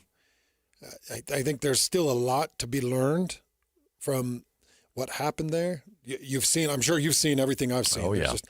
There's just a lot unknown about that. But you're without Kennard Davis, and UConn led in that game, the majority of the game, and as Scotty mentioned, by double digits, a lot of the game. Fought their butts off, got back into the game. UConn misses a free throw. BYU's down by 3. Rob Wright gets the ball. He's driving the lane. He loses the ball, loses possession, gives up the turnover, and BYU loses an opportunity. But the point I wanted to make with this, losing to number 3 UConn is not the same in basketball than losing to a team in football that might be ranked number 7 or number 8. A loss to UConn in the early stages of the season can actually help you in different tournament ratings. In fact, BYU loses that game to UConn and improves 3 spots by in 2. KenPom. Yeah. See, that's the difference in college basketball. And that's all statistically based. So, I mean, it's a different world in college basketball. You want to play those quad 1 games. You want to play those in neutral sites or even on the road. And if you lose them, it really doesn't hurt you. And if you lose them very closely, like BYU did, it definitely doesn't hurt you. A.J. DeBonsa had 25 points. Saunders had 17. Rob Wright had 16. But pretty impressive pushback at the very end. UConn led 82-77. DeBonsa dropped in a layup with just under a minute to play. 2 free throws by Damari made it 84-79. 3-pointer by Dawson Baker. That's the one I want to point out. Dawson Baker with a deep 3. Just a nice transition pull-up deep 3. And kept that game kind of on the balance. But 86-84, BYU loses it by a fingernail. Nope. And game neutral site, TD America in Boston. But let's be honest, that was a pretty heavy UConn crowd. Yeah. BYU fans still there. Down by as many as 20. It did hit 20, huh? Yep. It was 59-39. Yeesh. That's a hell of a comeback. All right, Hans and Scotty, we'll wrap up this bad boy next right here on The Zone. Whirls around and down.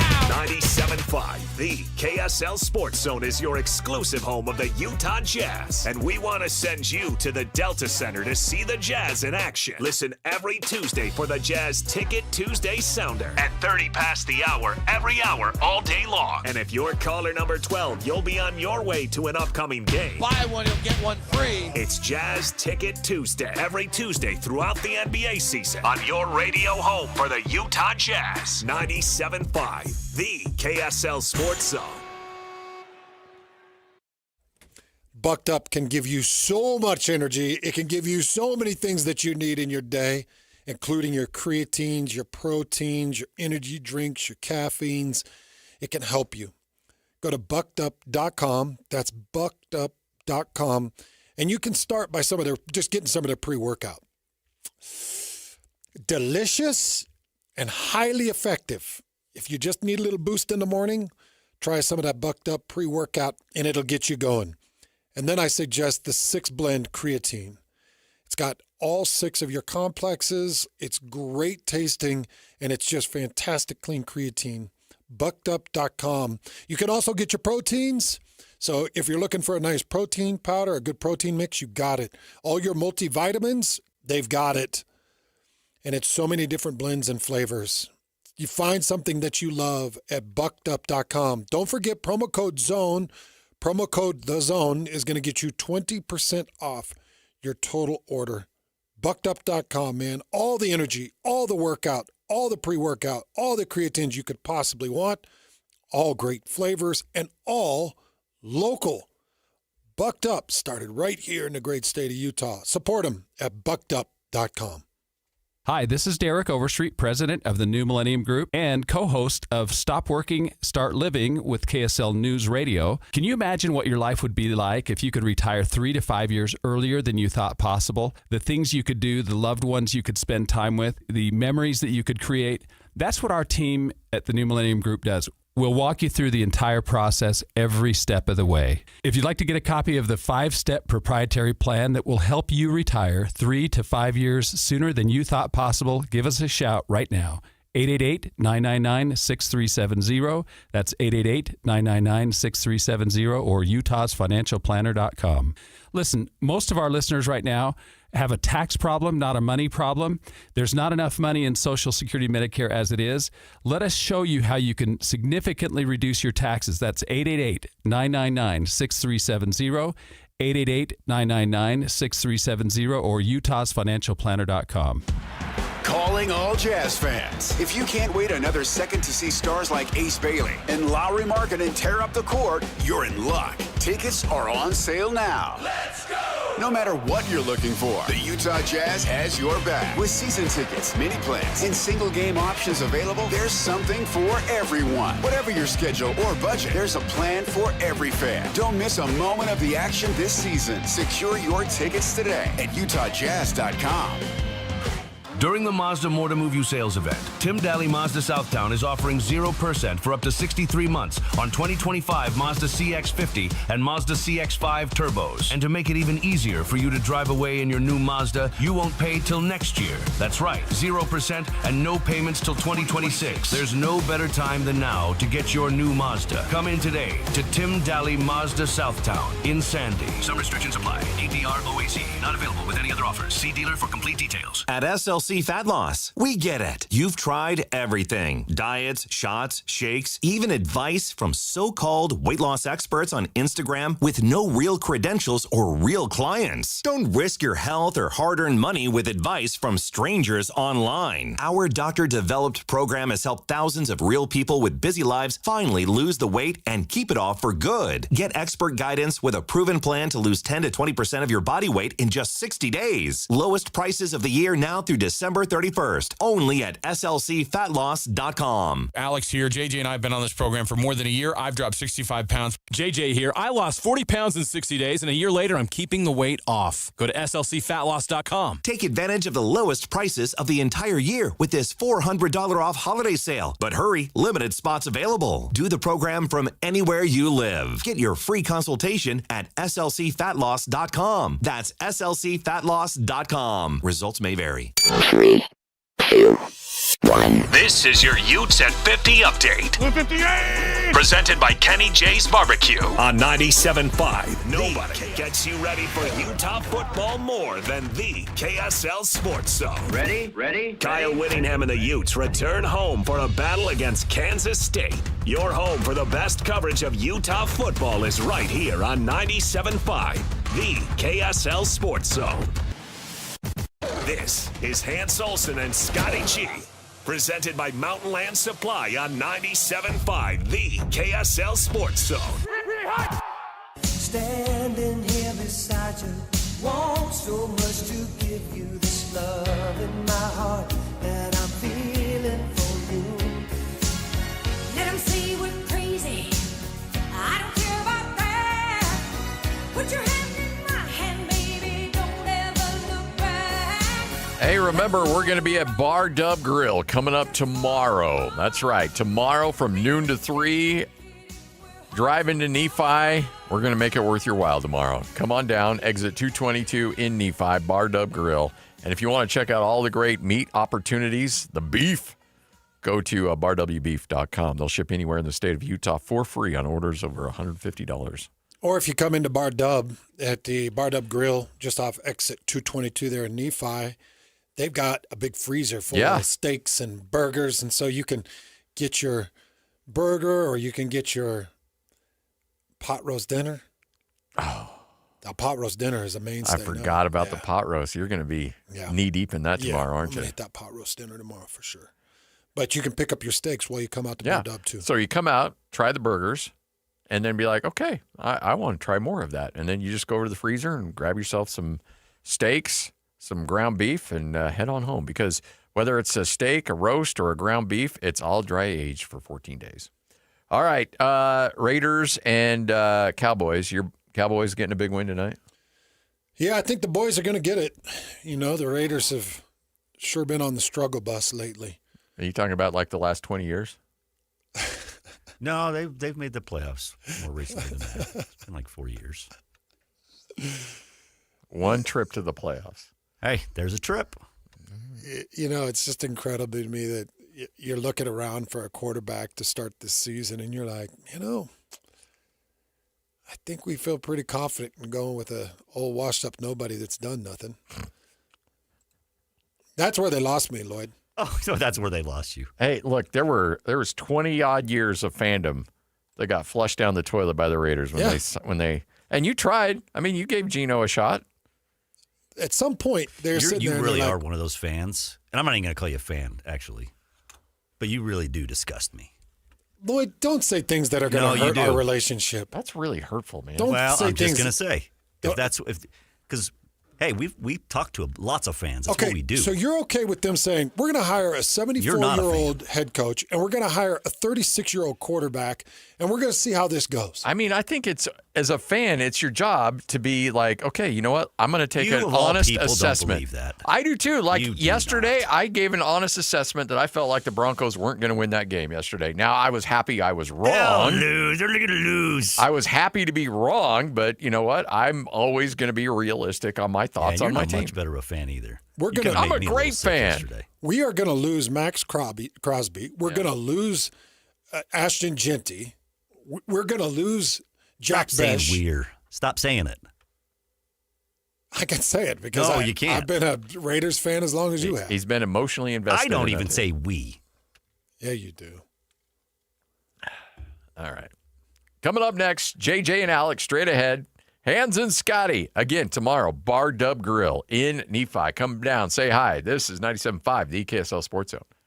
Get the latest Utah sports headlines delivered to your inbox with the KSL Sports Newsletter. From the Jazz, Utah Hockey Club, BYU, Utah, Real Salt Lake, and more. Be in the know of all things sports in the state of Utah. Visit KSLSports.com to sign up for the KSL Sports Newsletter. Hockey fans, let your voice be heard with the Utah Mammoth Fan Forum. Visit the Utah Mammoth page on KSLSports.com to connect with the team, other fans, and our KSL Sports insiders. Start chatting today in the Utah Mammoth Fan Forum on KSLSports.com.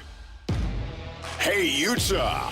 Are you ready for the Utah Mammoth to hit the ice? From game-winning goals to behind-the-scenes moments, Mammoth Plus brings the action to you all season long. Whether you're at home, on the go, or in the stands, don't miss a single shift. Visit UtahMammothPlus.com and start streaming today. That's UtahMammothPlus.com. Every game, every goal, live on Mammoth Plus. DJ PK and John from J. Brooks Jewelers. John, whenever someone loses a parent or a grandparent, it's difficult. Things get passed down inside the family. But if someone doesn't want a watch or a piece of jewelry, what's the next best step? At J. Brooks Jewelers, we're happy to help you sort through such a collection of things to help you know what is real and what has value. Of course, repurposing the items for the family is always the best solution, but if no one loves or wants the piece, the estate experts at J. Brooks Jewelers can help guide you on the best way to handle the liquidation and, of course, in complete confidentiality. We have buyers all over the country that we've established to get the largest return possible for your jewelry, coins, or watches to retain as much money as possible for the family. So whether you want to repurpose and create a new heirloom or liquidate part or all of the estate, let me and my team help you decide the best way to proceed. Call and make an appointment today at J. Brooks Jewelers in Murray and Lehigh or online at jbrooksjewelers.com, your trusted custom and estate jeweler.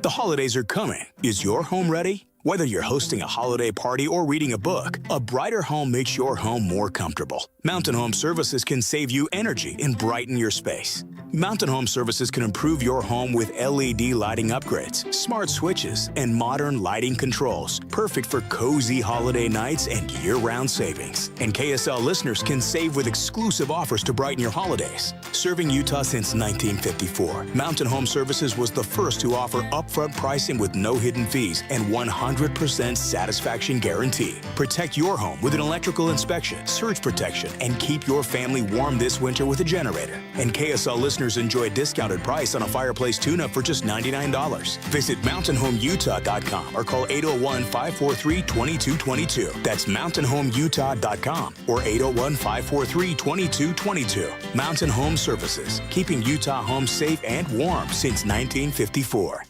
From the first twinkle on Temple Square to the last toast of the night, make your holidays shine 10 floors up. The roof is now open. Perched high above the city in the historic Joseph Smith Memorial Building, every table feels like a front row seat to the season. The anticipation is over, just in time for your merriest gatherings and special occasions. Now with an all-new design and an a la carte menu that wraps Utah favorites in a festive bow. Share a plate of our house-made Utah scone, pass the reimagined funeral potato bites, slice into your perfectly cooked steak, then stop and linger over local honey-drizzled desserts, berry cobbler, and chocolate pudding that tastes like holiday magic. The delicious menu doesn't stop there. Why not try our burrito short rib, pork ossobuco, maple glazed salmon, shrimp scampi, and our fried chicken mac and cheese. All dishes made to celebrate togetherness. Elevate your traditions literally. Preview the new menu and reserve your holiday table at theroofslc.com. This is The Roof, where the holidays taste like home. This is Jake Scott and Ben Anderson. Big 12 is recommending Utah Athletic Director Mark Harlan to replace Mac Rhodes on the CFP selection committee. I guess every conference has a commissioner that represents your conference, so I get it, but it's the stupid design of the playoff committee in general. Can I tell you who I would hire if I were Burke? I would hire a celebrity to go in there where all these people are just going to kiss their rump. Yeah. Sydney Sweeney, send her in. You know who's getting 3 Big 12 teams into the college football playoff? She's going into that room, and she's coming out with 3 berths in the playoff. 4. What do you bet me? You got 4 in? 4? Baylor's in? How did Baylor get in? That's what I'm doing. You got to hire someone with some gravitas. We were picking between the Bearcats and Baylor, and we put Baylor in.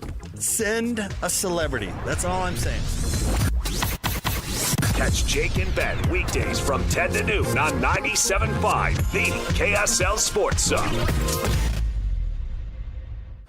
Broadcasting from the Mountain Home Services Studio, this is 97.5 KZNS FM Colville, 1280 KZNS AM Salt Lake City, and 102.7 KSL FM HD2 Salt Lake City Midvale. This is 97.5, the KSL Sports Zone. Hey! This is JJ and Alex. I made a name for myself. I told you I won't be denied. As you wrap up your day, it's time to get your fix of the teams you live for and the sports you love. This is JJ and Alex on 97.5, the KSL Sports Zone.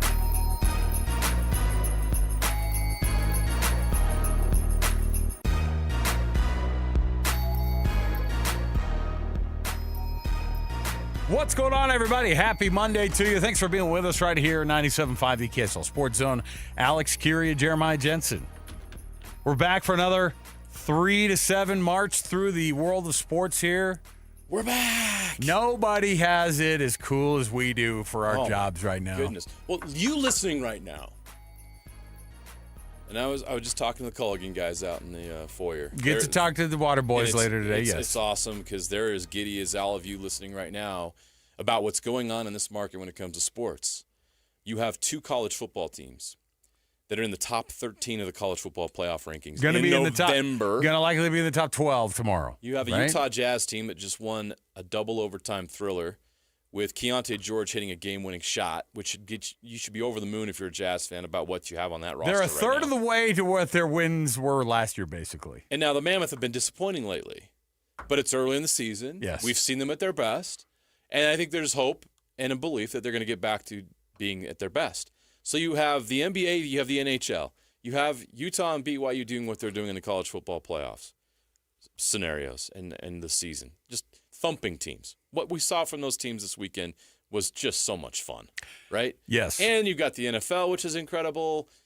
It's just such a great time right now if you're a sports fan with everything going on. And we get to talk about it. You're right. Alex Napolis, our producer, we were talking about, we go, look, I think we forget year on year how different this year is. Like to be able to have the level of success that these teams are having at the highest level that they've been at in the same conference together, a power conference together at the same time. It's a good place to be, man. How was your weekend, JJ? This is when we get to jam for the first time after a few days of not being. Well, I say a few days because we typically part ways on Friday, and then we jam on Mondays, and we do our thing on the weekend. You got to do your TV thing. I got to go do my college football thing. And then guess what? We come back and we sort of jam on stuff. But I haven't talked to you since last Wednesday, man, because it's been a minute. We had all those high school football games. Was the Pula interception in the moment that it happened? Was that as big? Like, it's one thing to say that's amazing. I've never seen something like that happen. That's a crazy catch. That's great. When you saw it happen, though, could you have imagined it was going to be the ESPN, the SportsCenter top play of the day? They had him on that night on TV. I told Alex Napolis when we first saw it, I go, that was an NFL. That's a world-class catch. That's not something that you go, well, that's fun for a high school kid. No. That would have been amazing at every level that you even imagined. So 100%. When you saw it happen and you guys were able to react to it, which was a lot of like mouth open. Yeah. A lot of like not talking in the exact moment because it was so unbelievable, but you got to call that thing and witness it as it happened. Your thoughts on that interception compared to, because the rest of the weekend seemed to get kind of swallowed up by that from a national perspective, certainly. Which was very cool and good for Ken Pula, good for Utah high school football. There's such great talent here. And obviously him and his brother Jaron are some of that talent. When I saw it initially, I'm up above the bowl. Like what is it, like the third level. And we're calling the game from the top of the bowl. And so that's the distance that I'm seeing it from. So you're thinking maybe it doesn't get caught. Well, so I knew it was caught. The throw happens. By the way, it was an incredible throw. It was a great throw. If that sensational play is not made, if it's just an average safety coming over and trying to get there, probably doesn't get there in time, probably isn't able to leap that high and to make that kind of a play. that ball would have dropped right in the bucket with that receiver. Skyridge scores an 80-yard touchdown, and we're having a different conversation about that game. Yeah. And a different team is in a state championship game next Thursday. That's why that play was so important. But in the moment, the throw is made, and it's a big, long, it's a deep ball. It's as deep as it gets. And all of a sudden, you see Kennan come over and leap up there, and you see one arm go up, come back in, land, and then I realize he has the ball. And that all happened in a split second. Yeah. So we're all watching. If you're watching it on SportsCenter, if you saw the video we supplied them with, we're slowing it down. And when you slow it down, it's like, oh, my gosh. Imagine seeing it in real time. It happened like that. Yes. Is his athleticism to be able to leap up there, snag it with one hand, and pull it in. To roll with it. Yeah. And to roll and never bobbled it. It was insane. So when I first see it, Alex, I am in shock because I'm processing in my brain what I just saw. And I realize it's an interception. So on the call, we have the audio we'll play later is later on. It's us reacting to the replay. The actual call, you hear it, I go, interception. And in my brain, I'm trying to figure out how. Right. And in that moment, it was just such a great athletic achievement. You had to process it for a minute. And then you want to go look at it again to see what he actually did.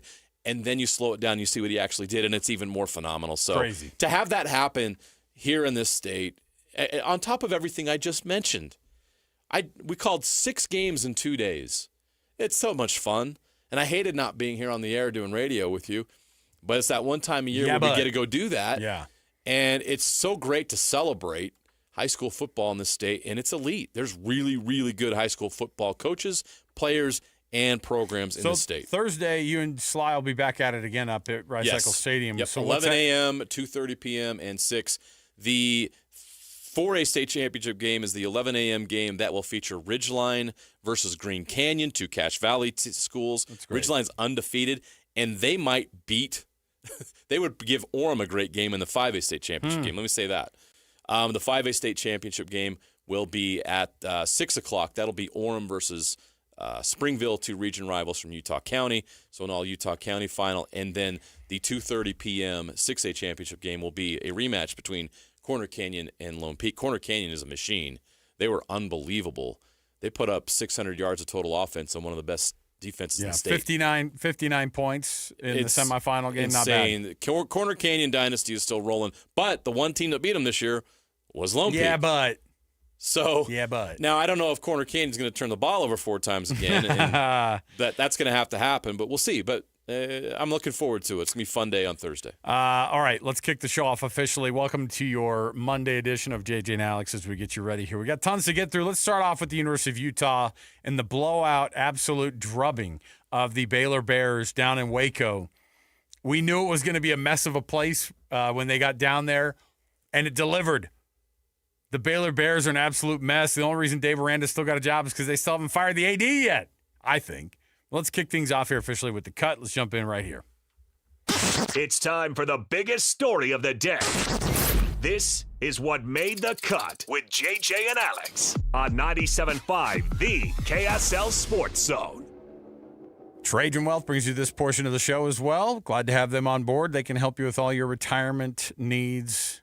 Local trusted financial fiduciaries. All you have to do is go to TrajanWealth.com. That's TRAJAN Wealth.com, Trajan Wealth. All right, let's talk about it. Utah going down to Waco. I mean, if you went back and looked up all of our predictions, Annapolis, between Mitch and I on Football Friday, between all of us on Saturday, I don't think anybody had Utah in the 50s, but we were all kind of 40s to teens, 40s to 20s. I think I was like I was like, you know what? I think they're going to win this thing 38-17. And I think that was low compared to some of the other guesses too. I think Utah going down and beating up Baylor the way that they did was, number one, expected, which also adds to the level of difficulty because people go, dude, you should roll this Baylor team. And then they go down and they do it. Yeah. And Baylor, by the way, if you didn't see Sawyer Robertson, I mean, this dude's he's a dude. He throws the ball well. Well, look at their offensive numbers against that defense. 470 yards of offense, right? They were not unstoppable, because obviously it was the stops on defense that they had. It was the pick six. Baylor had 563 Oh, yards is that of what it total was? offense against Utah. Ooh. 430 in the air. And Utah won 55-28. Plus, you got Baylor going in. Look, here's why Dave Aranda probably should have been fired this weekend. Because it wasn't just that you got beat at home and you gave up 55 points and you guys weren't even in that thing, ever. Then you've lost control of your guys and punches are thrown, right? That's like a clear, we don't have control of our program type of a situation, right? Yeah, he's in trouble. But Mac Rhodes, the athletic director, He's in trouble too. he's currently on leave, and so they're like, well, who's going to fire Aranda? Are you going to do it? Well, we got to figure out the AD thing first. So it's a mess of a place, but Bird Ficklin goes 6 rushes for 166 yards. You heard me right. 2 of those for a 74-yard run and a 67-yard run. So just with that, you had 141 yards on 2 carries. Yeah. Both of those were touchdowns. And the freshman phenom continues to excite. And that Utah running game, I know that everybody, this is exactly what we said was going to happen. They're not going to throw a ball a ton. They're not going to throw the ball a ton until somebody starts stopping the run. They and nobody can do it. 8 passes. Hey. That was like, remember when they beat Colorado? Still had 2 similar? touchdown passes. It was effective. To Bentley and who else? Wayshawn Parker. Wayshawn Parker, technically that's had right. A touchdown catch. So look, this is a team that right now is rolling. I don't know what to think, because as soon as it happens, as soon as Baylor starts struggling, as soon as they couldn't get anything going, as soon as they throw that pick 6, and you're like, oh, this thing's out of control already. I'm as impressed with Utah as I am looking at Baylor going, they are an absolute mess. And so, but this is exactly what you had to do. You've got to prove to the committee, which is what you're doing now the rest of the way. You've got to prove to the committee. You've got to make noise so that the powers that be can see you making those moments happen. It helps, I think, that you have a 5 o'clock kickoff, right? You get a primetime game. You're down there at Baylor. Everybody watches you put up 55 against the Utes. BYU, on the other hand, has to have these late games, and it doesn't help. You know what I mean? Like, it's not a help, because half the projections that you read on the Sunday after of where the college football playoff rankings, they're like, half of them haven't even been updated. They're all, and Utah, right, or BYU is leading early against TCU in a late game, and you're like, oh, you guys couldn't even bother to rewrite the stuff before the next Sunday morning, because that's what happens. They went to bed. So you have Utah having that game at 5 down in Waco mattered, and that team every week has just pushed people around harder and harder, and it really is hard to deny the fact that this team is one of the better teams in the entire West, and if not one of the best teams, like on a hot streak, and teams you don't want to face, put them on the list of teams that you don't want to face if you're anybody in the country right now. They'll probably be number 12 in the college football playoff rankings Tuesday. We'll see, but that's elite. You're one of the best. You're being considered for the college football playoff. It's a shame that they don't have another top 25 matchup, because it would be interesting to see where the team is right now, how much improvement they've shown, or how would Texas Tech fare against this offense now, the way it is being run. That's what I'd love to see. Now, I think they'd be fine, because I have a lot of respect for Texas Tech, and that front is incredible. It's the best defensive front money can buy. But obviously, Utah didn't give them their best that first meeting. The odds are not in the Utes' favor to make the Big 12 championship game at this point. So we may not get to see that. I would just hate it for Utah to have to end up playing Houston in a Alamo Bowl, which is that actually a thing? Well, the Pac-12 still has to fill that's right. This is the last year of the Pac-12. So, yes. Oh, no. Uh-huh. Right. That is not ideal. That is not ideal. Sorry, I just ruined a very positive and exciting conversation. That's not what you want. With bringing in the reality of what could happen here as this thing plays out. Would there ever be a world where the Alamo Bowl could feature Utah and BYU, though? Yes, I mean, technically 100%. with that same scenario. Absolutely. And the Alamo Bowl is, let's not pretend, the Alamo Bowl is a better bowl game than the Las Vegas Bowl. Both teams would be extremely disappointed, obviously, having to have a rematch against one another in a bowl that is really only for the bragging rights situation. But for us here locally, if that's the consolation, and who owns the Alamo Bowl? Probably ESPN. They own most of the bowls. 100%. So why not? I mean, I don't want to early give that thing away. But I mean, like that'd be kind of that'd be because of the Pac-12 both situation still in play. That is 100% still a possibility. So who else would be the option then in the Alamo Bowl for Utah? If it's not Houston, who else could it be? I mean, Houston in an Alamo Bowl feels a little bit fake. Well, I mean, either way, a rematch with Cincinnati. Yeah, these are. I'm sorry. This weird situation. These are not things you want. Arizona State. Well, no, Arizona State would not be an option. It would have to be a Pac-12 versus an old Big 12 team. I don't know. I think that's the most likely. That's why that scenario is played. Both Utah and Houston are 5-2 in conference right now, 8-2 overall, and those would be the top. So they take the next best Big 12 team that didn't make the college football playoff, and then the Pac-12. The way that works out would have to take a top one, and so it could work out in that scenario. Just throwing that out there, or like there's a Pop-Tart scenario. I don't know. Hey, write that down as a new thing that's ever been said on our show. The Pac-12 has bowl obligations they have to fill. There's a Pop-Tart scenario going on this weekend. We're getting way ahead of ourselves right now because everybody just needs to love and enjoy the fact that BYU and Utah are right in the mix. And look, we all believe there's a conspiracy out there that ESPN and the College Football Playoff Committee want to keep the Big 12 down to one bid. Sure. And we'll see how that plays out. But the truth is, carnage can happen, and we saw it happen this weekend. You saw Alabama drop one. You saw Texas get blown out. Teams in front of Utah and BYU can and might lose. We're down to 2 weeks left, so the time is running out for that to happen. And Notre Dame's unlikely to lose at this point. I think they beat the toughest team they have left on their schedule, and toughest is pretty loosely used when we're talking about Pitt. So Notre Dame seems inevitable in the playoff. That's tough. Hate those guys. And we needed that to happen. But there's a lot of carnage that could take place in front. We saw what almost happened to Texas A&M. We saw what almost happened to Ole Miss. We'll see. Right now, though, if before the season, we told all of you that BYU and Utah would be 12 and 13 in the college football playoff rankings heading into the final 3 weeks, you would have taken it. And that's where we're at. You'd have also not believed this because I need to remind people that I think the best that people had BYU on this thing was 7.5 to 8 wins. I think what Vegas was the over-under in Vegas? It was lower than that. It was like 7.5. After the Retzlaff situation? The Retzlaff deal, yeah. I think it was 8.5, and then I think it may have gone down to 7.5. But either way, nobody had this coming. And even though Utah was talented enough, nobody looked and said, yeah, they'll probably be one of these massive turnaround stories, which is what they've become. They did exactly the thing that everybody was hoping that they would do, which was turn that thing around.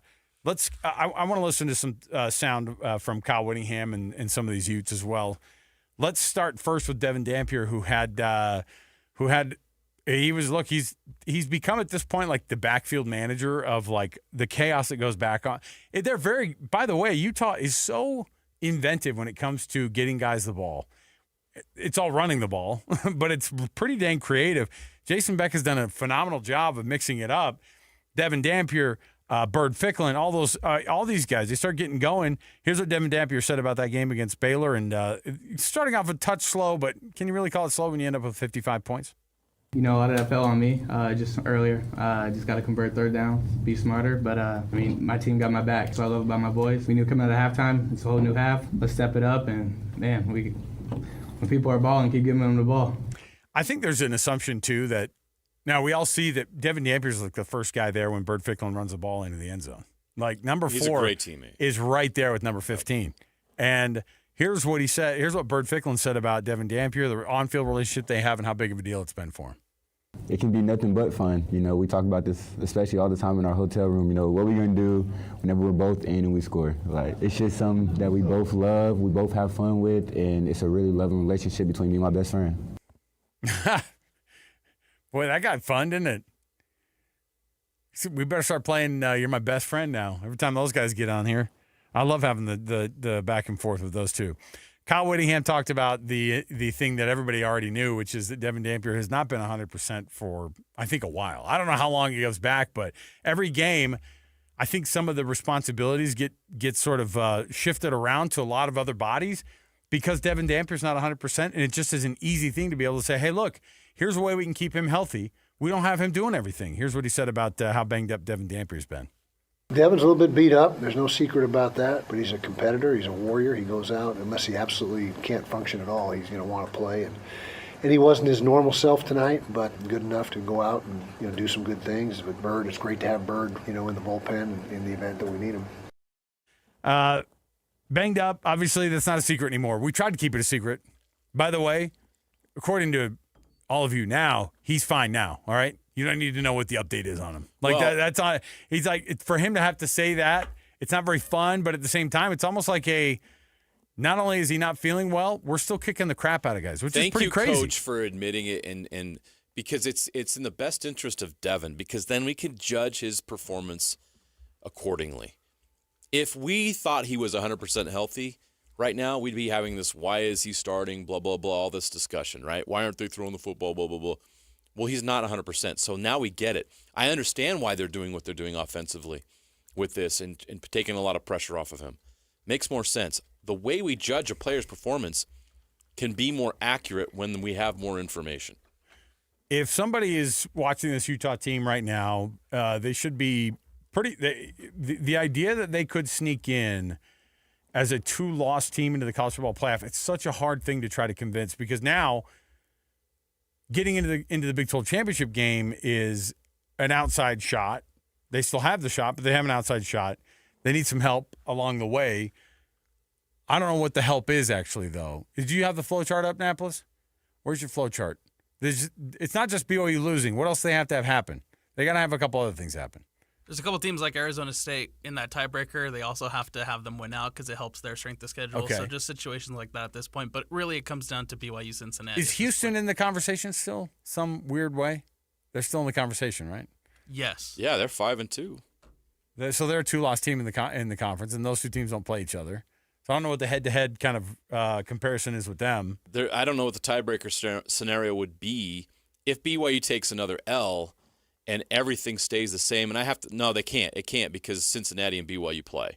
So right. But Arizona State is still 5-2, as well as Houston. That's crazy. So the potential of 4 teams having 2 losses is still in play. I think that Arizona State staying still holding serve the last couple of weeks is probably as impressive as anything. No doubt. For those guys to be limping through the end of the season. Kenny Dillingham can coach, man. Oh, and then he has to deal with, on top of it, the rumors of the possibility that he could be going somewhere else. They beat West Virginia 25-23 at home, and they had to score late to do it. Hey, but they did it. That's an upstart West Virginia team that beat Houston the week before. All right? Love that word, upstart. Rich Rod's got those guys firing. It's meaning, hey, we thought you sucked. Why are you playing well? That's what upstart means. Oh, my goodness. Yeah, Houston's last 2 games are home at TCU, at Baylor, which, you know what? Houston probably wins those 2 games, considering the current state of both TCU and Baylor. Well, Willie Fritz can coach, and that team's got a lot of confidence right now. So you could see. I'll tell you, on top of all that, the team that I would hate to face right now is Arizona. Arizona is a team that rolled in and just and they've lost those 2 very close games, and that's the difference of them being a 1-loss team in conference play. An overtime loss to BYU, and then a 2-point loss against Iowa State, right? Something like that. So it's the overtime loss to BYU, a 3-point loss at Houston. At Houston. They lost big at Iowa State 39-14. Oh, that's their only bad game of the year. Yeah. You're right. Arizona has been impressive. They beat Cincinnati at Cincinnati 30-24. That's a great win. Yeah, it's man. And I'm telling you, Cincinnati, we watched a good chunk of that game here on College Football Saturday. We were watching and we're going, Arizona is making Brendan Sorsby make mistakes. It's like they basically smelled blood in the water, watched the Utah tape from the week before, and they were able to get him off. They were showing they were able to get him off of his platform of I don't throw very many interceptions, and they were showing the stats because he had thrown 1 interception out of 291 attempts, and then between the Utah game and the Arizona game, in 28 attempts he had thrown 4. So then you go, okay, 28 attempts, 4 interceptions. Before that, it was 1 interception on 290 attempts.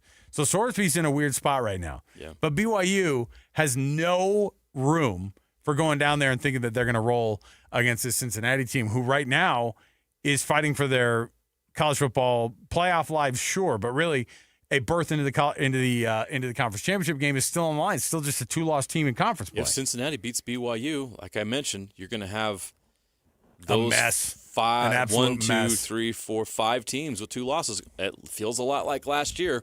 The only exception is this year the conference has a bully in Texas Tech. All right. We get to every so often have the joy of hosting the Water Boys here in studio. We've got Colson. We've got Brent. They're We both got to in the get a studio. drop from the Water I Boy wanna when the know- guy says, whoa, whoa, whoa, Water Boy. Hey, you know what? They should have their own little mini intro. First of all, Brett's wearing the Culligan hoodie, or no, the sweatshirt. Looks pretty good, doesn't it? It is. That's top shelf right there. We need to bring some of these into the studio for you guys. Absolutely. Although right now, with it being 77 degrees in It studio, is warm in here. I don't know. Can't be taking that off before the end of the You guys need show. to bring some of that ice water in right outside the studio here. First of all, we were just talking before the show about how much fun the college football season has it been. Good? Has it been a good football season for the Culligan guys too? We have had an absolute blast with this season. It's so fun. Our boy Devin's playing I lights know. out. Like the Utes are playing really good football. I'm pretty sure it's because their whole team's hydrated by that high quality H2O that we provide them. See, that's where we get the Water Boy drop right there. Boom. You know, that is high quality H2O, and it's got the team motoring. So I was having a conversation today with a colleague who actually works, like they work for a state agency that deals with water.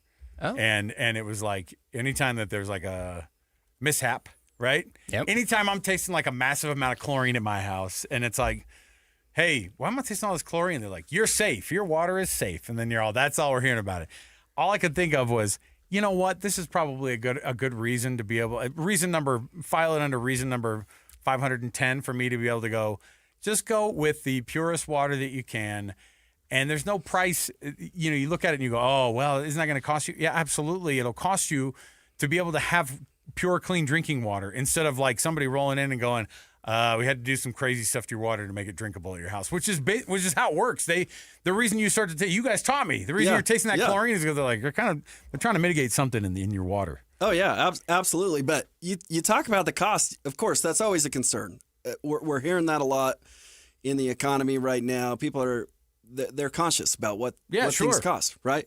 That's why we're here. We've got a cool Black Friday special for you today. Drop it here live on the radio. We're going to get to it quick. We're not even past Thanksgiving yet, and you guys are already rolling it out. I love it. Oh yeah. What do we have? So what we're offering to your listeners today, if you call us 801-509-9602, book an appointment for an in-home water test. We got a try it before you buy it special, no payments until 2026. Wow. Boom. Right? I love it. You got people coming into town. You want to enjoy your home over the holidays. You want good water. You want good soft water for your showers. You want to have fantastic water, drinking water for all of your guests. Now you can do it, and it's not going to affect your Christmas budget. Okay. So give us a call. Perfect time to give Culligan a try. Yeah. Okay. I love it. I'm going to give that phone number out again. 801-509-9602. Easy enough to call them, and then tell them that offer again. Tell them the Black Friday offer again, because we're gonna be hitting this thing hard today. Try it before you buy it. No payments until 2026. Boom. And speaking of saving money, by the way, when you're having to replace those appliances, when that water heater goes out again, and you look at the inside of it, and they go, "How did it get like this?" And they go, "You got kind of a lot of hard water up here in Davis County, my guy." And you go, "Oh, okay." Like it's not. There's a lot of. And by the way, every water district is different. Every municipality has got a different water personality, and you guys know how to dial it in. And that's the other thing. Why don't you get a water test and have them just show you? Have them do the thing that JJ and I have had to look at before and go, oh, my goodness, that's in my water right now. That's what's hidden underneath this chlorine. That's what, just because it's clear doesn't mean that it's, purified. Doesn't mean that it's safe, right? Okay. And so that's where Culligan filtration products come in. Your body is not made to filter out microplastics and lead and chlorine, guys. It's not. But Culligan products are. It's why we've been in business for over 90 years. It's why we're locally owned, locally operated. We understand Utah's unique water characteristics and our state and everything going on in it, which is why we're so excited to give back and give this incredible offer to all of your listeners. So please give us a call, 801-509-9602, or you can visit us online at culliganslc.com. If you go to culliganslc.com, KSLSportsZone.com as well. You can see the other offers on there. You can look and just see what the products are that they have. They've got the lineup on there. You can take a look. And by the way, it's beautiful. These are awesome. They know how to make them look good on top of all of it. And so it's an easy sell, I think, in that sense too. Easy for you to be able to get it. Try it before you buy it. No payments till 2026. Give them a call right now. 801-509-9602. That's 801-509-9602. Give them a call and ask them how to get it. At least start with that water test. No charge. Nothing's going to happen. They're just going to tell you what they can do for your system. Guys, thanks for coming in. Appreciate it. We'll chat with you in a few more minutes here. We'll come back. More to go right around the corner. Stay with us. 97.5, the KSL Sports Zone. And now, a look at traffic from the KSL Traffic Center. A bit of slowing already southbound I-15 going from Murray to Midville by the South Interchange with the I-215 west belt. Past 72nd, the flow is better for now. One disabled vehicle blocking lanes eastbound on 45th South in Murray, which is just east of the freeway.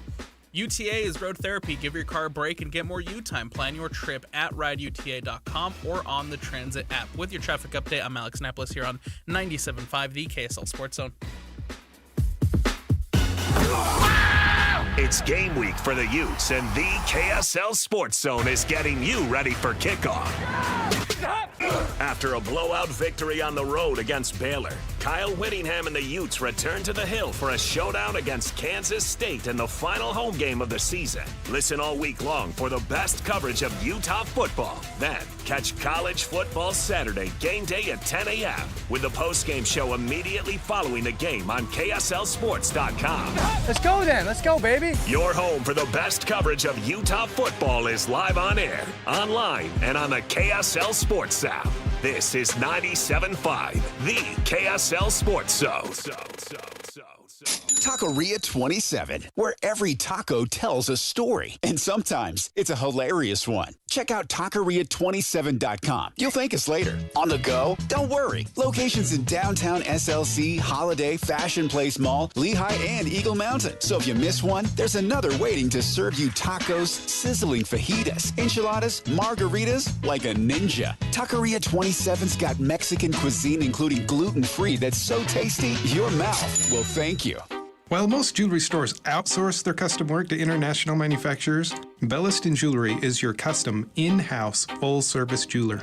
Besides the obvious tariff issue, what's wrong with outsourcing? You know, like a game of telephone, all of the important details, the essence of your dream ring, are quite literally lost in translation as it's designed in other countries like India and China.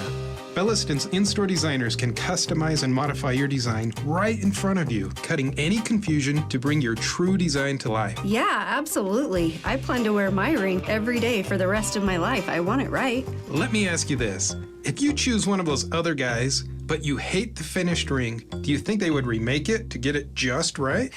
Not a chance. At Belliston Jewelry, we work with you in-house every step of the way to ensure it's right the first time.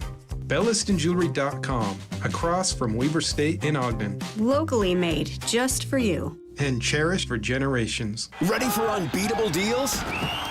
At Tim Daly Nissan Southtown, drive home a new Sentra starting at just $19,900. Need more space? Get up to $9,000 off new Pathfinders. Or grab a rugged Frontier for as low as $399 a month. With 99% approval, 0 down, and 90 days until your first payment. There's never been a better time to buy. Plus, every vehicle comes with a Tim Daly Forever warranty. Only at Tim Daly Nissan Southtown. Attention Jazz Nation, the long wait is finally over. Mountain basketball is back and better than ever. Let's go! All tickets are on sale now, and you won't want to miss the action. Jump on the opportunity to watch your favorite players live and in person. Whether you're after season tickets, mini plans, or single game matchups, the Utah Jazz has got your back. There's a plan for every fan. Don't miss out. Secure your seats today and be part of the excitement all season long. Let's go! Visit UtahJazz.com today.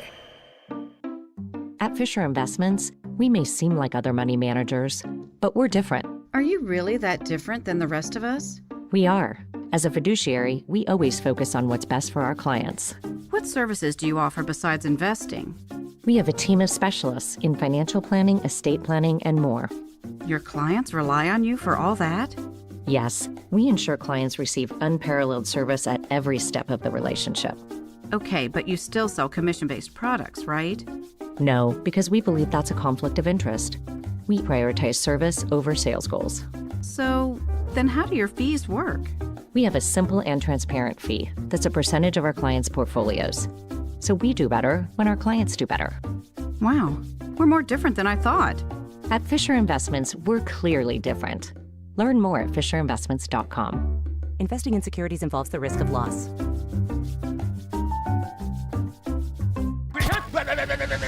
It's game week for the Aggies, and the KSL Sports Zone is getting you ready for kickoff. After a double overtime loss, Bronco Mendenhall and the Aggies look to become bowl eligible as they hit the road for a battle against Fresno State. Listen all week long for the best coverage of Aggie football. Then catch all the play-by-play action beginning with the Aggie pregame show this Saturday at 7:30 on 1280 The Zone. Your exclusive home for Aggie football is live on air, online, and on the KSL Sports app. This is 97.5, the KSL Sports Zone. This is your Cougars at 30 update. Presented by Kenny J's Barbecue on 97.5, the KSL Sports Zone. Kalani Sitake talks about getting LJ Martin more involved in the game plan in that big win against TCU. We know that if we can just give him the ball, he's healed up a little bit so he can deliver a little bit of punishment. And so I don't mind letting him earn those yards like that. It's okay. That is your Cougars at 30 update. Make this Thanksgiving unforgettable with Kenny J's Barbecue. Skip the stress and bring home slow smoked perfection. Pre-order your Thanksgiving meal today. Text 801-230-5396. That's 801-230-5396. We continue to react to Week 12 of the college football season next on JJ and Alex, 97.5, the KSL Sports Zone.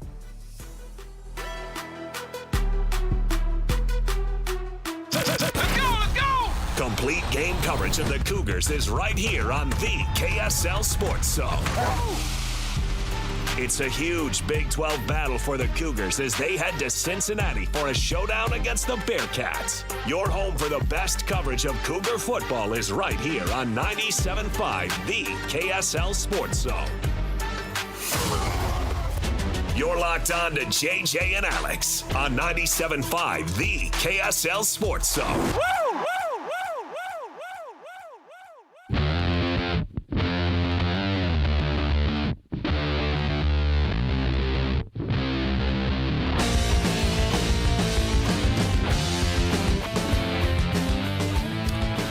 Welcome back, everybody. Thanks for being a part of the program. JJ and Alex, 97.5, the KSL Sports Zone. Hopefully you had an amazing sports weekend like we did. Annapolis, you won this round, brother. Your Rams. What were they wearing, by the way? What is that? Midnight blue. What's going on? What They're are we black. doing here? It was black, right? Yeah, they're not black. It was it's too, a right? dark shade of blue. Midnight blue. The reality is, whatever they were wearing, Sam Darnold threw right to him 4 times. Poor guy. Now, I will say this. Still 7-3, still wild card spot in the NFC. I can't see them getting worse over the rest of the year. The Rams, here's what's funny about Sam Darnold. He threw those 4 picks. He just kept throwing, though. It wasn't like you were looking at him going, oh, he's in the tank here.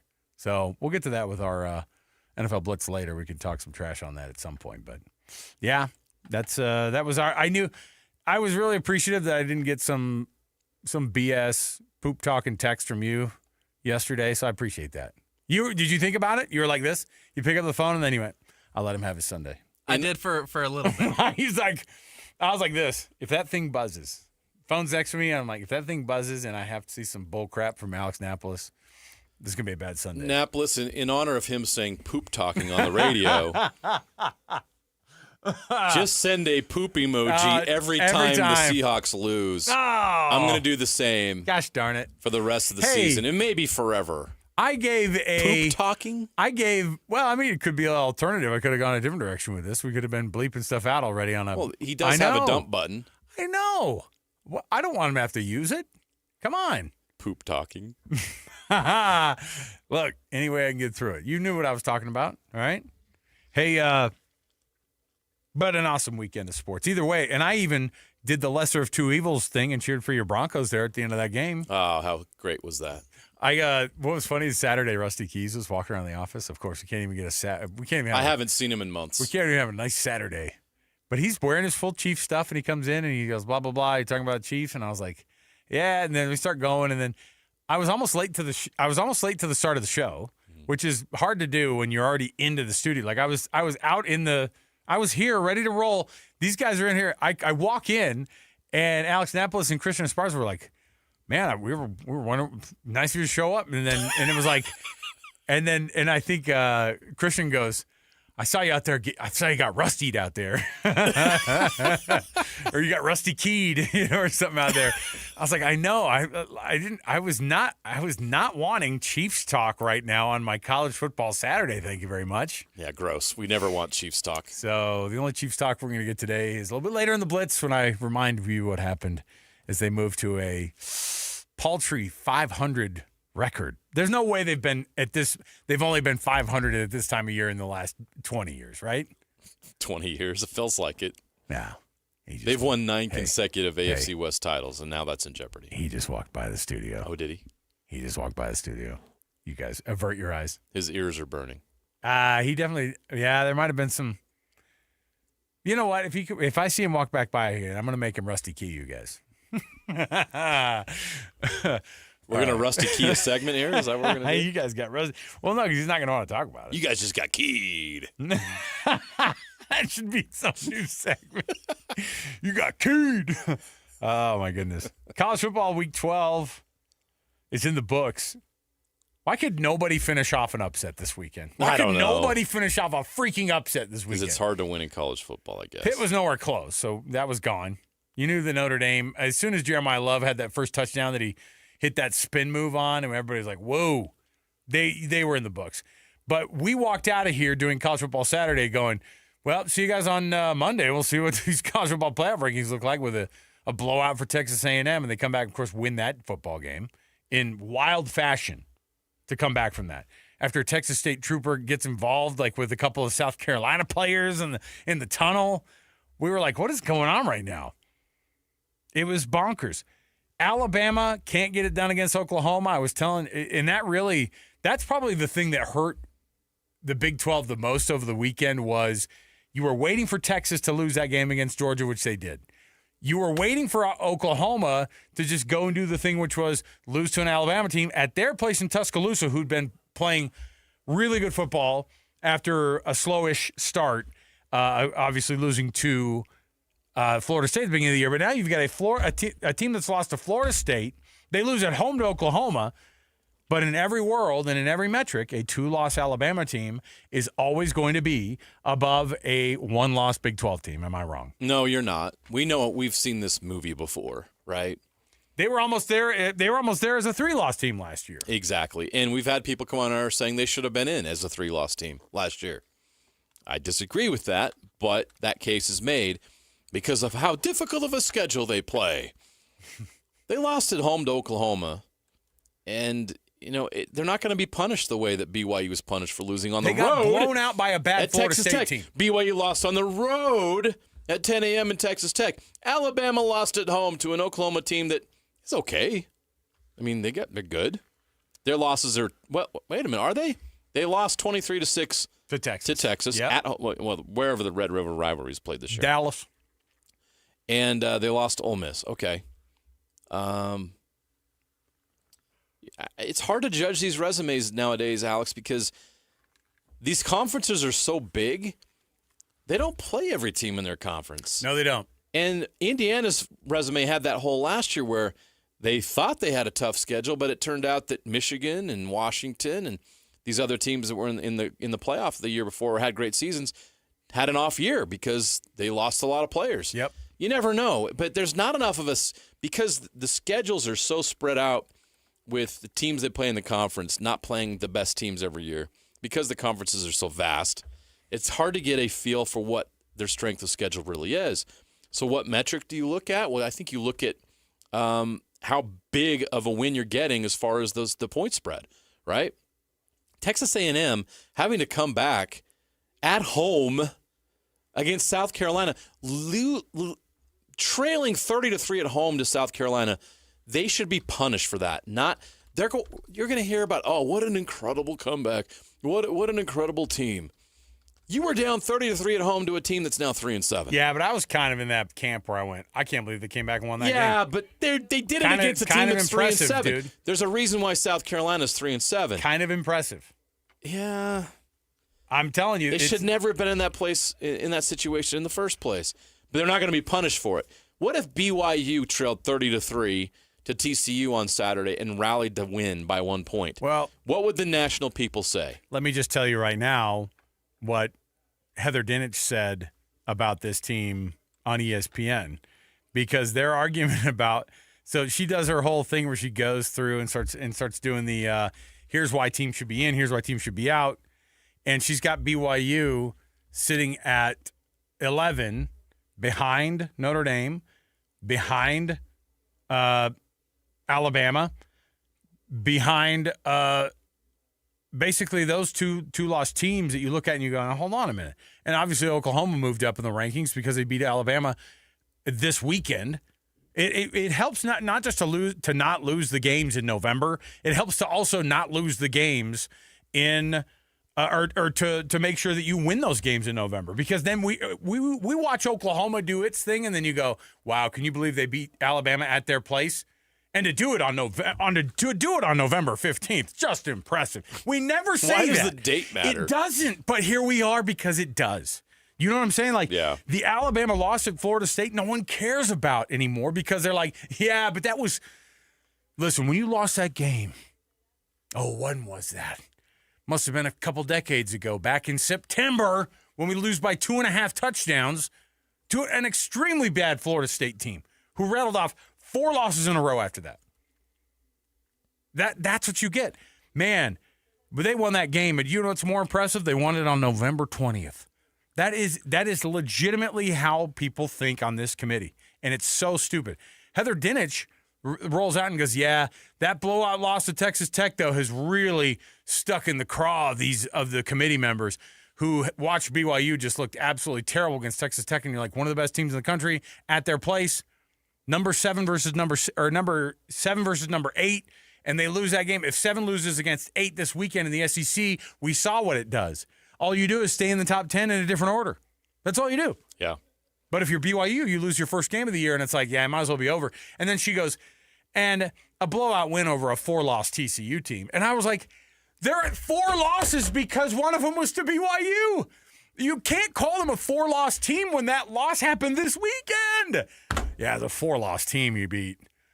They're 4 losses because we gave it to them. And by the way, it was by 31 points. If you're BYU, you should be absolutely pissed. That's what you're saying. And so then they go, yeah, and the thing about Utah is they lost to BYU, so they're just going to be right where BYU is. That's the logic. Just hang out by BYU, Utah, because that's as high as we're going to put you. You know why? Because BYU lost a game on November 4th. Remember that? Like, people, this is how they talk. And this is how ESPN wants to get a 5th SEC team in. They loved it this weekend because now they just have a cajillion 2-loss teams. And I don't know, what's the rest of Oklahoma's schedule look like? Because Texas is going to – I just take Texas out of the equation. Missouri and LSU. Hey. I mean, LSU is going to play hard. And which one's at home? Missouri's at home. LSU's at home. They're both at home. Oh, my gosh. I know. And LSU's like, please, Lane Kiffin, come to coach.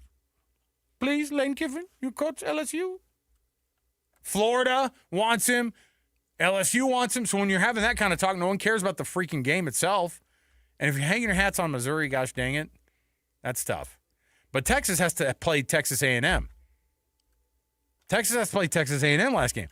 And, of course, Texas A&M is going to do the thing that the SEC does. They're going to lose a freaking game. And then Texas is going to get vaulted up as a 3-loss team because they just beat number 3 Texas A&M. Well, when did you do it? November 25th. Wow. Impressive. So you see where we're going here? Yeah.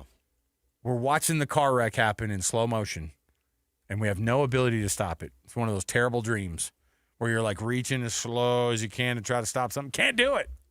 Cannot do it. And then you're left thinking, man, even in a 12-team playoff, They somehow managed to rig the system. Oh, yeah. Yeah, see? All right. Why? Because it just means more. It means so much more down here. To ESPN's bank account. Now, you know what's funny? Is something that's not insignificant is BYU's game being put at 6 o'clock against Cincinnati. It's not a super late game. It's okay. It's an okay viewing window. That makes a difference. It's 8 p.m. Eastern. It's all right. Yeah. That's what I'm saying. It's not the 10:30 Eastern game. Exactly. It makes a difference. So that's at least a little bit of an important thing there. Big opportunity for BYU to get a good win. All right.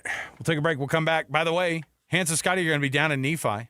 Check them out noon to 3 on Tuesday. That's tomorrow at The Grill, 2264 South Main Street in Nephi. Go check it out for yourself.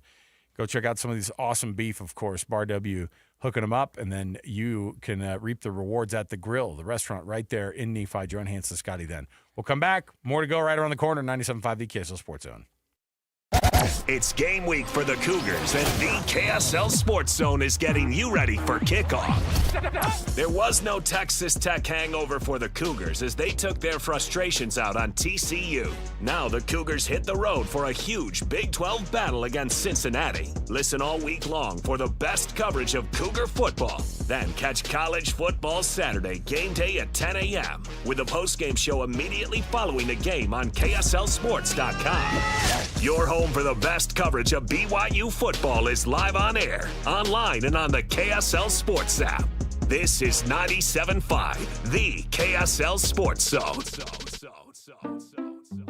We just want to have enough money for retirement. And travel to visit our grandchildren. I understand. That's why at Fisher Investments, we start by getting to know each other, so I can learn about your family, lifestyle, goals and needs, allowing us to tailor your portfolio. What about commission-based products? We don't sell those. We're a fiduciary, obligated to act in your best interest. So how do your management fees work? We have a simple management fee based on the value of your portfolio, so we do better when you do better. We appreciate that kind of transparency.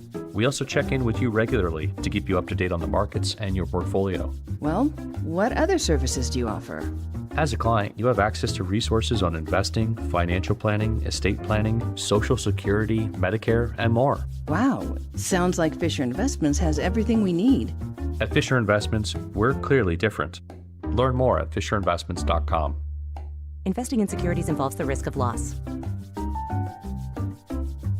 Save now with UCCU Black Friday money deals. $150 cash for signing up for direct deposit. A free Shark robot vacuum when closing your mortgage. Low-rate credit cards with 0% interest for 6 months. Auto and RV loans, no payments for 90 days. Home equity loans with an extra 0.25% off the interest rate. Lock the deals in now with just your name, phone number, and email at uccu.com. Visit uccu.com/Black Friday and lock in your deals. Plus more deals weekly at uccu.com. UCCU. Love where you bank. Tim Jr. here from RGS Exteriors. Did you know that we offer 3 distinct styles of gutter protection? Each one meant to handle a specific leaf problem. You might not even know there are different styles of gutter protection, but there are.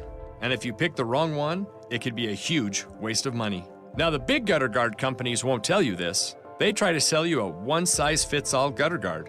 And it could be completely wrong for the amount and types of trees and leaves you have. Not RGS Exteriors. We understand which kind of leaf problem needs which kind of gutter guard. We'll do an in-depth evaluation to assess the types, locations, and numbers of trees in your yard. Based on that data, we match your home to the right gutter guard. So don't risk wasting money on the wrong gutter protection. For a free evaluation and estimate, call RGS Exteriors at 801-280-3110 or visit rgsexteriors.com. That's 801-280-3110 or rgsexteriors.com.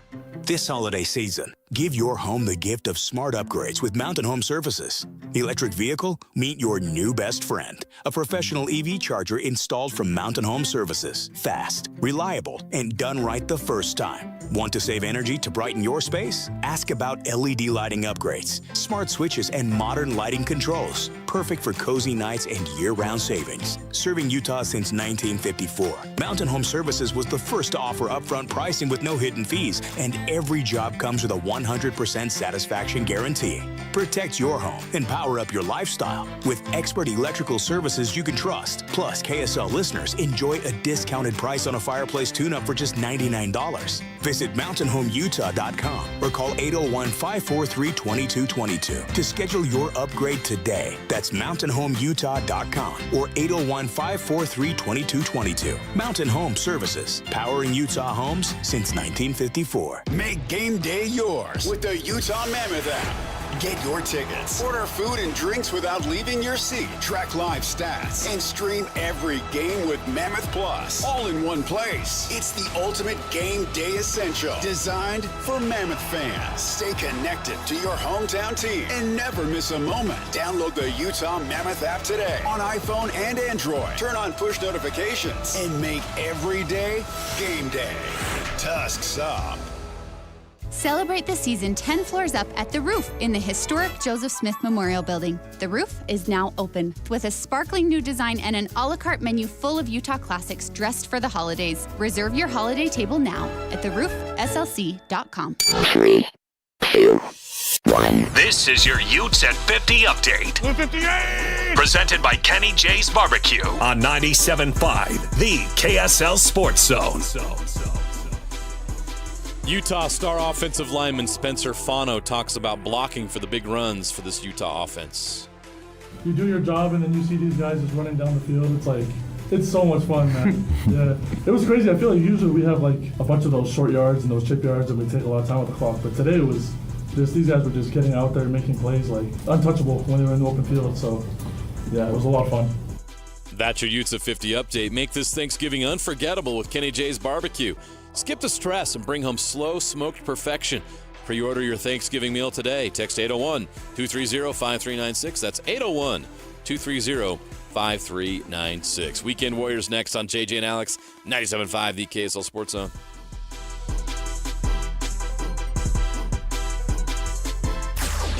Nobody gets you ready for Utah football more than the KSL Sports Zone. Ready? Kyle Whittingham and the Utes return home for a battle against Kansas State. Your home for the best coverage of Utah football is right here on 97.5, the KSL Sports Zone. You're locked on to JJ and Alex on 97.5, the KSL Sports Zone.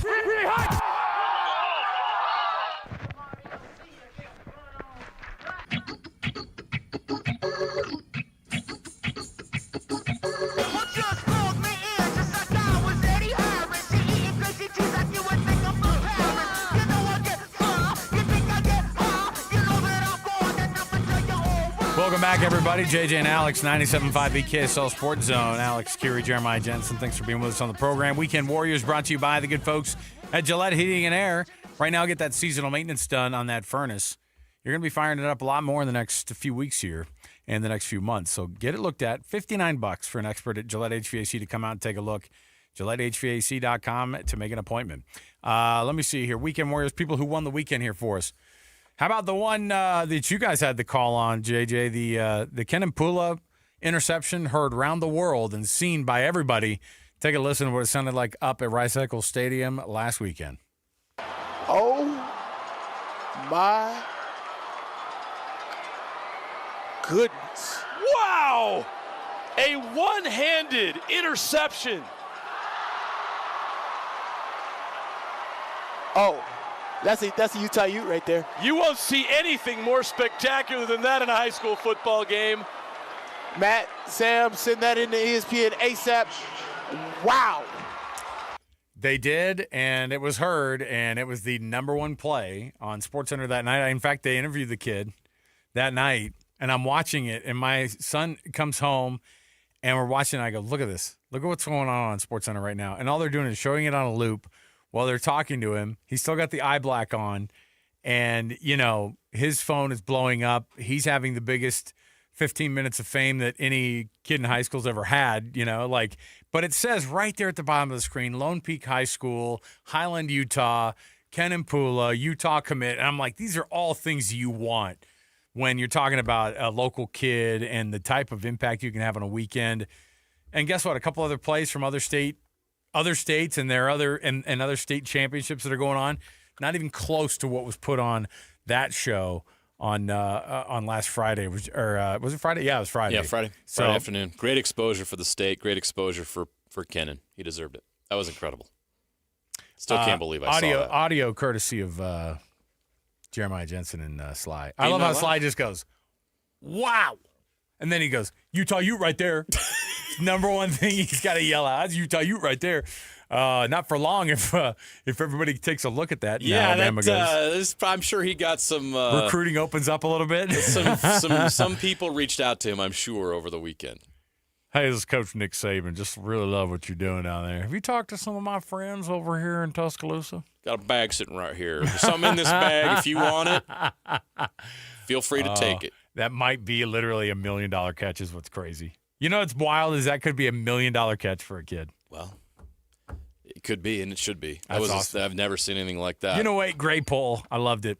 And then finally, I didn't want to skip on this one because the Denver Broncos, like I said, lesser of two evils in the AFC West is what I'll call them. But they get the dub last night over the Kansas City Chiefs, and at the very end of the game, the last shot was on just a really sad Mr. Taylor Swift, Travis Kelce. I was disappointed to see how disappointed he was, but here's what it sounded like. Snap placement, kick on the way, and it is good. They don't block this one like last year in Kansas City. And on the final play of the game, the Denver Broncos have beaten the Kansas City Chiefs by a final score of 22-19. There you go. There's your win. I didn't know that Kent was feeling all the feels right there. Sorry, Kent. I'm really sorry. By the way, Culligan's in the studio here with us. Kent and Colson, nice enough to come in there. I didn't want to bring up hard feelings. I didn't want to. But this is JJ's moment right here. I mean, look, the Broncos are 9-2. Years for this. Broncos 9-2. 9 long years of having to watch that evil team win the division, win Super Bowls. I love it. Denver earned it, man. Wow. They look good. And you get a rematch on Christmas. That's the other thing. Nice Christmas Day game in Kansas City. As an insecure Broncos fan, I'm still worried. You don't have to say, hey, you don't have to say, you don't have to say, you don't have to say insecure Bronco fan. It's implied by Bronco fan. We get it. Fair enough. We get it. Oh, the Denver Broncos. Hey, you guys, first of all, welcome to the studio. Second of all, Kent rolled out the Black Friday sale just in the break here. But let's talk a little bit about the difference of purified water versus filtered water. I was just educated on that, and my mind got blown when you were like, oh, you're talking about the filter in your fridge. And then you're like, yeah, it's a little different.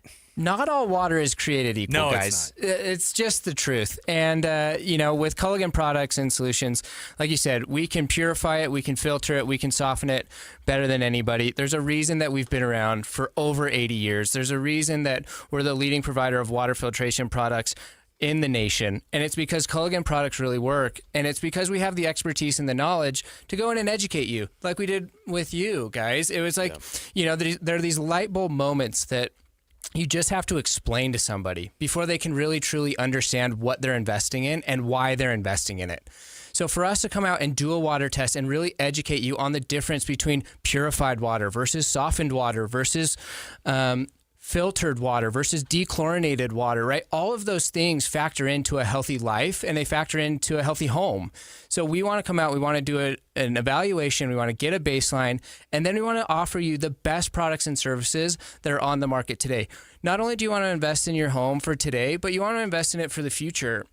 And that's where some of our smart connected products are hands down the best products in the filtration industry today. We have smart connected apps that connect wirelessly to your water softener, and it can tell you what your salt levels are. It can tell you if it's detecting water usage in your home when you're not there. It can save you from a flood or from a liability situation just because it's connected to your main line in your home. And I think it's a pretty cool service that we provide. So much you just talked about and so much that you guys offer when it comes to water. You have a great offer for our listeners right now, Kent. Yeah, we've talked about that Black Friday special. Lots of people want high-quality water right now, but sometimes purchasing can be difficult during the holiday season. So we've got a really cool offer. You can try this system out for free. Come on. To see if you like it. Like, we're willing to put our products, install our products into your house for free. Check it out. You won't have to make a payment until 2026 on this system. What kind of an immediate difference would it make? Like, just like if somebody gets it installed and they're like, the next day they're taking a shower, the next day they're cooking with it, the next day it's running through their dishwasher, whatever it might be. You notice it the next day. You notice it the next time you run your laundry. You notice it when you take the shower. Your wife will be commenting about how much easier it was to do her hair. Oh, I thought it was going to be about how good looking you were afterward. No, it's just about her. Let's not go too far. No. How much better looking your dishes look, that sort of thing. But you guys bring this up all the time too. Like, how about just the idea of running purified water through your pipes that have been building up scale over the years? You're going to be able to put life back into those things, and you're going to be able to save yourself a lot of money in repairs that are likely waiting on you if you don't have the type of clean, purified water that Culligan can give you. Let me give you the phone number. The Black Friday deal is this. Free. You don't pay until 2026. Get it. Try it out in your home. See what you like about it. See what Culligan can do for you. There's a reason that they are the innovators in the water industry. 801-509-9602. It's just 801-509-9602. Give them a call right now, and let's get those systems in your homes. You can go to CulliganSLC.com and see some of these offers as well. Go take a look and see what all the things are that they offer. So jump in right here, guys. We'll chat with you in a few minutes. Thanks, Good guys. to talk to you. Thanks. 801-509-9602, the guys at Culligan Water and CulliganSLC.com. We'll take the break. We'll come back. More to go. 97.5 KSL Sports Zone. Stay up to date with everything Utah Jazz related with the new Jazz Notes newsletter. Get draft updates, analysis, and be the first to know about every offseason move. Visit KSLSports.com to sign up for the Jazz Notes newsletter. Get the latest Utah sports headlines delivered to your inbox with the KSL Sports Newsletter from the Jazz, Utah Hockey Club, BYU, Utah, Real Salt Lake, and more. Be in the know of all things sports in the state of Utah. Visit KSLSports.com to sign up for the KSL Sports Newsletter. Only one type of burger. For every pallet. Fries are extra. Large in size. We've got the shakes. Going over the brim. Hey, this is Chris from JCW's. Put a positive, delicious spin on your day at any one of our 5 locations. In Lehigh, American Fork, Provo, South Jordan, or Harriman. JCW's, quality and a lot of it. While most jewelry stores outsource their custom work to international manufacturers, Belliston Jewelry is your custom, in-house, full-service jeweler.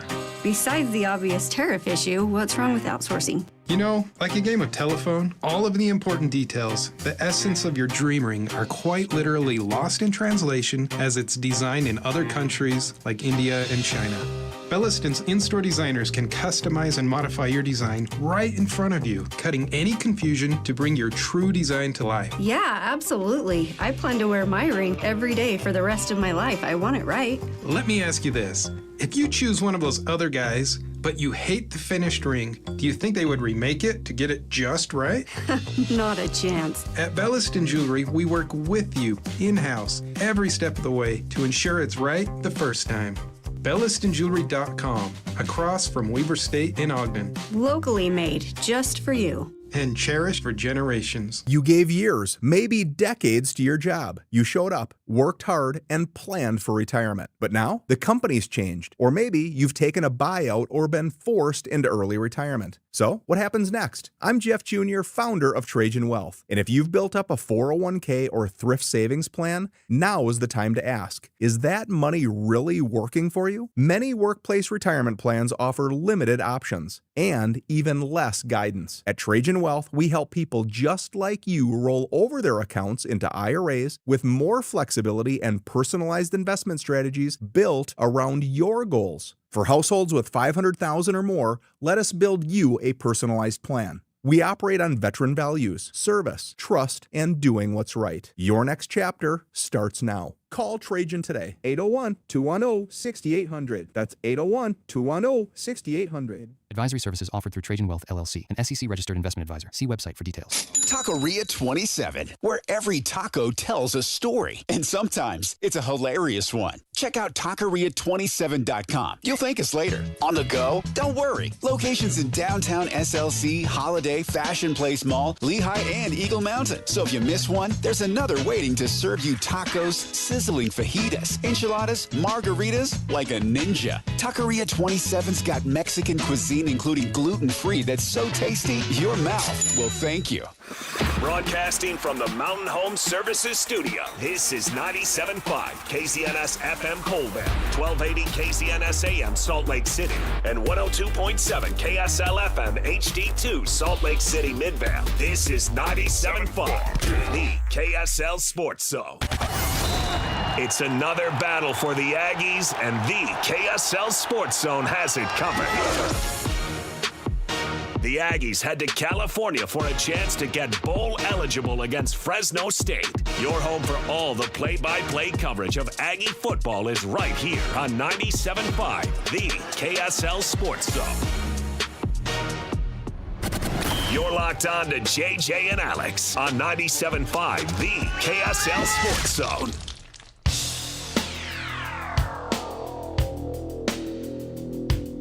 A Monday warrior, mean stride. Today's Tom Sawyer, mean pride.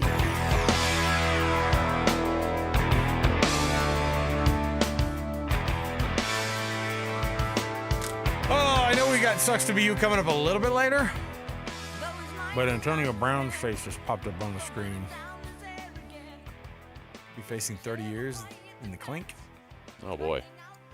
That's not a fine for taking your shirt off at the football game kind of. No, that's fine, real life, man. That's hard. So, keep an eye on that one. Awkward. Hey, but in the meantime, let's kick off the hours we always do with the cut. We'll jump in right here. Let's get to some of the finer points of this BYU versus TCU win down at LaVell Edwards Stadium for Kalani and his guys. Bouncing back after taking their first loss of the season at Texas Tech. They were not able to bounce back last year. Their two losses were 2 games in a row after they had started off hot at a 9-0 start. Now, 9-1 going to Cincinnati. How's that thing going to work out? Let's get things kicked off here, right here with the cut, top of the program. It's time for the biggest story of the day. This is what made the cut with JJ and Alex on 97.5, the KSL Sports Zone. Doug Smith brings you this portion of the program, an incredible selection of Kia, Subaru, Chevy, Jeep, Dodge, or Ram, and now Mitsubishi. Nobody knows cars like Doug. American Fork, Spanish Fork, and in Linden for the Doug Smith dealerships. JJ, BYU getting a blowout win over TCU. I thought it was not insignificant that BYU was able to hold TCU to not score that last time down the field.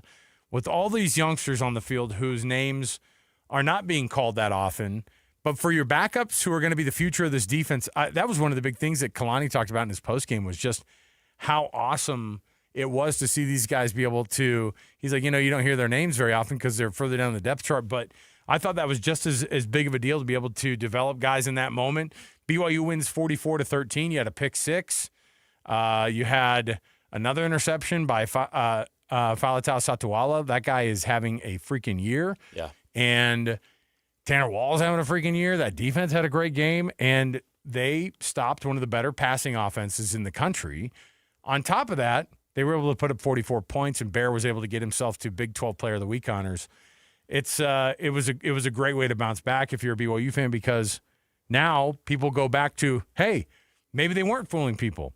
Beating TCU, even though they're according to Heather Dinich, a 4-loss TCU team. Oh, yuck. Oh, Can't believe that they blew them out. Ugh. They should have won by 50. Yeah, not as impressive. Not good enough. Not as impressive. However, I did also see a thing that she wrote up this week, too. She was like, well, with Utah beating Cincinnati 45-14, BYU better have at least that good of a performance to show the playoff committee that they're serious. And I was like, oh, my gosh, what are we doing? You're asking them to go to Cincinnati and to win 45-14? It's a little bit of a tall order. Essentially, yeah, that's exactly what they're doing. But, honestly, from a standpoint, let's say they go in there and they win 28-17, 28-21. They'll drop. No, they won't. Yes, they will. All right. Especially if Utah beats Kansas State like 51-14 or something like that, and BYU There's no wins way that by a touchdown. They will not leapfrog BYU in the rankings. Is that what you're saying? They're right next to each other. I know, but they're a one-loss BYU team and having the head-to-head with Utah. I'm not saying they should. You're a crazy person, but I know, but I'm not that crazy. No. You're going I'm not full saying that. You're going full ESPN on us. I'm not saying that. I'm not going full Heather Dinich. I'd never go full Heather Dinich. You never go full You Dinich. never, ever go full Heather Dinich. Okay? ESPN does not sign my checks. I will not do what the ESPN bosses want me to do to enhance their TV ratings and revenue. No, BYU should not fall behind them. But what's the logic going on right here, right now? Why did BYU fall 5 spots? I'm not over it. I'm not over it because I think it's a joke. Last week. They got beat by a really, really, really good Texas Tech team. The metrics back that up. The metrics the committee says they're using. And they dropped BYU 5 spots for it. How far is Alabama going to drop? Tuesday. Are they going to drop 5 spots? I bet they don't. They lost at home to Oklahoma, but they're not going to drop 5 spots, are they? Of course not. So, while you're screaming at me about that observation, it's not far-fetched that if teams in this scenario are blowing a team out while another one struggles, that they could get leaped because they've told us they're taking this week by week, right? So if BYU struggles at Cincinnati and Utah boat races another team, what's stopping them from doing that? Even though BYU has 1 loss, Utah has 2, and BYU beat Utah. That's how little trust I have in the committee to get this right. And that's how little trust I have that ESPN isn't influencing this situation. Try to get as many SEC teams in as possible. What's closer to reality, by the way? The AP poll has Texas at 17. I don't think we'll see Texas further. I think we'll see Texas at 13, right behind Utah and BYU, right? They're not going to drop them down to 17. No way. That's what I'm saying is like. They lost to Georgia. Right. It wouldn't surprise me if they didn't move Texas. They just stay right there. We need to wait. We need to wait and see what if they beat Texas A&M the last week of the season. That would be a massive win over an undefeated Texas A&M. So until we see that, we can't move them down too far because there's a potential for them to win a big game, even though they haven't won a big game yet. Who's Texas beat? What's the big win for them? Oklahoma. That's what they'll say. Well, they beat Oklahoma. Okay. And Oklahoma's a 2-loss team themselves. Correct. So how many 2-loss teams? So you got Alabama, Notre Dame, Oklahoma, all in front of BYU and Utah. Right. You have 2-loss teams ahead of a 1-loss BYU team. Yeah. BYU. This is not a G5 BYU. This is not independent BYU. This is Big 12, Power 4 BYU. I think people do see that. I think people think that. It's hard to shake that brand and to try to get them to think, oh, yeah, Power 4 team. They know in their head, intellectually, they know they're in the Big 12.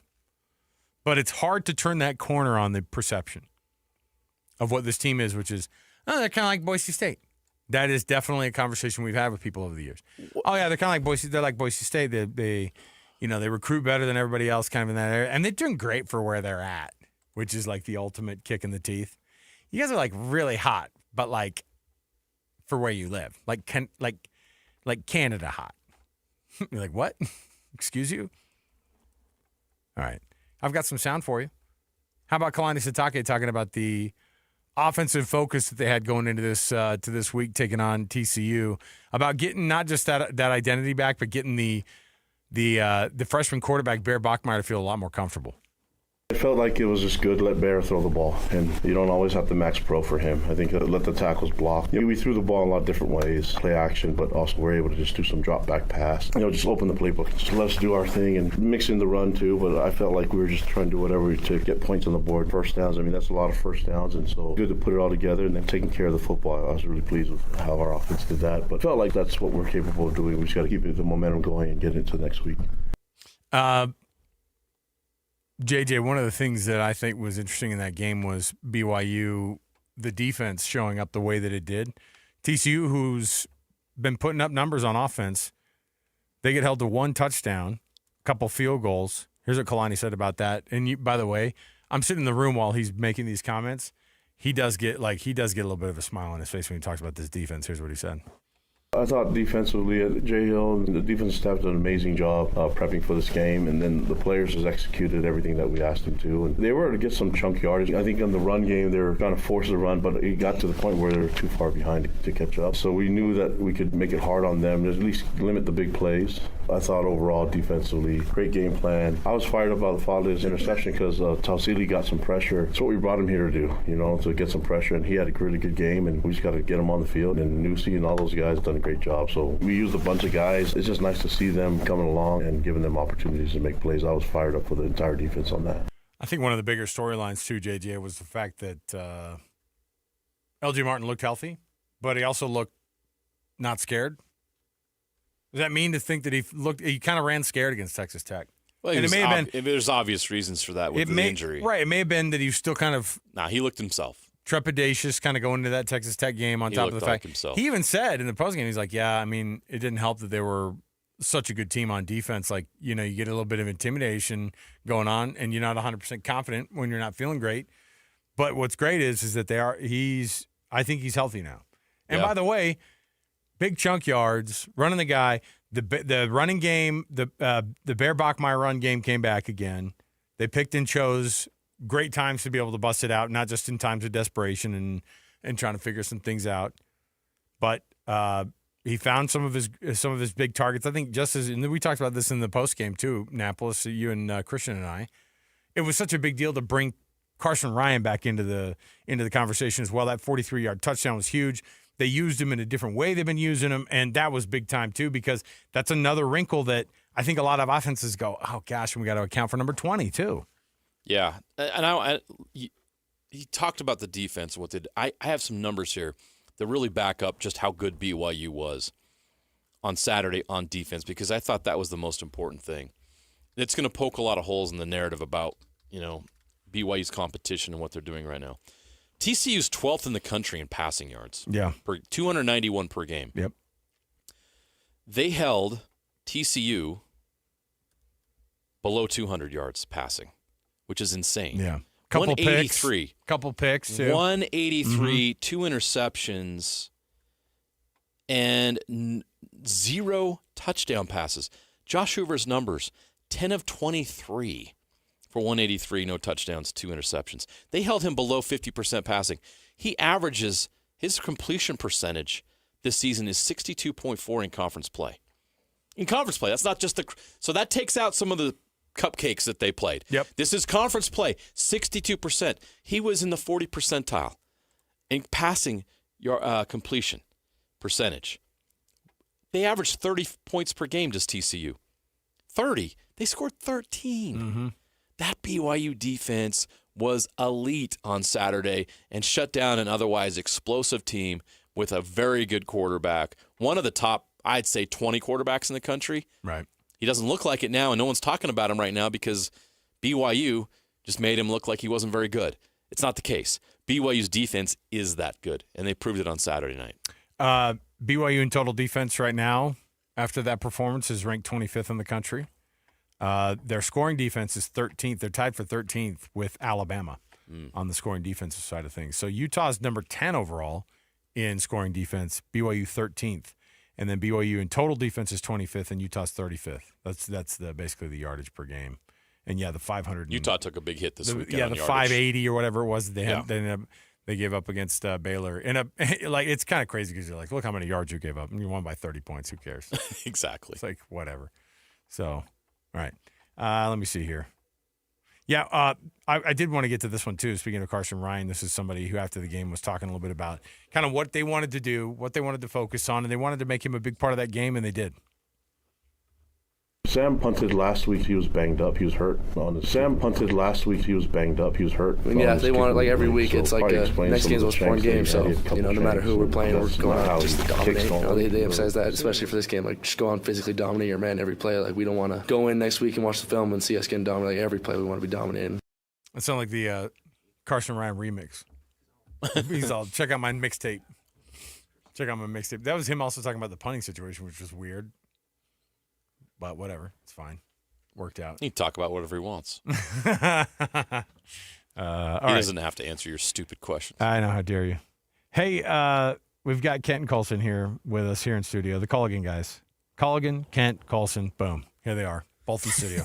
Is it required? What a great introduction. Is that required at I've never felt an introduction like that. I feel like Greg Wrubell. It feels so good I feel like Greg to be Wrubell here. with the alliterations. I just feel like my English teachers would be proud right now in high school. I can tell.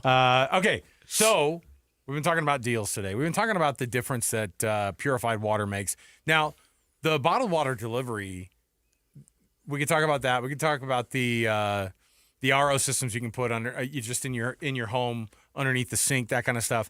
You guys offer so many different ways to be able to get into this world of purified water, and there's so many options out there, right? And you talk about the bottle delivery, you talk about the salt delivery you guys do, also the water softener game that you guys are in, on top of the full home water purified system that you can get as well. So all of those things together, I guess, Kent, I'm putting you on the spot here. It's a lot of different ways that people can find out that there's a better way to do water. Yeah, that's what's really fantastic about Culligan Water is the ecosystem of all of the services we provide for having clean, safe, purified water in your home. Or business. I mean, we provide high quality water for labs and hospitals and energy facilities. So the nice thing is when you call Culligan, we can take care of all of your needs. We've been talking a lot today about this Black Friday special that we're offering.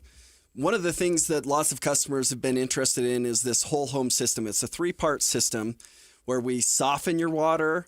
We give you purified, clean drinking water through reverse osmosis on one of those units underneath your sink, right? And then also a whole home filter so that we're dechlorinating all of your water. We've offered this, try it before you buy it, no payments until 2026. If, let's say you've already got a softener, but you're looking for a reverse osmosis system or vice versa, we're offering $500 off any of those individual smart units today as well. So if you call us, book an appointment, say you've already got a softener, but you're like, you know what, it's time I go get a good drinking water system. Give us a call today. We can give you $500 off one of those units. 801-509-9602. 801-509-9602. Call Kent. He's going to help you out. Let's get it going. Let's just get people in.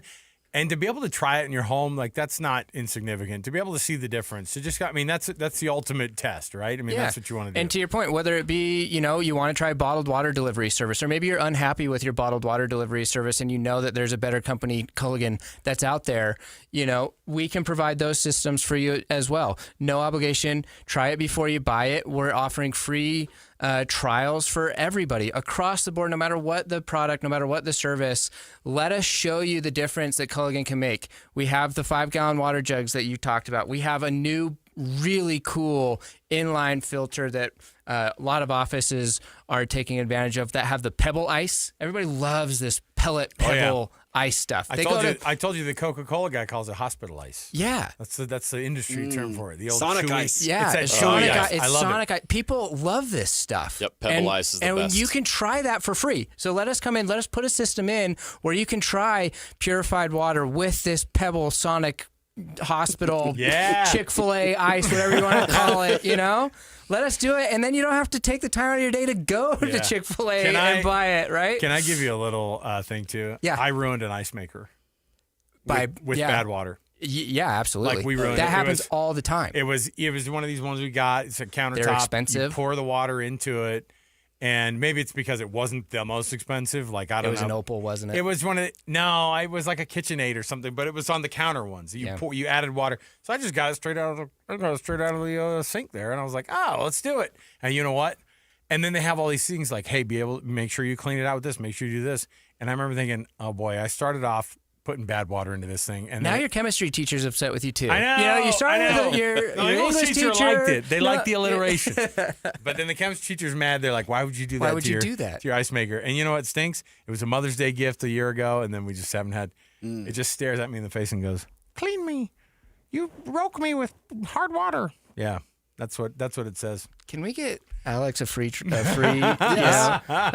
for an RO system so that he can decalcify this thing? Well, no, it's toast now. Dead. I ruined it. No, the motors are all burned out. I was like, my kids had to like unplug it. They're like, sucks, Dad, and I'm all sorry. All right, 801-509-9602. Get that purified water in the home. Get the bottled water delivered to your home. Have the salt delivery happen. They can do all of it. Culligan is the pioneer in water and water technology inside of your home, and nobody does it better. 801-509-9602 or CulliganSLC.com. Boys, we'll chat with you in a minute here. Thanks, guys. Thanks. We'll come back. More to go. 97.5 the KSL Sports Zone. And now, a look at traffic from the KSL Traffic Center. A new crash reported on southbound I-15 approaching the 114 South exit in Draper, which won't help the usual freeway slowing through Salt Lake County. There's also southbound slowing on the I-215 westbound going by the airport and on both Bangerter Highway and the Mountain View Corridor heading to the 35th South. In Advanced Window Products, factory direct affordable windows. Call today. They're on the way. Financing is available. Save now and pay later at advancedwindows.com. With your traffic update, I'm Alex Nepolis here on 97.5, the KSL Sports Zone. Whirls around and down. 97.5, the KSL Sports Zone is your exclusive home of the Utah Jazz. And we want to send you to the Delta Center to see the Jazz in action. Listen every Tuesday for the Jazz Ticket Tuesday Sounder at 30 past the hour, every hour, all day long. And if you're caller number 12, you'll be on your way to an upcoming game. Buy one, you'll get one free. It's Jazz Ticket Tuesday, every Tuesday throughout the NBA season on your radio home for the Utah Jazz. 97.5, the KSL Sports Zone. Bar Dub Grill is where roadside classics meet ranch-raised flavor. Sink your teeth into juicy, handcrafted burgers made with premium Bar W beef straight from the local Utah farm. From the bold cowboy barbecue burger to the sweet and savory Aloha burger, paired with crispy cowboy fries, hand-spun shakes, or signature spud nuts. Soft, airy, and unforgettable. Bar Dub Grill delivers honesties with cowboy swagger. Bar Dub Grill in Nephi with easy access right off exit 222 in Nephi. Is your financial advisor offering you up to a 30% upfront bonus? Or are they promising you up to 10% growth per year, all for your retirement income? If not, then you need to come to Trajan Wealth. I'm Jeff Jr., founder of Trajan Wealth. If you have a plan to retire within the next 10 years, don't wait only to find out it's too late. I've seen hardworking folks like you retire only to be required to go back to work, all because their advisor told them guarantees like these were too good to be true. They're not. That's up to $30,000 upfront or up to $10,000 per year on $100,000, all guaranteed for retirement income. Don't keep working when you're supposed to be retired, and don't let any financial advisor tell you it's too good to be true. Call Trajan today, 801-210-6800. That's 801-210-6800. Annuities, non-advisory products. DBA Trajan Wealth Insurance Solutions. Additional disclosures at TrajanWealth.com. The Utah Mammoth and Smiths are teaming up to get you to the game. With qualifying Smiths purchases, you can score single goal view tickets, hot dog and a bottle of water included for just $15. The catch? These tickets go fast. Download the Utah Mammoth app, enable push notifications, and be the first to know when new tickets are released. Shop at Smiths, then snag your seat for $15. Simple. Grab the Utah Mammoth app today and watch for the next release. Tusks up. Chevy trucks have you covered when the road takes you from smooth sailing to Chevy Colorado will eat up some of the toughest terrains with 5 available drive modes. And Silverado and Silverado HD have the muscle to take you out for some serious. With multiple engine options and impressive towing, while Silverado EV is the perfect combo of performance and capability. Nice. Making it a snap to hitch up this electric truck and hit the road. Wherever the road leads, Chevy trucks are right there with you. See your Rocky Mountain Chevy dealers. Tonight at 10, parking. It is a big business in Salt Lake City and a challenge. It's a fight to find a spot. The pressure. Now it's always busy. And the cost. When folks park on the street, it needs to be managed. Especially if you end up with a ticket. I paid. I came back. I had a parking ticket, so I'm literally doing a dispute right now. From the top reasons for a ticket to the street with the most citations, KSL investigates the parking ticket hotspots. Tonight at 10 on KSL and the KSL Plus app. This is your Cougars at 30 update. Presented by Kenny J's Barbecue on 97.5, the KSL Sports Zone. BYU defensive lineman Keanu Tanavasa talks about the message from the coaching staff ahead of the TCU game. Kalani was like, we haven't played our best game. We really haven't, and I think we saw more of that tonight. I think there's still room for us to improve, special teams, defense, and offensive-wise, but the message was we need to be us, and we have to have a sense of urgency this week, recognizing that now we have one loss on the record, and we did that tonight. That is your Cougars at 30 update. Make this Thanksgiving unforgettable with Kenny J's Barbecue. Skip the stress and bring home slow smoked perfection. Pre-order your Thanksgiving meal today. Text 801-230-5396. That's 801-230-5396. The Jazz Daily's next on JJ and Alex, 97.5, the KSL Sports Zone.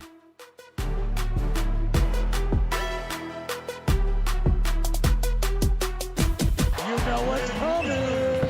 Your daily deep dive into everything Utah Jazz. It's time! All season long and even in the offseason. It's Jazz Daily with JJ and Alex on your exclusive home of Utah Jazz basketball. 97.5, the KSL Sports Zone.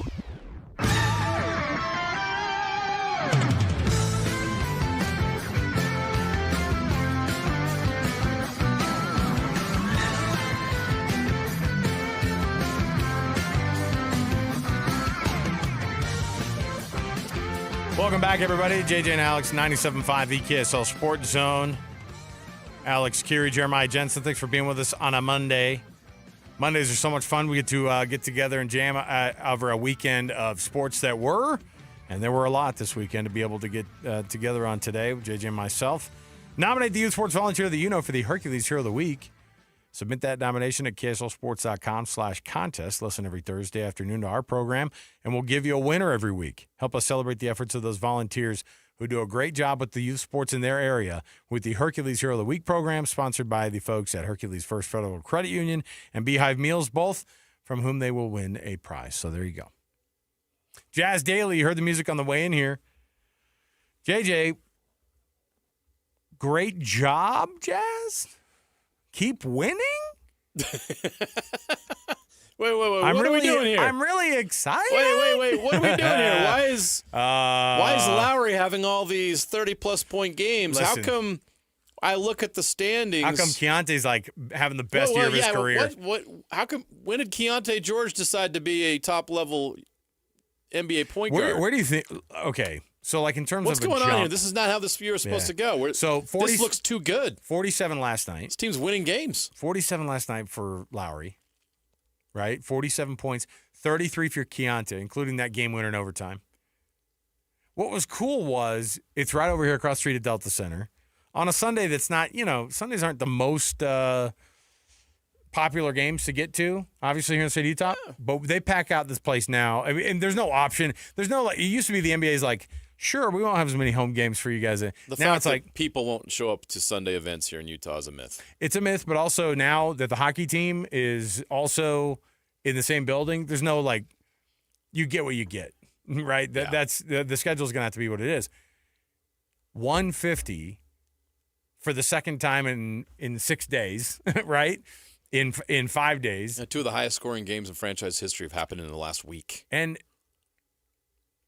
16 apiece from Sensabaugh and Collier, right? Ace Bailey, the one game in the last few that he didn't have a 20-point game, he didn't have a particularly good night, but he also only played 10 minutes. Yeah. Right? Isn't that what it was? His per-minute average was pretty good. But it's an awesome thing. Look, and the Bulls aren't a phenomenal team, but what they are is a 500 team. They're winning ball games more than they're losing them. And I don't know. I don't know what to think right now because I really like what they're doing. And Will Hardy's got to be pleased, except for the defensive side of things, obviously, because they've had some bad quarters. I mean, last week when they played the Hawks and they gave up 80 in the first half, they end up losing that game by it was like 132, 122, whatever it was, but 80 points in the first half. Yeah. Never fun.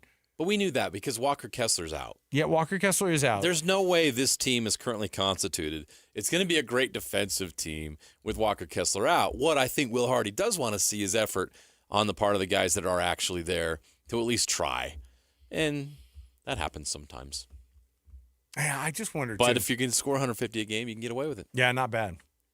My question is does all of this, because right now Lowry Markkinen, Oh, I don't know what the league averages are, but he's had a 51-point game, a 47-point game, a 40-point game, a 35-point game, a 32-point game. So out of the Jazz's first 12 games, 5 or 6 of them have been an average. If you just take those 5 games, the average is 39.8 points a game for Lauri Markkanen. I got a stat for you. It's going to blow you away. Let me hear it. Who are the top 5 scorers in the league right now? Luka Doncic is number 1. Your MVP. 34.4 points per game. Not bad. Giannis, number 2, 32.6. Shai Gilgeous-Alexander, NBA champion, 32.6. Last year's MVP. Yeah. Tyrese Maxey, number 4, at 32 points. Not really a surprise, though, if you've been watching Tyrese Maxey. He's the new guy. He's now a star. Yeah. He's going to be an all-star. Number 5, Lauri Markkanen for the season, 30.6. And then you look at a smaller sample size of what he's done recently, and the average goes even higher. The Jazz have a top 5 scorer in the league on their roster right now. And I'm going to do it. If the playoffs started today, baby, let's go. Where would the Jazz be if the playoffs started today? They'd be in the play-in game. Number 10 overall right now in the West at 5-8. Ahead of a team like the Clippers. Tell me the pick implication stuff that needs to happen. Yeah, well that's not good. Yeah. Or you don't like it? Oh, you don't want to talk about it. Under those circumstances, yes, the top pick would convey. But we don't know that until the lottery happens. Because the Jazz, if they miss the playoffs, even if with a decent record, they'd still be in the lottery. Yeah. But if the lottery they fall 9th or lower in the lottery, then they would have to give that pick to Oklahoma City. Now, are there any elite players available in this upcoming draft from 9 to 30? I mean, I'd have to get a draft expert in here and tell us what they'd be missing out on if they have to convey that pick. But this team's good enough right now that you're going to have that conversation about what would happen if they have to convey that pick, because this team is not the Washington Wizards. This is not the Brooklyn Nets. This is not the New Orleans Pelicans. The Sacramento Kings are 3-11 right now. The Dallas Mavericks, who won the lottery and have Cooper Flagg, are 4-10. The Clippers are 4-9. No, the Utah Jazz are at 5-8 right now, and they would be in the play-in mix. We'll see how it all plays out later. Obviously, that's getting way ahead of ourselves. But early on in the season, the way the Jazz are trending right now, I mean, what is Keontae going to get worse? Yeah. No, this is a great story. No, he won't. But Keontae's amazing. He hit a game winner last night in overtime. Are you not entertained? This is what you want as a fan. Lauri Markkanen should be an all-star. Lauri Markkanen right now, he'd be an all-star. In top 5 in scoring, should be an all-star. Did you expect either of those two things to happen before the season started? That Keontae George would be getting 30-plus points in games and hitting game winners and playing elite point guard play in this league? Would you expect Lauri Markkanen to get back to that? Probably not. That's where they're at right now. Bigger surprise, Keontae George or Lauri Markkanen, what they're doing? Keontae. We've already seen Lauri Markkanen be an all-star. That's not a surprise. Yeah, but 30 a Keontae game, he's George doing it, taking man. the next step in his career, becoming. I'm going to say the L word. Keontae looks like a leader out there. Ugh. Nobody wants leadership. Keontae George is becoming a leader. George. Hey, I want my future superstars. Is trying on defense. I want my future superstars without the burden of being a leader. Ugh. I want them to go out there and have no reservations, because you know what? The only person that exists on the court is them. I want them talking in third person. All right? That's what I want. I want Keontae George to start talking about himself like Keontae George played a good game tonight. That's what I want. Bring it back. It's coming. It's a crazy time, though, because now what are they, 5-8? Yes. 5-8. And, again, this team won 17 games last year. We've already won 5, and we are midway through November. So only 13 games in, 14 games in, and you're already 5 wins into the books here. So. Now, the schedule gets tough here for the next 4. At the Lakers, home against Oklahoma City, home against the Lakers, at Golden State. Do I think they're going to win those 4 games? Probably not. Might go 1-3, though, 2-2. Come on. But they went through a stretch where they played Indiana, Atlanta, Chicago, and they won 2 of 3. Yeah. So there's going to be those stretches. Like they got a stretch coming up where they're playing the Brooklyn Nets. They're going to get those kind of wins. Sacramento's coming up again. We've already seen that before. So there's going to be stretches where they have success like this, but there's also going to be those tough patches that will make up for that. So I don't think the Jazz are a playoff team, but if you're a Utah Jazz fan, I'm telling you, check in on these games. Watch this team play. Consider going to the arena. They are fun. They are competitive. This is not the team last year. This is not the Jazz team last year that made you want to pull your eyeballs out because you couldn't stand what you saw. It's different this year. I wonder, too, if Walker was playing, then do you look at this and go, you know what? Chips fall wherever they fall. Let's just play basketball here, man. See what these guys can do. Get them to 38 wins. You know what I mean? Why not? All right. This week, though, the Jazz, tomorrow, 8:30 down in Los Angeles, and then they come back home on Friday for a tilt against the Oklahoma City Thunder, the reigning NBA champs, coming to town for the first time this year on Friday. That's NBA Cup action, by the way, JJ. You didn't need to be told that. You already knew. We are all following it so closely. You already had it down. We have it marked on our calendars. You got that special thing up in the studio, so we all recognize when the NBA Cup games are. All right, we'll take a break. We'll come back. We've got more to go. Stay here, 97.5 the KSL Sports Zone. And now, a look at traffic from the KSL Traffic Center. Big northbound slowdowns on I-15 from Ogden up to a crash, blocking a left lane in Marriott-Slaterville. Delays back to 24th Street right now. A couple of City Street crashes now in Salt Lake County at 41st South and Redwood Road in Taylorsville, plus a rollover eastbound on 90th South just past 56 West in West Jordan. Whether you park it, stripe it, or pave it, GoPave Utah has your blacktop covered at GoPaveUtah.com. That's GoPaveUtah.com. Call or visit GoPaveUtah.com. With your traffic update, I'm Alex Napolis here on 97.5 the KSL Sports Zone. You've been listening to The Zone for decades. Yes!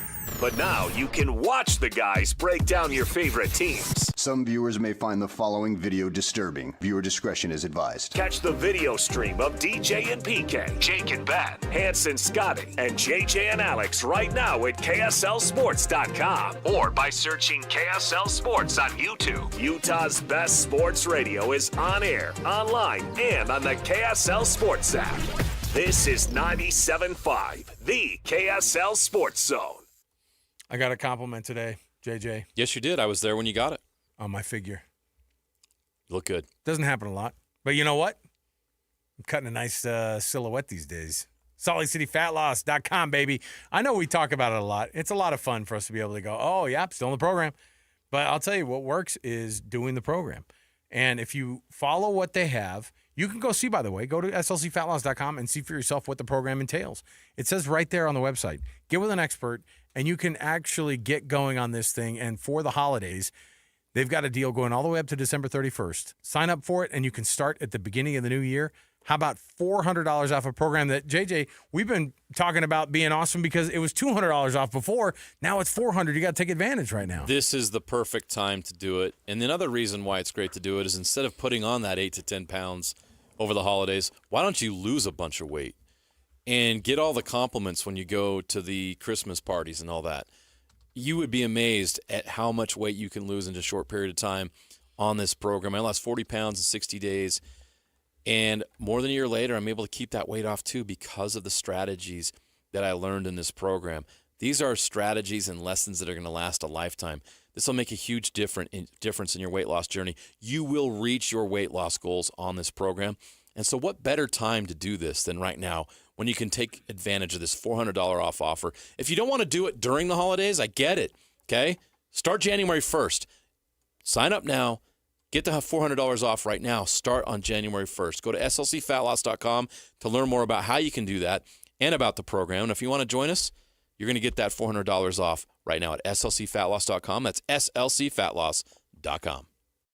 It all started with a commitment to comfort. Gillette Heating and Air is proud to be Utah County's go-to team for expert HVAC and plumbing solutions. Need a repair, upgrade, or seasonal tune-up? Don't let cost hold you back. With 0% financing available, it's easy to get the work done now and pay later. Plus, save $100 on any repair over $500 and keep your system running strong with a professional tune-up before the heat hits. Visit GilletteHVAC.com or call 385-GET-COOL to book today. Homegrown service pros, financing made simple, comfort made easy. Carrier, turn to the experts. A Carrier factory authorized authorized dealer. Hi, this is Derek Overstreet, president of the New Millennium Group and co-host of Stop Working, Start Living with KSL News Radio. Can you imagine what your life would be like if you could retire 3 to 5 years earlier than you thought possible? The things you could do, the loved ones you could spend time with, the memories that you could create. That's what our team at the New Millennium Group does. We'll walk you through the entire process every step of the way. If you'd like to get a copy of the 5-step proprietary plan that will help you retire 3 to 5 years sooner than you thought possible, give us a shout right now.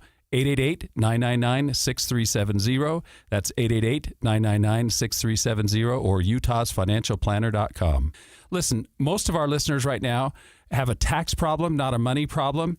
There's not enough money in Social Security Medicare as it is.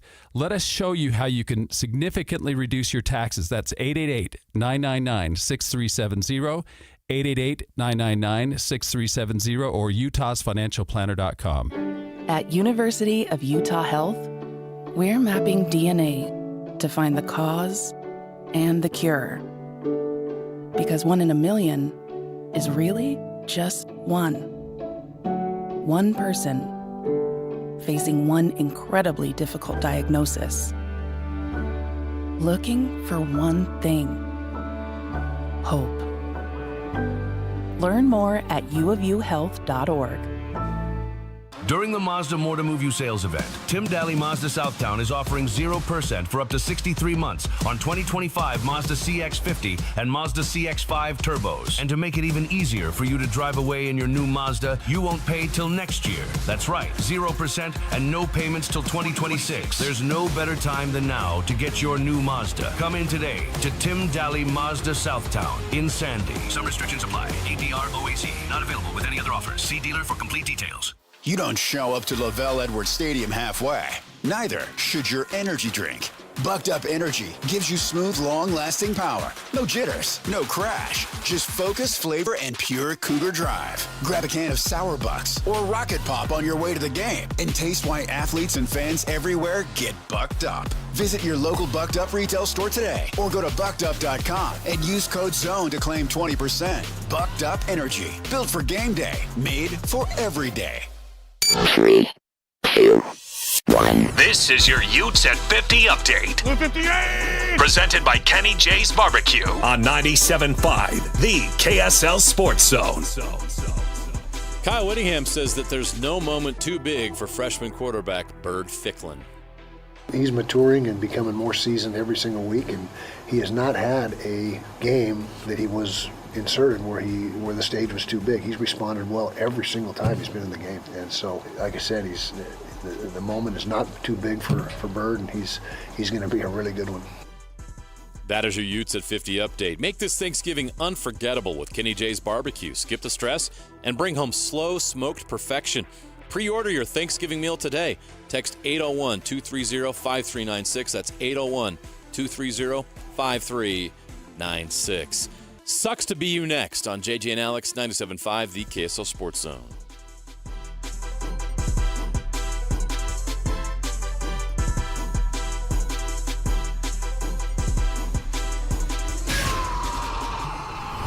Basking in the sports misfortune of others to help make you feel just a little bit better about yourself. As JJ and Alex present, yes, we got beat. We got beat badly. It sucks to be you.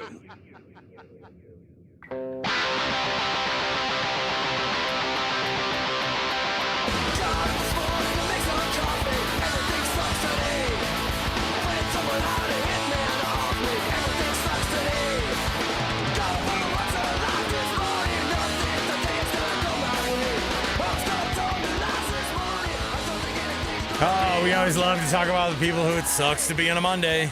It's always easy to talk about people who had awesome weekends. But there's always just as much content of people who didn't have very good weekends because of the previously mentioned awesome weekends by others. So some are sad, some are happy. That's just part of it. Hey, by the way, the Rocky Mountain Chevy Dealer Strong Play of the Weekend.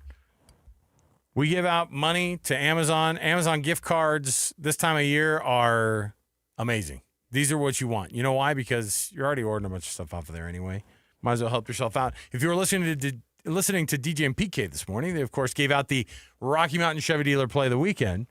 And if you can recite back to us what it was, just give us a call right now, 801-575-ZONE. That's 801-575-ZONE, 801-575-9663.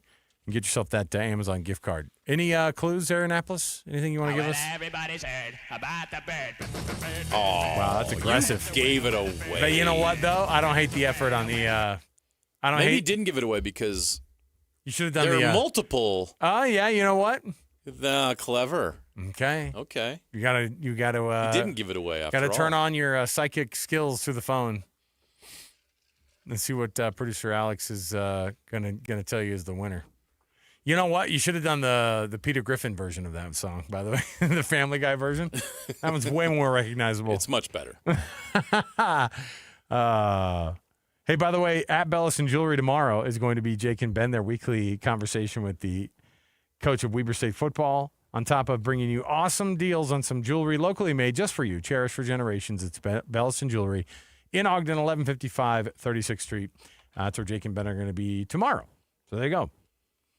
Sucks to be you. Sucks to be the Utah State Aggies who had to rely on the kicking game in overtime. They had a chance to win it after UNLV had missed their field goal in the first part of their first overtime, and instead it ends up being a loss for Utah State. They get, let me see. Oh yeah, they get the field goal the second time around, and then gave up from the second play of scrimmage in the second overtime, a touchdown to UNLV, and then that was all she wrote. And now, what are they, 5-5 now? They got to get. They have a couple games left. One more win to get bowl eligible, but they're playing Fresno State and Boise State. Come on, Fresno State on the road. It's not going to be easy. It would be a shame for this team to fall short. That's why it was so heartbreaking. Yeah, Saturday seemed so close on the road against a really good UNLV team. team. Tough stretch, by the way. This last go schedule, we knew was coming. Yep, and here it is, and it's tough that they missed that opportunity. Sucks to be the Lions, who, by the way, are kind of like the Kansas City Chiefs, who are also on the list of people it sucks to be. Because you're looking and you're going, oh, where are you going to find some wins to be that team that we anticipated that you'd be this year? I'm going to do it again right now. If the playoffs started today, what do you got? Where would the Lions be? Not in it. No, really? They are 8th currently. No. Hold on a minute. The San Francisco 49ers at 7-4. Yeah, the stinking Bears. The stinking first place Chicago Bears. Wow. 7-3 right now. I have no idea how they're doing it because I think they're not good. They actually don't know either. But they are 7-3, ahead of the Packers, ahead of the Lions, and ahead of the Vikings, who are 4-6. Yes, the Detroit Lions, as good as they are, as talented as they are, would miss the playoffs today. Yeah, but my Seahawks would be in. They would be the 5 seed at 7-3. Let's go. Punch my ticket. Also sucks to be Jamar Chase, who said emphatically, I did not spit on that man. Oh, boy. I did not spit on that man. Probably not a good weekend to be pulling the Bill Clinton. Oh, sorry. Just saying. I'm going to leave it at that. So you follow that stuff way more closely than I do. I'm worried about you. I got you, though. But hold on a minute. I've never been around Bill. I have no idea what you're talking about. I will say this, though. No idea, but if I was, I do love the idea. I'd be great. I do love the idea of I spit on a person. What? And it's like we have 78 different camera angles of you spitting on him. It's just like the state trooper in Texas this weekend. Oh my gosh, that guy! What a clown. He sucked for sure. I wonder if he told his supervisor. I don't know what you're talking about. I wouldn't push a player. Hold on, what now? So what happened? So describe to me what they said, because I got my side of the story too, boss. And then you're like, well, we saw it. You came up the tunnel because you wanted to be a dirtbag. To this guy who obviously pulled up with like a weird hammy situation going into the tunnel. His teammate comes up to congratulate him, and this trooper comes through, bursts and goes, get the heck out of here. We don't mess with Texas. What I hate is that they ended up coming back and winning, and he probably was like, I tried to intimidate him. Mm-hmm. But he was dismissed from his duties as well. Jamar Chase, though, you spit on the guy. He got suspended for a game. Yes, he got caught. Because we have it in full 4K, like slow motion. Spits right on him. And you know what, Jalen Ramsey? It wasn't one of those things like, I accidentally gleeked on you. It was like, oh my gosh. Gleeked. That's a lot of fluid coming out of his mouth on that spit. Straight up out of the 90s junior high reference. Can you gleek, bro? I can. I can't. I won't give a demonstration right now in front of the water guys. This is inappropriate. Post-COVID, you can't do something like that in the office. No, I would never. He was gleeking in the office. All right. We got to a weird spot in the show. How did we work gleeking into the show Well, today? we're going to bail ourselves out right here. I don't want to come in after that. Yeah, follow Bill Clinton and Gleeking, man. Oh, man. We'll come back in a minute. I'll come All back. late 90s references.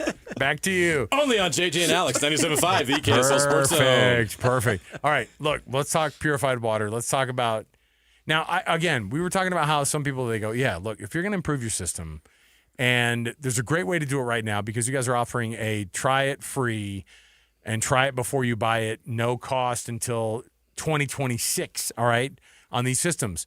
But on top of it, there are people who are listening right now and they go, well, I know that kind of stuff is expensive. And you go, you know what's expensive is replacing your appliances, replacing that water heater that went out 5 years earlier than it should have. The pipes just getting absolutely opening those things up and then the plumber laughing at you with how much scale is built in on those things. That's why there's no water moving through here. That's why you have no water pressure. That's why your showers don't work. That's why your soap doesn't actually work in the shower because you have all this hard water. We have weird water in the state of Utah, guys, to say the least. Absolutely. And we need help with it. And you've talked about all the benefits to your home, right? And we can continue on down that path. But what we haven't really talked about is the benefits to your health, right? When you're talking about drinking high quality, good, purified water, it aids in, digestion. It helps support weight loss. It helps with cognitive function and mood, which, Alex, I know you need some help with it from time to time. I've heard Devin Dampier talking about this, and I want to run like him. Right? If you want to increase your athletic performance, and I know you've lost some weight, and part of it's probably because you're drinking a lot of that great H2O. I actually don't. I will say I'm a water guy. He is. Yeah, and some people didn't, people think that they're water guys, or they're like, oh, the water in my house is fine. Until you actually go out and try purified water, and you're like, oh wait, if I had this in my house, I would actually drink so much more of it. People say, oh yeah, I drink water all the time. Where do you drink it from? Oh, I drink it from my tap, or I drink it from my fridge. And then I'm like, well, how many glasses of water do you drink a day? Well, I add the Mio, packet to it, or I put some Crystal Light in it, and I'll drink 3 or 4 of those a day. And I would say, well, wouldn't it be nice if you just had, purified drinking water that you enjoyed the taste of? Right. And we can do that. And we can put that system in so you can have the benefit for the Thanksgiving holiday, for Christmas, and you won't have to pay for it until 2026. And Ken, you're giving everybody so much incentive with this deal. This is just phenomenal. Yeah, I want to go back to, the comment about this can save you money. And it sounds like it's an expensive system, but really these products can cost you as much as $1 a day. Right? They're really not that expensive, but we believe in our products. And now's a tricky time managing, you're saving for the Christmas budget. So we want to give this Black Friday offer so that people can get these systems installed into their home for free. There's no installation charges. There's no commitment because we believe in our product. We know that if you try this thing for a couple months, you're going to fall in love with it. So give us a call today, 801-509-9602. Book an appointment for us to come out and test your water and talk about these systems. No obligation. We'll install this system into your house for free. No payments until 2026. Look at that. You don't even have to think about it. So don't do the thing where you try to figure out where it fits in on all the money you're maybe heading out the door with the Christmas stuff. Don't even think about it until 2026. Give the folks at Culligan a call right now. CulliganSLC.com is the website. You can also just dial them up. 801-509-9602. That's 801-509-9602. Fellas, we'll chat with you in a few minutes. Thanks for hanging out with us. We'll get more around the corner as well. We have tons to break down for you on a Monday. Stay with us, 97.5 the KSL Sports Zone. Want to get the latest info on Utah's newest sports franchise? Sign up for the Utah Mammoth newsletter. Get exclusive analysis, plus the latest news and notes on the Utah Mammoth. Sign up today at KSLSports.com for the Utah Mammoth newsletter. Stay up to date with everything Utah Jazz related with the new Jazz Notes newsletter. Get draft updates, analysis, and be the first to know about every off-season move. Visit KSLSports.com to sign up for the Jazz Notes newsletter. At Peach Windows and Doors, they help homeowners stay in the homes they love while upgrading to the elegance, efficiency, and natural light of today. With hundreds of 5-star Google reviews, their clients know Peach Windows and Doors deliver what they promise. I wanted to replace standard-sized French doors with a large custom sliding door. The update required checking a weight-bearing wall. Plus, I wanted a couple of different styles of windows. The new sliding door created a much brighter and open look. Peach was so helpful along the way with recommendations and ideas, and the installers were efficient and respectful of my space. I was thrilled with Peach Windows and Doors. Give your $1 million home the $1 million feel it deserves. Don't wait on that someday project. Visit Peach Windows and Doors Salt Lake Showroom. Schedule a free in-home visit. You can also explore at peachwindowsanddoors.com or just call them at 801-566-1255. Peach Windows and Doors, where amazing home transformations begin. DJ PK and John from J. Brooks Jewelers. John, you refer to yourself as a full-service jeweler. What does that mean? Once upon a time, before national stores and online sites flooded the market, your local family jeweler was the expert in your life that handled all your jewelry and watch needs. J. Brooks is that full-service jeweler today, where everything is handled by us, including appraisals, jewelry repair, watch repairs, as well as general service of all Swiss brands, and the most beautiful custom creations, including our new JBJ Bridal Collection. We can take your existing jewelry and freshen it up, or we can repurpose it completely with a fresh design, but using all of the sentimental parts that you already own. And of course, if she's ready for the upgrade you always promised, we can help you with a selection of a new larger diamond to say I love you more than ever. So whatever your celebration is, let J. Brooks help you any way you may need. J. Brooks Jewelers, Murray and Lehigh, and online at jbrooksjewelers.com, where women know what women want. Throughout life, we have plenty of special occasions and events, whether it's a prom, a graduation, a mission call, a new job, or how about a wedding? Mr. Mac has always been there to help serve you for all of your monumental moments. Mr. Mac has been family-owned for more than 50 years, and that's important. And they'll make sure that you look and feel great, with affordability always in mind. The Mr. Mac family creates long-lasting relationships with their customers, and they've been doing it for generations. 9 locations across the Wasatch Front or online at MrMac.com. Helping your money do more means making sure you get the most out of every dollar. That's why, for a limited time, when you open a new America First Visa credit card and spend $3,000 within 90 days, we'll give you $300. That's like getting a 10% discount on everything you pay for with your card. Before you spend another cent, head to AmericaFirst.com and apply for your low-rate Visa credit card today. Membership eligibility, terms, creditworthiness, change, and conditions apply. Subject to additional criteria. Federally insured by NCUA. Equal Opportunity Lender. Broadcasting from the Mountain Home Services Studio, this is 97.5 KZNS FM Colbert, 1280 KZNS AM Salt Lake City, and 102.7 KSL FM HD2 Salt Lake City Midvale. This is 97.5, the KSL Sports Zone. Let's go! Complete game coverage of the Cougars is right here on the KSL Sports Zone. It's a huge Big 12 battle for the Cougars as they head to Cincinnati for a showdown against the Bearcats. Your home for the best coverage of Cougar football is right here on 97.5, the KSL Sports Zone. You're locked on to JJ and Alex on 97.5, the KSL Sports Zone.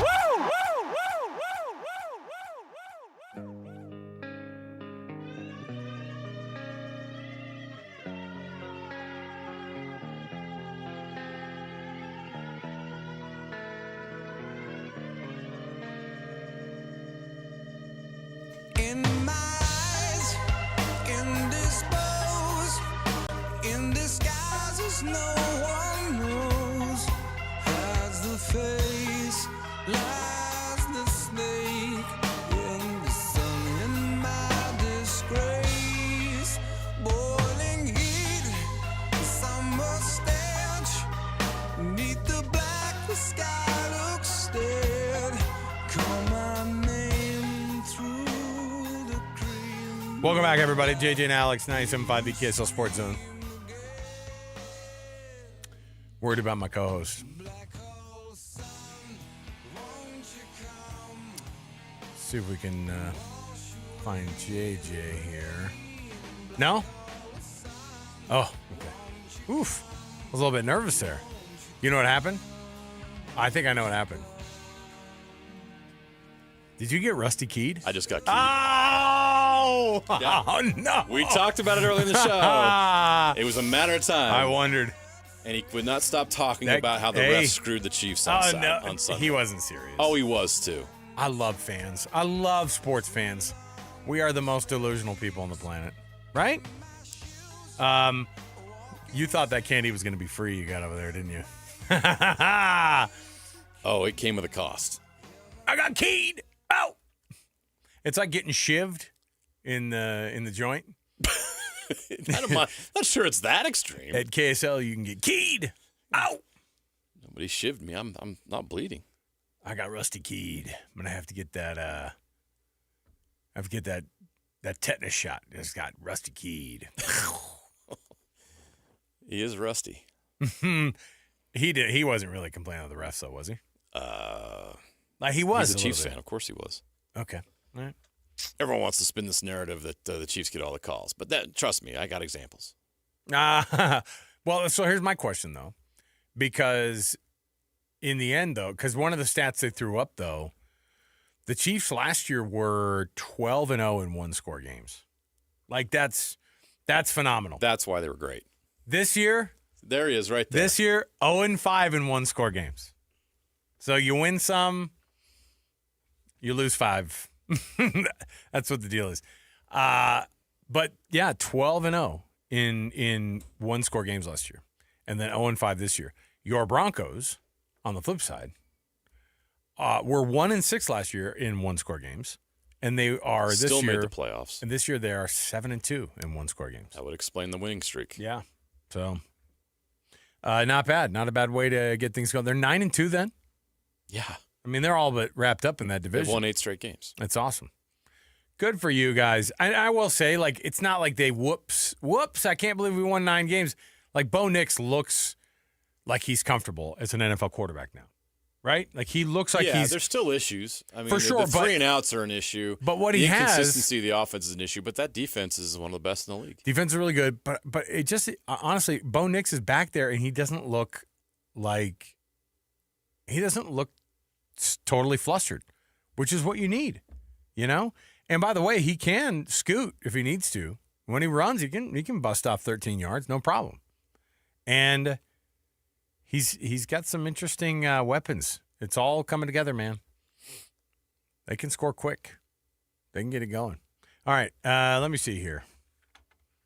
Starting off the hour here, let's do it strong. Let's get to the cut right here, top of the hour. Let's jump in right here. We've got tons to get to when it comes to the college football playoff. We're a day away from hearing what the rollout is going to be of these teams and what the college football playoff committee is going to say and do to spin where they put teams. Let's jump in right here with the cut. It's time for the biggest story of the day. This is what made the cut with JJ and Alex on 97.5, the KSL Sports Zone.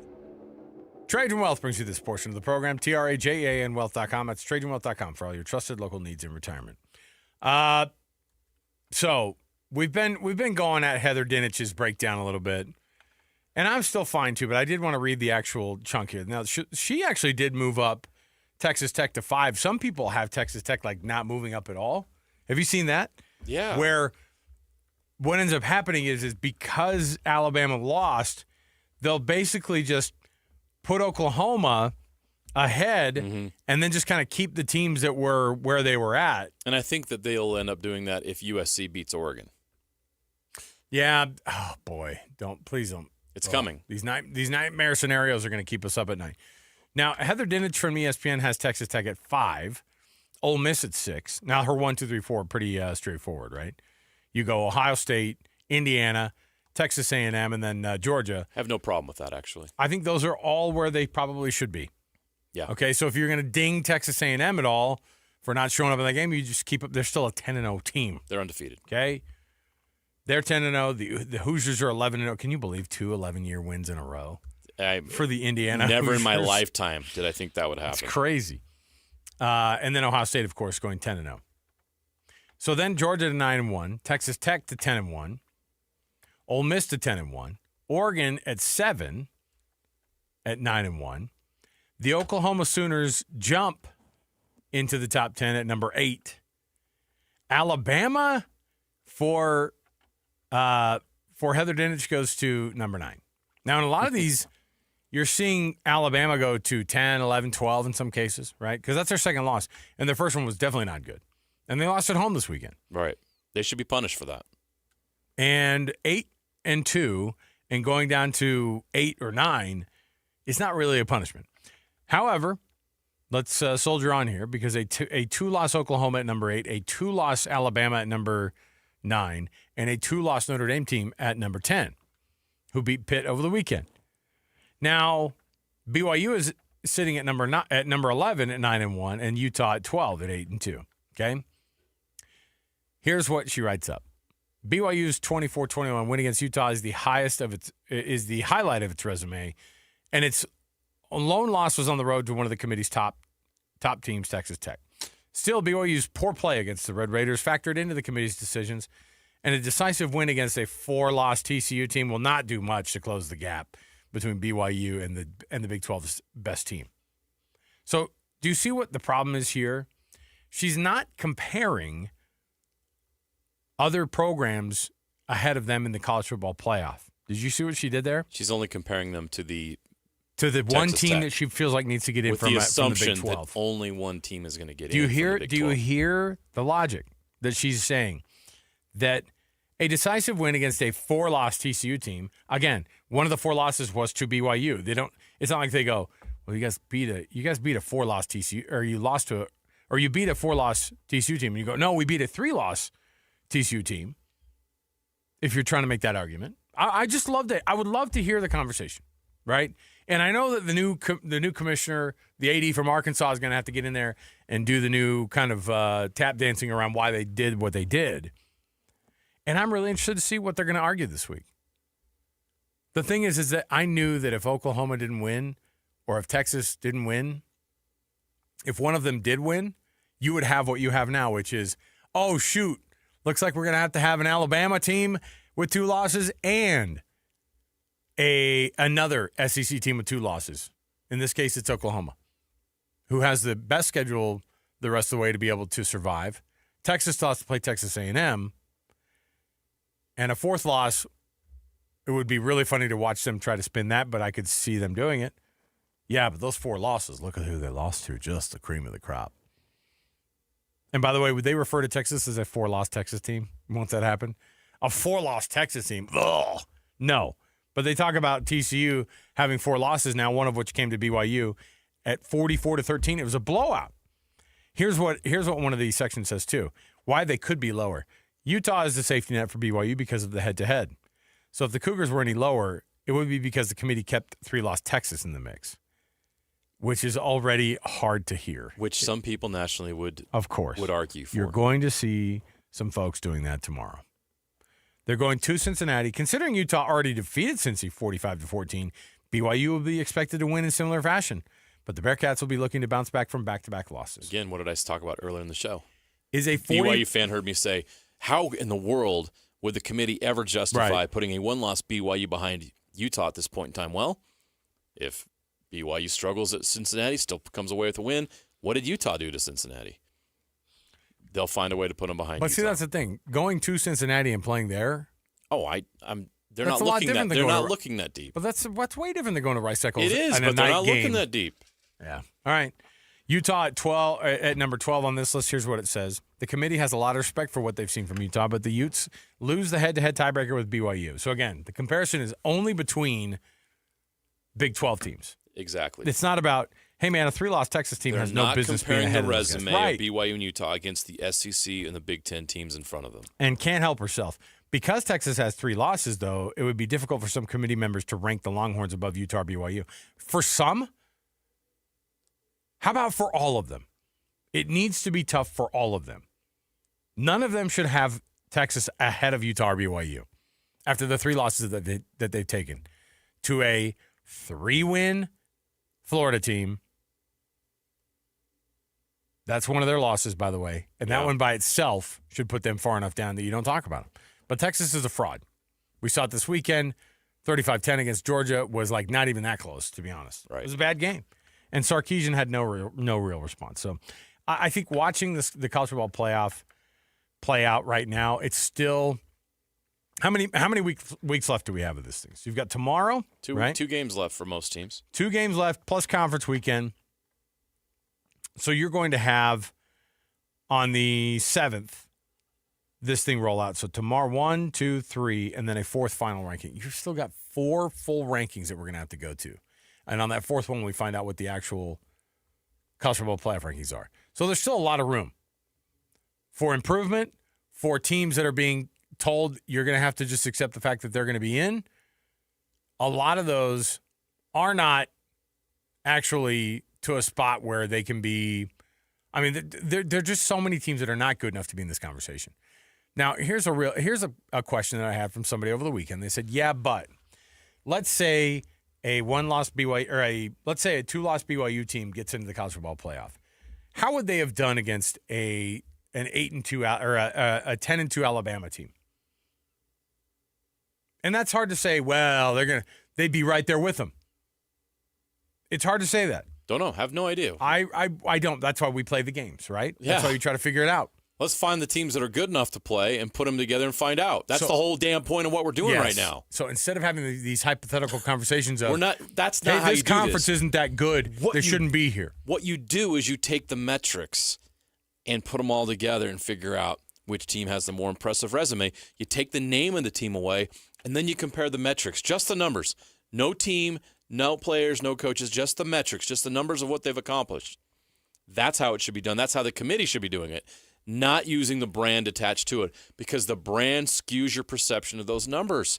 The brand skews everything because you think and want Alabama to be in it, but if you take the metrics, maybe they don't deserve to be in that 12. I think they got it right last year by not putting Alabama in. I'm sorry. They lost 3 games. They had bad losses. The Vanderbilt loss was bad. Yep. They did not deserve to get in. So that's how it should be done. But as we're learning, is that really how it's being done? I think with Notre Dame, that's a big one. You take Notre Dame's name away from what they're doing, and I'm going to give them some credit. You know, they beat Navy 49-10. They beat Pittsburgh 37-15 on the road. They're doing what their schedule has, but their schedule's not great. The strength of schedule should factor in here, but the metrics should help them. So I think that Notre Dame has a good case. I have no problem right now with Notre Dame being in the top 10 because of the fact that they've won so many straight games in a row and how they're dominating the opponents they're playing. Isn't that what we're supposed to be doing here? But you're not following those same rules with the SEC teams. Right. Yep. You're not. And that's where I have a problem with this. So the SEC, how many SEC teams are ranked in the 5, right? So you're talking about how many SEC teams are currently in a position to be in the college football playoff. By the way, Texas A&M, Alabama would still be in there, I'm assuming. Yeah. Georgia, Ole Miss, Oklahoma now replaces Texas. Do you know how many teams they have in the top 25 AP poll? How many? Number 3, number 4, number 5, number 8, number 10, number 12, number 17, number 20, and number 23. They have 9 teams in the top 25 AP poll. Look, it's a strong conference, to be sure. But the losses that some of these teams have had, by the way, Texas included, is against none of those teams. Right. You know what I mean? Like, they lost to Georgia, who's definitely on the list. Yeah, number that's 4. one of the teams. But they lose to Florida, who's nowhere near mention of that. 5 teams in the Big Ten in the AP top 25. 4 Big 12 teams in the top 25. 3 ACC teams. There are 3 Power 6 conferences. There are 3 G6 conference people in the top 25. So that it's getting really awkward at that point too, right? Hey, is Tulane one of them, by the way? They are, right? Tulane's are they one of the ranked teams in the top 25? AP poll? Yeah, they're number 24. They're number 24. They came in this week, yeah. Think about how wild that is. South Florida lost. What's more impressive, what Bear's doing with BYU or Jake Retzlaff just showing up at Tulane going, I'll play some games for you? It's pretty wild. Give him credit. They're both, I mean, right now, Bear Bachmeier is 9-1 as the starter for BYU, and Jake Retzlaff is 8-2 for Tulane. Those guys have won 17 games and lost 3 as the starter that they had no clue that they were for a team they were going to be starting for this I year. think this is the first week we've had more than one Group of 5 team in the top 25. It's James 3. Madison at 21, Yep. North Texas at 22, and Tulane at 24. North Texas and James Madison are both 9-1. Yes, they are. By the way. That's crazy. That is bonkers. Does Miami have any kind of argument to be at 14 above Georgia Tech right now? They're 8-2. They have 2 losses. One of them came to who did it come to? Miami has a 27-24 win over Notre Dame. That's the reason that they're ranked so high is because the conspiracy theorists will tell you it's because to be able to make the Notre Dame argument, you got to make the Miami argument that they're better than they are. Notre Dame's case relies heavily on Miami being good. It's Miami's. What's the rest of Miami's schedule? Yeah, that's interesting to me. Well, it's in the ACC, so it's not going to be hard. I know, but I'm just saying, like at Virginia Tech, who just hired James Franklin today to be their coach. But James Franklin, he can't coach this week, so not going to be there on the 22nd. And then at Pitt, who did not play well against Notre Dame, but wouldn't it be ironic if Pitt ends up beating Miami, which then weakens Notre Dame's resume? Hilarious. Hey, Pitt, you had one job this weekend, but now you've got one job on Thanksgiving weekend. It's not going to be enough to pull Notre Dame out of the playoff, though. Notre Dame's in. Sorry. That's hard to hear. I know. Oh, okay. I think they passed their final test. The student athletes don't have to take tests anymore, JJ. Oh, that's fair. All right. Unless Stanford can pull off a stunner on November 29th. Could you imagine? Please. It's at Stanford. Okay. That's actually worse because no one goes to those Wouldn't that be something? They call it the library now. It's not the farm. It's the library. Both are boring. Terrible places to play. All right.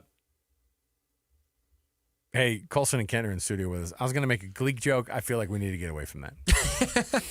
All right? You guys are funny enough without the we don't gleeking. need it. Hey, yeah, JJ. You didn't need to stoop I'm just that saying, low. it's a talent I have. I can do it. Okay. On command. Prove it. No, I think Kent made a good point that don't. This is a family program. I will contaminate this whole studio. I will. In honor of Jamar Chase. Don't do it. Don't do it. All right. But you do have to be well. Hydrated. You have to be well hydrated to pull the Gleek off. Yeah, Maybe that's my problem in the years past. As a 14-year-old, I couldn't do it. And if you have all those microplastics and stuff, it doesn't Jamming work you as up. well. It doesn't- yeah, it's also- It You gets know all what? gummed up. Exactly. Clogs the ducks. I like Yeah. where JJ went with that. Let's talk a little bit about the stuff that's actually in your Utah water, though. Every municipality is unique, and when I say unique, I mean special, and when I say special, I mean purified water's the way to go. I don't care where you live. We've done the test. We went down to you guys' office. We saw the test, and we went through and we went, this stuff is in the water. And you said it too. You go, just because it's clear does not mean that it is not full of stuff you don't want to be putting into your body. That's right. Yeah. Culligan products are certified to remove over 90 different contaminants from water. 90 different contaminants. In that clear glass of tap water, you could have up to 90 different contaminants that can, be lead, it can be arsenic, it can be microplastics, it can be a plethora of other things. It's not made to filter out those microplastics, your body. Yeah. It are Culligan products. And so, there's peace of mind in knowing that if you install Culligan water systems, that you're protecting your investment, you're protecting your family, and you're protecting your health. Those are 3 of probably the most important things that you want to protect in your life. So there are not a lot of products that you can protect all of those things through one product. And so that's where Culligan really separates ourselves. We have the technology. We have the expertise. We've been around for over 85 years in this market. We know Utah water better than anybody. We have the products and services to support those products for years to come. So you know that if you invest in Culligan products, you're not just investing for today or tomorrow. You're investing in your future, your home's future, and the betterment of your family for 20, 30 years to come. And Ken, you're giving our listeners today great incentive to invest in that product that's going to make their life so much better. Yeah, absolutely. It all starts with giving us a call and booking a free water test for us to come out, test your water so we can explain to you what's in your water and let you know what these systems can do. You got to give us a call, 801-509-9602. And the offer that we've got for you for this Black Friday special is try it before you buy it. We're unlike other companies out there, plumbing companies that will just sell you a piece of equipment. We are truly a service company.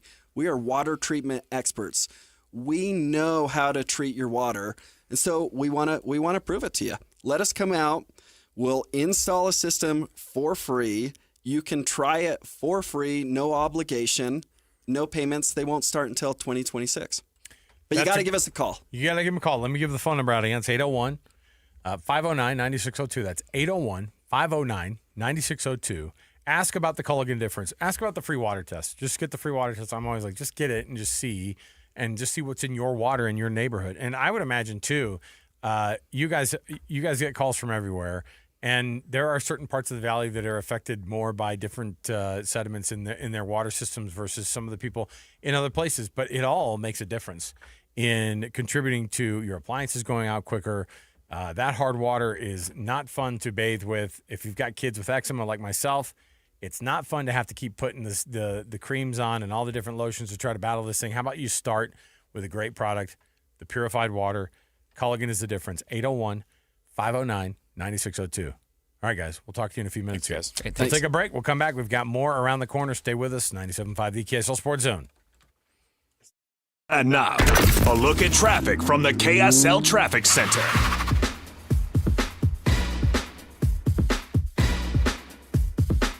A southbound crash is still being cleared over the I-215 West Belt near the airport around 14th North, and at times the left lane is getting blocked. From Murray to Draper, southbound I-15 is pretty slow in spots going by the South Interchange, for example, and in Sandy between 90th and 106th South. Advanced Window Products. Get $2,500 off 10 windows or more at advancedwindows.com. Affordable windows guaranteed. With your traffic update, I'm Alex Napolis here on 97.5, the KSL Sports Zone. This is Jay Scott and Ben Anderson. Big 12 is recommending Utah Athletic Director Mark Harlan to replace Mac Rhodes on the CFP selection committee. I guess every conference has a commissioner that represents your conference, so I get it, but it's the stupid design of the playoff committee in general. Can I tell you who I would hire if I were Bert? I would hire a celebrity to go in there where all these people are just going to kiss their rump. Yeah. Sydney Sweeney, send her in. You know who's getting 3 Big 12 teams into the college football playoff? She's going into that room, and she's coming out with 3 berths in the playoff. What do you bet me? You got 4 in? 4? Baylor's in? How did Baylor get in? That's what I'm doing. You got to hire someone with some gravitas. We were picking between the Bearcats and Baylor. We put Baylor in. Send a celebrity. That's all I'm saying. Catch Jake and Ben weekdays from 10 to noon on 97.5, the KSL Sports Zone. 5 guys walk into a JCW's and order burgers. A pastrami, a mushroom Swiss, a guacamole bacon, a hickory barbecue, a ribeye steak, 2 onion rings, 3 french fries, a strawberry, mint, peanut butter, chocolate, and marshmallow shake, and not one left to tip. Because at JCW's, we don't ask for it. We think the price you see should be the price you pay. And all that, would you like to leave a tip stuff, is for the birds. JCW's. Quality and a lot of it. Open in American Fork, Lehigh, Provo, South Jordan, and Harriman. It's game week for the Utes, and the KSL Sports Zone is getting you ready for kickoff. After a blowout victory on the road against Baylor, Kyle Whittingham and the Utes return to the Hill for a showdown against Kansas State in the final home game of the season. Listen all week long for the best coverage of Utah football. Then, catch College Football Saturday game day at 10 a.m. with the postgame show immediately following the game on KSLSports.com. Let's go then. Let's go, baby. Your home for the best coverage of Utah football is live on air, online, and on the KSL Sports app. This is 97.5, the KSL Sports Zone. At Bank of America, we asked our people, how do you take ownership of your career? I'm able to grow my way by putting the priorities that I have for my career first. I thrive on being a leader who's behind the team, not in front of the team. Every few years, I'm being re-energized because I get to do something different and learn something new. See how our teammates are growing in their careers at bankofamerica.com/great place to work. What would you like the power to do? Bank of America, proud to be an equal opportunity employer. Here's the tale of the daily Medfill. Same old pharmacies, same old bill, but those prices kept rising higher still. Till the savings wrangler rode in, Cool as can be. Tap GoodRx. Saving massively. No plan? Don't matter none. Up to 80% off. The deals are done. Discounts hitting harder than Ma's chili. Dang. That one little app does all the rest. Save time and money on prescriptions. Check GoodRx. GoodRx is not insurance. It's game week for the Cougars, and the KSL Sports Zone is getting you ready for kickoff. There was no Texas Tech hangover for the Cougars as they took their frustrations out on TCU. Now the Cougars hit the road for a huge Big 12 battle against Cincinnati. Listen all week long for the best coverage of Cougar football. Then catch college football Saturday game day at 10 a.m. with a postgame show immediately following the game on KSLSports.com. Your home for the best coverage of BYU football is live on air, online, and on the KSL Sports app. This is 97.5, the KSL Sports Zone. Hi, this is Derek Overstreet, president of the New Millennium Group and co-host of Stop Working, Start Living with KSL News Radio. Can you imagine what your life would be like if you could retire 3 to 5 years earlier than you thought possible? The things you could do, the loved ones you could spend time with, the memories that you could create. That's what our team at the New Millennium Group does. We'll walk you through the entire process every step of the way. If you'd like to get a copy of the 5-step proprietary plan that will help you retire 3 to 5 years sooner than you thought possible, give us a shout right now. 888-999-6370. That's 888-999-6370 or utahsfinancialplanner.com. Listen, most of our listeners right now have a tax problem, not a money problem. There's not enough money in Social Security Medicare as it is. Let us show you how you can significantly reduce your taxes. That's 888-999-6370, 888-999-6370, or utahsfinancialplanner.com. It's game week for the Utes, and the KSL Sports Zone is getting you ready for kickoff. After a blowout victory on the road against Baylor, Kyle Whittingham and the Utes return to the Hill for a showdown against Kansas State in the final home game of the season. Listen all week long for the best coverage of Utah football. Then, catch college football Saturday game day at 10 a.m. with the postgame show immediately following the game on KSLSports.com. Let's go then. Let's go, baby. Your home for the best coverage of Utah football is live on air, online, and on the KSL Sports app. This is 97.5, the KSL Sports Zone. Get your Thanksgiving fix at Kenny J's Barbecue. This year, skip the stress and bring home slow-cooked perfection. Pitmaster-style turkey and tender brisket. Ready for your holiday table. Kenny J's is serving up bold, smoky flavor with all the home-style sides your family loves. You bring the guests, we'll provide the feast. Pre-order your Thanksgiving meal today. Text 801-230-5396 or stop by the district in South Jordan. Make this Thanksgiving unforgettable with Kenny J's Barbecue. This is your Cougars at 30 update. Presented by Kenny J's Barbecue on 97.5, the KSL Sports Zone. Kalani Sitake gives some insight into the change at punter for the TCU game. Sam punted last week. He was banged up. He was hurt on his kicking leg, so probably explains some of the shanks that he had. He had a couple shanks, and that's not how he kicks normally. The decision was to let him hold and then rest him from kicking, and so I hope that he can be ready to go this next week. That is your Cougars at 30 update. Make this Thanksgiving unforgettable with Kenny J's Barbecue. Skip the stress and bring home slow-smoked perfection instead. Pre-order your Thanksgiving meal today. Text 801-230-5396. That's 801-230-5396. The NFL Blitz starts right now on JJ and Alex, 97.5, the KSL Sports Zone.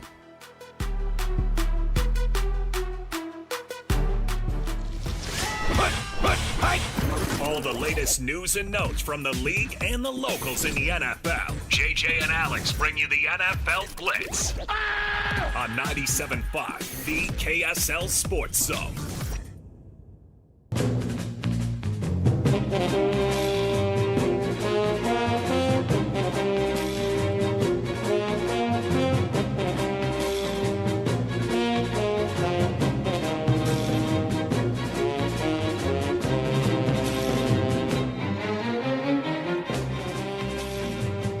All right, everybody, welcome back. JJ and Alex, 97.5, the KSL Sports Zone. Let me ask you this.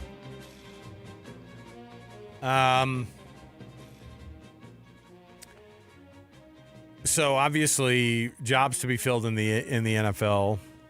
When I say jobs, there will be, of course. The Giants game, or the Giants job. Bill Belichick, after we were laughing about the possibility of him going back to New York and being a part of that, he came right out and said, "Hey, no, I am focused. We're on to North Carolina." Oh, so he turned down the job. Okay.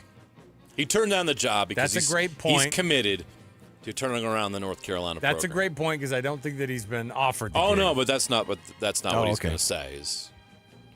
He says, "I have not and will not pursue an open NFL job anywhere. I got to stay with this guy. I love the college game. You know me." Because he already tried that and nobody wanted him. I love the college game. Yeah, he always has. Love the college girls. Loves I'm the dating kids. one. Right? So there's that. My question is, Lane Kiffin has a shot to jump to the NFL again. Does he do it? No. No way. I don't even know if Lane Kiffin makes the jump to Florida. So Florida and now LSU. LSU is like pulling out all the stops. LSU might be tempting. LSU is a worse job than any. Yeah, but every coach that's had that job, except for Brian Kelly, in the last 20 years Wins? has won a national championship, Yeah. including Nick Saban. You say every, like there's so many of them. There's 3. Well, Saban, they Miles, Orgeron. Yeah, mana, boot. Took my shirt off this weekend. Pretty cool. Anyway, hire me. Hanging out with Matthew McConaughey without his shirts on. I'm driving around in a Lincoln. Let me ask you, like, could Now that's a podcast Could I'd Ed listen to. Orgeron go back to LSU and do it again? I'm sure he'd be happy in an to. era of rehiring guys. Those checks are nice. Yeah, man. Those LSU checks, man. They're phenomenal. No, but it's wild to think that all these. I don't know what other coaches are going to lose their gigs at the end of the year. In the NFL? Yeah, Stefanski might. Yeah, it's weird with Stefanski because none of it's his fault. So Stefanski might. I think but Stefanski's who a good coach. He took the Browns to the playoffs. I know, but the NBA does this, the NFL does this. So like, he's a great coach, and then they're coach of the year one year, and then we fire him. I think next. the Bengals probably end up firing their coach. Zach Taylor? Yeah. Gone? Now, How about I think the Dolphins coach is gone. McDaniel? Yep. Gone. Okay. The Titans already fired theirs. Oh, yeah, so Titans' job and the jobs in the Giants. AFC West are safe. The Giants have already fired theirs. I don't think any of those jobs are in jeopardy. Same with the NFC North. The NFC South, Raheem Morris, 3-7 Falcons. Ooh, they've had a rough go. They've been I bad. love Raheem Morris, but I don't know, man. Yeah, like they just fired not that long ago Dan Quinn, right? Right. Well, they've been through. No, it wasn't Dan Quinn. Who was it? Yeah. The guy that's now that's right. coordinator at the Steelers. Schottenhäuser. Schottenhäuser. Oh, no. I'm talking about the guy with the mustache. Arthur Blank? No, that's the owner. That's the owner that looks like Arthur Weekend Smith. at Bernie's. Or like if Vincent Price and Weekend at Bernie's merged into one person. That'd be that guy. That would be the owner of the Atlanta Falcons. We're all over the place with these coaches. The Cardinals might fire their coach too. So Cardinals could be that's yes. a handful. All right. 1, so 2. That's what I was going to ask. 3 might have the pickings of 4 NFL or college game. 5, 6, maybe 7. Maybe 7 openings. Oof. What's crazy is you think about during the last hiring cycle, the coaches that got fired or they got hired during the last hiring cycle. Ben Johnson, 7-3, right? Nobody's given him kudos yet. Mike Vrabel, 9-2. The Jets, Aaron Glenn. That could be another guy loses his job immediately. We're year 1. Liam Cohen, struggle bus. And then Cohen, they might make the playoffs. And then Kellen Moore. Nah, he's TBD. Fine. Year 1. Yeah. It's a bad TBD. roster. They know that. Yeah. All right. Just saying. I was just the seeing. Dolphins is an excuse. Like McDaniel's gonna he's gonna get fired. Who had the best weekend in the locals in the NFL? JJ. Best locals in the NFL. Puka did good, but he didn't get in the end zone. Had that fumble too. You know what? I'd probably go with Jordan Love. His numbers weren't fantastic because he got hurt in the game. So he gets hurt and he comes back in. He finishes 13 of 24 for 174 yards, but his second touchdown was incredible. It's a great throw. It held off the Giants, and the Packers got a much-needed win. They're now ahead of the Lions in the standings. So I'd probably point toward Jordan Love. The biggest story for locals in the NFL right now, Cole Bishop, by the way, had a interception. Phenomenal interception, by the way, if you missed it. He's the only player in the NFL right now with 40-plus tackles, 2+ interceptions, and 2+ sacks. He's a dog. And Cody Barton's quietly having a great year with the Tennessee Titans. He had a monster game as well. 5 tackles, 1 sack. Tackle for loss, 3 pass breakups. But back to my... If you're going to have a good year in Tennessee, by the way, it will be very quiet. Nobody's going to know about it. The truth is, a lot of the best locals, there's a lot of guys that are banged up right now. So... Tyler Algier scored again this week, but he didn't have a monster game as far as the numbers go. Bobby Wagner's always solid, but Fred Warner's out for the year. Yeah. Jackson Dart has the concussion. There's a long list of guys. Jalen Warren got hurt this week. Hopefully it's not season ending. So there's just a number of local guys we follow that are banged up and hurt. You know who it sucks to be right now? Honorable mention. One, Matt Gay gets released by the Commanders. Yeah, Matt Gay just got released today, unfortunately. Missed a game winner over in Madrid. That'll do it. They lost that game, so. Shedeur Sanders, poor guy, goes 4 for 16. You guys, 4 for 16. I'm going to stand up for him a little bit here. And then he throws the pick, of course, to end it, and he goes, but this is the worst part. Rookie quarterback thrown into the game late in the game. It's tough. Didn't get the reps in practice. Trying to against a phenomenal defense. I'm going to give him I'm not going to throw him under the bus for that. I will. 4 for 16, come on. But I feel bad, and I'm going to remove him from throwing him under the bus because his house was broken into while he was having that awful NFL debut. How's your NFL debut? It's not great. Plus, I got my house broken into. That's a bad Sunday, my guy. So, thoughts and prayers to Shedeur this weekend. All right, we'll take a break. Before we do, Hans and Scotty are going to be noon to 3 at Tim Daly Nissan Southtown this Wednesday for your Cougar preview show. 11155 South, Jordan Gateway in South Jordan. Tim Daly, home of the Forever Warranty. And also, you don't want to miss it because tomorrow they're going to be out at the Grill, 2264 South Main Street in Nephi. Go check them out. Go eat some burgers. And then say hello to the fellas down there. We'll take a break. We'll come back. We've got more to go. We've got our best and worst next. 97.5 KSL Sports Zone. And now, a look at traffic from the KSL Traffic Center. A crash southbound I-15 on Collector coming out of downtown is blocking the right lane and stacking up traffic approaching 21st South. Another crash has been moved out of the right lane for eastbound traffic on I-215 trying to go north on I-15 on the north interchange. So hopefully improved speeds will come. From system install to fast fixes to deliver award-winning heating, cooling, plumbing, and electrical, call Whipple Services Champions for the win today. With your traffic update, I'm Alex Napolis here on 97.5, the KSL Sports Zone. You've been listening to The Zone for decades. Yes!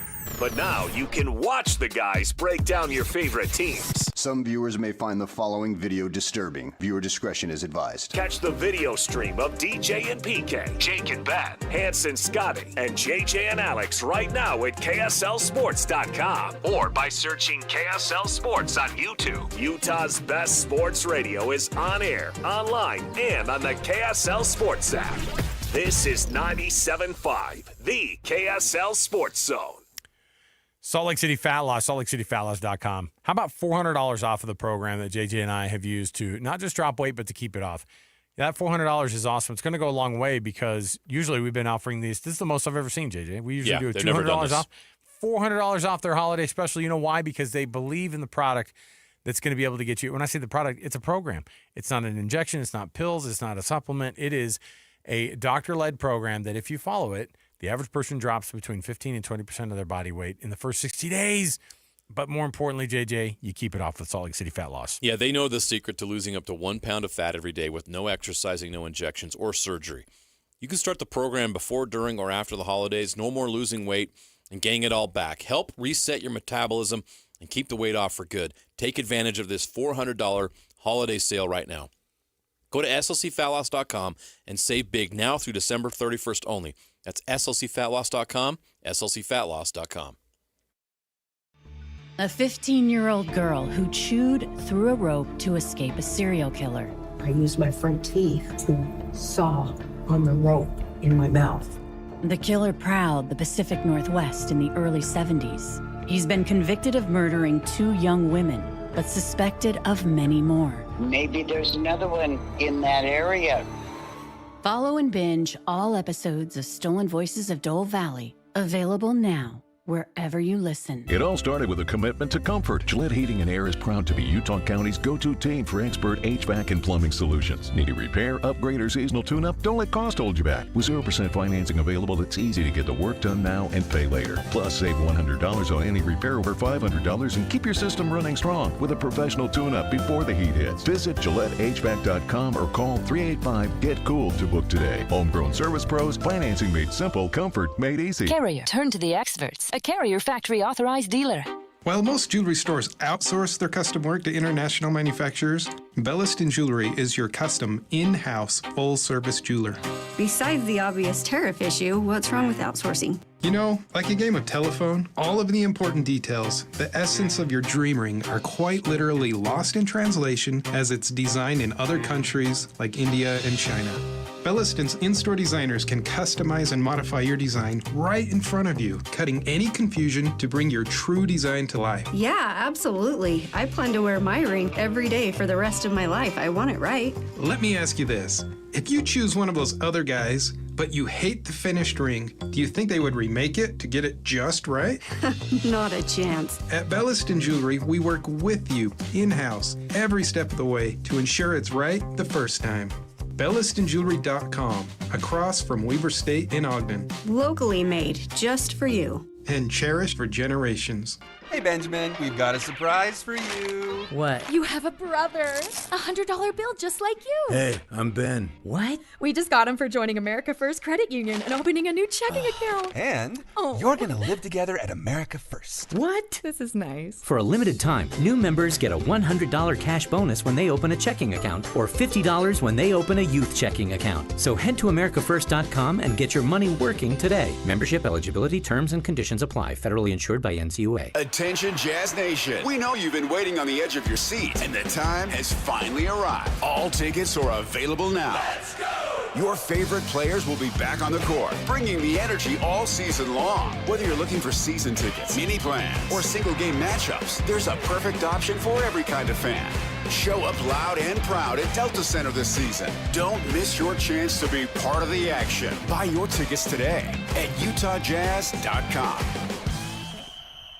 3, 2, 1. This is your Utes at 50 update. 58! Presented by Kenny J's Barbecue on 97.5, the KSL Sports Zone.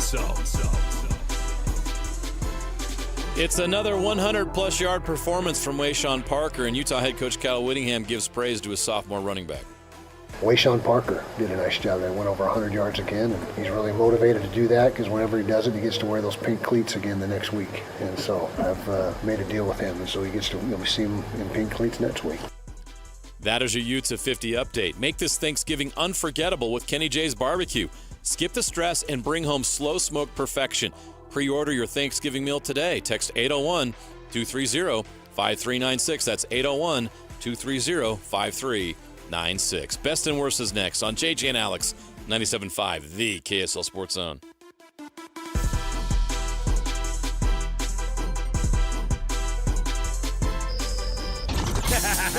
Wrapping up the hour with our picks for the best and worst moments on today's show. As JJ and Alex want to hear your best and worst of the day.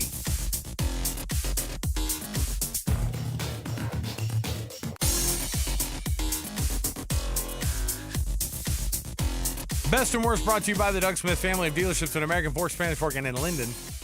Nobody knows cars like Doug.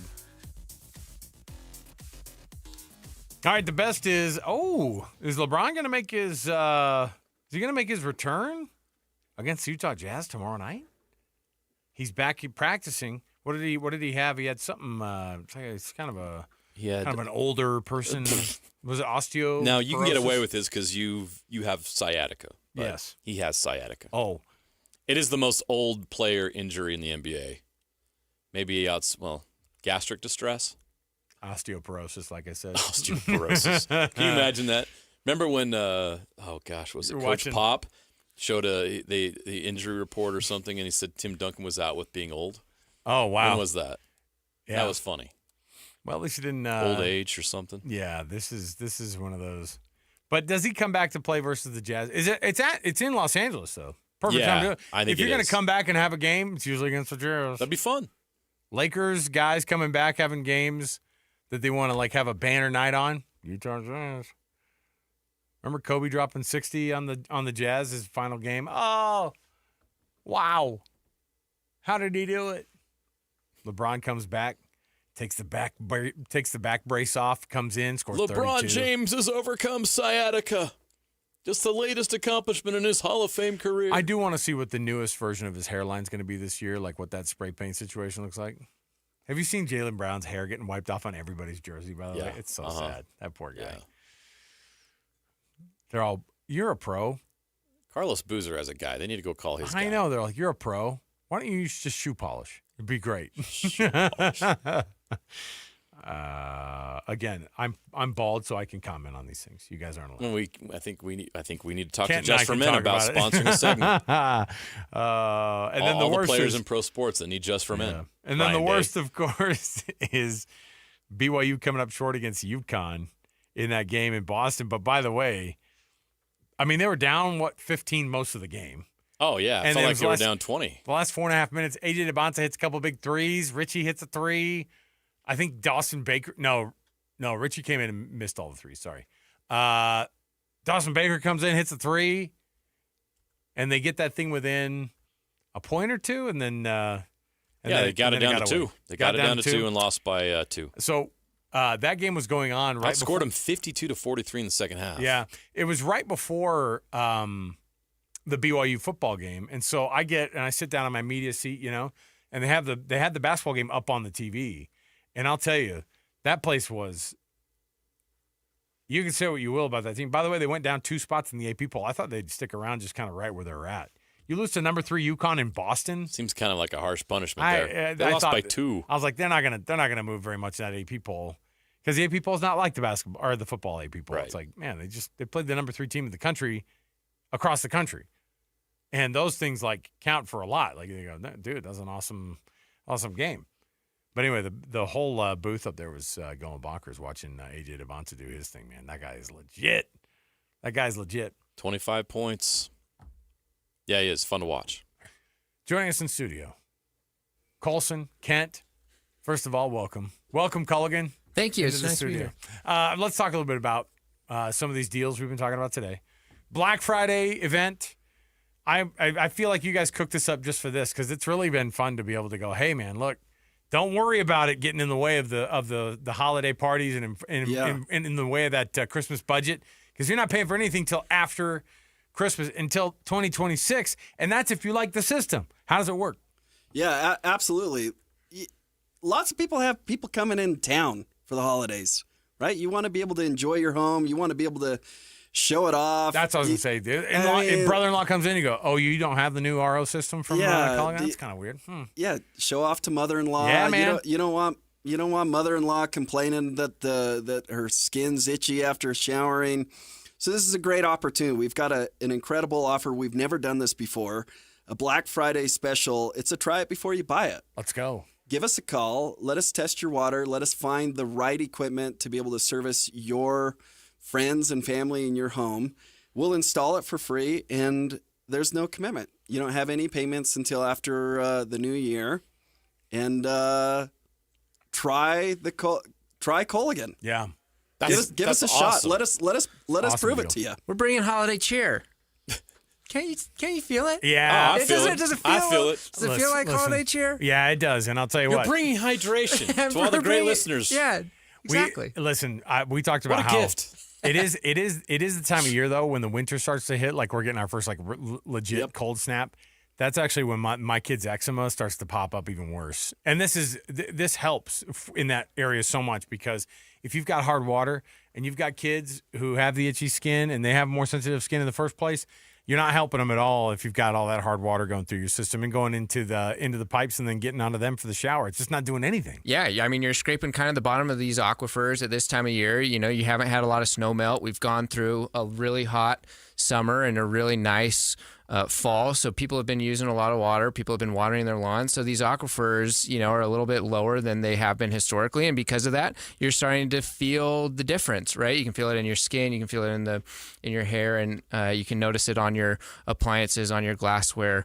And so if you get one of these systems, like Kent said, show off for your mom and for your mother-in-law, show off for your brother-in-law, show them that you spend time on nice glassware and clean dishes. So it's a great time of year for everybody. It's a great time of year for Culligan.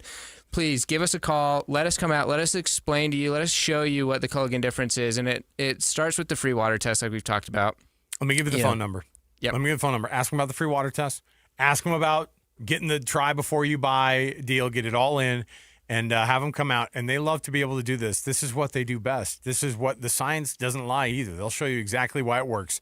801-509-9602. By the end of the show, I already have it memorized. So there you go. 801-509-9602. Call Culligan right now. Let's get that advantage into your home and be that classy home that has the cleanest, purest water, not just for drinking, but for everything. 801-509-9602. Kent, Colson, thanks for coming in, guys. We appreciate it. Thank you. Thanks, we'll come back. More to go right around the corner. 97.5, the KSL Sports Zone. Want to get the latest info on Utah's newest sports franchise? Sign up for the Utah Mammoth newsletter. Get exclusive analysis, plus the latest news and notes on the Utah Mammoth. Sign up today at KSLSports.com for the Utah Mammoth newsletter. Stay up to date with everything Utah Jazz related with the new Jazz Notes newsletter. Get draft updates, analysis, and be the first to know about every off-season move. Visit KSLSports.com to sign up for the Jazz Notes newsletter. Bar Dub Grill is where roadside classics meet ranch-raised flavor. Sink your teeth into juicy, handcrafted burgers made with premium Bar W beef straight from the local Utah farm. From the bold cowboy barbecue burger to the sweet and savory Aloha burger, paired with crispy cowboy fries, hand-spun shakes, or signature spud nuts. Soft, airy, and unforgettable. Bar Dub Grill delivers honest eats with cowboy swagger. Bar Dub Grill in Nephi with easy access right off exit 222 in Nephi. Hi, this is Doug Wright. The other day I was reading an article, and it talked about the finest restaurants around the United States. And right at the very top of the list, it was Ruth's Chris Steakhouse. And I'm quoting now. They say, high-quality food in an atmosphere that is sure to impress. Isn't that the perfect description of Ruth's Chris Steakhouse? And here in the state of Utah, we have two locations. Hotel Park City, that's where Dee and I celebrated our anniversary the other night, and downtown Salt Lake City at 275 Southwest Temple. And at this time of year, it's not too early to call and make your reservations for a special holiday event or a corporate party, whatever it might be. And remember, too, everybody loves a gift card from Ruth's Chris Steakhouse. It is the best meal you will ever have. You're going to love your dining experience at Ruth's Chris Steakhouse. Save now with UCCU Black Friday money deals. $150 cash for signing up for direct deposit. A free Shark robot vacuum when closing your mortgage. Low rate credit cards with 0% interest for 6 months. Auto and RV loans, no payments for 90 days. Home equity loans with an extra 0.25% off the interest rate. Lock the deals in now with just your name, phone number, and email at UCCU.com. Visit UCCU.com/Black Friday and lock in your deals. Plus more deals weekly at UCCU.com. UCCU. Love where you bank. At Peach Windows and Doors, they help homeowners stay in the homes they love while upgrading to the elegance, efficiency, and natural light of today. With hundreds of 5-star Google reviews, their clients know Peach Windows and Doors deliver what they promise. I wanted to replace standard-size French doors with a large custom sliding door. The update required checking a weight-bearing wall. Plus, I wanted a couple of different styles of windows. The new sliding door created a much brighter and open look. Peach was so helpful along the way with recommendations and ideas, and the installers were efficient and respectful of my space. I was thrilled with Peach Windows and Doors. Give your $1 million home the $1 million feel it deserves. Don't wait on that someday project. Visit Peach Windows and Doors Salt Lake Showroom. Schedule a free in-home visit. You can also explore at peachwindowsanddoors.com or just call them at 801-566-1255. Peach Windows and Doors, where amazing home transformations begin. Broadcasting from the Mountain Home Services Studio, this is 97.5 KZNS FM Colville, 1280 KZNS AM Salt Lake City, and 102.7 KSL FM HD2 Salt Lake City Midvale. This is 97.5, the KSL Sports Zone. Hey! This is JJ and Alex. I made a name for myself, I told you I won't be denied. As you wrap up your day, it's time to get your fix of the teams you live for and the sports you love. This is JJ and Alex on 97.5, the KSL Sports Zone.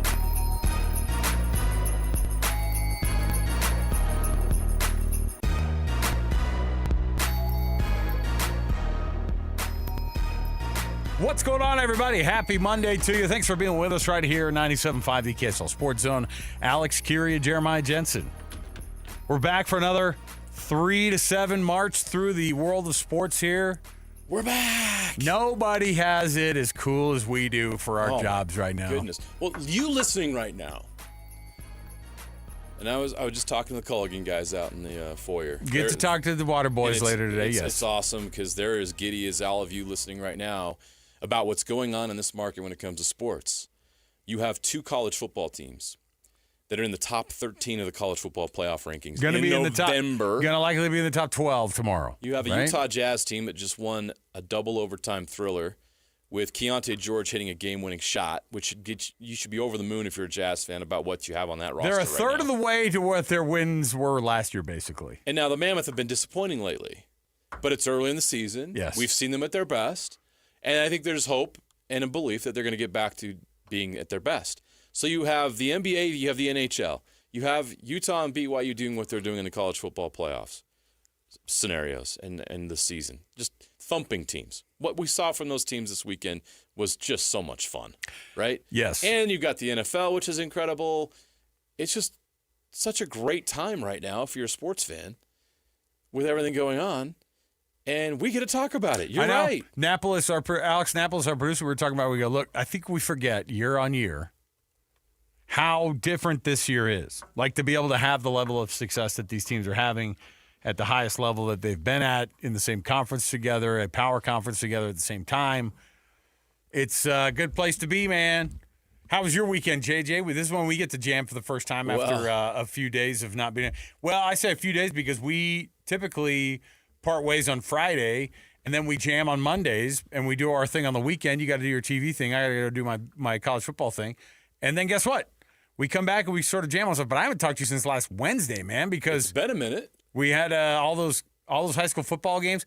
Was the Pula interception in the moment that it happened, was that as big? Like, it's one thing to say, that's amazing. I've never seen something like that happen. That's a crazy catch. That's great. When you saw it happen, though, could you have imagined it was going to be the ESPN, the SportsCenter top play of the day? They had him on that night on TV.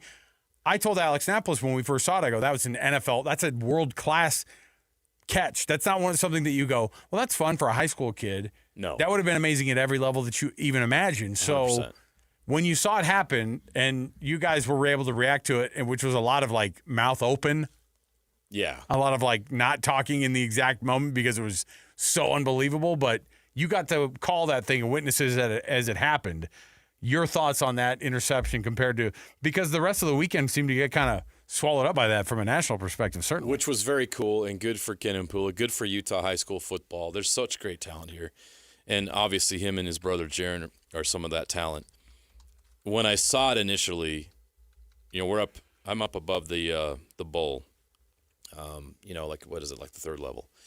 And we're calling the game from the top of the bowl. And so that's the distance that I'm seeing it from. So you're thinking maybe it doesn't get caught. Well, so I knew it was caught. The throw happens. By the way, it was an incredible throw. It was a great throw. If that sensational play is not made, if it's just an average safety coming over and trying to get there, probably doesn't get there in time, probably isn't able to leap that high and to make that kind of a play, that ball would have dropped right in the bucket with that receiver. Skyridge scores an 80-yard touchdown. We're having a different conversation about that game. Yeah. And a different team is in a state championship game next Thursday. That's why that play was so important. But in the moment, the throw is made, and it's a big, long three. It's a deep ball. It's as deep as it gets. And all of a sudden, you see Kennan come over and leap up there, and you see one arm go up, come back in, land, and then I realize he has the ball. And that all happened in a split second. Yeah. So we're all watching. If you're watching it on SportsCenter, if you saw the video we supplied them with, we're slowing it down. And when you slow it down, it's like, oh my gosh. Imagine seeing it in real time. It happened like that. Yes. Is his athleticism to be able to leap up there, snag it with one hand, and pull it in. To roll with it. Yeah. And to roll and never bobbled it. It was insane. So when I first see it, Alex, I am in shock because I'm processing in my brain what I just saw. And I realize it's an interception. So on the call, we have the audio we'll play later is later on. It's us reacting to the replay. The actual call, you hear it, I go, interception. And in my brain, I'm trying to figure out how. Right. And in that moment, it was just such a great athletic achievement. You had to process it for a minute. And then you want to go look at it again to see what he actually did. And then you slow it down, you see what he actually did, and it's even more phenomenal. So crazy. To have that happen here in this state, on top of everything I just mentioned, we called 6 games in 2 days. It's so much fun. And I hated not being here on the air doing radio with you. But it's that one time a year where we get to go do that. Yeah. And it's so great to celebrate high school